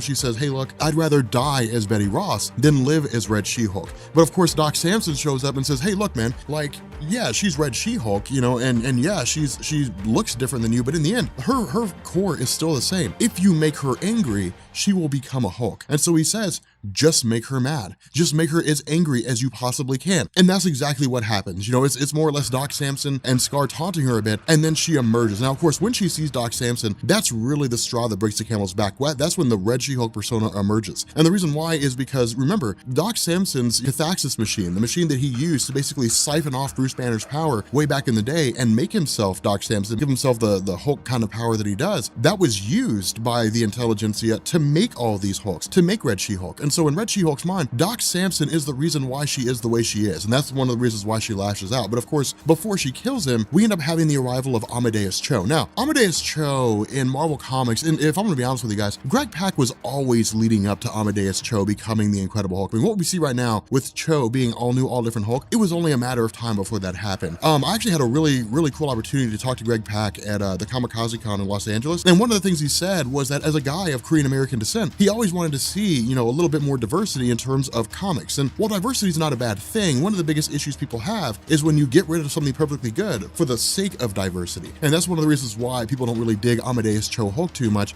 because they like Banner Hulk. It wouldn't be a problem to have, you know, for Bruce Banner Hulk to have like a sidekick, you know, where he's like, Amadeus Cho, you go out and do some Hulk stuff, and I'll only become the Incredible Hulk when shit pops off. Like, people would be fine with that. But instead, we didn't get that. It was, you know, kick Bruce Banner out, kill him in Civil War II, and have Amadeus Cho take his place. It's one of the reasons why, for those of you guys who are curious, that's one of the reasons why there's been so much backlash when it came to Amadeus Cho, Riri Williams, that kind of thing. But the fact remains here that Amadeus Cho's mind has been modified in such a way to where it basically boosted his intelligence when he was exposed to gamma rays. He looks grotesque as all hell, like he's ugly as sin, but he's effectively on par with MODOK, and he has a little bit of reality warping potential. He's not a guy that can warp reality on a cosmic scale, but he can kind of defy and bend the laws of physics. And the way this comes into play is once all these minds of Hank McCoy and Hank Pym and T'Challa and Reed Richards and so on and so forth, once they're all disconnected from this machine and they begin using what time they have to begin, you know, grabbing resources and trying to find a way to escape and defeat the intelligentsia, we end up having MODOK going against Amadeus Cho, and he uses his mental powers to essentially defy some of the laws of physics in terms of how people view reality and to skew it a little bit. And this is when Bruce Banner says, hey, look, Amadeus Cho was always in the top 8. It was probably Hank Pym, to be honest, who wasn't in the top 8. But Bruce Banner says, you know, Amadeus Cho was always one of the 8 smartest people. I just led you to believe he wasn't, and basically screwed up your plans, because, you know, he was like, if what I suspected was true, that your goal was to irradiate all these different people with gamma radiation and turn them into Hulks, it would have been better to have someone who would have been super smart on my side than to have people who were just wildly strong and so on and so forth, because again, you know, it's brains over brawn. So because of this, these guys, Reed Richards, T'Challa, so on and so forth, they come to the realization that the only way to really solve everything in order to depower all these hulked out heroes, essentially, is to use the cathaxis machine to draw all the gamma radiation out of them. The question is, where is that gamma radiation going to go? Because you got to keep in mind, this is the gamma radiation from Worldbreaker Hulk. There's a lot of it there. There's quite a lot of gamma radiation there. And so what happens is Bruce Banner steps up and says, this was always the plan. The plan was to always break in here, basically to draw that energy back into himself, whatever it is that it happened to have been distributed to, you know, and allow the Hulk persona to emerge. The issue was that Banner was kind of relying on the idea that he could keep the Incredible Hulk contained. But to a degree, this makes sense too, right? Because I mean, the Incredible Hulk and Bruce Banner are one and the same. And even if Hulk hates Banner and Banner hates Hulk, the two of them are best suited for one another. They've basically been part of each other's lives for so long. It's better to have the Incredible Hulk become part of Banner than have the Incredible Hulk become part of somebody else, at least within this point in the story. And so that's exactly what Banner does. He basically starts pulling all this gamma radiation out of everybody, including Doc Samson himself. And one of the coolest moments in this story, one of the coolest things, is when the Hulk persona begins to emerge, he simply just says, gentlemen, run, because things are getting ready to pop off. And that's what happens. It's just this massive shockwave that reaches all the way up to Maryland. It reaches to New York City. It reaches to Connecticut. I mean, the entire northeast coast of the United States shakes. And when the smoke clears and it's all said and done, we get the return of Worldbreaker Hulk. Not only do we get the return of Worldbreaker Hulk, in the next video, we're gonna see Scar, son of Hulk, fighting Worldbreaker Hulk. Yes! And that's actually gonna bring an end to the World War Hulk story. Once we do that video will wrap everything up. All right, so we're finally here, and a lot of you guys got mad at me at the end of the last video. How dare you leave us on a cliffhanger like that, Rob? What is your problem? Well, you know what? Cliffhangers are how I get you to come back. So how about them apples? Take that. I am officially on the tail end of this flu. Thank God, because I gotta tell you, this thing was killing me. By the way, Happy New Year, guys. I really hope you guys had a safe and Happy New Year. There's a lot of crazies this time of year, so hopefully you guys are staying safe and everything. But what this does is this brings us the much awaited conflict of Scar, son of Hulk versus Worldbreaker Hulk. Not only that, we also get to see the Red Hulk fighting Worldbreaker Hulk. And needless to say, the fight probably goes exactly the way you would expect it to, but there's a really cool caveat to this. So as we know, Jeff Loeb and Greg Pak have been drawing a lot on the whole Bill Matt Mantlo, Peter David run of The Incredible Hulk, where it was the introduction of his abusive father, where, you know, how that abuse basically manifested in the form of the Incredible Hulk as a second persona when Bruce Banner was blasted with gamma radiation. And it really just sort of set the stage for everything that came after with regards to his character's development. And, you know, a lot of those themes were kind of lost over the years, but it was really cool to see those ideas more or less brought back in the form of this particular run of Hulk and the Incredible Hulks. Now, what this also does is it gives us some behind the scenes stuff, in the sense that Bruce Banner, before absorbing all this gamma radiation and returning the X-Men, Avengers, Deadpool, returning all those guys to their normal forms, had recorded a video diary of sorts. And what he basically said was, he'd basically been spending the last few months or so manipulating all the different superheroes of the world for the purpose of consolidating all these gamma irradiated beings into one place, basically tricking the intelligentsia. And the idea was that if he was successful, the intelligentsia would effectively be defeated. But there was also a very high chance that in the process, the Incredible Hulk would return. The issue with this is that if the Incredible Hulk came back, it wouldn't just be a Incredible Hulk. It wouldn't just be a green Hulk running around. It would literally be all the gamma radiation that was absorbed from the Incredible Hulk the last time he was the Hulk channeled back into Banner again, which means it would be the return of Worldbreaker Hulk. All that anger, all that rage channeled right back into Bruce Banner, and it would basically be him picking up where he left off from. And what he says is, if that happens, if the Incredible Hulk comes back, the only thing you can do is run. You cannot defeat him. You cannot fight him. What they need to do is they need to clear out civilians, and they need to make a path for the Hulk's son to face up against him, since he's the only one that has the hatred to actually have a chance of pulling it off. The problem here is that he has no chance of pulling it off. It's hilarious to watch this happen, because to me, it was always like in the back of my mind, I kind of figured this was going to happen. Yes, it would be cool to see Scar, son of Hulk, going against Worldbreaker Hulk. It always would have been cool to see, but in the back of my head, I was always like, but there's no way he would stand a legitimate chance, right? I mean,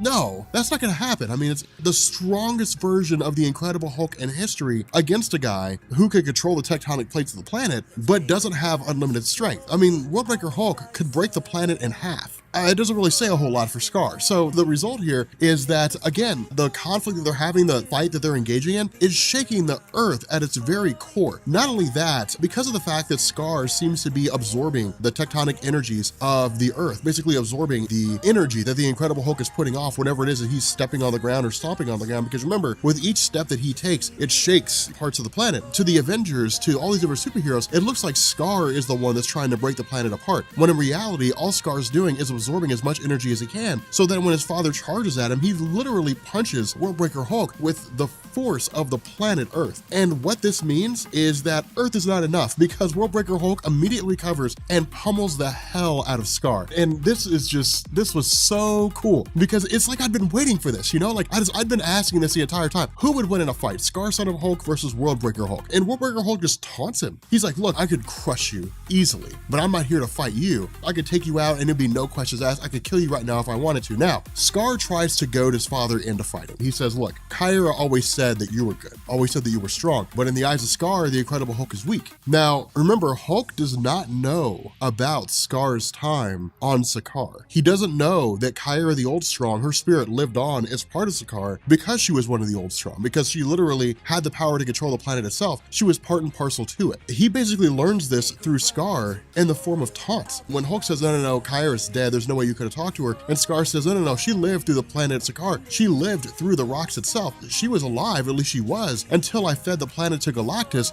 Wrong answer. The Hulk freaks, like he absolutely loses his mind. And again, he starts like lashing out at Scar. And this is where the Peter David, this is beautifully done. This is where the Peter David and Bill Mantlo stuff begins to come into play here. What we've always assumed as the reader is that when the Hulk is saying, just leave me alone, why don't you leave me alone, that he's always talking about the people that he's facing off against. This is why I say some of these elements were lost. Under the Peter David run, it was really started in Bill Mantlo, but under the Peter David run, the Incredible Hulk's father, you know, Bruce Banner's abusive father, was always resonating in the back of his mind. That was one of the reasons why the Incredible Hulk became a horseman of Apocalypse, because Apocalypse went to him and said, look, I will remove the essence of your father taunting you in your mind if you'll agree to become my horseman. And Hulk was like, deal, you know, so he became a horseman of Apocalypse. Of course, after the effects wore off, you know, and after he was returned to his normal form, his father's spirit came back, but his father was constantly taunting him all the time, constantly making fun of him, constantly being mentally abusive to him. And so that's what Hulk was lashing out at the entire time, was always, leave me alone. He was always, you know, lashing out at his father. Whenever he saw people attacking him, he saw his father attacking him. And so that's really what Scar picks up on here, because when Worldbreaker Hulk turns the table on Scar, well, Scar does not see it coming, and Hulk punches him into the atmosphere, brings it back down to Earth again, and just starts beating the absolute tar out of him. Scar begins to come to the realization that no one else knows about this. No one else is aware of the fact that when the Incredible Hulk is saying, "Leave me alone," that he's talking to his father. He's not talking to the people that he's fighting against. And so this is why Scar says, look, no one knows you. No one really understands what it is that you're about. No one really grasps what it is that's going on inside of that head of yours. They don't really understand you the way that I understand you. And so because of this, this is really the Incredible Hulk coming to the realization that with each hit that he makes on Scar, with each attack that he makes on his son,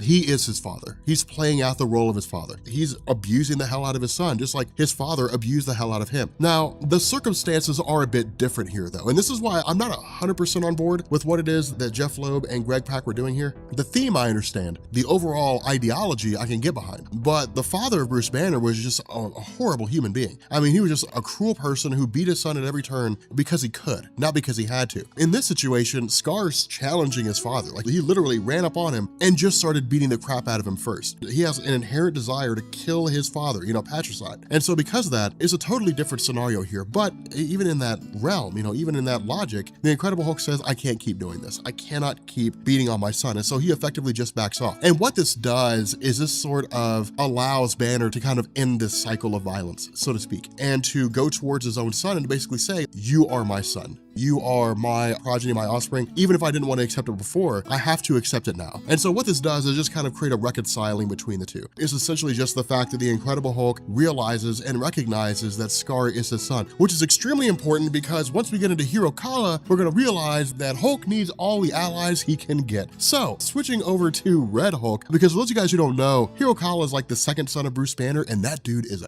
dick. Like, he's awesome, but he's he's rough. All right, so when it comes to Red Hulk, we had essentially just ended last time with what seemed to be taking over the White House, ripping the head off the life model decoy of General Talbot, revealing to the world that he was actually a machine. But in light of all this, we have basically Worldbreaker Hulk show up here. Now, we don't really get a connection here. I mean, Greg Pak and Jeff Loeb don't really mend the rift between how we got from point A to point B. It's really just that we're here now. But at the very least, it just kind of allows us to see the two of these guys fighting against one another. But keep in mind, if Scar didn't stand much of a chance against Worldbreaker Hulk, General Thunderbolt Ross doesn't stand any chance at all. But again, this is really just kind of going through and providing some reconciliation on all these different plot threads. Because remember, for the longest time, the idea was that General Thunderbolt Ross had just turned on the intelligentsia after becoming Red Hulk. He started executing his own agenda, but there really didn't seem to be a common theme between General Thunderbolt Ross as Red Hulk and Bruce Banner as the Incredible Hulk, aside from Betty Ross herself. And that's still the idea here. It's still the one thing that the two of them share, but it's also this reconciliation that they effectively need each other. But then we're also going to learn that Banner has a much bigger plan here.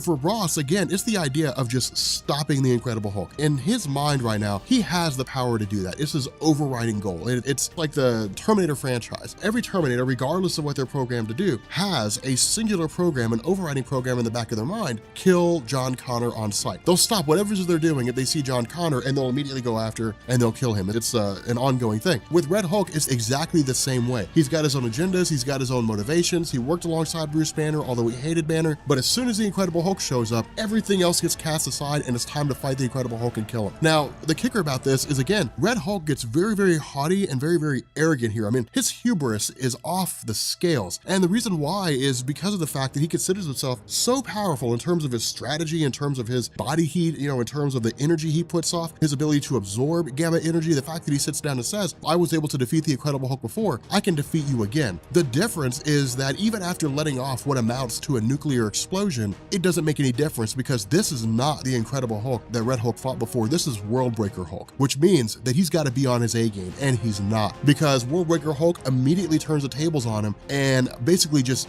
beats the living tar out of him to the point he literally claps his hands and sends him flying into Washington, D.C., into the Lincoln Monument. Now, when they get there, this is when we learn the ulterior motive of Bruce Banner. And this is actually where we learn what it is that Jeff Loeb and Greg Pak wanted to do from here, because by having General Thunderbolt Ross become the Red Hulk, there was no going back. I mean, you can't go back to him being General Thunderbolt Ross because nobody would care anymore. You know, I mean, I wouldn't care about reading stories with General Thunderbolt Ross. I care about reading stories that have Red Hulk in it, you know, because he was such a compelling character and it was so cool to read. And so what happened is Hulk, you know, again, because this is Worldbreaker Hulk, because he has all the rationale, the intelligence, and the memories of Bruce Banner, basically what he says here is the entire idea was to work all sides. It was to basically destroy all of his enemies or defeat all of his enemies with one fell swoop. The idea was to basically say, okay, let's take out the intelligentsia by turning their devices against them, by irradiating the world's superheroes, forcing the intelligentsia's hand, allowing Bruce Banner to be captured only so we could turn around and be freed, using the powers of Dr. Doom and so on to liberate all the other superheroes. The other idea was to basically have Red Hulk kill General Thunderbolt Ross, because to the eyes of the world, General Thunderbolt Ross is dead, which means if Red Hulk were to go back into General Thunderbolt Ross form, it would result in his arrest because of some of the shady things that General Thunderbolt Ross had did, most notably treason. And so because of this, Ross is stuck in his Red Hulk form. He can never go back to being General Thunderbolt Ross, or at least not in the immediate future. He can't go back to being General Thunderbolt Ross. There will be a couple times here and there when he will change back to his normal human form, but for the most part, he's just going to stay in his Red Hulk form. But that's basically the curse. He says, look, this is how things are going to be. Your life is going to be like my life now. All you have now is your Red Hulk form, nothing else. Everything that you love, everything that you care about is gone. Betty Ross hates you. She's alive, but she hates you. You have the world's superheroes who know or who find out that if you are General Thunderbolt Ross, they'll have you arrested, or you'll literally spend the rest of your life in a prison cell. It's basically saying, like, this is your life now. You can never be General Thunderbolt Ross again. And so because of this, he ends up actually taking him to the Gamma base anyway and throwing him in a prison cell. Now he's put there for an unspecified amount of time. We don't know exactly how long it is that he's there for. All we know is that we basically have the Incredible Hulk and we have just Steve Rogers at this point. It's not really Captain America, since Bucky Barnes is still Captain America. But Steve Rogers and the Incredible Hulk ended up going down to this cell where Red Hulk's being held, and they're essentially asking for his help. Now, we don't know what his help's being asked for yet. Well, I mean, at least within the confines of the story, we didn't know. But at this moment right now, they're actually going to recruit Red Hulk for some rather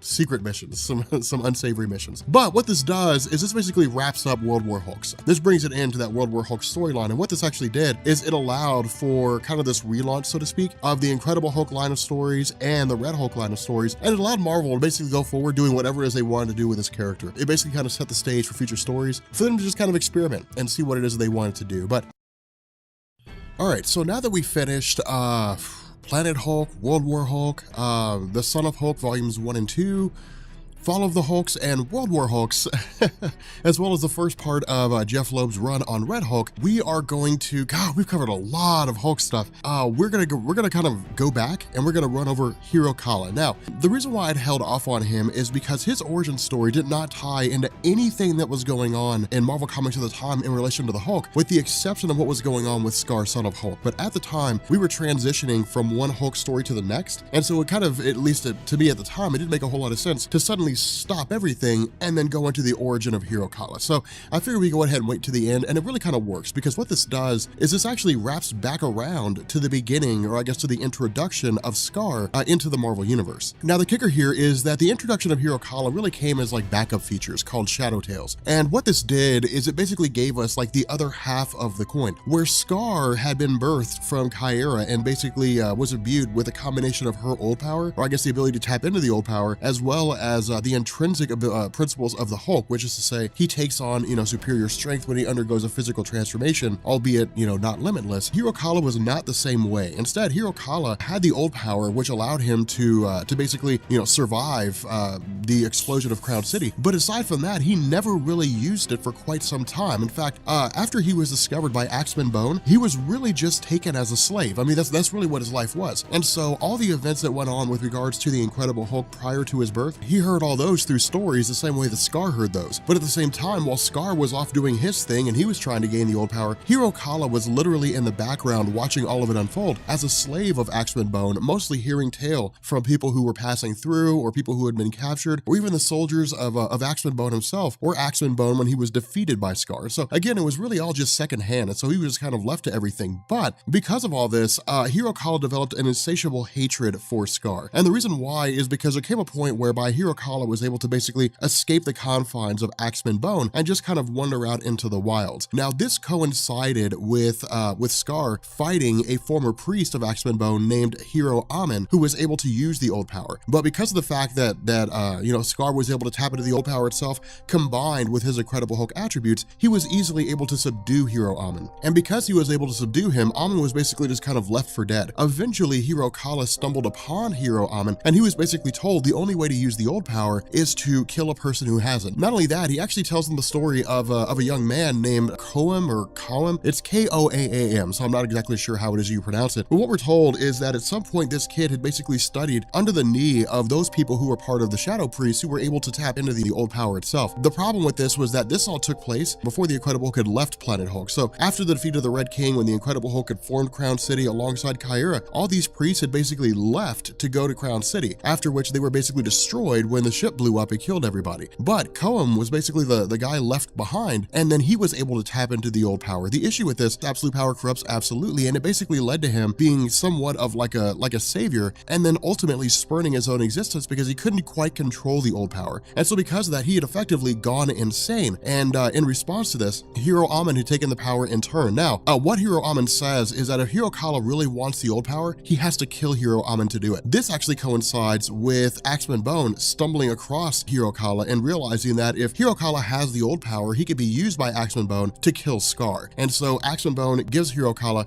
an axe that says, kill Hero Amen, kill this shamed priest. But when Hero Kala does that, the old power actually takes off and goes somewhere else. And so because of this, Hero Kala never actually gains the old power for himself, or at least it didn't seem to be that way. Now, what this does is this wraps back around, or at least it kind of transitions into the third volume of Son of the Hulk. Now, reconciling Hero Kala in terms of how he was written by Greg Pak versus how he was written by Paul Jenkins has been almost impossible to find. It seems to me that Greg Pak basically introduced Hero Kala or told the story of him just as like a backup feature for what was going on with regards to the events behind the scenes of Scar, Son of Hulk. It may have been that Greg Pak had the intention of rolling over Hero Kala into being the son of the Hulk and just didn't have time to do it, and so the task was handed over to Paul Jenkins. I don't have the answer to that question, and really it's kind of something that I wish I knew. But regardless of those circumstances, the transition of the Son of Hulk storyline from Scar to Hero Kala actually comes by way of the destruction of Sakaar by the hands of Galactus. Now, what this does is it kind of picks up with Sakaar being destroyed, but again, it's basically Axeman Bone and a handful of other people jumping into whatever ships that are powered by the old power and trying to get out of there as fast as they can. The issue with this is that these ships were created by the members of the Shadow, by these old people who used to wield the old power. So because of that, Axeman Bone and his people don't really know how to decipher them. But in the back of all this, and it's actually kind of cool the way that Paul Jenkins does this, in the back of all this is just Hero Kala watching all these events unfold. Now, old Sam really looks on this and says, this is weird, this shouldn't be happening. We should not be flying right now. Somebody somewhere is using the old power to get us out of here. Now, the kicker, or the reason why this is kind of a big deal, is because Galactus is basically consuming the old power of Sakaar. And so as far as old Sam is concerned, that power shouldn't exist. No one should be able to use it, but somebody somewhere is still being able, is still able to tap into it. Now, again, we kind of talked about this in Scar, Son of Hulk, and we'll actually talk about this a little more as we get further into this video, but the old power is not confined to Sakaar. The old power is like this cosmic force that exists, and we'll learn it, in terms of why it exists in the first place, but it's a universal force. It's not something that's confined to one location. As long as there are beings that can tap into it, it can be used by anybody, anywhere. And so it creates kind of an interesting situation, but effectively, again, we learn that all of this is being done by Hero Kala himself. He's basically piloting the ship, getting them out of there. Now, this is when old Sam begins to realize that Hero Kala himself is the Sakaarson. And what Paul Jenkins does is he kind of does a little bit of backpedaling here, and it's kind of a weird situation because remember, in Scar, Son of the Hulk, what old Sam had said was that he had created the legend of the Sakaarson for the purpose of giving his people a reason to try to escape their own bondage. But what he stated was that he never believed in the legend of the Sakaarson. He never thought that it was true. What Paul Jenkins does is Paul Jenkins comes back and says, no, that was old Sam lying about lying. What old Sam really believed was that the legends were probably true at one point in time, but that people couldn't hold on to those legends. And so he made up the Sakaarson for the purpose of giving them a reason to leave, or I guess try to fight on their own. But in the end, he still kind of believed in those legends in the first place. He just didn't really know if they were true or not. And so again, it was really kind of doubling back just for the purpose of making the story make sense. It's not the worst thing ever in the world, but again, what also happened here is that Galactus, after consuming the old power of Sakaar, power, had basically become like a crack addict. That's really what he was. He was addicted to the old power. I mean, it was a universal force that he had never experienced before, a universal source of power that he's never had. I mean, because keep in mind, all he's been doing is just riding around the cosmos for however many billion years, consuming, you know, life energy out of different planets. But it's like eating a cheeseburger every single day of your life. Well, then now he's got pizza and he's like, holy shit, this pizza is amazing. And so now he wants more. And that's what he's doing. And this is really where Paul Gigas begins to delve into the territory of saying that the old power is a universal source of power, because all Galactus is doing, while he can't necessarily sense its location, what he's doing is literally just like running from one planet to the next, consuming it in the hopes that it has the old power. And this is why the Silver Surfer was saying that in the Scar Son of Hulk videos, if Galactus consumes the old power, it'll be one of the most dangerous things to happen. Yes, it'll satiate his hunger, but the other half of this is that it'll also, potential anyway, to jumpstart his hunger worse than it was before. And so what this does is it basically means that Galactus is now addicted, and he's basically going to consume every single planet he can as fast as he can in order to satiate his desire for more old power. Now, this is something that Hero Kala picks up on. And so what he does is he actually transitions them to a whole other planet called Gyaosar, I think it is. I don't remember exactly how you pronounce it, Gyaosar or something along those lines. But this is a planet that has not known conflict for around 10,000 years. Not only that, this planet is rich in old power. So again, to kind of bring in a Star Wars analogy, you know, it's like a planet like Malachor, or it's a planet, you know, like the Korban, home planet of the Sith, where it's just rich in dark side energy. Because of this, the people who had settled here, those members who or those individuals who had essentially tapped into the old power, had basically harnessed all life on this planet in several different ways. The first was by terraforming it in a way that basically worked for them, but the second was by controlling the biological organisms on this planet using something akin to obedience discs and basically bending them to their whim. And so they literally went through and just kind of like tamed a savage planet. The result was that while there was some warring that went on between the various factions that were here, ultimately they kind of drew a truce, coming to the realization that if any one of them were to basically disturb the balance that's been struck here, it would lead to the destruction of the entire planet. So it was really more of a truce by circumstance as opposed to a truce by, like, you know, altruistic means. But the fact remains here that when Hero Kala arrives,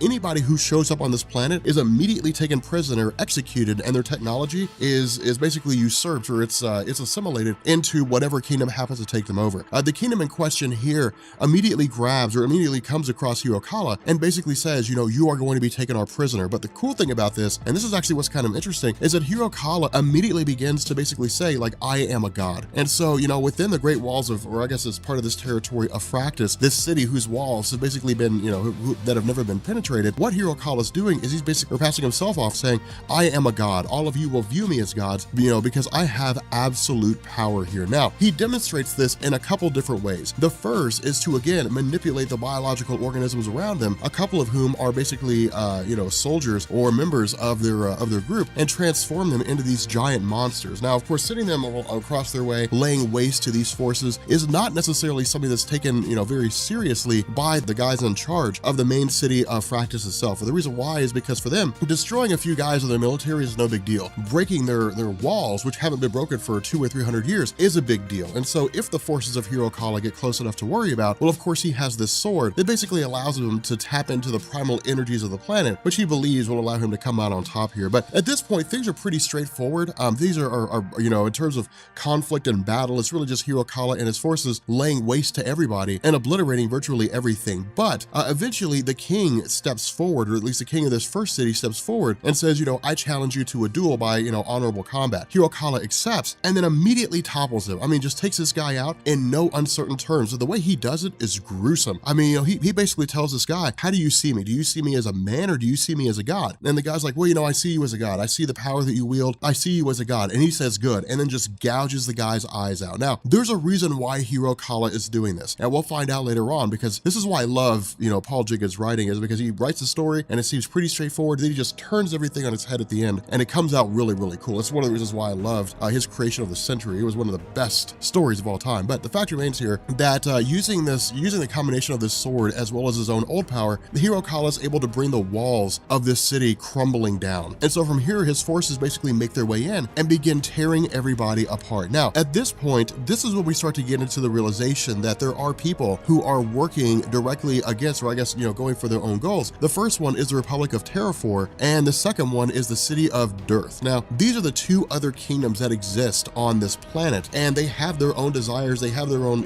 intentions of maintaining absolute power. The kicker with all this is that they're actually going to end up working against Hirokala later on, but for the moment, we basically have again Princess Omaka and Old Sam. Now, for those of you guys who are just joining in with regards to a lot of this Hulk stuff, Princess Omaka was the daughter of the Red King, the guy that originally ran Sakaar when the Incredible Hulk first arrived during the Planet Hulk event. After he was cast out, his daughter Omaka basically began the process of trying to make sure her father never rose to power again, but also killing off Axeman Bone and trying to reestablish the Imperial Kingdom, but do it in a way to where there would be a fair and just leadership of the planet Sakaar. The issue with this is that in her mind, Old Sam knows something that he's not telling anybody. He knows something about what's going on because, what's basically happening is Hirokala seems to be getting corrupted by his power. He's being corrupted by his use of the old power, and every time he uses it, he becomes worse and worse. And so, by virtue of the words that he's saying, by the things that he's talking about, Omaka says, there's something that you need to tell me what you know or I'm gonna kill you. And what Old Sam says is that the old power is basically artificial. It was created as a counterbalance to the power cosmic of Galactus. And the reason for this was because Galactus, again, for billions and billions of years, had just been traveling around the cosmos consuming planets. And so a handful of individuals came together and artificially created the old power for the purpose of being able to challenge the power of Galactus when the Silver Surfer and Galactus showed up with the intention of laying waste to whatever planet they happened to be on. The problem with this is that the old power began to corrupt those who were starting to use it. And so over time, it basically led to their own destruction. And that's the legacy of the old power. Those who use it are essentially bent to the will of the old power, become corrupted by it, and it leads to their own self-destruction. And so because of this, what Old Sam's basically saying is that if they don't find a way to stop Hirokala, not only is he going to annihilate everybody on the planet, but the power that he has is equivalent to the power cosmic, and it'll lead to the destruction of the universe. Now, again, because of the fact that Hirokala is still searching for Galactus, because of the fact that he still wants to see Galactus killed, all his actions here are designed for the purpose of bringing Galactus in. They're designed for the purpose of basically sending out a homing signal, telling Galactus where he's at and saying, hey, here's a planet here that's rich in old power. You should come to this planet. And so what he's doing is really not unlike the Silver Surfer. When the Silver Surfer takes off to a planet, sends out a signal to Galactus that says, hey, this planet is good for you to come and consume. And so what happens is that while Galactus is presumably on his way after detecting the signal of Hirokala, that suddenly we have the forces of Dearth and we have the forces of any other kingdom or any other territory that's willing to work against Hirokala, all invading at the same time. Not only that, we learn that these forces have been unified against Hirokala by Princess Omaka and Old Sam. Now, this is where things get really cool. And this is why a lot of people are just like, man, dude, not Old Sam, like Hirokala is a dick. Like this is why I say he's kind of evil, but he's evil by necessity, not out of desire. But what happens here is, with the city being attacked, with the city being laid waste to, Hirokala could stop all of this, but he doesn't. And the people who are there are praying to him. They're like, hey, we're praying to you. Please do what you can to save us, keep us from dying, save our city. And Hirokala won't lift a finger to save any of them. He basically just lets them all die. And this is when the people who are there begin to, come to the realization or start to come to the belief that Hirokala is just a bad guy. Like he's just a terrible person. He's literally just letting all of them die, letting all of them be destroyed by the forces of whoever it is that's trying to annihilate them. But ultimately, there comes a point whereby Old Sam, begins to realize what it is that's actually going on. By virtue of his connection to the mysticism behind the old power or the artificial creation of the old power, by being able to tap into, his understanding of Hirokala, he starts to come to the realization of what's happening. At the same time, Princess Omaka is also being taken prisoner by these forces of Dearth under the auspices that she was there to lower the force fields, but they don't need her anymore, so they're effectively just going to get rid of her so that they don't have anybody to rival them once they've succeeded at taking out all the forces of Hirokala. But, with Hirokala coming to the realization that Old Sam knows what it is that he's trying to do, he kills Old Sam, and then we basically have, Princess Omaka being taken prisoner and those forces, those people doing whatever it is they're going to do to her. Now, at this point, we transition to kind of like this deal that's being struck, in the sense that the forces of Dearth, these guys, everybody who's basically rallied against Hirokala, they bring in Princess Omaka and say, if you stand down, if you surrender this city to us, then we will let you have Princess Omaka back and you could go off and do your thing. You'll basically be in exile here. But he says no. He says that's not going to happen. Not only that, all of you are going to die. He kills every last one of them, including Princess Omaka. So again, it's really just Paul Jenkins wrapping up all loose ends with virtually everybody who's here. In addition to this, when these guys start trying to fire their cannons to take out, Hirokala, he basically eliminates every last one of them as well. And so it's basically the planet just kind of falling apart, the planet coming apart at the seams, totally going to pieces. And this occurs right when Galactus shows up to consume the planet. And so what Hirokala says is, I've summoned you here. And the reason why I've summoned you here is because I've come to the realization that my ability to use the old power is only one half of the equation. If the old power was designed to mimic the power cosmic, then I can mimic the power cosmic as well. And so what he does is he basically just takes the power cosmic itself and the old power, merges them into a singular source of energy, and disperses them out into Galactus himself. And so what he's basically done is he's just poisoned Galactus. Now, this creates a weird situation because Galactus has never really experienced this before. He's never experienced anybody who's basically able to poison him, to harm him in this way. And what Hirokala says is that this is just a sample of the pain and the suffering and the agony that Galactus will experience. It won't necessarily kill him, but it'll cause him pain beyond imagining, more so than he could tolerate. Now, this is actually really important. And what Paul Jenkins is doing here is he's tying into the idea that despite being a cosmic energy source and so on and so forth, Galactus is still, he still feels pain, he still feels anguish. And so what this means is that much like a human being who felt pain and anguish, it takes a physical toll. And as a being that's already experiencing constant hunger, if he's going to turn around and use his power to fight off this incessant pain, then it also means he'd be using more energy than he normally would, which would make him even hungrier. And basically it would lead to his premature death just by dissipating his energy. It's really just like the concept of diminishing returns. If Galactus consumes a planet, but he uses more energy than he gets from the planet he consumes, then it constantly just results in a continual reduction of the energy he possesses, if that makes any sense. And so, what Hirokala says is, because I can do this, if you decide to go around and continue hunting for planets that have old power in them, then you won't know if the planet that I come across, or the next planet you come across that has old power, is a planet that I've consumed. So he basically says you have one of two choices. Let all this go. Let the old power, let your connection to it, let it all go, and just go back to doing whatever it was you were doing before, or take the risk that the next planet that you go to is going to be a planet that's going to give you pain beyond your worst imagining. And so again, Galactus doesn't really speak. He doesn't really talk to him directly. Again, Galactus almost never does talk to anybody directly, and he simply just takes off into space and calls it a day. Now, the last thing he does, and it's really kind of weird here, but the last thing he does is he basically just kind of like disperses all these souls. And this is the reason why I say that when it comes to the old power, it's much like the Force from Star Wars, in the sense that, if you could consume it, if you can literally take it and bring it into yourself, then you could basically bring into yourself all the souls of the people who were connected to it, who essentially kind of passed on into the afterlife and are harnessed, or I guess who are connected to the old power. And so by virtue of this, of course we have Kyra basically appearing to Hirokala saying, hey, look, I'm sorry that we forsake you. I'm sorry that we ignored you. Myself and Hulk, we didn't know you were there. She's like, I had no idea that you were my son. All I knew was that Scar was out there. The reason for this was because as soon as Scar popped up, he immediately just started like attacking things, wrecking stuff, using the old power. And so it was really just kind of like the guy who was shouting the loudest is the guy that got the most attention. And so because of this, Hirokala basically says, you're a construct. You are a memory of an energy source that was created that would lead to the destruction of all things. And so because of this, I don't want to see you. I don't want to have anything to do with you. Now, of course, the Kyra touches him. She offers, one last kind of connection. But ultimately what we learn is that this touching that he experienced from her was her basically scarring the hell out of his face. And so the last thing that he decides, the last mission that he takes on with Axeman, Bone, and the other guys that are there is basically saying, I want to find Scar. I want to find the guy that led to the destruction of my home planet. We're going to find him and we're going to take him out. Okay, so as we continue our discussions on Hirokala, son of the Hulk, our journey actually takes us kind of out to the fringe of things, which is really a little weird. But this story actually comes out as part of Realm of Kings. Now, for those of you guys who don't know, and this is what's really kind of weird, the Marvel cosmology has always been this weird situation where it's just always kind of been out there, and no one had really cohesively focused on it, with the exception of Jim Starlin. I mean, he was really the one that kind of developed the cosmic opera to a degree. Infinity Gauntlet, Infinity War, Infinity Crusade, all that kind of stuff. I mean, there were stories like Quasar, there were stories like Captain Marvel that dealt with cosmic landscape to a degree. Quasar really dealt more with the cosmic landscape than anything else, but it was always just kind of out there. It wasn't really until Annihilation came along that Marvel and Dan Abnett and a whole bunch of other people actually started expanding on the Marvel cosmology. That's why Annihilation is so big. Annihilation basically built it all from the ground up, and it actually works really, really well. In addition to the Annihilation event, there were a handful of storylines.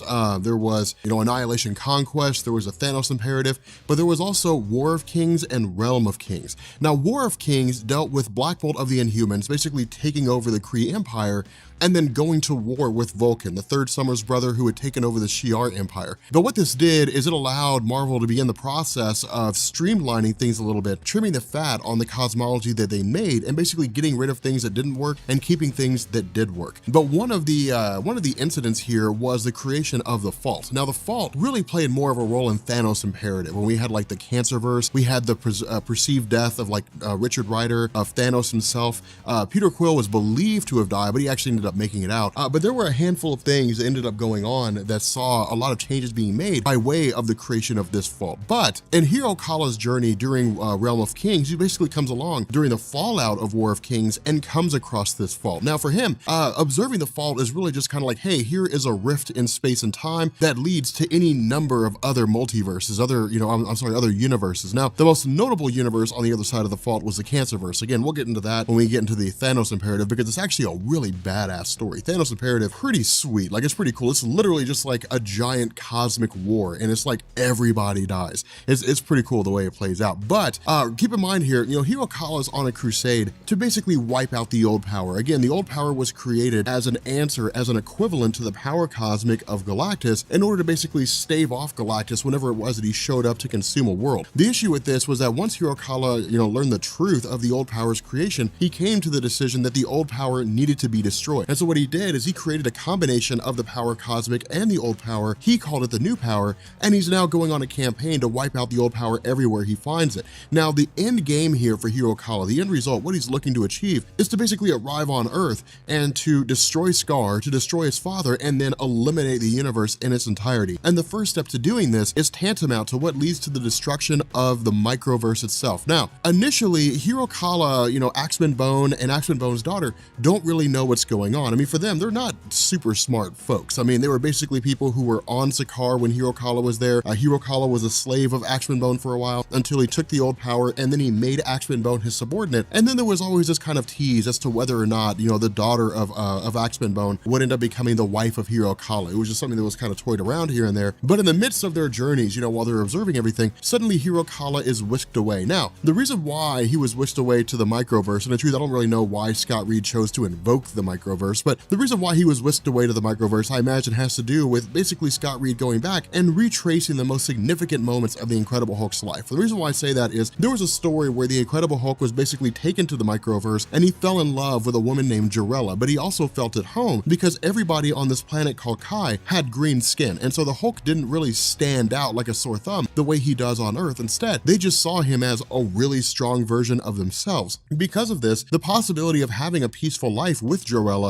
fostering a family, or I guess having a family, and basically living out his life in peace was something that he couldn't avoid. The issue is that much like the Planet Hulk storyline, which came years after the particular storyline where he was in the microverse, it ended up with Jarella basically being killed, the Incredible Hulk coming savage again, and realizing that his life was just going to be one of loneliness and misery. The kicker here is that at the moment, the planet Kai is currently under attack by a group called the Cyclops, and the daughter, or I guess the niece of Jarella, had basically summoned the Incredible Hulk under the belief that because he had saved their planet once before, he could basically do it again. Now, the invoking of Cyclops here is really a strange situation because it's not Cyclops like as we know him as part of the X-Men. Cyclops was a villain that goes back quite some time and had a lot of dealings with the Incredible Hulk, but it was basically just like an agent of the Dark Gods. The Dark Gods are one of these weird groups of one of these weird pantheons of gods that nobody ever really did anything with. But the idea was that the Cyclops had an affinity for the Incredible Hulk under the belief that because the Hulk had limitless strength, he had to have limitless power to go with it. And so Cyclops believed that if he were to basically capture the Incredible Hulk and use him as an energy source, he could engineer the Dark God's return. The issue is that it was much like a cat and mouse game where the Incredible Hulk's circumstances just put him from one location to the next, and Cyclops would just chase after him all the time until it got to the point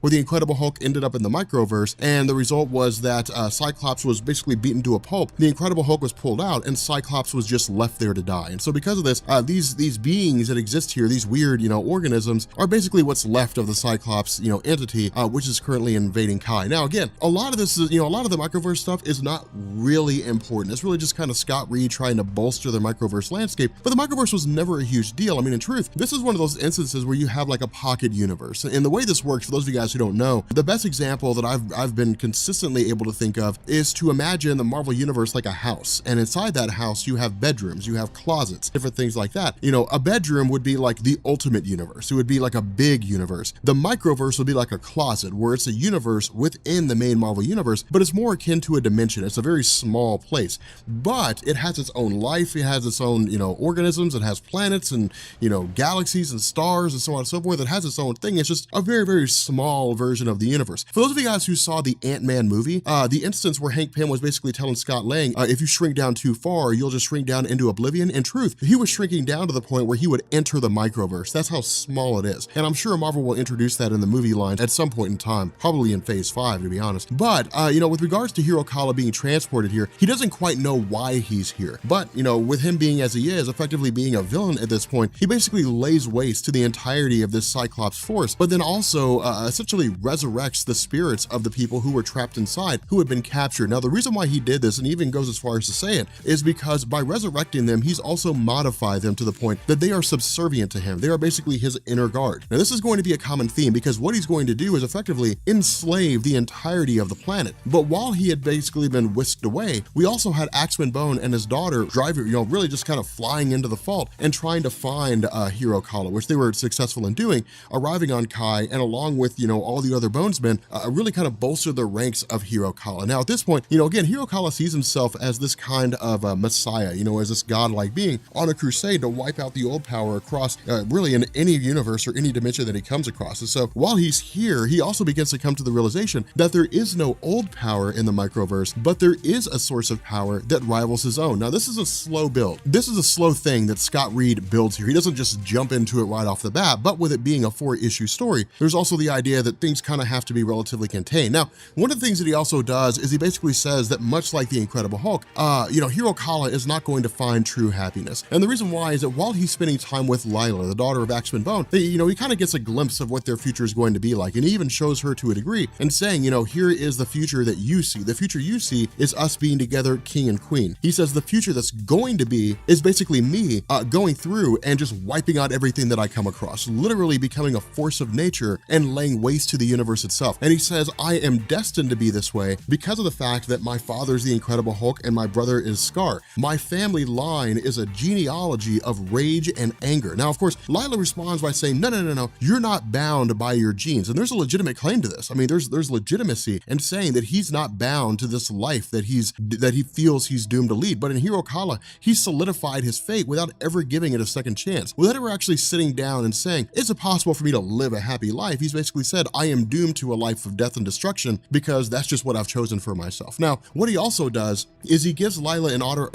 artifact called the Enigma Force Nullifier. Now, the Enigma Force Nullifier is exactly what it sounds like, but it kind of requires us to talk about the Enigma Force. So the Enigma Force is really an enigmatic force. I mean, almost no one knows anything about it, and Marvel never bothered to explain it, probably just living up to its namesake, the Enigma Force. But it's effectively this force of energy. Now, within the microverse, it's equivalent to the power cosmic. It is the end-all, be-all force. You know, anybody who wields it has absolute power. They can literally do whatever they want to and reshape reality as they see fit. Outside of the microverse, the Enigma Force is basically just a force of energy that a person absorbs, and they become Captain Universe for a time. So it's really kind of a weird situation in terms of how it relates to people. But again, while all this is going on, you know, while Hero Kala is being viewed as a god by the citizens of Kai due to the fact that he cast off their invaders and resurrected the souls of people who were believed to have been dead, Jentora is basically watching these events unfold. Now, keep in mind, Jentora is the girl that brought him here. She's the one that teleported him here with the intention of teleporting the Incredible Hulk. Now, Scott Reed doesn't tell us why. Scott Reed does not say, here is why Hero Kala was teleported instead of the Incredible Hulk. All he really says is Jentora wanted to teleport the Incredible Hulk to their planet, but Hero Kala arrived instead. Maybe it was just proximity, you know, maybe it was just, you know, for whatever reason, but he was just the one who was there. Keep in mind, this is also during the time where Bruce Banner cannot become the Incredible Hulk. This is prior to the events of Fall of the Hulks and World War Hulks. So the reason why I chose to do this, though, is because it's self-contained. It has nothing to do with Fall of Hulks and World War Hulks. It never ties into it. It's just kind of out there in left field. But chronologically, and I'll actually make sure this falls in the chronology of the playlist for the Incredible Hulk, chronologically,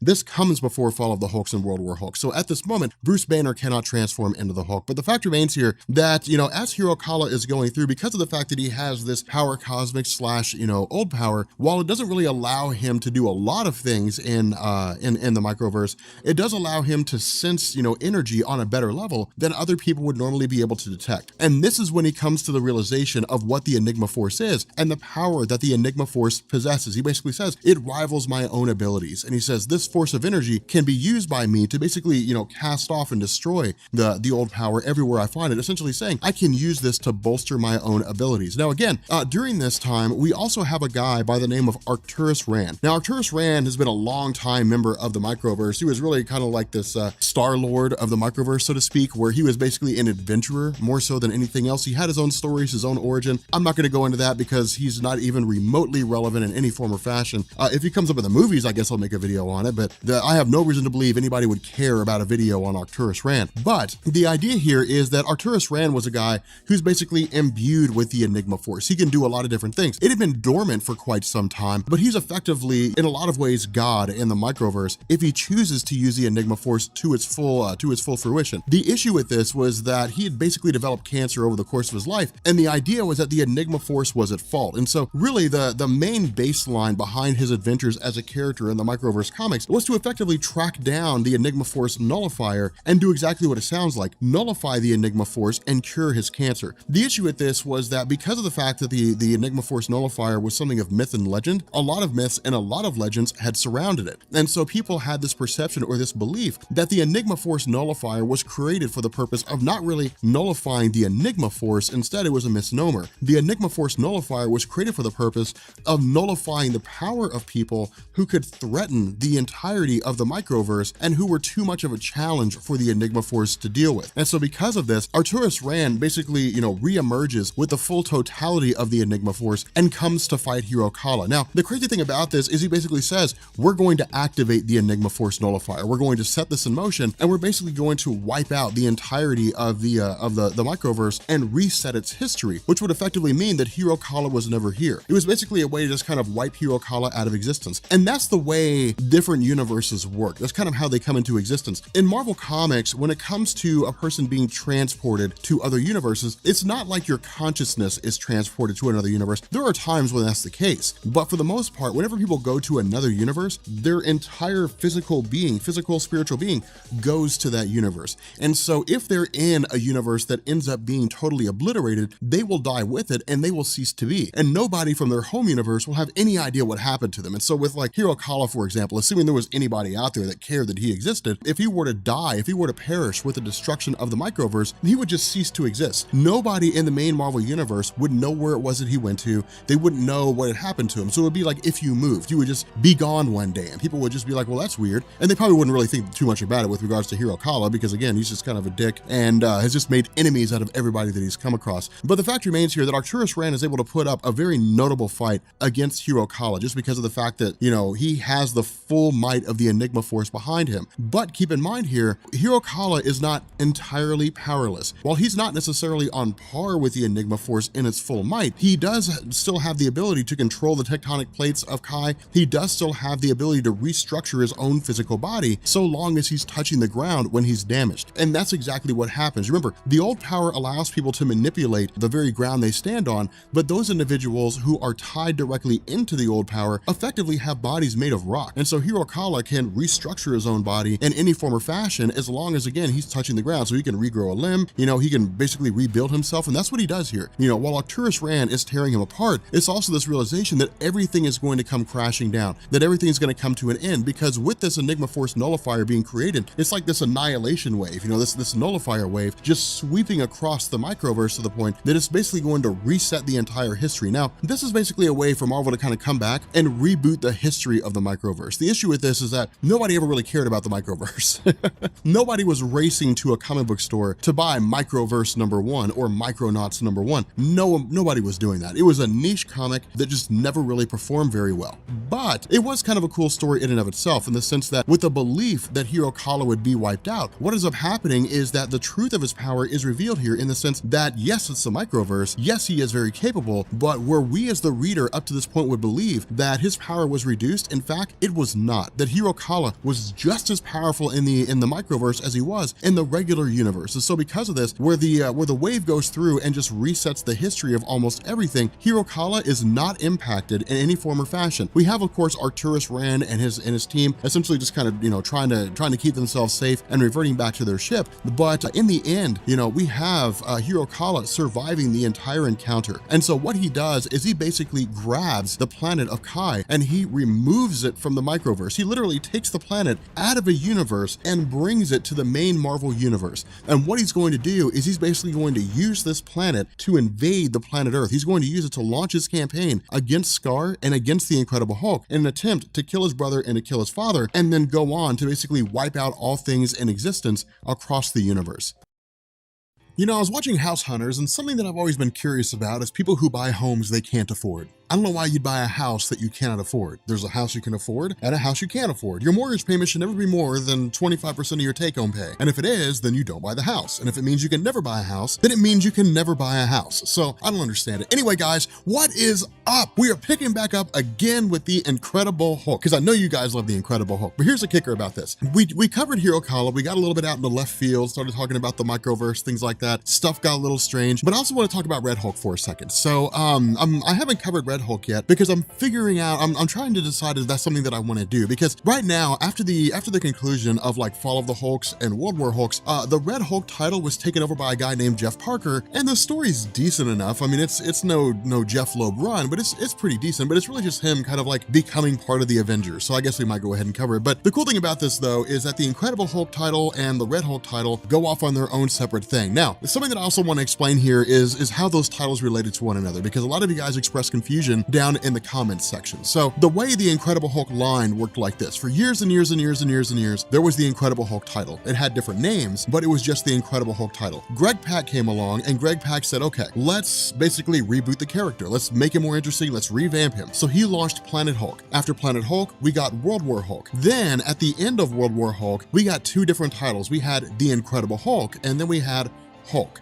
The Incredible Hulk is what was written by Greg Pak. That Planet Hulk, World War Hulk, that was all written by Greg Pak. That goes into Fall of the Hulks and World War Hulks, and it covers Bruce Banner's perspective. Hulk was written by Jeff Loeb, and that covered Red Hulk. And that was everything leading up to Fall of the Hulks and World War Hulks from Red Hulk's perspective. Right now, at this moment that we're starting in this video, this is the transition to the series going to something called The Incredible Hulks. And the reason why it's called that is because it's just filled with Hulks. It's all, you know, it's Abomination, it's Korg, all that kind of good stuff. But this is still from Bruce Banner's perspective. The Hulk title is still under the Red Hulk's perspective, and that's being written by Jeff Parker. Now, eventually, all this gets changed up. Jason Aaron takes over, and I think it's just called The Incredible Hulk. I don't remember. But for this moment right now, we basically pick up with, you know, after the events of World War Hulk, and it's really just kind of everybody coming to terms with everything. Because keep in mind, the dust is settled. It's all pretty much cleared out at this point. Red Hulk's off doing his own thing, and we really just kind of have Scar, son of Hulk, hanging out with Bruce Banner. You know, Korg and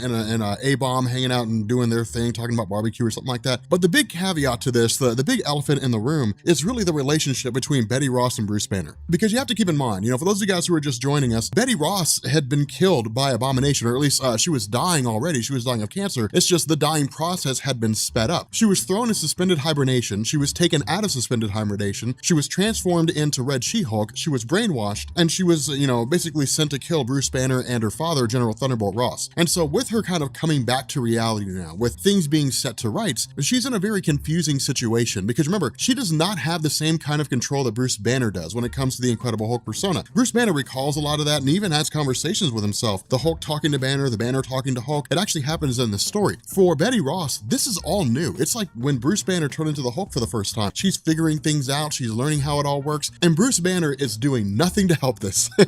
Because for Banner, he has Betty Ross back. Betty Ross has always been the apple of his eye. And to have her back in the traditional sense of it actually being Betty, Bruce kind of wants to pick up where they left off. Well, the issue with this is that Betty's in a very emotional state right now. I mean, she doesn't know how she feels about everything. She doesn't know if she still loves Bruce Banner. She doesn't know if she should still kill him. She's still trying to figure out the whole Red She-Hulk thing. And so because of that, you know, she says it to him. She says, look, General Thunderbolt Ross, my father, had me legally declared dead, which means that our marriage was effectively annulled. I mean, after 3 years in New Mexico, that's it. I'm gone. Like, you know, we're not married anymore. Now, for Bruce Banner, he's like, yeah, I mean, you know, sure, but we could go back to being married. But of course, Betty's like, no. And so, you know, he keeps pushing and pushing and pushing and prodding. And she, of course, transforms into her Red She-Hulk form. Now, again, this is where things start to get kind of crazy, crazy because for Bruce Banner, he just can't let go. I mean, you gotta let go of the past, man. You gotta, if she don't want you, she don't want you, man. Let it go.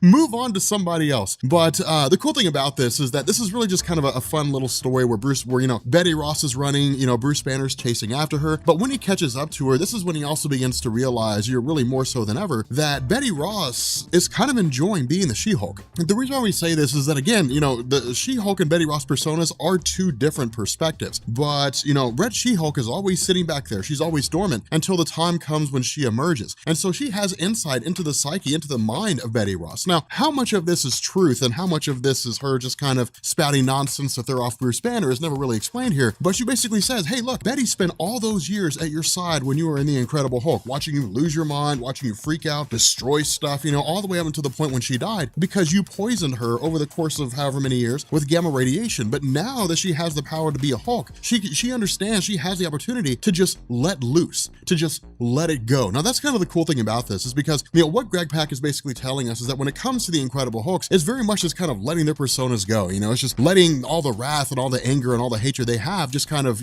get out there and let it unfold. But again, he also tells, his son Scar, he says, hey, you need to stay back here because remember right now, Scar is not in his Incredible Hulk form. He's not Hulkified at the moment. I don't know if that's a word or not, but if it's not a word, I'm making it a word. He's not Hulkified at the moment. He's kind of in his normal self watching things unfold. But again, Brandon also tells his son, you got to stay behind, you got to chill. Of course, when he turns into his Incredible Hulk form, it's basically the idea that he has to understand, he comes to the realization that he and Betty Ross just aren't going to go back to where they were before. They're just not going to go back to the relationship as they knew it. And so what this does is this continues with Bruce Banner trying to cope with this idea, trying to understand the fact that he and Betty just aren't something specific. They're not really together. But while all this is happening, while it's going on in the background, keep in mind, Hero Kala is making his way to Earth. I mean, he's the Incredible Hulk's evil son is coming to Earth to wipe out the planet. Now, somebody had asked a question in the comments of the previous video about Hero Kala. What's his goal? What's his purpose? Remember, the Hero Kala drives his power from the old power. He's able to tap into it. He never really learned to control it per se. Right now, he actually harnesses the power of something called the World Mind, which is basically the life energy of the planet Kai that he's currently on. But he came to the realization or came to the belief that the old power needed to be destroyed because remember, we were told over the course of his origin story that the old power was created as a counterpart or as the opposite of the power cosmic. And so a person who wields the old power in its entirety can literally rival and challenge Galactus for dominance. The issue of this is that, Hero Kala came to the realization that with enough time, somebody will possess the entirety of the old power, and when they do, they'll lay waste to all of reality itself. And so his goal is to basically eliminate the old power because he considers it to be toxic. And so because of that, as he's traveling to Earth, he starts communicating through the old power with Scar, and he basically tells him, I'm coming, and I'm going to kill you all. And so because of this, Scar comes to the realization for the very first time that he has a brother, because remember, he didn't know he had a brother, Hero Kala. He was just kind of assuming he was the only son of the Incredible Hulk. Eventually he arrived on Earth and, his whole story unfolded. And so because of that, while Bruce Banner and Red She-Hulk are still sorting their issues out, while they're still kind of fighting and so on, they're drawing the attention of everybody. Ultimately, it gets to the point where, Steve Rogers interrupts their fight. Now, keep in mind, right now, Steve Rogers has his secret Avengers. This is the, Avengers that are operating outside of the purview of S.H.I.E.L.D. Because remember, the 50-state initiative is still in effect. Tony Stark and all of, the whole S.H.I.E.L.D. thing, the whole, post-Civil War landscape is still there. And so, Captain America's Secret Avengers still operate, they operate by name only, but they still operate under the banner of Secret Avengers. But he appears really to the Incredible Hulk and says, hey, look, there's some object traveling towards Earth and it's going to crash into us. We need you. We need your help on this. We need you on our side to help us solve this problem. And Hulk says, no. He says, look, the last time I trusted you guys, you kicked me out of the planet and you sent me into space. I do not trust you and I'm never going to be part of your Avengers again. And so because of that, Steve Rogers says, okay, fine. I guess that's that. And he pretty much just calls it a day. But in the midst of all this, Scar gets the attention of his father. And this is when Bruce Banner learns for the very first time that he has the son, Hero Kala, that he has a second son that he didn't know about. Now, what this does is this kind of wraps in, this starts to really kick off, Hero Kala traveling to Earth in the sense that with, the gravitational pull of this planet, I guess with this planet Kai heading towards Earth, it's creating all kinds of ripple effects. Now, something to point out here is a concept called the Roche limit. every object in existence has a Roche limit. The Roche limit is basically the point at which the gravitational pull of a greater object will tear it to pieces. This is the reason why Mars couldn't crash into Earth. Like Mars would not like crash into the planet Earth. The gravitational pull of the planet Earth would just tear Mars apart. It really kind of depends on the size of an object, but that's also one of the reasons why, like when asteroids crash into Earth, you know, they start to break apart before they hit the atmosphere, and then when they hit the atmosphere, they just, you know, scatter all to pieces, things like that. The gravitational pull just rips it to pieces. And so just kind of something to point out here in the sense that a planet wouldn't actually crash into Earth.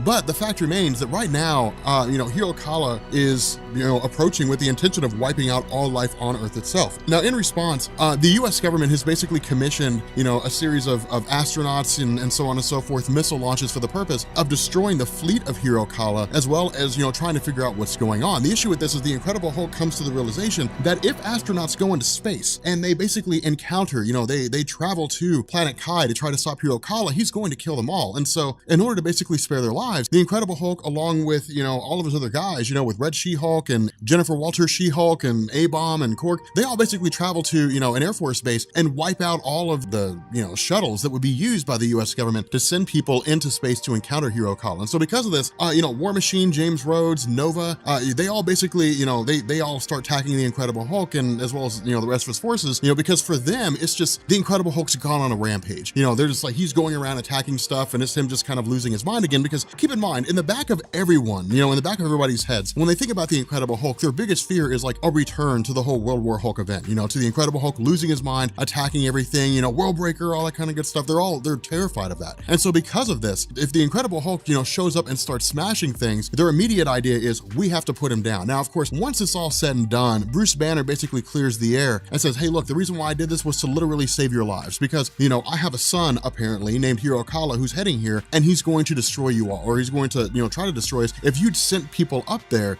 he would have killed them all. And so, of course, you know, the Incredible Hulk says, the only people who can really stop my son are us, are Hulks, you know, because we're the only ones with enough power to actually pull it off. We have extreme durability. I have unlimited strength. We're the only ones that can do it. And so really, because of the fact that there's no other choice here, Steve Rogers is basically, you know, forced to let them go. And so using his old power, Scar is able to, you know, bring together one of these stone ships and basically just send him off planet to you know, Hirokala's location, to planet Kai. Now, what follows is a multifaceted effort to basically fight Hirokala on a multitude of fronts. The first is really Bruce Banner himself with the intention of going against his son. But the second is for Scar, son of Hulk, to use his old power to try to keep the planet of Hirokala from falling to pieces, as well as everybody else, you know, trying to save whoever they can that's on this planet, you know, once they realize that there are citizens here. Now, the reason why I say that is because along his journey, Hirokala had basically used this world mind of planet Kai to essentially turn everybody who was already there, the people who were, you know, occupying this planet, into zombies. And so the idea was to use them as cannon fodder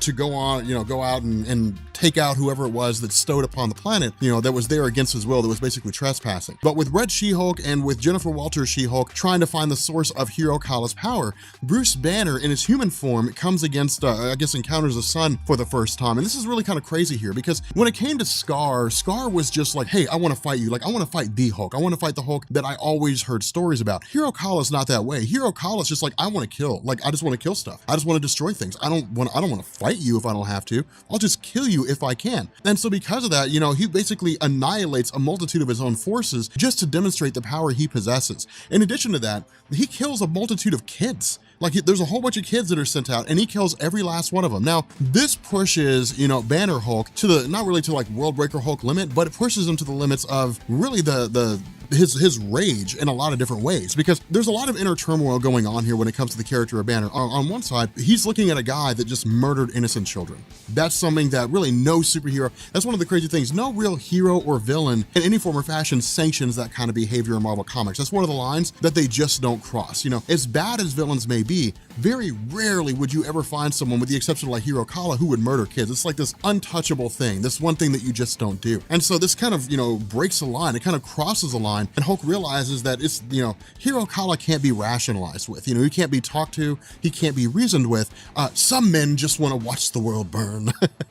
He's just a guy who's basically off his rocker, and so, he just begins attacking his son, trying to beat the hell out of him as best he can. Now from here, it's these zombified forces of Hirokala descending onto Red She-Hulk, descending onto Jennifer Walters, Scar, Korg, A-Bomb, all these guys, but it's also Axeman Bone. Now remember, Axeman Bone was originally one of these barbarian leaders on Sakaar who had encountered Hirokala for the very first time and basically made him a subservient. Axeman Bone had also intended to basically conquer Scar, son of Hulk, but of course Scar was able to escape the planet beforehand. But once Hirokala really stepped into his own in terms of his abilities, in terms of his power, he basically made Axeman Bone his lieutenant, made him a subservient, and then kind of danced around the idea of maybe marrying his daughter one day. But the issue was that Hirokala actually killed Axeman Bone's daughter, and because of that, Axeman Bone, swore a vendetta against him. And so, with this in mind, Axeman Bone basically says, I know the source of his power, come with me and I will take you there, and we will find a way to strip him of his abilities. And so from here, we have, Scar seeming to make the ultimate sacrifice in the sense that the planet itself, this planet Kai is going awry to the point that it may very well just, explode. But because of the fact that Scar, son of Hulk, with the old power, it allows him to basically tap into any planet and manipulate that planet for his own purposes, he's essentially able to hold it together to keep it from exploding. The issue with this is that it seems like he dies in the process. And so this is when he really begins to lash out. This is really when the Incredible Hulk just loses it and is on the verge of killing Hirokala, because in his mind, Hirokala did this. He set all these events in motion and basically cost the life of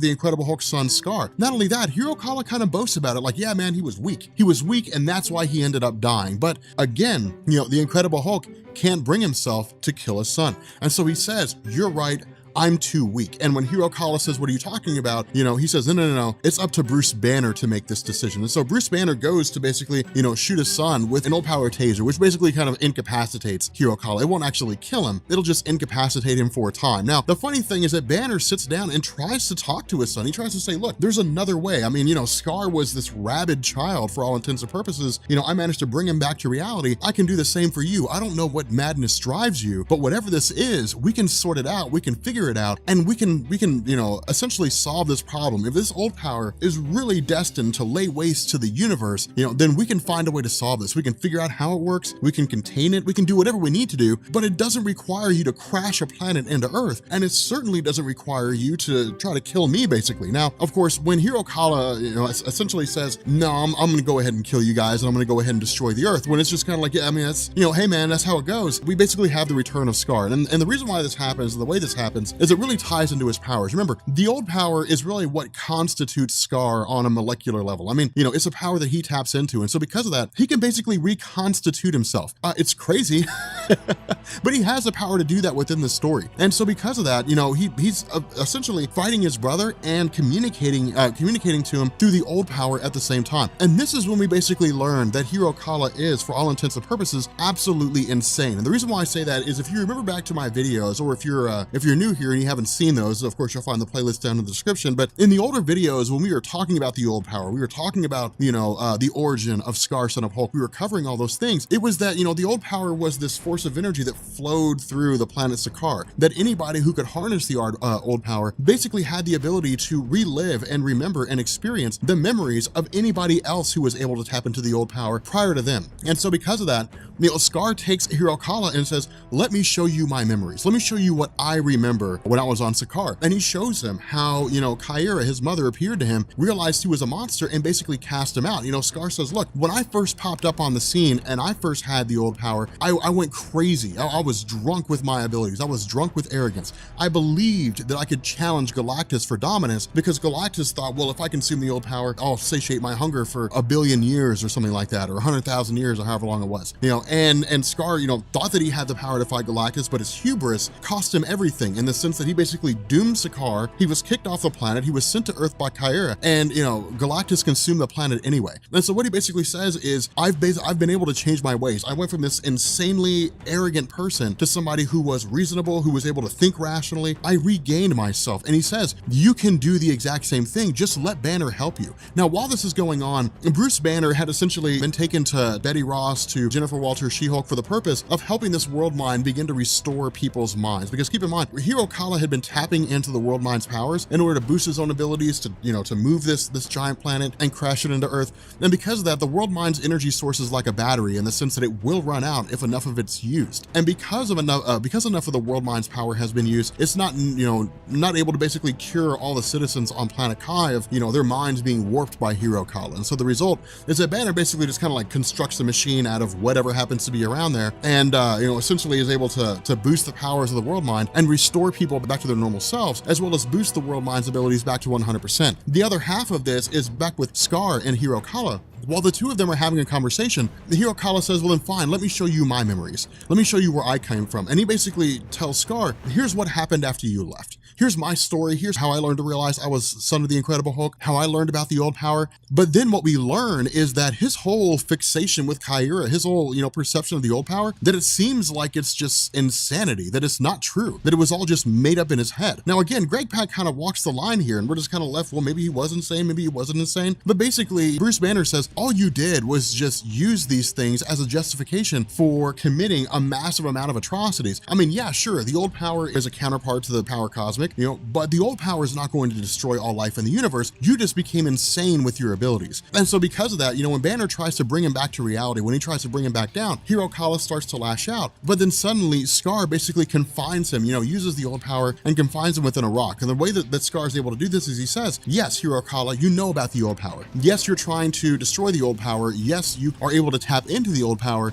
but you're not able to control it. I am. And so because of that, he basically just confines his son. Now, from here, this planet is moments away from crashing into Earth. And so of course, Greg Pak kind of wraps things up by having them divert the planet away. Some tail ends, some tail parts of the planet kind of skid on the surface of the Earth. And that's really about it. But the end of this, or really, the whole basis of this really seems to wrap up with regards to Hero Kala when the World Mind essentially says, there's no saving him. It's impossible for Bruce Banner, it's impossible for you to save Hero Kala because I've tried it on a multitude of different times. When he was using me as a power source, it was a two-way street. He could use me for his own ends and I could try to communicate to him. And I tried it on 3 separate occasions and he just would not listen to reason. You could not bring him back to normal. And so because of that, the planet Kai World Mind basically just kind of takes off. It says, the two of us are going to go deal with our fate, and it seems like he just vanishes, really into oblivion. But the idea here is that, as Axeman Bone and his forces are, kind of leave the planet Earth for the purpose of going out and doing their own thing, finding another planet or something like that, they invite Scar along and they say, hey, look, we need a hero. We need somebody who can save the day, much like you just saved the day when you defeated your brother. And,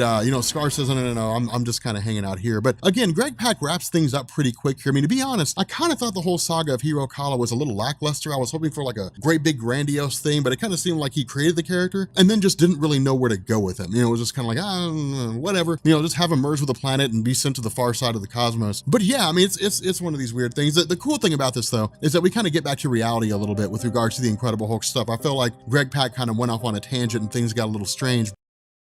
So we are here. We are at the conclusion of Greg Pak's run of the Incredible Hulk. Some 60 videos later, 50 videos later, we are finally wrapping this up with a story called Heart of the Monster. Now, something that I do want to tie in here for a second is Scar, son of Hulk. So here was the deal. I didn't run over this just because the story's not very good. But essentially what had happened with Scar is that after defeating his brother, really, casting Hero Kala off of Earth, eventually Greg Pak wrote a story where Scar had basically traveled to the Savage Land alongside the Incredible Hulk, and it was really like wrapping up the remnants of the Warbound. That is to say, Meek, one of the Warbound that had traveled to Earth alongside the Incredible Hulk during the events of World War Hulk, had basically taken up the idea of basically recreating or bringing back members of the Sicarian race through the corpses of bodies. And so because of that, the Hulk was there alongside Scar and a few other people. They've been summoned there by Kazar, the king of the Savage Land, for the purpose of defeating Meek. The issue was that the Sicarians had more or less come to fruition, and so because of that, Scar basically stayed behind. Now, it wasn't like Greg Pak was going for some grandiose thing. Instead, it was basically setting Scar aside for use at a later time. And in fact, we actually see him end up being used as part of the Dark Avengers, I think, during Norman Osborn's run, following the events of Secret Invasion. But that's the reason why Scar's not here. He's basically just in the Savage Land hanging out. That's really all he's doing. It actually launched a story called Savage Scar or Scar's Savage Planet or something along those lines. I can't remember off the top of my head, but it was basically a short-lived miniseries. It just kind of covered what Scar was doing while he was there. The reason why I didn't cover that is because the Savage Land is not particularly interesting. He's not really doing anything fun. He's just kind of hanging out there. Nothing's really getting smashed in a really cool way. But Heart of the Monster gives us the strongest version of the Incredible Hulk to date. And so that's why I titled this,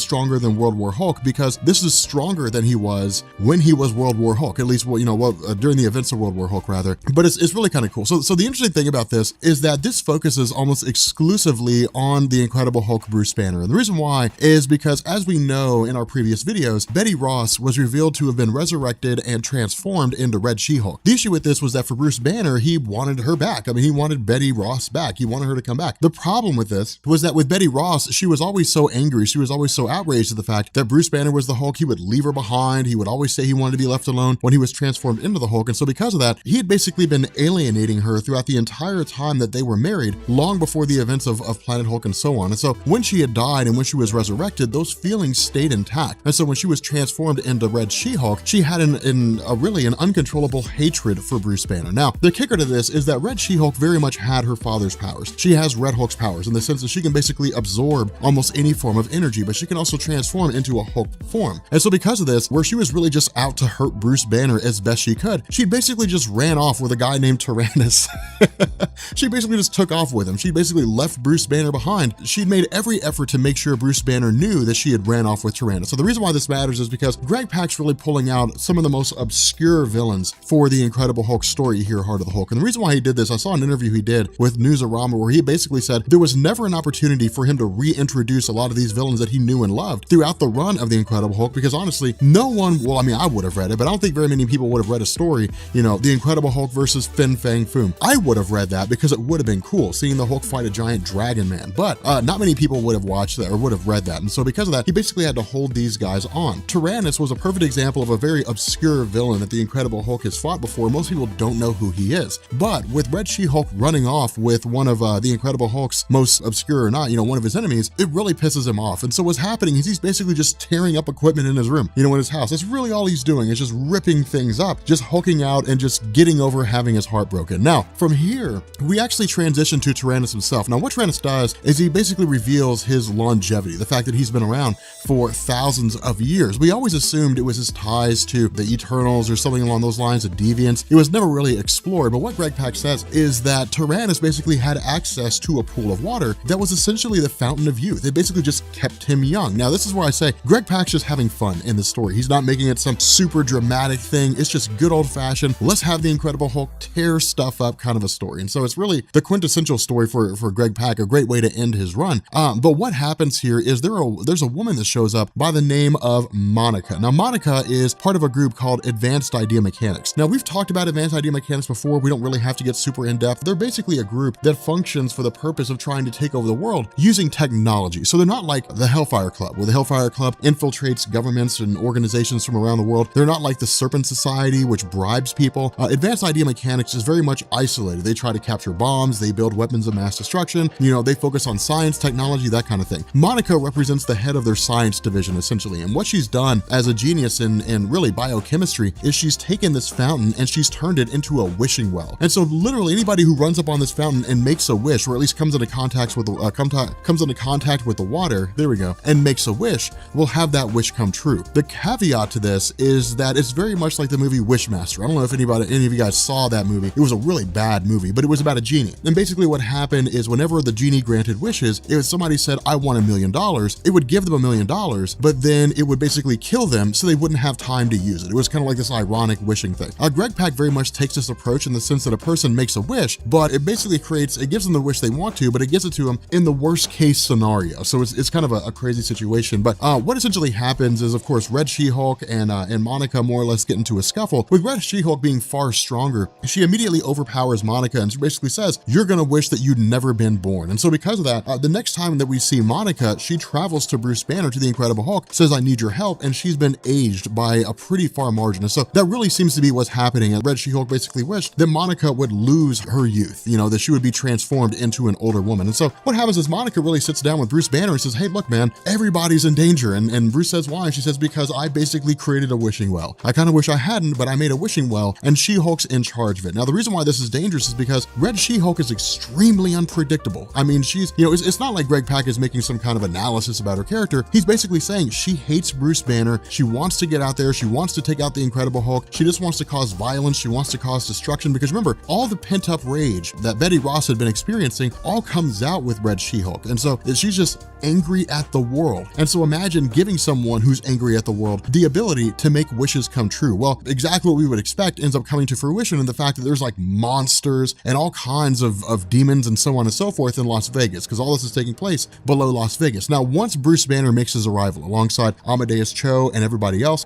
Red She-Hulk basically wishes for him to fight all the foes that he's come into contact with before. And this is why Greg Pak brings a lot of these old guys back. And I mean, you know, in truth, a lot of these guys were way before my time, you know, but one of the people that we see come back is Fin Fang Foom. Now, a lot of people loved his character. They love Fin Fang Foom. He's a member of a race and has super strength, agility, and all that kind of stuff, but he's always been a relatively formidable challenger for the Incredible Hulk, and it was always kind of fun to see them fight one another just because of the vast size difference between the two of them. But we also have, you know, a lot of these weird guys like, you know, Armageddon and, you know, By Beast and so on and so forth. You know, Wendigo. It's just these small time villains that show up here, you know, and the reason why they're all basically tearing apart, or at least tearing into the Incredible Hulk, is because of the fact that he basically defeated so many of their plans, so many of their machination. Now, in the middle of all this, we also have a woman by the name of Umar, Mistress of the Dark Dimension. Now, she's going to be really important here, and the reason why is because Umar is the sister of Dormammu. The two of them had basically, I guess they were really born as foul teens, but they had basically infiltrated the Dark Dimension, and they had conquered it, more or less. And of course, you know,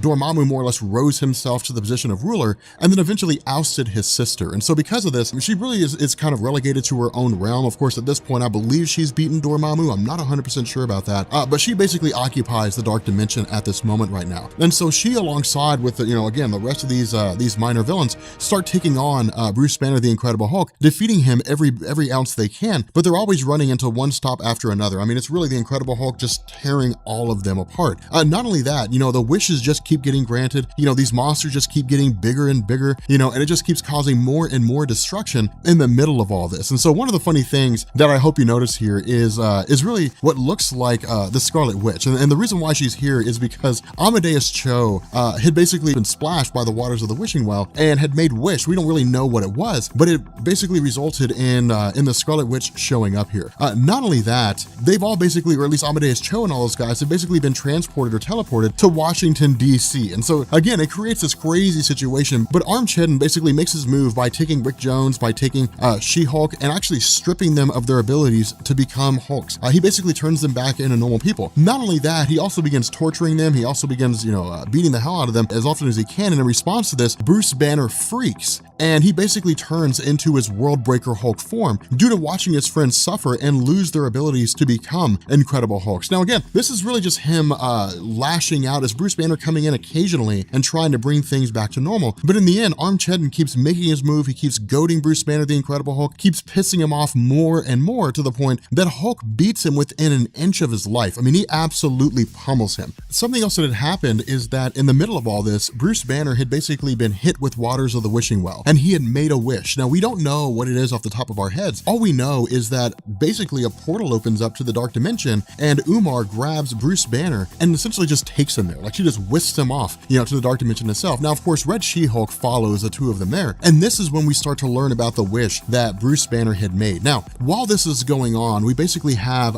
Amadeus Cho contacting Dr. Stephen Strange. And the reason why is because Stephen Strange's journeys, you know, as a Sorcerer Supreme, take him to all kinds of different locations. They take him to alternate realities, so on and so forth, but they will allow Amadeus Cho and whoever else to access the Dark Dimension and to grab the Incredible Hulk and to bring him back. Because within the Dark Dimension, it's a realm of torture, it's a realm of destruction, a realm of death and chaos. And so the idea is that Bruce Banner will basically be subjected to what seems to be, you know, an eternity of death and torment. However, once we switch back to him, we actually learn that's not the case. Instead, you know, Umar has him here really as what she considers to be a consort. And the reason for this is because of the fact that the Dark Dimension is constantly being set upon by a group called the Mindless Ones. And they're exactly what they sound like. They're beings that can't really think, they can't really function. Instead, they just have incredible strength. They have the ability to project energy out of their eyes, and that's it. But for Umar, the Incredible Hulk being here offers her the opportunity to basically eliminate all the Mindless Ones. Now, the funny thing about this is that this is, again, Greg Pak grabbing, you know, some pretty obscure characters, because this is not the first time that Umar and the Incredible Hulk have met. They were lovers for a time. And so in a way, she kind of has the Incredible Hulk back to her again. Not only that, he's basically being brought out as her consort in the sense that he's someone that she can legitimately spend the rest of her life with for, really as kind of like a ruler, or at least to help her rule the Dark Dimension. And so the cool thing is that with Red She-Hulk being here,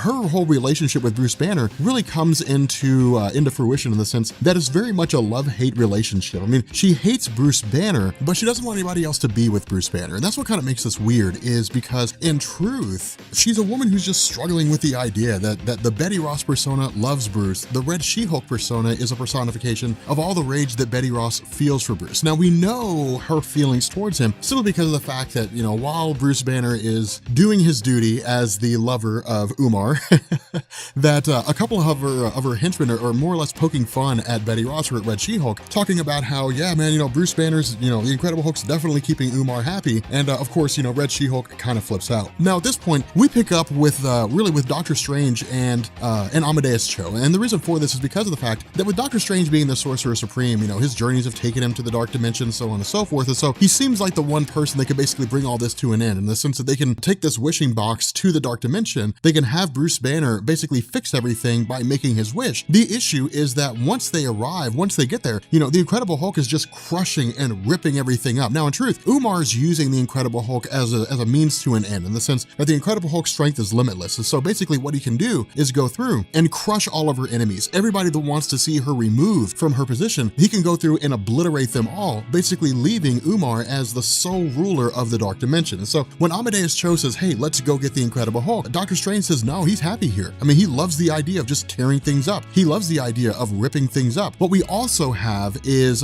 Tyrannus making his move with Fin Fang Foom, because keep in mind, Fin Fang Foom has basically been brought to this Dark Dimension alongside most everybody else who was there, or at least that managed to make it through the portal. And Fin Fang Foom is being used by Tyrannus for the purpose of basically invading planet Earth, or at least that seems to be his intention. Now again, this is Greg Pak kind of messing with us in the sense that if Fin Fang Foom and Tyrannus were to successfully invade the planet Earth, the Avengers would respawn, the X-Men would respawn, S.H.I.E.L.D. would respawn, and Tyrannus would be taken down quick, fast, and in a hurry. But before he actually makes his move, or at least before the Incredible Hulk's able to make a move, Red She-Hulk shows up and the two of them start fighting. And this was really the wish of the Incredible Hulk. This is what he wanted. This is what he was looking for. This is explained to us by way of Amadeus Cho, in the sense that the Incredible Hulk's wish was to basically be locked in eternal combat. That's what he was shooting for, to lead these armies against one another, to always fight forever. And what would happen is anytime anybody died, they would basically just be reconstituted. They would be resurrected. Now, the funny thing about this is you've got Fin Fang Foom fighting these armies. You've got the Incredible Hulk fighting Red She-Hulk. I mean, it's absolute pandemonium. It's destruction everywhere. And Doctor Strange says to Amadeus Cho, we got to get out of here, man. Like, we got to go, because if we don't, we're going to die. We're going to be stuck here for all eternity. We need to leave. And so because of that, before Amadeus Cho takes off, we get this amazing glimpse of the Incredible Hulk. And this is Greg Pak telling us this is the version of the Incredible Hulk that's stronger than he was in this Worldbreaker form. The reason why we know that is because before he takes off, when Tyrannus makes his move to basically invade the planet Earth, we have Doctor Strange who grabs the Bruce Banner persona from the Incredible Hulk, basically stops time and pulls this persona to basically communicate with it by way of the astral plane. Now, we've talked about the astral plane before, but it's basically this ethereal plane of existence where people with telepathy, people with mind control abilities can basically go when they leave their physical bodies behind. For example, Doctor Strange can enter the astral plane. Jean Grey and Charles Xavier, when they communicate, their thoughts reach each other by way of the astral plane. It's kind of like this river of thought, so to speak, is the best way to think of it. That's what telepaths do. When they read the minds of people, the thoughts of individuals more or less kind of radiate out to this astral plane, and they're picked up by telepaths. But the idea here is that Doctor Strange is talking to Bruce Banner and saying, hey man, you got to come back. We got to bring you back. But Bruce Banner's response is no. And this is where Greg Pak explains to us how it is that Worldbreaker works. Under normal circumstances, we always assume that the Worldbreaker Hulk form was just, the Incredible Hulk in a highly enraged state. And in a way it is. It really is just the Incredible Hulk operating in and of himself, but without the influence of Bruce Banner. And the reason why is because Bruce tells Stephen Strange, historically, whenever the Incredible Hulk freaked out, whenever the Incredible Hulk lost it, the reason why we'd never seen the Worldbreaker Hulk form before was because Bruce Banner was always in control, or at least had some measure of control. Bruce Banner was always there to keep the Incredible Hulk from going over the edge, was always there to keep the Incredible Hulk from losing it entirely and possibly destroying the entirety of the planet Earth. But what Bruce Banner says is, during the events of Planet Hulk on Sakaar, when the Incredible Hulk had cast off the Red King, when he had found a wife in Kyra and they were going to have a child, when Kyra Kara and his unborn child Scar basically died, the Incredible Hulk reached a level of rage that was hitherto inexperienced before, that he had never experienced before. And the reason why was because Bruce Banner was just as angry as the Incredible Hulk was. Bruce Banner was angry at the fact that he basically lost the potential to have happiness. Bruce Banner was angry at the Illuminati because they cast him out. You know, when he thought that they were friends, he was angry at the Illuminati because it was their ship that detonated and set off the nuclear explosion that killed Kyra and his unborn child. He was just as angry as they were. And so because of that, when the Incredible Hulk lashed out and when the Incredible Hulk began to get angry, Bruce Banner did not stay in control. Bruce Banner did not reel the Incredible Hulk in. Instead, he just let the Incredible Hulk get angry and angry because Bruce Banner wanted revenge, and the Incredible Hulk was the best way to do that. And so what happens is, in the middle of this whole conversation, you know, Bruce Banner basically says, "You've been a great friend, but you need to leave now. You need to go." Now from here, we basically pick up with the pandemonium that's taking place on Earth. And the reason why is because throughout his whole, his whole experience really with Fin Fang Foom raging on Earth, there were a couple things that were going on here. First, Fin Fang Foom's wish was to basically be as strong or be able to defeat the Incredible Hulk. In order to do that, Fin Fang Foom basically consumed a whole bunch of these gamma bombs and was like spitting these gamma bombs out all over the place. Now, the reason why this matters is because of the fact that Doctor Strange, Amadeus Cho, these guys sit down and they say the level of power that Fin Fang Foom has right now is almost unmatchable. It seems like no one can challenge him on the level of strength that he's currently at. What they need is a Hulk. They need a Hulk with unbridled strength. Now, the initial idea is to grab the Incredible Hulk, but that's almost immediately nipped in the bud. Instead, what happens is Amadeus Cho and a couple others, Monica as well as, a few other people, sit down and say, okay, here's what we're gonna do. What we're gonna do is we're going to send Jennifer Walters and Rick Jones, because they don't have their Incredible Hulk powers, we're basically gonna put them in the path of Fin Fang Foom, and hopefully they get hit by a gamma bomb. And if that happens, they're gonna get their Incredible Hulk abilities back. That is what happens. The problem is that the gamma bombs that they're being hit by possess so much gamma radiation that they almost become feral. They basically lose all real sense of self, and they basically start lashing out. Even then, the combined strength of the two of them is not enough to bring down Fin Fang Foom. And so what happens is Amadeus Cho says, we got no choice. We have to hit the nuclear option. We need to bring the Incredible Hulk here. Now, Doctor Strange's response is, that's insane. If you bring the Incredible Hulk here, you have no idea what's gonna happen. The Incredible Hulk, as he's fighting right now in the Dark Dimension, is way beyond as strong as he was during World War Hulk. He's at a level of strength that almost no one could stand against. That if a god showed up, if Thor showed up to fight the Incredible Hulk, he'd crush him in one punch. So there's no one that can really stand against this. But Amadeus Cho sits down and reasons and says, hey, look, we can pay our money and take our chances. That's the game we're playing. We can stay here and we can just hope that Fin Fang Foom changes his mind and doesn't destroy the entirety of the planet Earth in his Hulk-like rage. Or we can bring the Incredible Hulk here, cross our fingers, hope for the best, and believe that the Incredible Hulk will be on our side. Now again, Doctor Strange is looking at this from the side of rationality. He's like, look, during World War Hulk, the Incredible Hulk stomped on the ground and shook the entirety of the East Coast. At this point, he could stomp on the ground and crack the earth in two. So God only knows what would happen, but in the end, they don't have a choice. So they end up recalling the Incredible Hulk and Betty Ross. They arrive here and immediately take out Fin Fang Foom. The problem with this is that they haven't quite grasped the concept that they're out of the Dark Dimension. And so for them, we have A-Bomb, we have She-Hulk, we have the Incredible Hulk. They're all just fighting one another. I mean, it's just gamma radiation spewing everywhere. I mean, it's absolute chaos with all these Hulks fighting one another. But what happens here is Monica and Amadeus Cho and a couple others are able to reach out to the Incredible Hulk. They're able to reach out to Bruce Banner and basically say, hey, look, you're not in a position now to where you can just fight endlessly. Lives are at stake. You could end the world. And so because of that, Bruce Banner manages to regain some measure of control, grabs the wishing box and makes a wish. Now, we don't know what it was. Instead, all we see are things just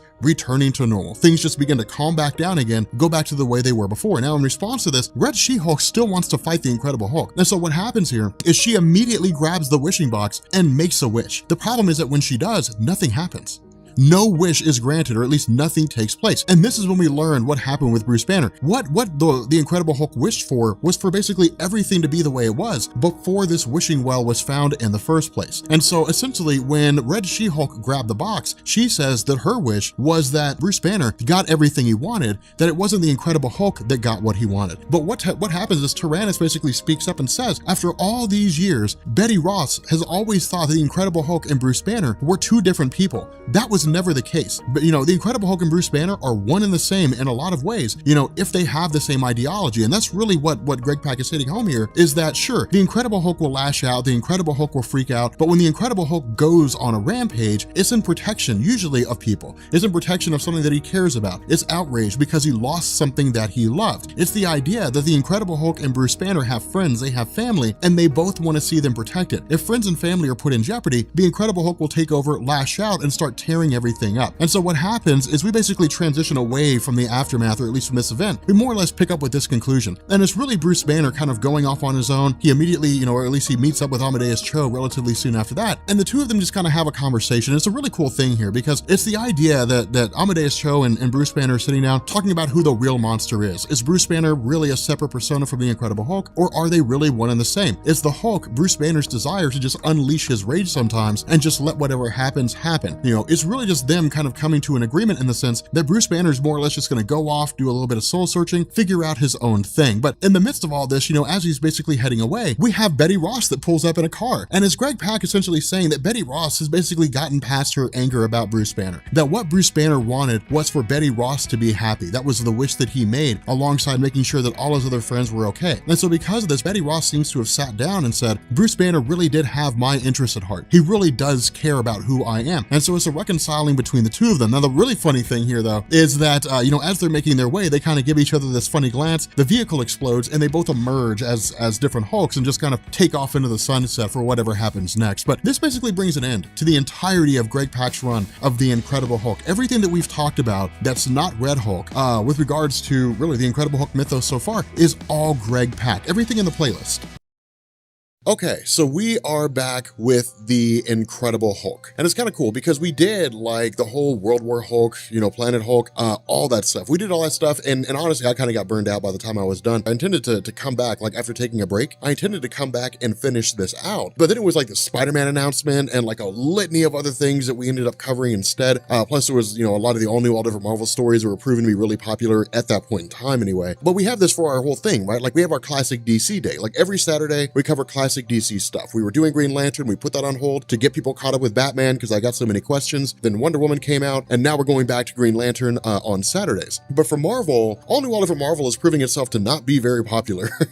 So we're covering a bunch of the older stuff, kind of getting caught back up with the Incredible Hulk, getting caught up with Thor. After we're done with the Incredible Hulk, we'll jump back into Spider-Man again. We'll get caught back up with everything after the events of Superior Spider-Man, and then we're going to jump into the X-Men. And then of course this will run all the way till, Generations, when Marvel does that whole thing in the fall, and then Thor and all that kind of good stuff, but we'll cross that bridge when we get to it. For right now, we are focusing on the Incredible Hulk. Now here's the deal. The last part, really the last video that we did, brought an end to Greg Pak's huge epic run, where it was everything from Planet Hulk all the way up until, when it was the end of, Heart of the Monster Hulk. And the last that we saw, Banner and Hulk had just kind of jumped out into the sunset. They had raced off with Red She-Hulk, and that was really it. I mean, it was Bruce Banner and Betty Ross just kind of living together happily ever after, that kind of a thing. What this does is it picks up some point in time after that. We don't really know exactly how long after that, we just know it picks up after that. And the idea here is that the Incredible Hulk is basically just kind of living underground, doing his own thing. And it's really kind of cool because he lives with the Moloids. Now, of course, the Moloids are basically these little henchmen of the Mole Man, but they evolved,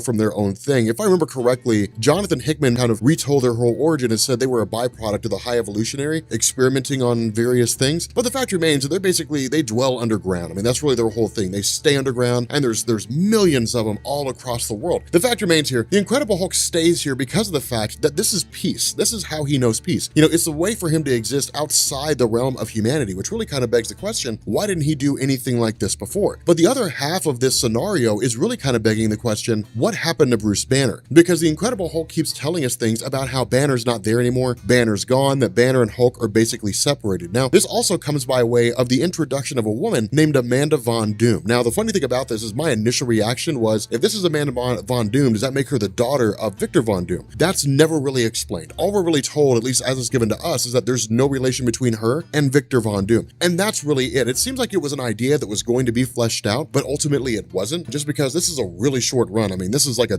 12-issue run of the Incredible Hulk, and then it was canceled and relaunched, because really after Greg Pak's run, nobody was really buying it because the Incredible Hulk just really couldn't sell, and there were too many things going on, too many stories happening in Marvel at the time, and this one just kind of got overlooked, which is sort of disappointing because it's so good. But what we end up finding out is that Amanda Von Doom is here because of the fact that Bruce Banner has effectively lost his mind. And so what this confirms is that Bruce Banner and the Incredible Hulk have been split into two different people, and we don't know how. We have no real idea how that's happened. But what we do know is that Bruce Banner is obsessed with the idea of regaining the Incredible Hulk. And what he's done is he's taken up residence on an island, and he's begun experimenting with the indigenous life on that island, turning them all into Hulks more or less. And so there's Hulk pigs and there's Hulk tigers and all that kind of stuff. It's the island of 1,000 Hulks. It's absolutely crazy in terms of all the things that are there. Now, of course, with the arrival of, Amanda, what this does is it jumps back to the aftermath of Greg Pak's run, which basically kind of fills in the holes a little bit. And what we find out is that where Bruce Banner and Betty Ross, where the Incredible Hulk and Red She-Hulk had basically just kind of raced off to go do their own thing, that ultimately they ended up splitting up just because of the fact that Bruce Banner, once he was separated from the Incredible Hulk, tried to make a life for himself. Now, Betty Ross, under the mantle of Red She-Hulk, tried to live this life with him because remember, they were really kind of married. I mean, their marriage never officially came to an end. I mean, she was dead, but it wasn't officially annulled. And so because of this, it's them basically trying to start their life all over again. The problem with this is that Bruce brought Betty here for a couple reasons. One was to, for the two of them to enjoy their life. And two was because of the fact that this island has gamma radiation exposure. And so he's trying to, kill two birds with one stone. One, regain the Incredible Hulk or, bring the Incredible Hulk back. And two, try to enjoy his life with Betty Ross. Now, of course, this leads to the two of them really kind of going their own separate ways. And it's a really important thing to hit home here. Betty Ross makes a passing statement, or really kind of makes an argument to Bruce Banner of whether or not he was the monster or the Hulk was the monster. And that's a very important theme throughout this story, because what we're going to find out is that Bruce Banner is actually a very dark guy. More so than that, what this story also highlights is the relationship between Bruce and the Hulk. And again, we'll get to that, here in a little bit. In terms of Amanda Von Doom, she functions as a member of a group called the Mad Squad. And they're just one of these small ancillary groups that's contracted by the government that serves a purpose of just finding and tracking down mad scientists. I mean, it's really just kind of like a new introduction that's designed only for this, because as far as I'm aware, Amanda Von Doom never appears in anything outside of the Incredible Hulk. She appears in this run, and then she's never seen or heard from again, and that's it. Like, that's the end of her character. She's basically gone forever. But what she basically tells the Incredible Hulk is, look, we don't know what happened between you and Banner. We don't really know what took place. The Hulk kind of vaguely,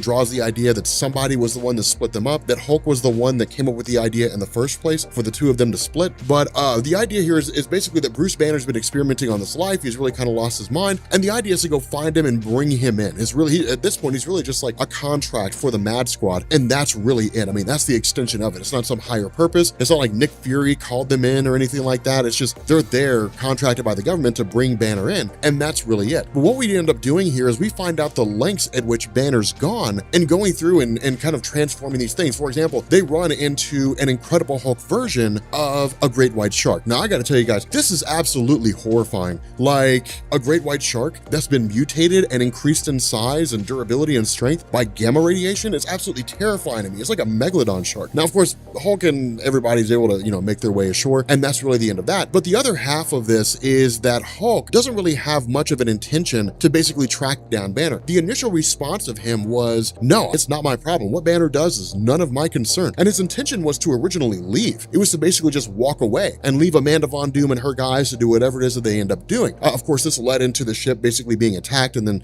somewhat capsizing, or at the very least knocking them off. And that was really the end of that. But what we end up finding out is because of the fact that Banner is continuing to try to experiment on the indigenous life in and around that island, because for the most part, all other animals have basically been used up, he sends his guys in, underground, and they start grabbing up some of the Maloids. So again, what this does is it brings the Incredible Hulk in, because now he has a vested interest in stopping Banner, because his family, so to speak, has been kidnapped by Banner. Now, of course, once we end up getting back, once we follow the Incredible Hulk back to his lair, he basically finds out, ends up finding that a couple of these guys have run off with the young members of the Maloids. The Incredible Hulk tracks them down, and it leads to a pretty epic battle. And again, that's one of the cool things about this, is because Jason Aaron is toying on this version of the Incredible Hulk. This is not Worldbreaker, but the idea has always been that the Incredible Hulk is at his strongest under one of two circumstances. Either Bruce Banner and the Incredible Hulk have a common interest and they carry out that interest, or Bruce Banner is separated from the Incredible Hulk. But the common theme between these two things is that Bruce Banner relinquishes his subconscious control over the Hulk. That was the common theme among these things. That, for example, back during the Onslaught saga, when Onslaught was this omnipotent being that was virtually indestructible, nobody could stop him, nobody could bring his reign to an end. We ended up having having,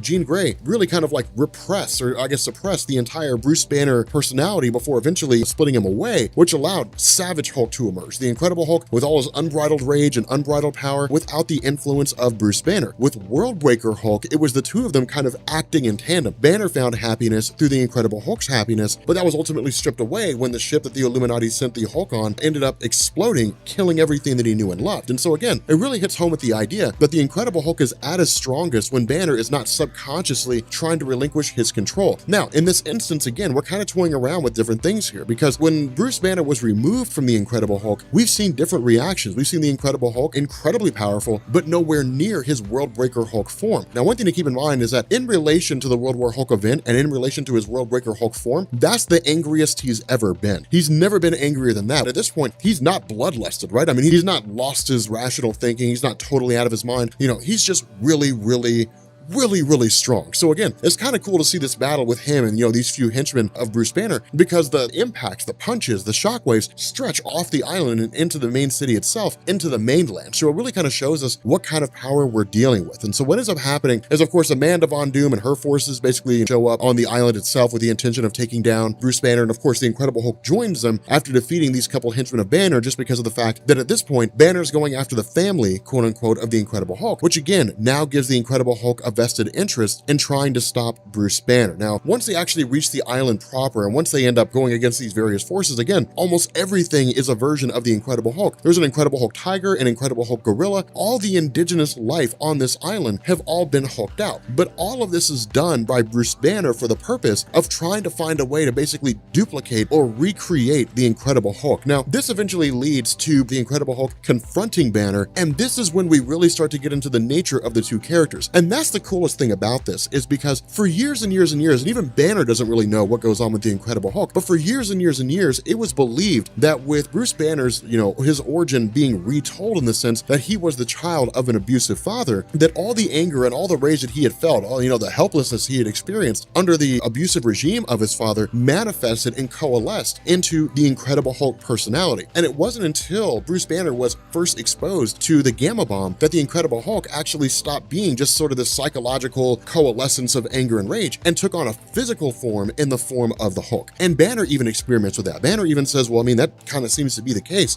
I don't even fully understand the relationship between the two of us, but what this also seems to hint at, with the two of them being basically split apart, is that they are two distinct personalities. They're totally separate from one another. They can exist without the other. Now, again, this is not the first time we've seen this, but it's the first time that a writer has really emphasized and focused on this notion in terms of how the two view one another. The other half of this is that, notice, Bruce Banner's insane. Bruce Banner's absolutely lost his mind and he's crazy. The Incredible Hulk is the rational one. And so again, this really kind of begs some interesting questions, especially when we get into the idea of who it was that split the two of them apart. But of course, with Bruce Banner using what little surprise that he has at his disposal and kind of incapacitating the Hulk only for a fraction of a second, I mean, the Hulk, almost immediately recovers, this begins to get into the idea of who it was that split the two of them apart. And so what we do is we actually jump to about a few weeks before this story took place, and we actually have the Incredible Hulk arriving at the lair of Victor Von Doom, of Dr. Doom. And this is kind of a crazy scenario, because the Incredible Hulk goes to him and says, look, I just want myself and Banner to be split apart. Now, of course, the funny thing about this is we actually end up finding out the Incredible Hulk went to several people before he went to Dr. Doom. And that makes sense, because Dr. Doom is pretty nefarious. I mean, he's really kind of a bad guy. It's one of these things where his help always comes with a price. There's no such thing as Dr. Doom doing something for free. There's no such thing as a free lunch. Somebody somewhere is paying for it. And so the whole idea is that Doom says, yes, I will help you, but my help will come at a price. I will ask you for something and you're going to have to give it to me. Now, the genius thing about what it is that Jason Aaron does with this little tidbit of a story is he immediately answers the question, how in the world do you make Bruce Banner and the Incredible Hulk two distinctly different people? Because they're the same person. Bruce Banner loses control or whatever it is and the Incredible Hulk merges. Bruce Banner's body physically changes and becomes the Incredible Hulk, but they both share the same brain. And so it's like, how do you split somebody apart like that? That's the beauty of all this. Because of the fact that Bruce Banner and the Incredible Hulk share the same body, you can't split their physical form. That's not going to happen. And so because of that, the Incredible Hulk's body as it exists right now is effectively Bruce Banner's normal form, or I'm sorry, Bruce Banner's body. It's in the form of the Incredible Hulk at the moment. And so what Dr. Doom did is he removed the brain of the Incredible Hulk, just took it out in its entirety and then created a new body that was basically a clone of Bruce Banner. And then he took that brain and he put it in Bruce Banner's body. And then he in turn engineered a second brain, just created a brain, and then threw it inside the Incredible Hulk's head. And so again, it's a pretty genius idea. And so Bruce Banner is just as smart as he ever was, and the Incredible Hulk is just kind of average. I mean, he's a reasonably smart guy. But what this does is it answers the question why the Incredible Hulk is so intelligent, or at least, more intelligent than he normally is. Why he's not a mindless beast, why he's not Hulk smash, and so on and so forth. Because he's got the brain of an average person inside his head. He's a reasonable thinking person. He's you, he's me, he's anybody else out there. And so again, it's really kind of cool because it creates this whole, scenario with regards to why the Hulk is, able to think rationally. A great way to kind of tie up and answer a lot of these questions that were kind of lingering from the time this story started really up until this moment. But the problem with this, and really kind of the funny scenario, is that we end up having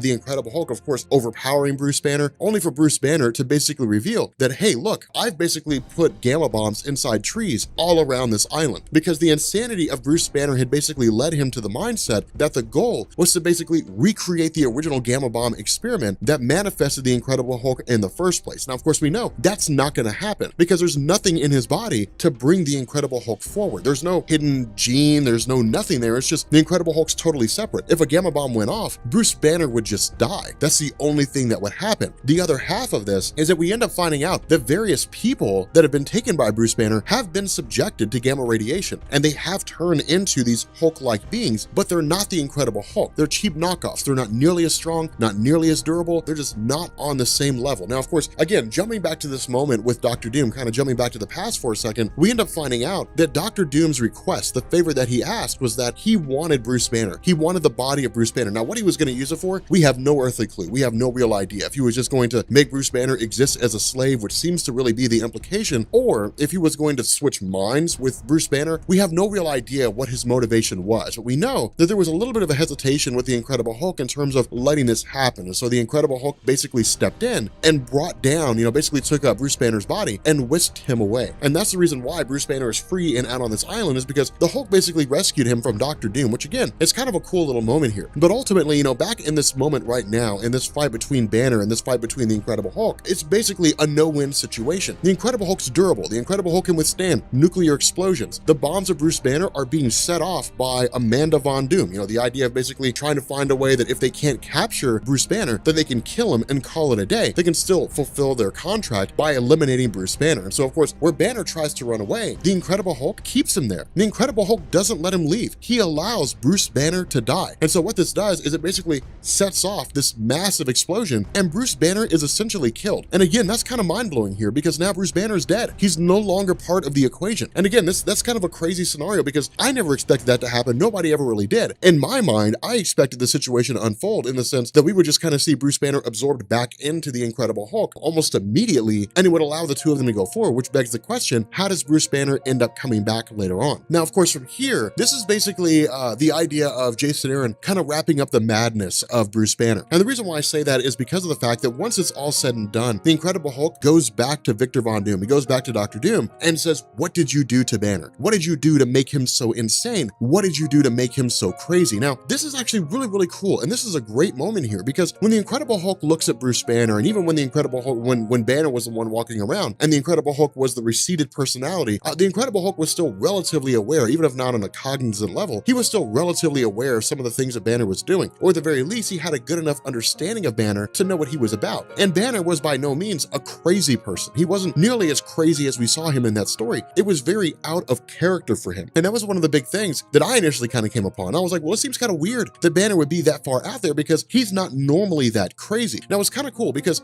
Jason Aaron could have just left it that way, but he comes back and he basically answers that. He gives us that discussion. And that's what makes him such a great writer, because some writers would have just left it that way and would have just said, yeah, I mean, he just kind of lost his mind, which begs the question, well, why was the character so out of character in the first place? Why was Banner so crazy at all? Now, the response of the Incredible Hulk is to believe that Dr. Doom had done something to Bruce Banner. He had done something to mess with him. He had done something to screw up his head, to make him run awry. But Dr. Doom's response is, I didn't do anything. Like, maybe it was always just you that kept him in check. Maybe it was the fact that you kept him company. Maybe it was the fact that you were the physical manifestation of all the rage and all the anger that he had ever experienced. And so he knew that no matter what happened, you would always come back, and you would always have his back. As much as he hated you, he needed you. Psychologically, physically, he needed the Incredible Hulk because in his heart of hearts, when it all came down to it, Bruce Banner was not some rational scientist. He was not some guy that had it all together. He was a guy who was just experiencing unbridled, unchecked rage from his whole treatment at the hands of his father. And instead of all that rage being able to coalesce and manifest into the Incredible Hulk and just kind of basically being a vent for all the rage that Bruce Banner was constantly feeling, instead, it all started bubbling up.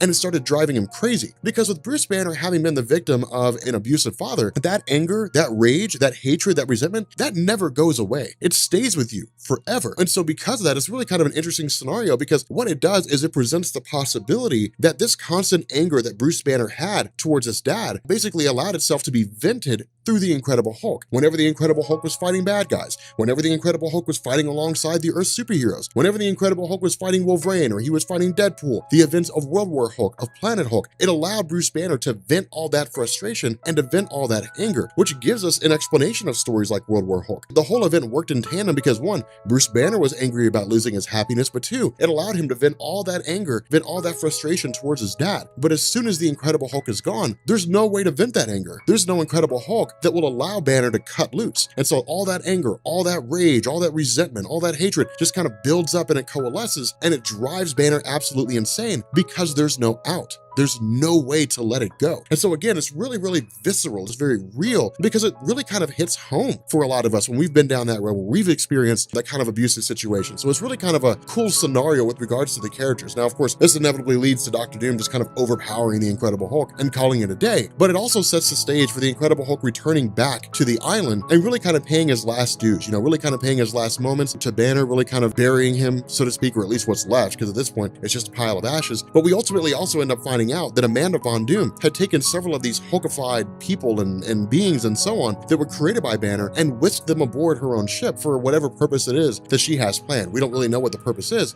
We simply just know that it's there. Okay, so continuing Jason Aaron's run on the Incredible Hulk and picking up with Stay Angry, this is kind of cool, but it's also a little bit weird. Like, it's kind of a weird story. It's kind of like this Incredible Hulk world tour in the sense that we get to see him face off or team up with different people, some of which we know and some of which we've never heard of and will never see again. But at the very least, it does make for something a little bit interesting in the sense that it actually gives us this idea of the whole Bruce Banner and Incredible Hulk dichotomy. Now, here's the downside to this. Jason Aaron is, I may kind of be fanboying out here a little bit, but to me, Jason Aaron is kind of like a master of character development. Like, if I give Jason Aaron a character, if Marvel gives him a character, or even if DC gives him a character, and they said, here, flesh this out, he'll do an amazing job. Whether you love Jane Foster or you hate Jane Foster Thor is irrelevant. The fact remains, he's done an amazing job bolstering her character and giving her more character depth than she ever had before. Some people hate the character depth she has, but she has more character depth now than she ever did before. Jason Aaron is really, really good about that kind of thing. With this whole situation with the Incredible Hulk, we don't really get that. In fact, what we're really kind of told here is that Bruce Banner and the Incredible Hulk are back together again. Their minds basically merged in the aftermath of the last explosion, and that's it. That's all we get. We don't get any huge, grandiose explanation. It's just they're back together again. Now, I would surmise that this was 2012. So we're coming up on the point where Marvel's basically planning out the events of Secret Wars and, Avengers and New Avengers and Avengers versus X-Men and Original Sin and Age of Ultron and so on and so forth. All these stories are being launched and are bringing in the idea of event fatigue and are all going towards the notion of all new, all different Marvel. And so it was basically at a point now where it was like time to wrap things up. With the Incredible Hulk, it kind of makes sense though, because remember, the Incredible Hulk was always a tough character to sell. He was always a tough guy to write. It's like writing Superman. Superman can be really, really tough to write if you do not focus on his interpersonal life, if you don't focus on Lois Lane, if you don't focus on, his son, Jonathan Kent. He can be a tough nut to crack in terms of creating good stories. The Incredible Hulk's much the same way, because what kind of a story do you write with a guy who has no limit to how strong he can get and will always be strong enough to face whatever force he's going against at any particular point in time? Well, you take the road that Jason Aaron did. What ends up happening here is we pick up with the Incredible Hulk, again, just kind of realizing that he and Bruce Banner have kind of merged, speculating on his own in terms of how it happened, and then ultimately goes against a group called the Mad Dogs, really just kind of this gang that's based out in Mexico, based out of Juarez, but it brings him into direct confrontation with the Punisher. Now, the reason why this matters is because of the fact that it's the Punisher. Where there's crime time the Punisher will go, and the Punisher's actions are worldwide. I mean, more often than not, you'll find him in the United States. He usually sticks there. That's really kind of his base of operations. But we've seen him travel across the world before. When he was with Anti-Venom, he traveled, outside the United States. Now, it was necessary to save a young girl, but the fact remains that he'll leave the US if that's what it requires. But with the idea of the Punisher being here, he's just been tracking down the Mad Dogs himself. So it's really just by sheer coincidence the two of them happen to run into each other. But what ends up happening here is these Mad Dog guys are basically, peddling drugs and different things like that. But the other half of this is that traditionally speaking, the Incredible Hulk persona was always like the background persona, and Bruce Banner was always the dominant persona. What this does is it turns it on its head, and it says the Incredible Hulk is the dominant persona and Bruce Banner is the recessive persona, simply meaning that the Incredible Hulk will turn back into Bruce Banner if he gets too calm. Now, the reason why this is cool is because it gives us the other side of the coin, right? Like, whenever the Incredible Hulk turns back into Bruce Banner, we don't really see what goes on with the Hulk in the mind of Bruce Banner. We assume it's around there somewhere, just waiting for its chance to come back out. We know the Incredible Hulk doesn't like Bruce Banner. He considers him to be weak, but we don't really see the other side of that. It's like seeing the other side of the mirror for the very first time. That's what this does. It basically says, look, from the aspect of the Incredible Hulk, it's the reverse of what we're used to. Bruce Banner becomes the Incredible Hulk whenever he gets too angry. The Incredible Hulk becomes Bruce Banner whenever he gets too calm. And while it is really simple and it is pretty basic, it's also really cool. It's really kind of interesting to get that little bit of an explanation there, that little tidbit. Now, from here, things are pretty straightforward. I mean, they're not by anything, by any means, a massive scenario or situation at all, not by any standard of measurement. But what ends up happening here is, of course, the Punisher and Incredible Hulk take down these Mad Dog guys, and that's really it. But then we end up finding out that they were basically transporting essentially just like a finger, just this substance, inside this finger. It was booby-trapped by Bruce Banner. The Incredible Hulk goes to pick it up and gets knocked out. When he wakes up, he's in Atlantis. Now, this is kind of the cool thing, is because this is basically just like a giant puzzle with the Incredible Hulk unwittingly gathering all the different pieces. And that's kind of the cool thing here. He runs into this Atlantean woman who basically says, hey, look, we're way beyond the realm of Namor the Submariner. We exist further down than he does in terms of the geographical location. It's really one of like the oldest cities in Atlantis. And that's usually how it works, to be honest. Whenever it is that Marvel wants to introduce something that has to do with Atlantis, and they want to basically chalk it up to something Namor didn't know about, or Namor doesn't have control over, then it's like basically saying, well, it's just a part of Atlantis that's really old, and it doesn't exist under the jurisdiction of Namor because we don't consider ourselves to be part of the actual Atlantean kingdom. It would be like if Texas seceded from the Union. That's basically what happened with, with the whole Atlantean kingdom. There are just different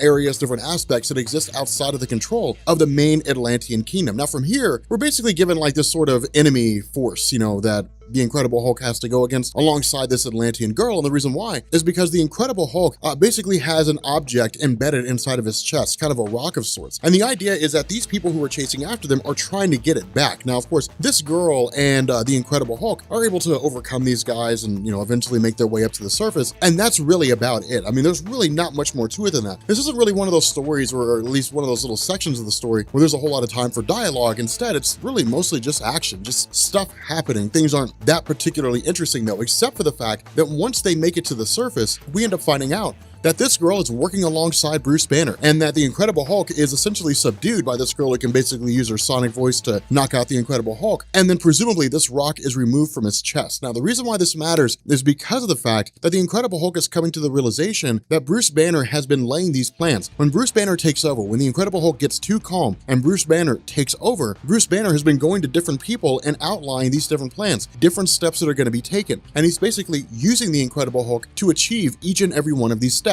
Now, the reason why this is so cool is because this highlights the idea of how well Bruce Banner knows the Incredible Hulk. The Incredible Hulk hates Banner. The Incredible Hulk despises Banner. He'd rather be rid of Banner. That was the whole basis behind the two of them being split apart in the first place. But the idea here is, despite the fact that they despise one another, they know each other better than almost anybody else could possibly know themselves, because they've just been part of each other for so long. And so again, this is really just kind of Bruce Banner using the nature of the Hulk to achieve these individual goals. For example, when the Incredible Hulk is knocked out by this Atlantean girl, he wakes up in space. Now, this is where things also get kind of cool, because, the Marvel cosmology and kind of like the in-universe history of Marvel holds a special place in my heart, as a comic book fan. It's just that way. I mean, it's just, I love the Marvel cosmic stuff. I love the in-universe history in terms of all the secret things that pop up that nobody ever really knew about before. And what ends up happening is, with the Incredible Hulk cropping up here, he basically runs into some young kid, only for us to find out that he's actually on a space station outside the Earth. Now, of course, there's also bears with like freaking laser beams attached to their heads and so on and so forth. But essentially, almost all life, all the adults on this space station are essentially dead with the exception of a handful. And so what happens is after sitting down with all these different kids, one of the guys, or at least the last remaining leader, the last remaining adult, basically begins to sort of rehash this story. This is actually really cool. What we end up finding out here is that this space station was built by the Russians during the Cold War. Of course, the Cold War basically being this idea of Russia and the United States, or I guess at the time, the USSR and the United States, basically expanding their own nuclear arsenal, trying to build as many spacecrafts as they could in order to get into space, to be the first one to dominate the spaceways, that kind of a thing. But what it also does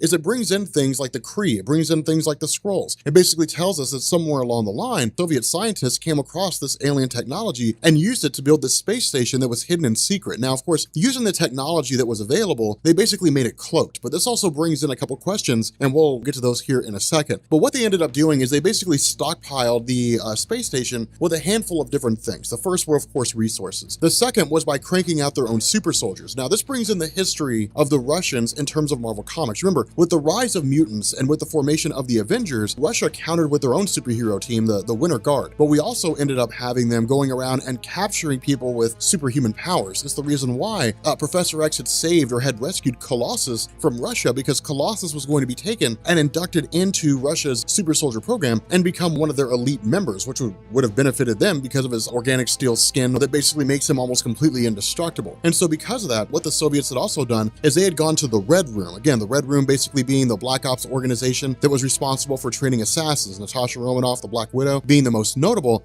They had gone to the Red Room and they had grabbed, different instructors or scientists or what have you, and they had brought them onto the space station as well. Now, for the most part, everything went fine. But again, this begs the question of groups like SWORD. If this ship was basically retrofitted with technology that was 30 or 40 years old at the time that it was used, and it was designed to make the ship invisible, then surely over the course of that 30 or 40 years, SHIELD would have developed technology that would allow them to see cloaked vessels from enemy ships, so on and so forth, which means that when SWORD was formed, the Sentient World Observation and Response Department, they would have existed for the purpose of monitoring extraterrestrial threats and being able to detect cloaked ships. So it really begged the question, why didn't anybody know this space station was here? It's just one of those things where not every writer can know everything that's ever happened in comic books and keep track of all the continuity, because Marvel's landscape is so expansive and half the writers don't even talk to each other anyway. So because of that, we ultimately end up finding out that when the Soviet Empire fell and gave way to what passes for a democratic regime, we ended up having this scenario where everybody who was on this space station was effectively forgotten. They were a secret group that nobody except some of the highest ranking members of the Soviet intelligence agencies actually knew about. But with those members basically leaving, either being assassinated or being terminated, dying of old age, retiring from their positions, whatever the case may be, this space station, in conjunction with all the stuff that they had done, had more or less just kind of been left and forgotten. And so ultimately the people up there went one of two ways. Either they went insane or they simply just started going crazy,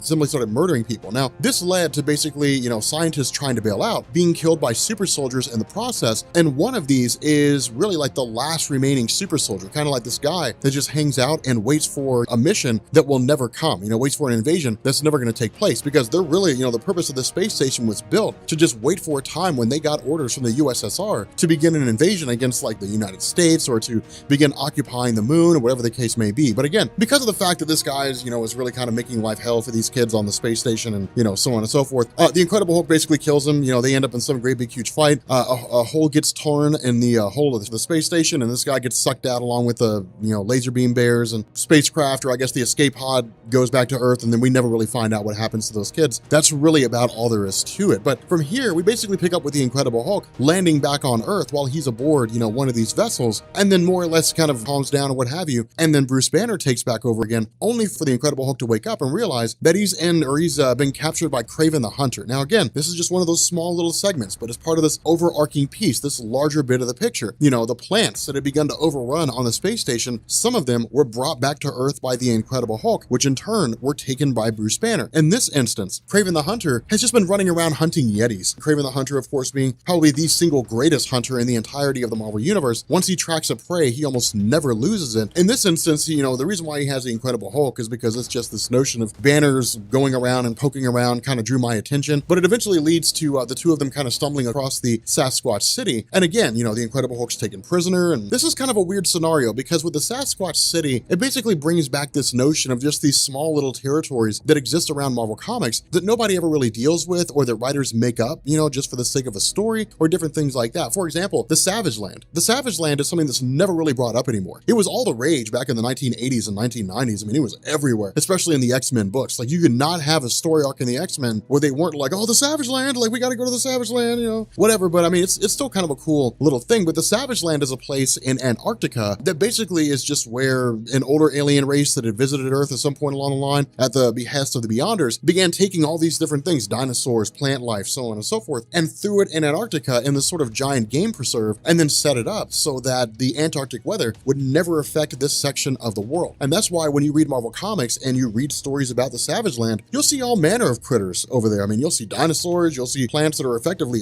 extinct, or at least we would expect them to be by the time that story took place, but you find it all in the Savage Land because it's all just one of these little places that exists that nobody ever really goes to anymore. The fact remains here, the Sasquatch City is another one of these places where, you know, the Sasquatch or the Yetis or what have you, they actually exist. It's almost like this Planet of the Apes kind of scenario. But, you know, of course, with Kraven the Hunter tracking them down, you know, hunting them, capturing them for his own ends, so on and so forth, this leads to the Incredible Hulk, you know, basically kind of allying himself with these Sasquatches, but also, you know, kind of having to go against them and so on. And then eventually, you know, turncoating and going against Kraven the Hunter, and then just kind of being inducted into the Sasquatch City as one of their own, just because of the fact that he protected them, you know, and kept them safe. So again, it's one of these cool kind of scenarios because ultimately, the Incredible Hulk basically makes his escape, and then we end up finding him, you know, waking up again in this old SHIELD base. Now, again, the cool thing about this is that this is life from the perspective of the Incredible Hulk, and that's one of the reasons why this is really cool, is because the Incredible Hulk, when Bruce Banner takes over, it seems like all we really see are just blips in his mind. He doesn't really know what happens. Now, this is intentionally designed to be that way. I mean, it's really just kind of Jason Aaron taking the idea that when the two of them remerged, when Bruce Banner came out, the Incredible Hulk would have no idea what happened. And that's something that's been toyed with over the years in Marvel Comics. There's been stories where the Incredible Hulk remembers everything Bruce Banner's done. He basically sees the world through the eyes of Bruce Banner, but he can't actually emerge unless Bruce Banner gets angry and loses control, because Bruce Banner, you know, being in control of himself, basically keeps the Incredible Hulk confined into the recesses of his own mind. But there are other stories like this, where when the Incredible Hulk stops being the dominant personality and Bruce Banner takes over, that there's nothing there. You know, it's just giant chunks of his life that are gone, and he has no idea what happens. Hence the reason why you see a lot of older stories with the Incredible Hulk. You know, Bruce Banner becomes the Hulk, and the Hulk just flies off the handle and starts attacking things, because from the Hulk's perspective, as soon as he's there, all he sees is that people are just attacking him, and he doesn't know why. And so that's one of the reasons why the Incredible Hulk always kind of fought and so on and so forth. And so it's really kind of a coming to terms for the Incredible Hulk mythos with regards to Jason Aaron, because it's kind of returning the world's perspective through the eyes of the Incredible Hulk back to its roots and saying, hey, look, this is how the Incredible Hulk essentially functions. Now, of course, the arrival of the Incredible Hulk in this old SHIELD prison basically triggered an alarm in the Oval Office, an alarm that has not been triggered for some, you know, almost 100 years, to be honest, you know, for the terms of multiple presidents. And so if you're a president sitting in your office and suddenly an alarm goes off that nobody ever told you about and that you don't know anything about, well, then suddenly bells start ringing and people start getting sent out and so on and so forth. And so, of course, through investigating, you know, what happened or what was going on in this prison, we end up finding out that SHIELD had become aware that the Incredible Hulk, that Bruce Banner, was identified as being the person down in there. Now, if they had sent their normal gamut of forces, you know, I mean, let's say, for example, like the Mad Squad was still available, they may have been able to take the Incredible Hulk out, who knows? But they probably would have been defeated. And so what they do is they call in Ben Grimm and Wolverine. Really, this is kind of Jason Aaron, again, hitting back at home with the idea of the traditional Hulk mythos, because the Thing and Wolverine are probably two of the Incredible Hulk's most popular enemies. Right now, that may change a little bit because, you know, there's the Incredible Hulk versus Thor, and then people just like the Incredible Hulk versus, like, you know, these weird and kooky characters that are like stupid popular, like the Incredible Hulk versus Franklin Richards, or like the Incredible Hulk versus Galactus, you know, something crazy and off the wall that the Incredible Hulk would obviously lose. Nonetheless, you know, with the Incredible Hulk basically, you know, in this prison cell and realizing that Banner only ever comes out when the Incredible Hulk stays extremely calm, but also realizing that Banner is up to his own motivations and his own, you know, goings on and so on and so forth, the Incredible Hulk straddles this line where he's basically calm. He's not so calm that Bruce Banner will emerge. He's just angry enough that the Incredible Hulk stays in control, but he's also just not doing anything. He's like, look, if Banner has his own motivations and he's got his own plans, then if I do nothing, those plans can't come to fruition, so I'll literally just sit in one space. Of course, you know, Banner, having accounted for this, basically activates, or at least had previously activated, this sort of failsafe device where the Incredible Hulk is basically injected with what amounts to like adrenaline, so to speak, where it literally sends his rage into overdrive. And I mean, he just starts crushing everything around him. Well, of course, this immediately leads to Ben Grimm and Wolverine attacking him. And again, that's why this is so cool, is because much like the Incredible Hulk, the example we gave where the Incredible Hulk manifests, Bruce Banner was running away from enemies or something like that, the Incredible Hulk manifests, he doesn't remember anything Bruce Banner was doing, so all he sees are enemies around him. It's the same thing with Ben Grimm and Wolverine. I mean, as soon as they get inside the facility, the first thing they hear is the Incredible Hulk just going aggro and attacking everything that he sees. And so again, it's really kind of cool here because, it's just this great moment where the two of them really try to take the Incredible Hulk on as best they can. Now again, over the years, the Incredible Hulk's abilities, his strengths and so on and so forth have waxed and waned. They've changed, they've increased, they've decreased. We've seen the Incredible Hulk, able to do everything from, stomp on the eastern seaboard and shake the entirety of the east coast of the United States, all the way down to being stronger than your average bear, being stronger, a little bit stronger than the Thing, but nowhere near as strong as we would expect him to be. Now, when we're talking about like the weakest point of the Incredible Hulk, the Incredible Hulk at its absolute weakest is still stronger than like a vast majority of everybody in Marvel Comics. So I mean, take it for a grain of salt when I'm talking about the Incredible Hulk at his weakest point. I mean, it's still a level of strength that almost nobody can withstand. But the fact remains here that it's waxed and waned and it's changed over the years. Now, of course, we end up having the Incredible Hulk just taking out Wolverine and Ben Grimm. It's really not much of a conflict. Now, the other half of this is, keep in mind, this is not a normal Incredible Hulk facing off against them. This is the Incredible Hulk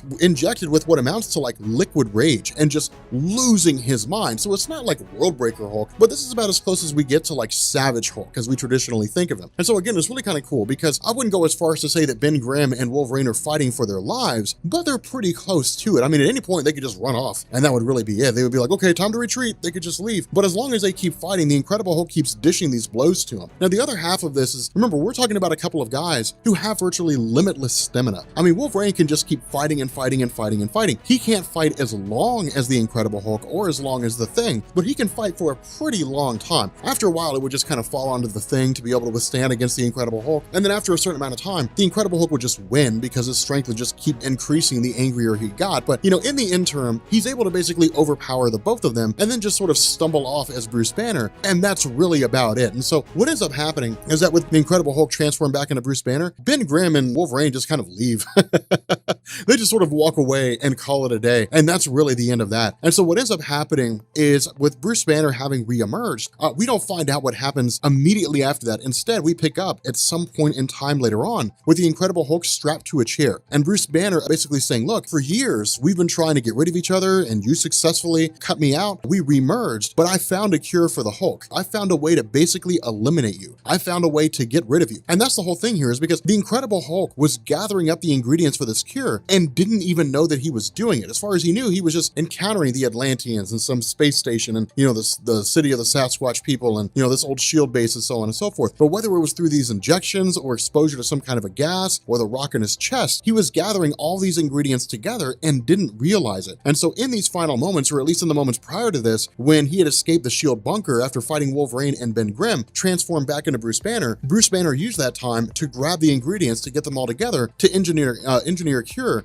strap himself into a chair after recording a video, and this is the result of what we're seeing. He's basically saying, look, you exposed me to a gamma bomb and let me die. Luckily, my conscious mind remerged with yours and we were back into the same body again, but I have a cure for you. I have a way to kill you. And either you're going to stay the Incredible Hulk forever, or at some point you're going to turn back into Bruce Banner. And when you do, I will take that opportunity to kill you. So here is exactly what's going to happen next.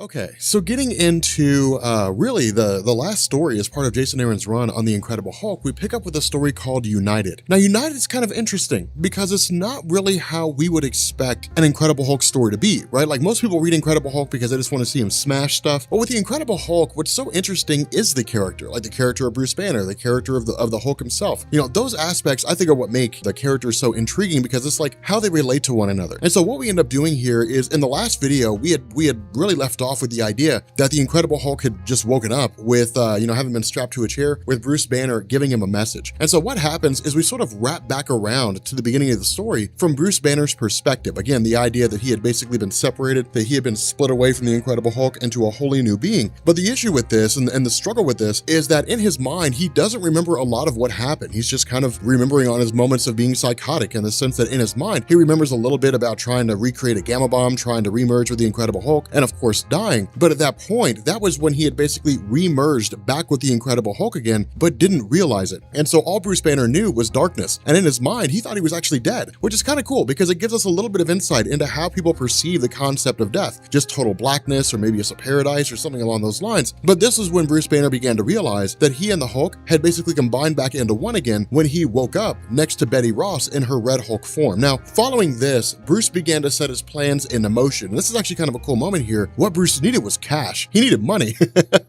He needed the ability to buy the kind of services that were necessary in order to begin setting his plan in motion. And so what he had done is basically just gone to a casino and just played roulette. I mean, that's kind of weird. He just plays roulette and then just wins a ton of cash, and then turns around and uses that to begin the process of kind of building up his empire. Now, the funny thing about this is that he uses the name Joe Fixit. And a buddy of mine, Raymond, that I haven't talked to Raymond for a long time, but a buddy of mine, Raymond, hit me up on Facebook and asked me about Joe Fixit. He's like, what can you tell me about the character of Joe Fixit? So here's the deal. When the Incredible Hulk was first introduced in Marvel Comics, he was gray. I mean, that's no secret at this point, but he was gray. The issue is that it only lasted for about 6 issues because of the fact that they couldn't keep the gray scheme going. It was just too difficult with printing presses as they existed at the time. And so because of that, they made him green. Now, Gray Hulk was brought back, but the green version of the Incredible Hulk was intrinsic to his character. It's the Incredible Hulk everybody thought of. And so they couldn't just suddenly make him gray with no real explanation as to what was going on. And so what they did is they took the gray concept and made it a wholly different version of the Hulk, and suddenly just called him Joe Fixit. And so Joe Fixit was just this version of the Hulk that lived in Las Vegas and was really more of a mobster than anything else, kind of like a hired hand bouncer sort of situation. But again, we covered a lot of that stuff when we did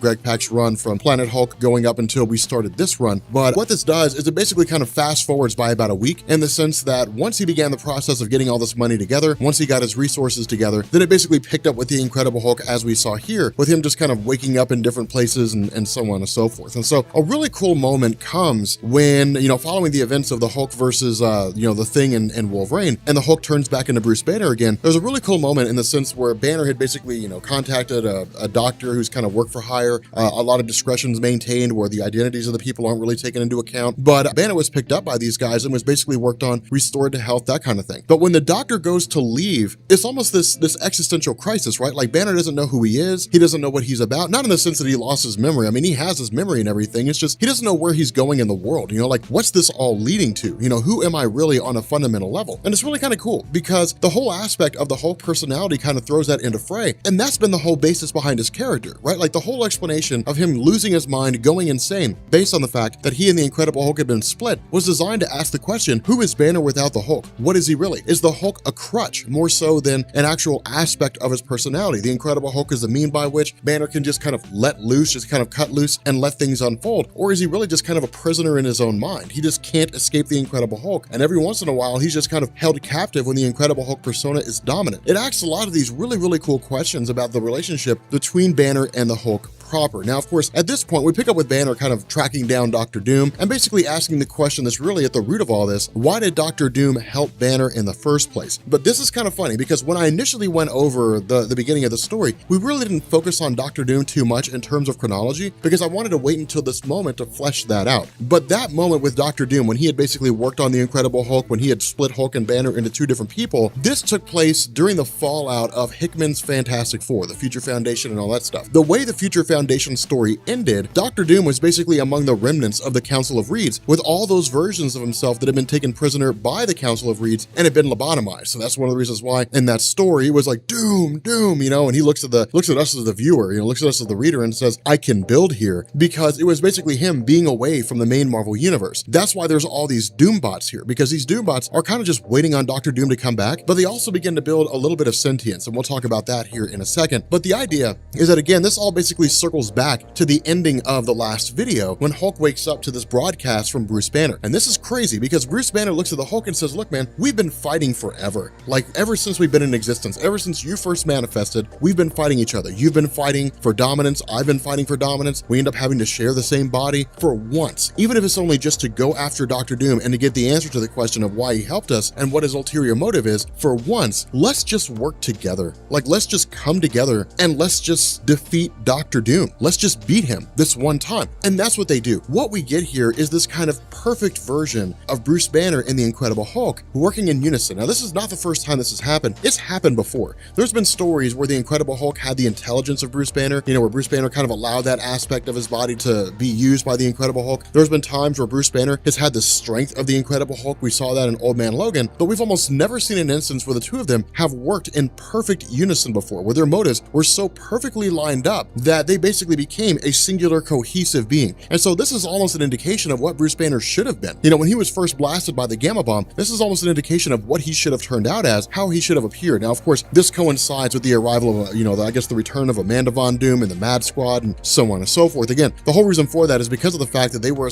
originally assigned to track down Bruce Banner, because of the fact that Banner had basically re-emerged, or merged back again with the Incredible Hulk, and Banner's been sighted in different places around the world. It kind of brought them back together again, just because of the fact that, from the perspective of Amanda Von Doom, Hulk lied about killing Banner in the first place and so on and so forth. But picking up with these Doom bots, what we end up finding out is that, again, because of the fact that it was the original Dr. Doom who split Bruce Banner and the Incredible Hulk, who has since, taken off as part of the Future Foundation, and it's simply these Doom bots left to carry out his work. The Doom bots were always kind of this interesting situation in the Fantastic Four mythos. The Doom bots were this idea that was sort of toyed around with, and different writers depicted them different ways. On the whole, the idea of a Doom bot is that the person talking to it will never know that it's not Dr. Doom. It's designed to function and be the same as Dr. Doom in almost every form or fashion. But this was really kind of focused on more so by Ed Brubaker during the story The Books of Doom than it ever was in any other story. It's probably the greatest story fleshing out the nature of Doombots, in the sense that the story is designed to give us this full origin of Dr. Doom, but it's not until the end of the story that we find out that it's being told by a Doombot. Now, of course, again, this was designed to just kind of,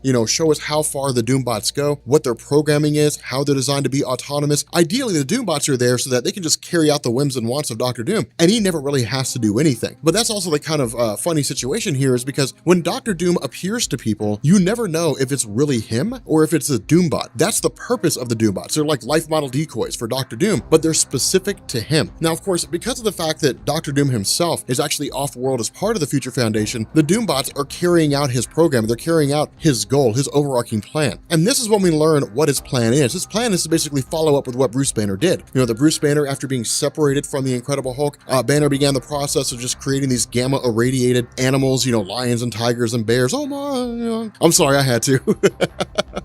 But he started creating these irradiated animals on this island. Doom took that concept and continued it on. Now, again, this also coincides with the idea of the Mad Squad kind of coming together and then working alongside the Incredible Hulk, but it's also the idea that they captured one of their own Doombots. And so at this point, they're just kind of breaking it down and trying to figure out everything that it knows and learning to understand what it is that it's about. And so what this does is it also reveals to us that the Doombots still consider Bruce Banner and the Incredible Hulk to be a legitimate threat. And so because of the fact that anybody who speaks to a Doombot doesn't really know that it's not Dr. Doom, they use this to their advantage in the sense that they actually approach a company called Brain Damage Incorporated. And this company basically exists for the purpose of just kind of going through, infiltrating people's minds and then wreaking all kinds of havoc. Now, again, they are one of a multitude of groups that serve this purpose. And that's why I like little inclusions about this, in this comic and in other comics that we see throughout Marvel Comics, is because even if they only appear once, we end up seeing this sort of bolstering in terms of these different landscapes and the different, groups that play roles and so on and so forth.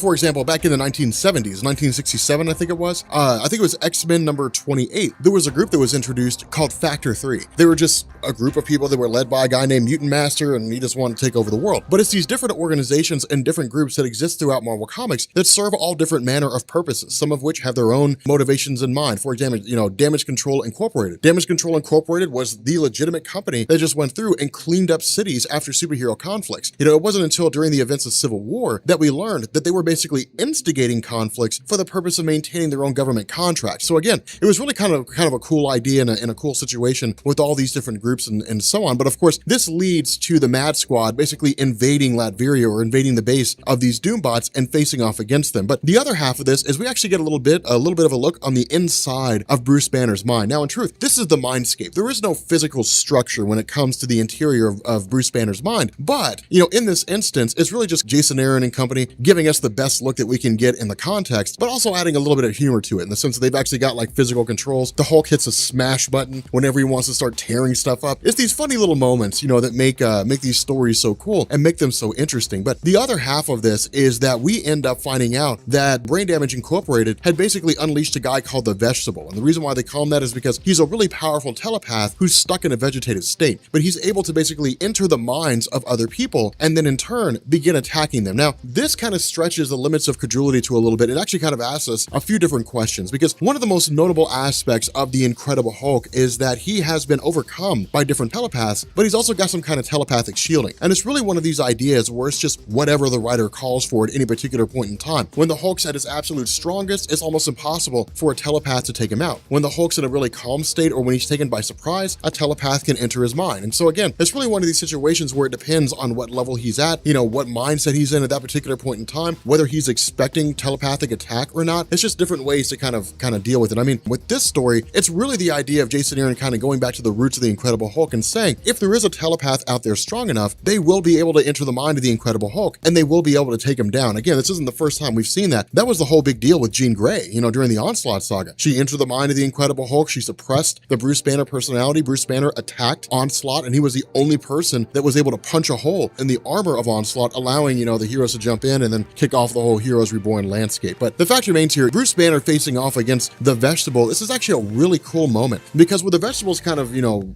just unleashing this psychic attack on Bruce Banner's response is, I fought everything, and I've seen and done everything. I fought men, I fought gods, I fought mutants, I've seen and done it all. But the most terrifying thing that I could ever endure is my own mind. And the cool thing about this is that like arms actually reach out and grab this Vegetable, and of course Bruce Banner begins fighting back against the Vegetable on, you know, with the help of these arms. But what this does is it hits home at the idea that these are all basically just arms that belong to different versions of the Hulk or even other personalities that Bruce Banner has. You know, for example, Joe Fixit, you know, his arms are available in there. There's Savage Hulk, presumably, or maybe some other iteration of the Incredible Hulk, just these different arms that physically manifest themselves in different ways. And they really just kind of represent all the psychotic states of Bruce Banner's mind, presumably all the personalities that he has stuck in his head. Now, this does not mean that Bruce Banner's like Legion, you know, and even then, this could just be the physical manifestation of his internal mind, in the sense that he's using his mind to work against the Vegetable. It could be any number of things that we can interpret in any number of different ways. But at the end of the day, it's really Bruce Banner just kind of fighting back against the Vegetable, using his own abilities, and then just overcoming the Vegetable accordingly. But again, because of the fact that Bruce Banner kind of takes back over control of the situation, allows the Incredible Hulk to face off against the Vegetable in his own mind. Again, you know, another example of these two guys working in tandem, working together. And it shows us that, yeah, this may not be the most powerful version of the Hulk. This is not the strongest version of the Hulk there's ever been, but in a lot of ways, they're actually better. Worldbreaker Hulk was really one of the strongest versions of the Hulk. But with regards to the two of them working together, it's the intelligence of Bruce Banner with the formidable strength of the Incredible Hulk that's limitless,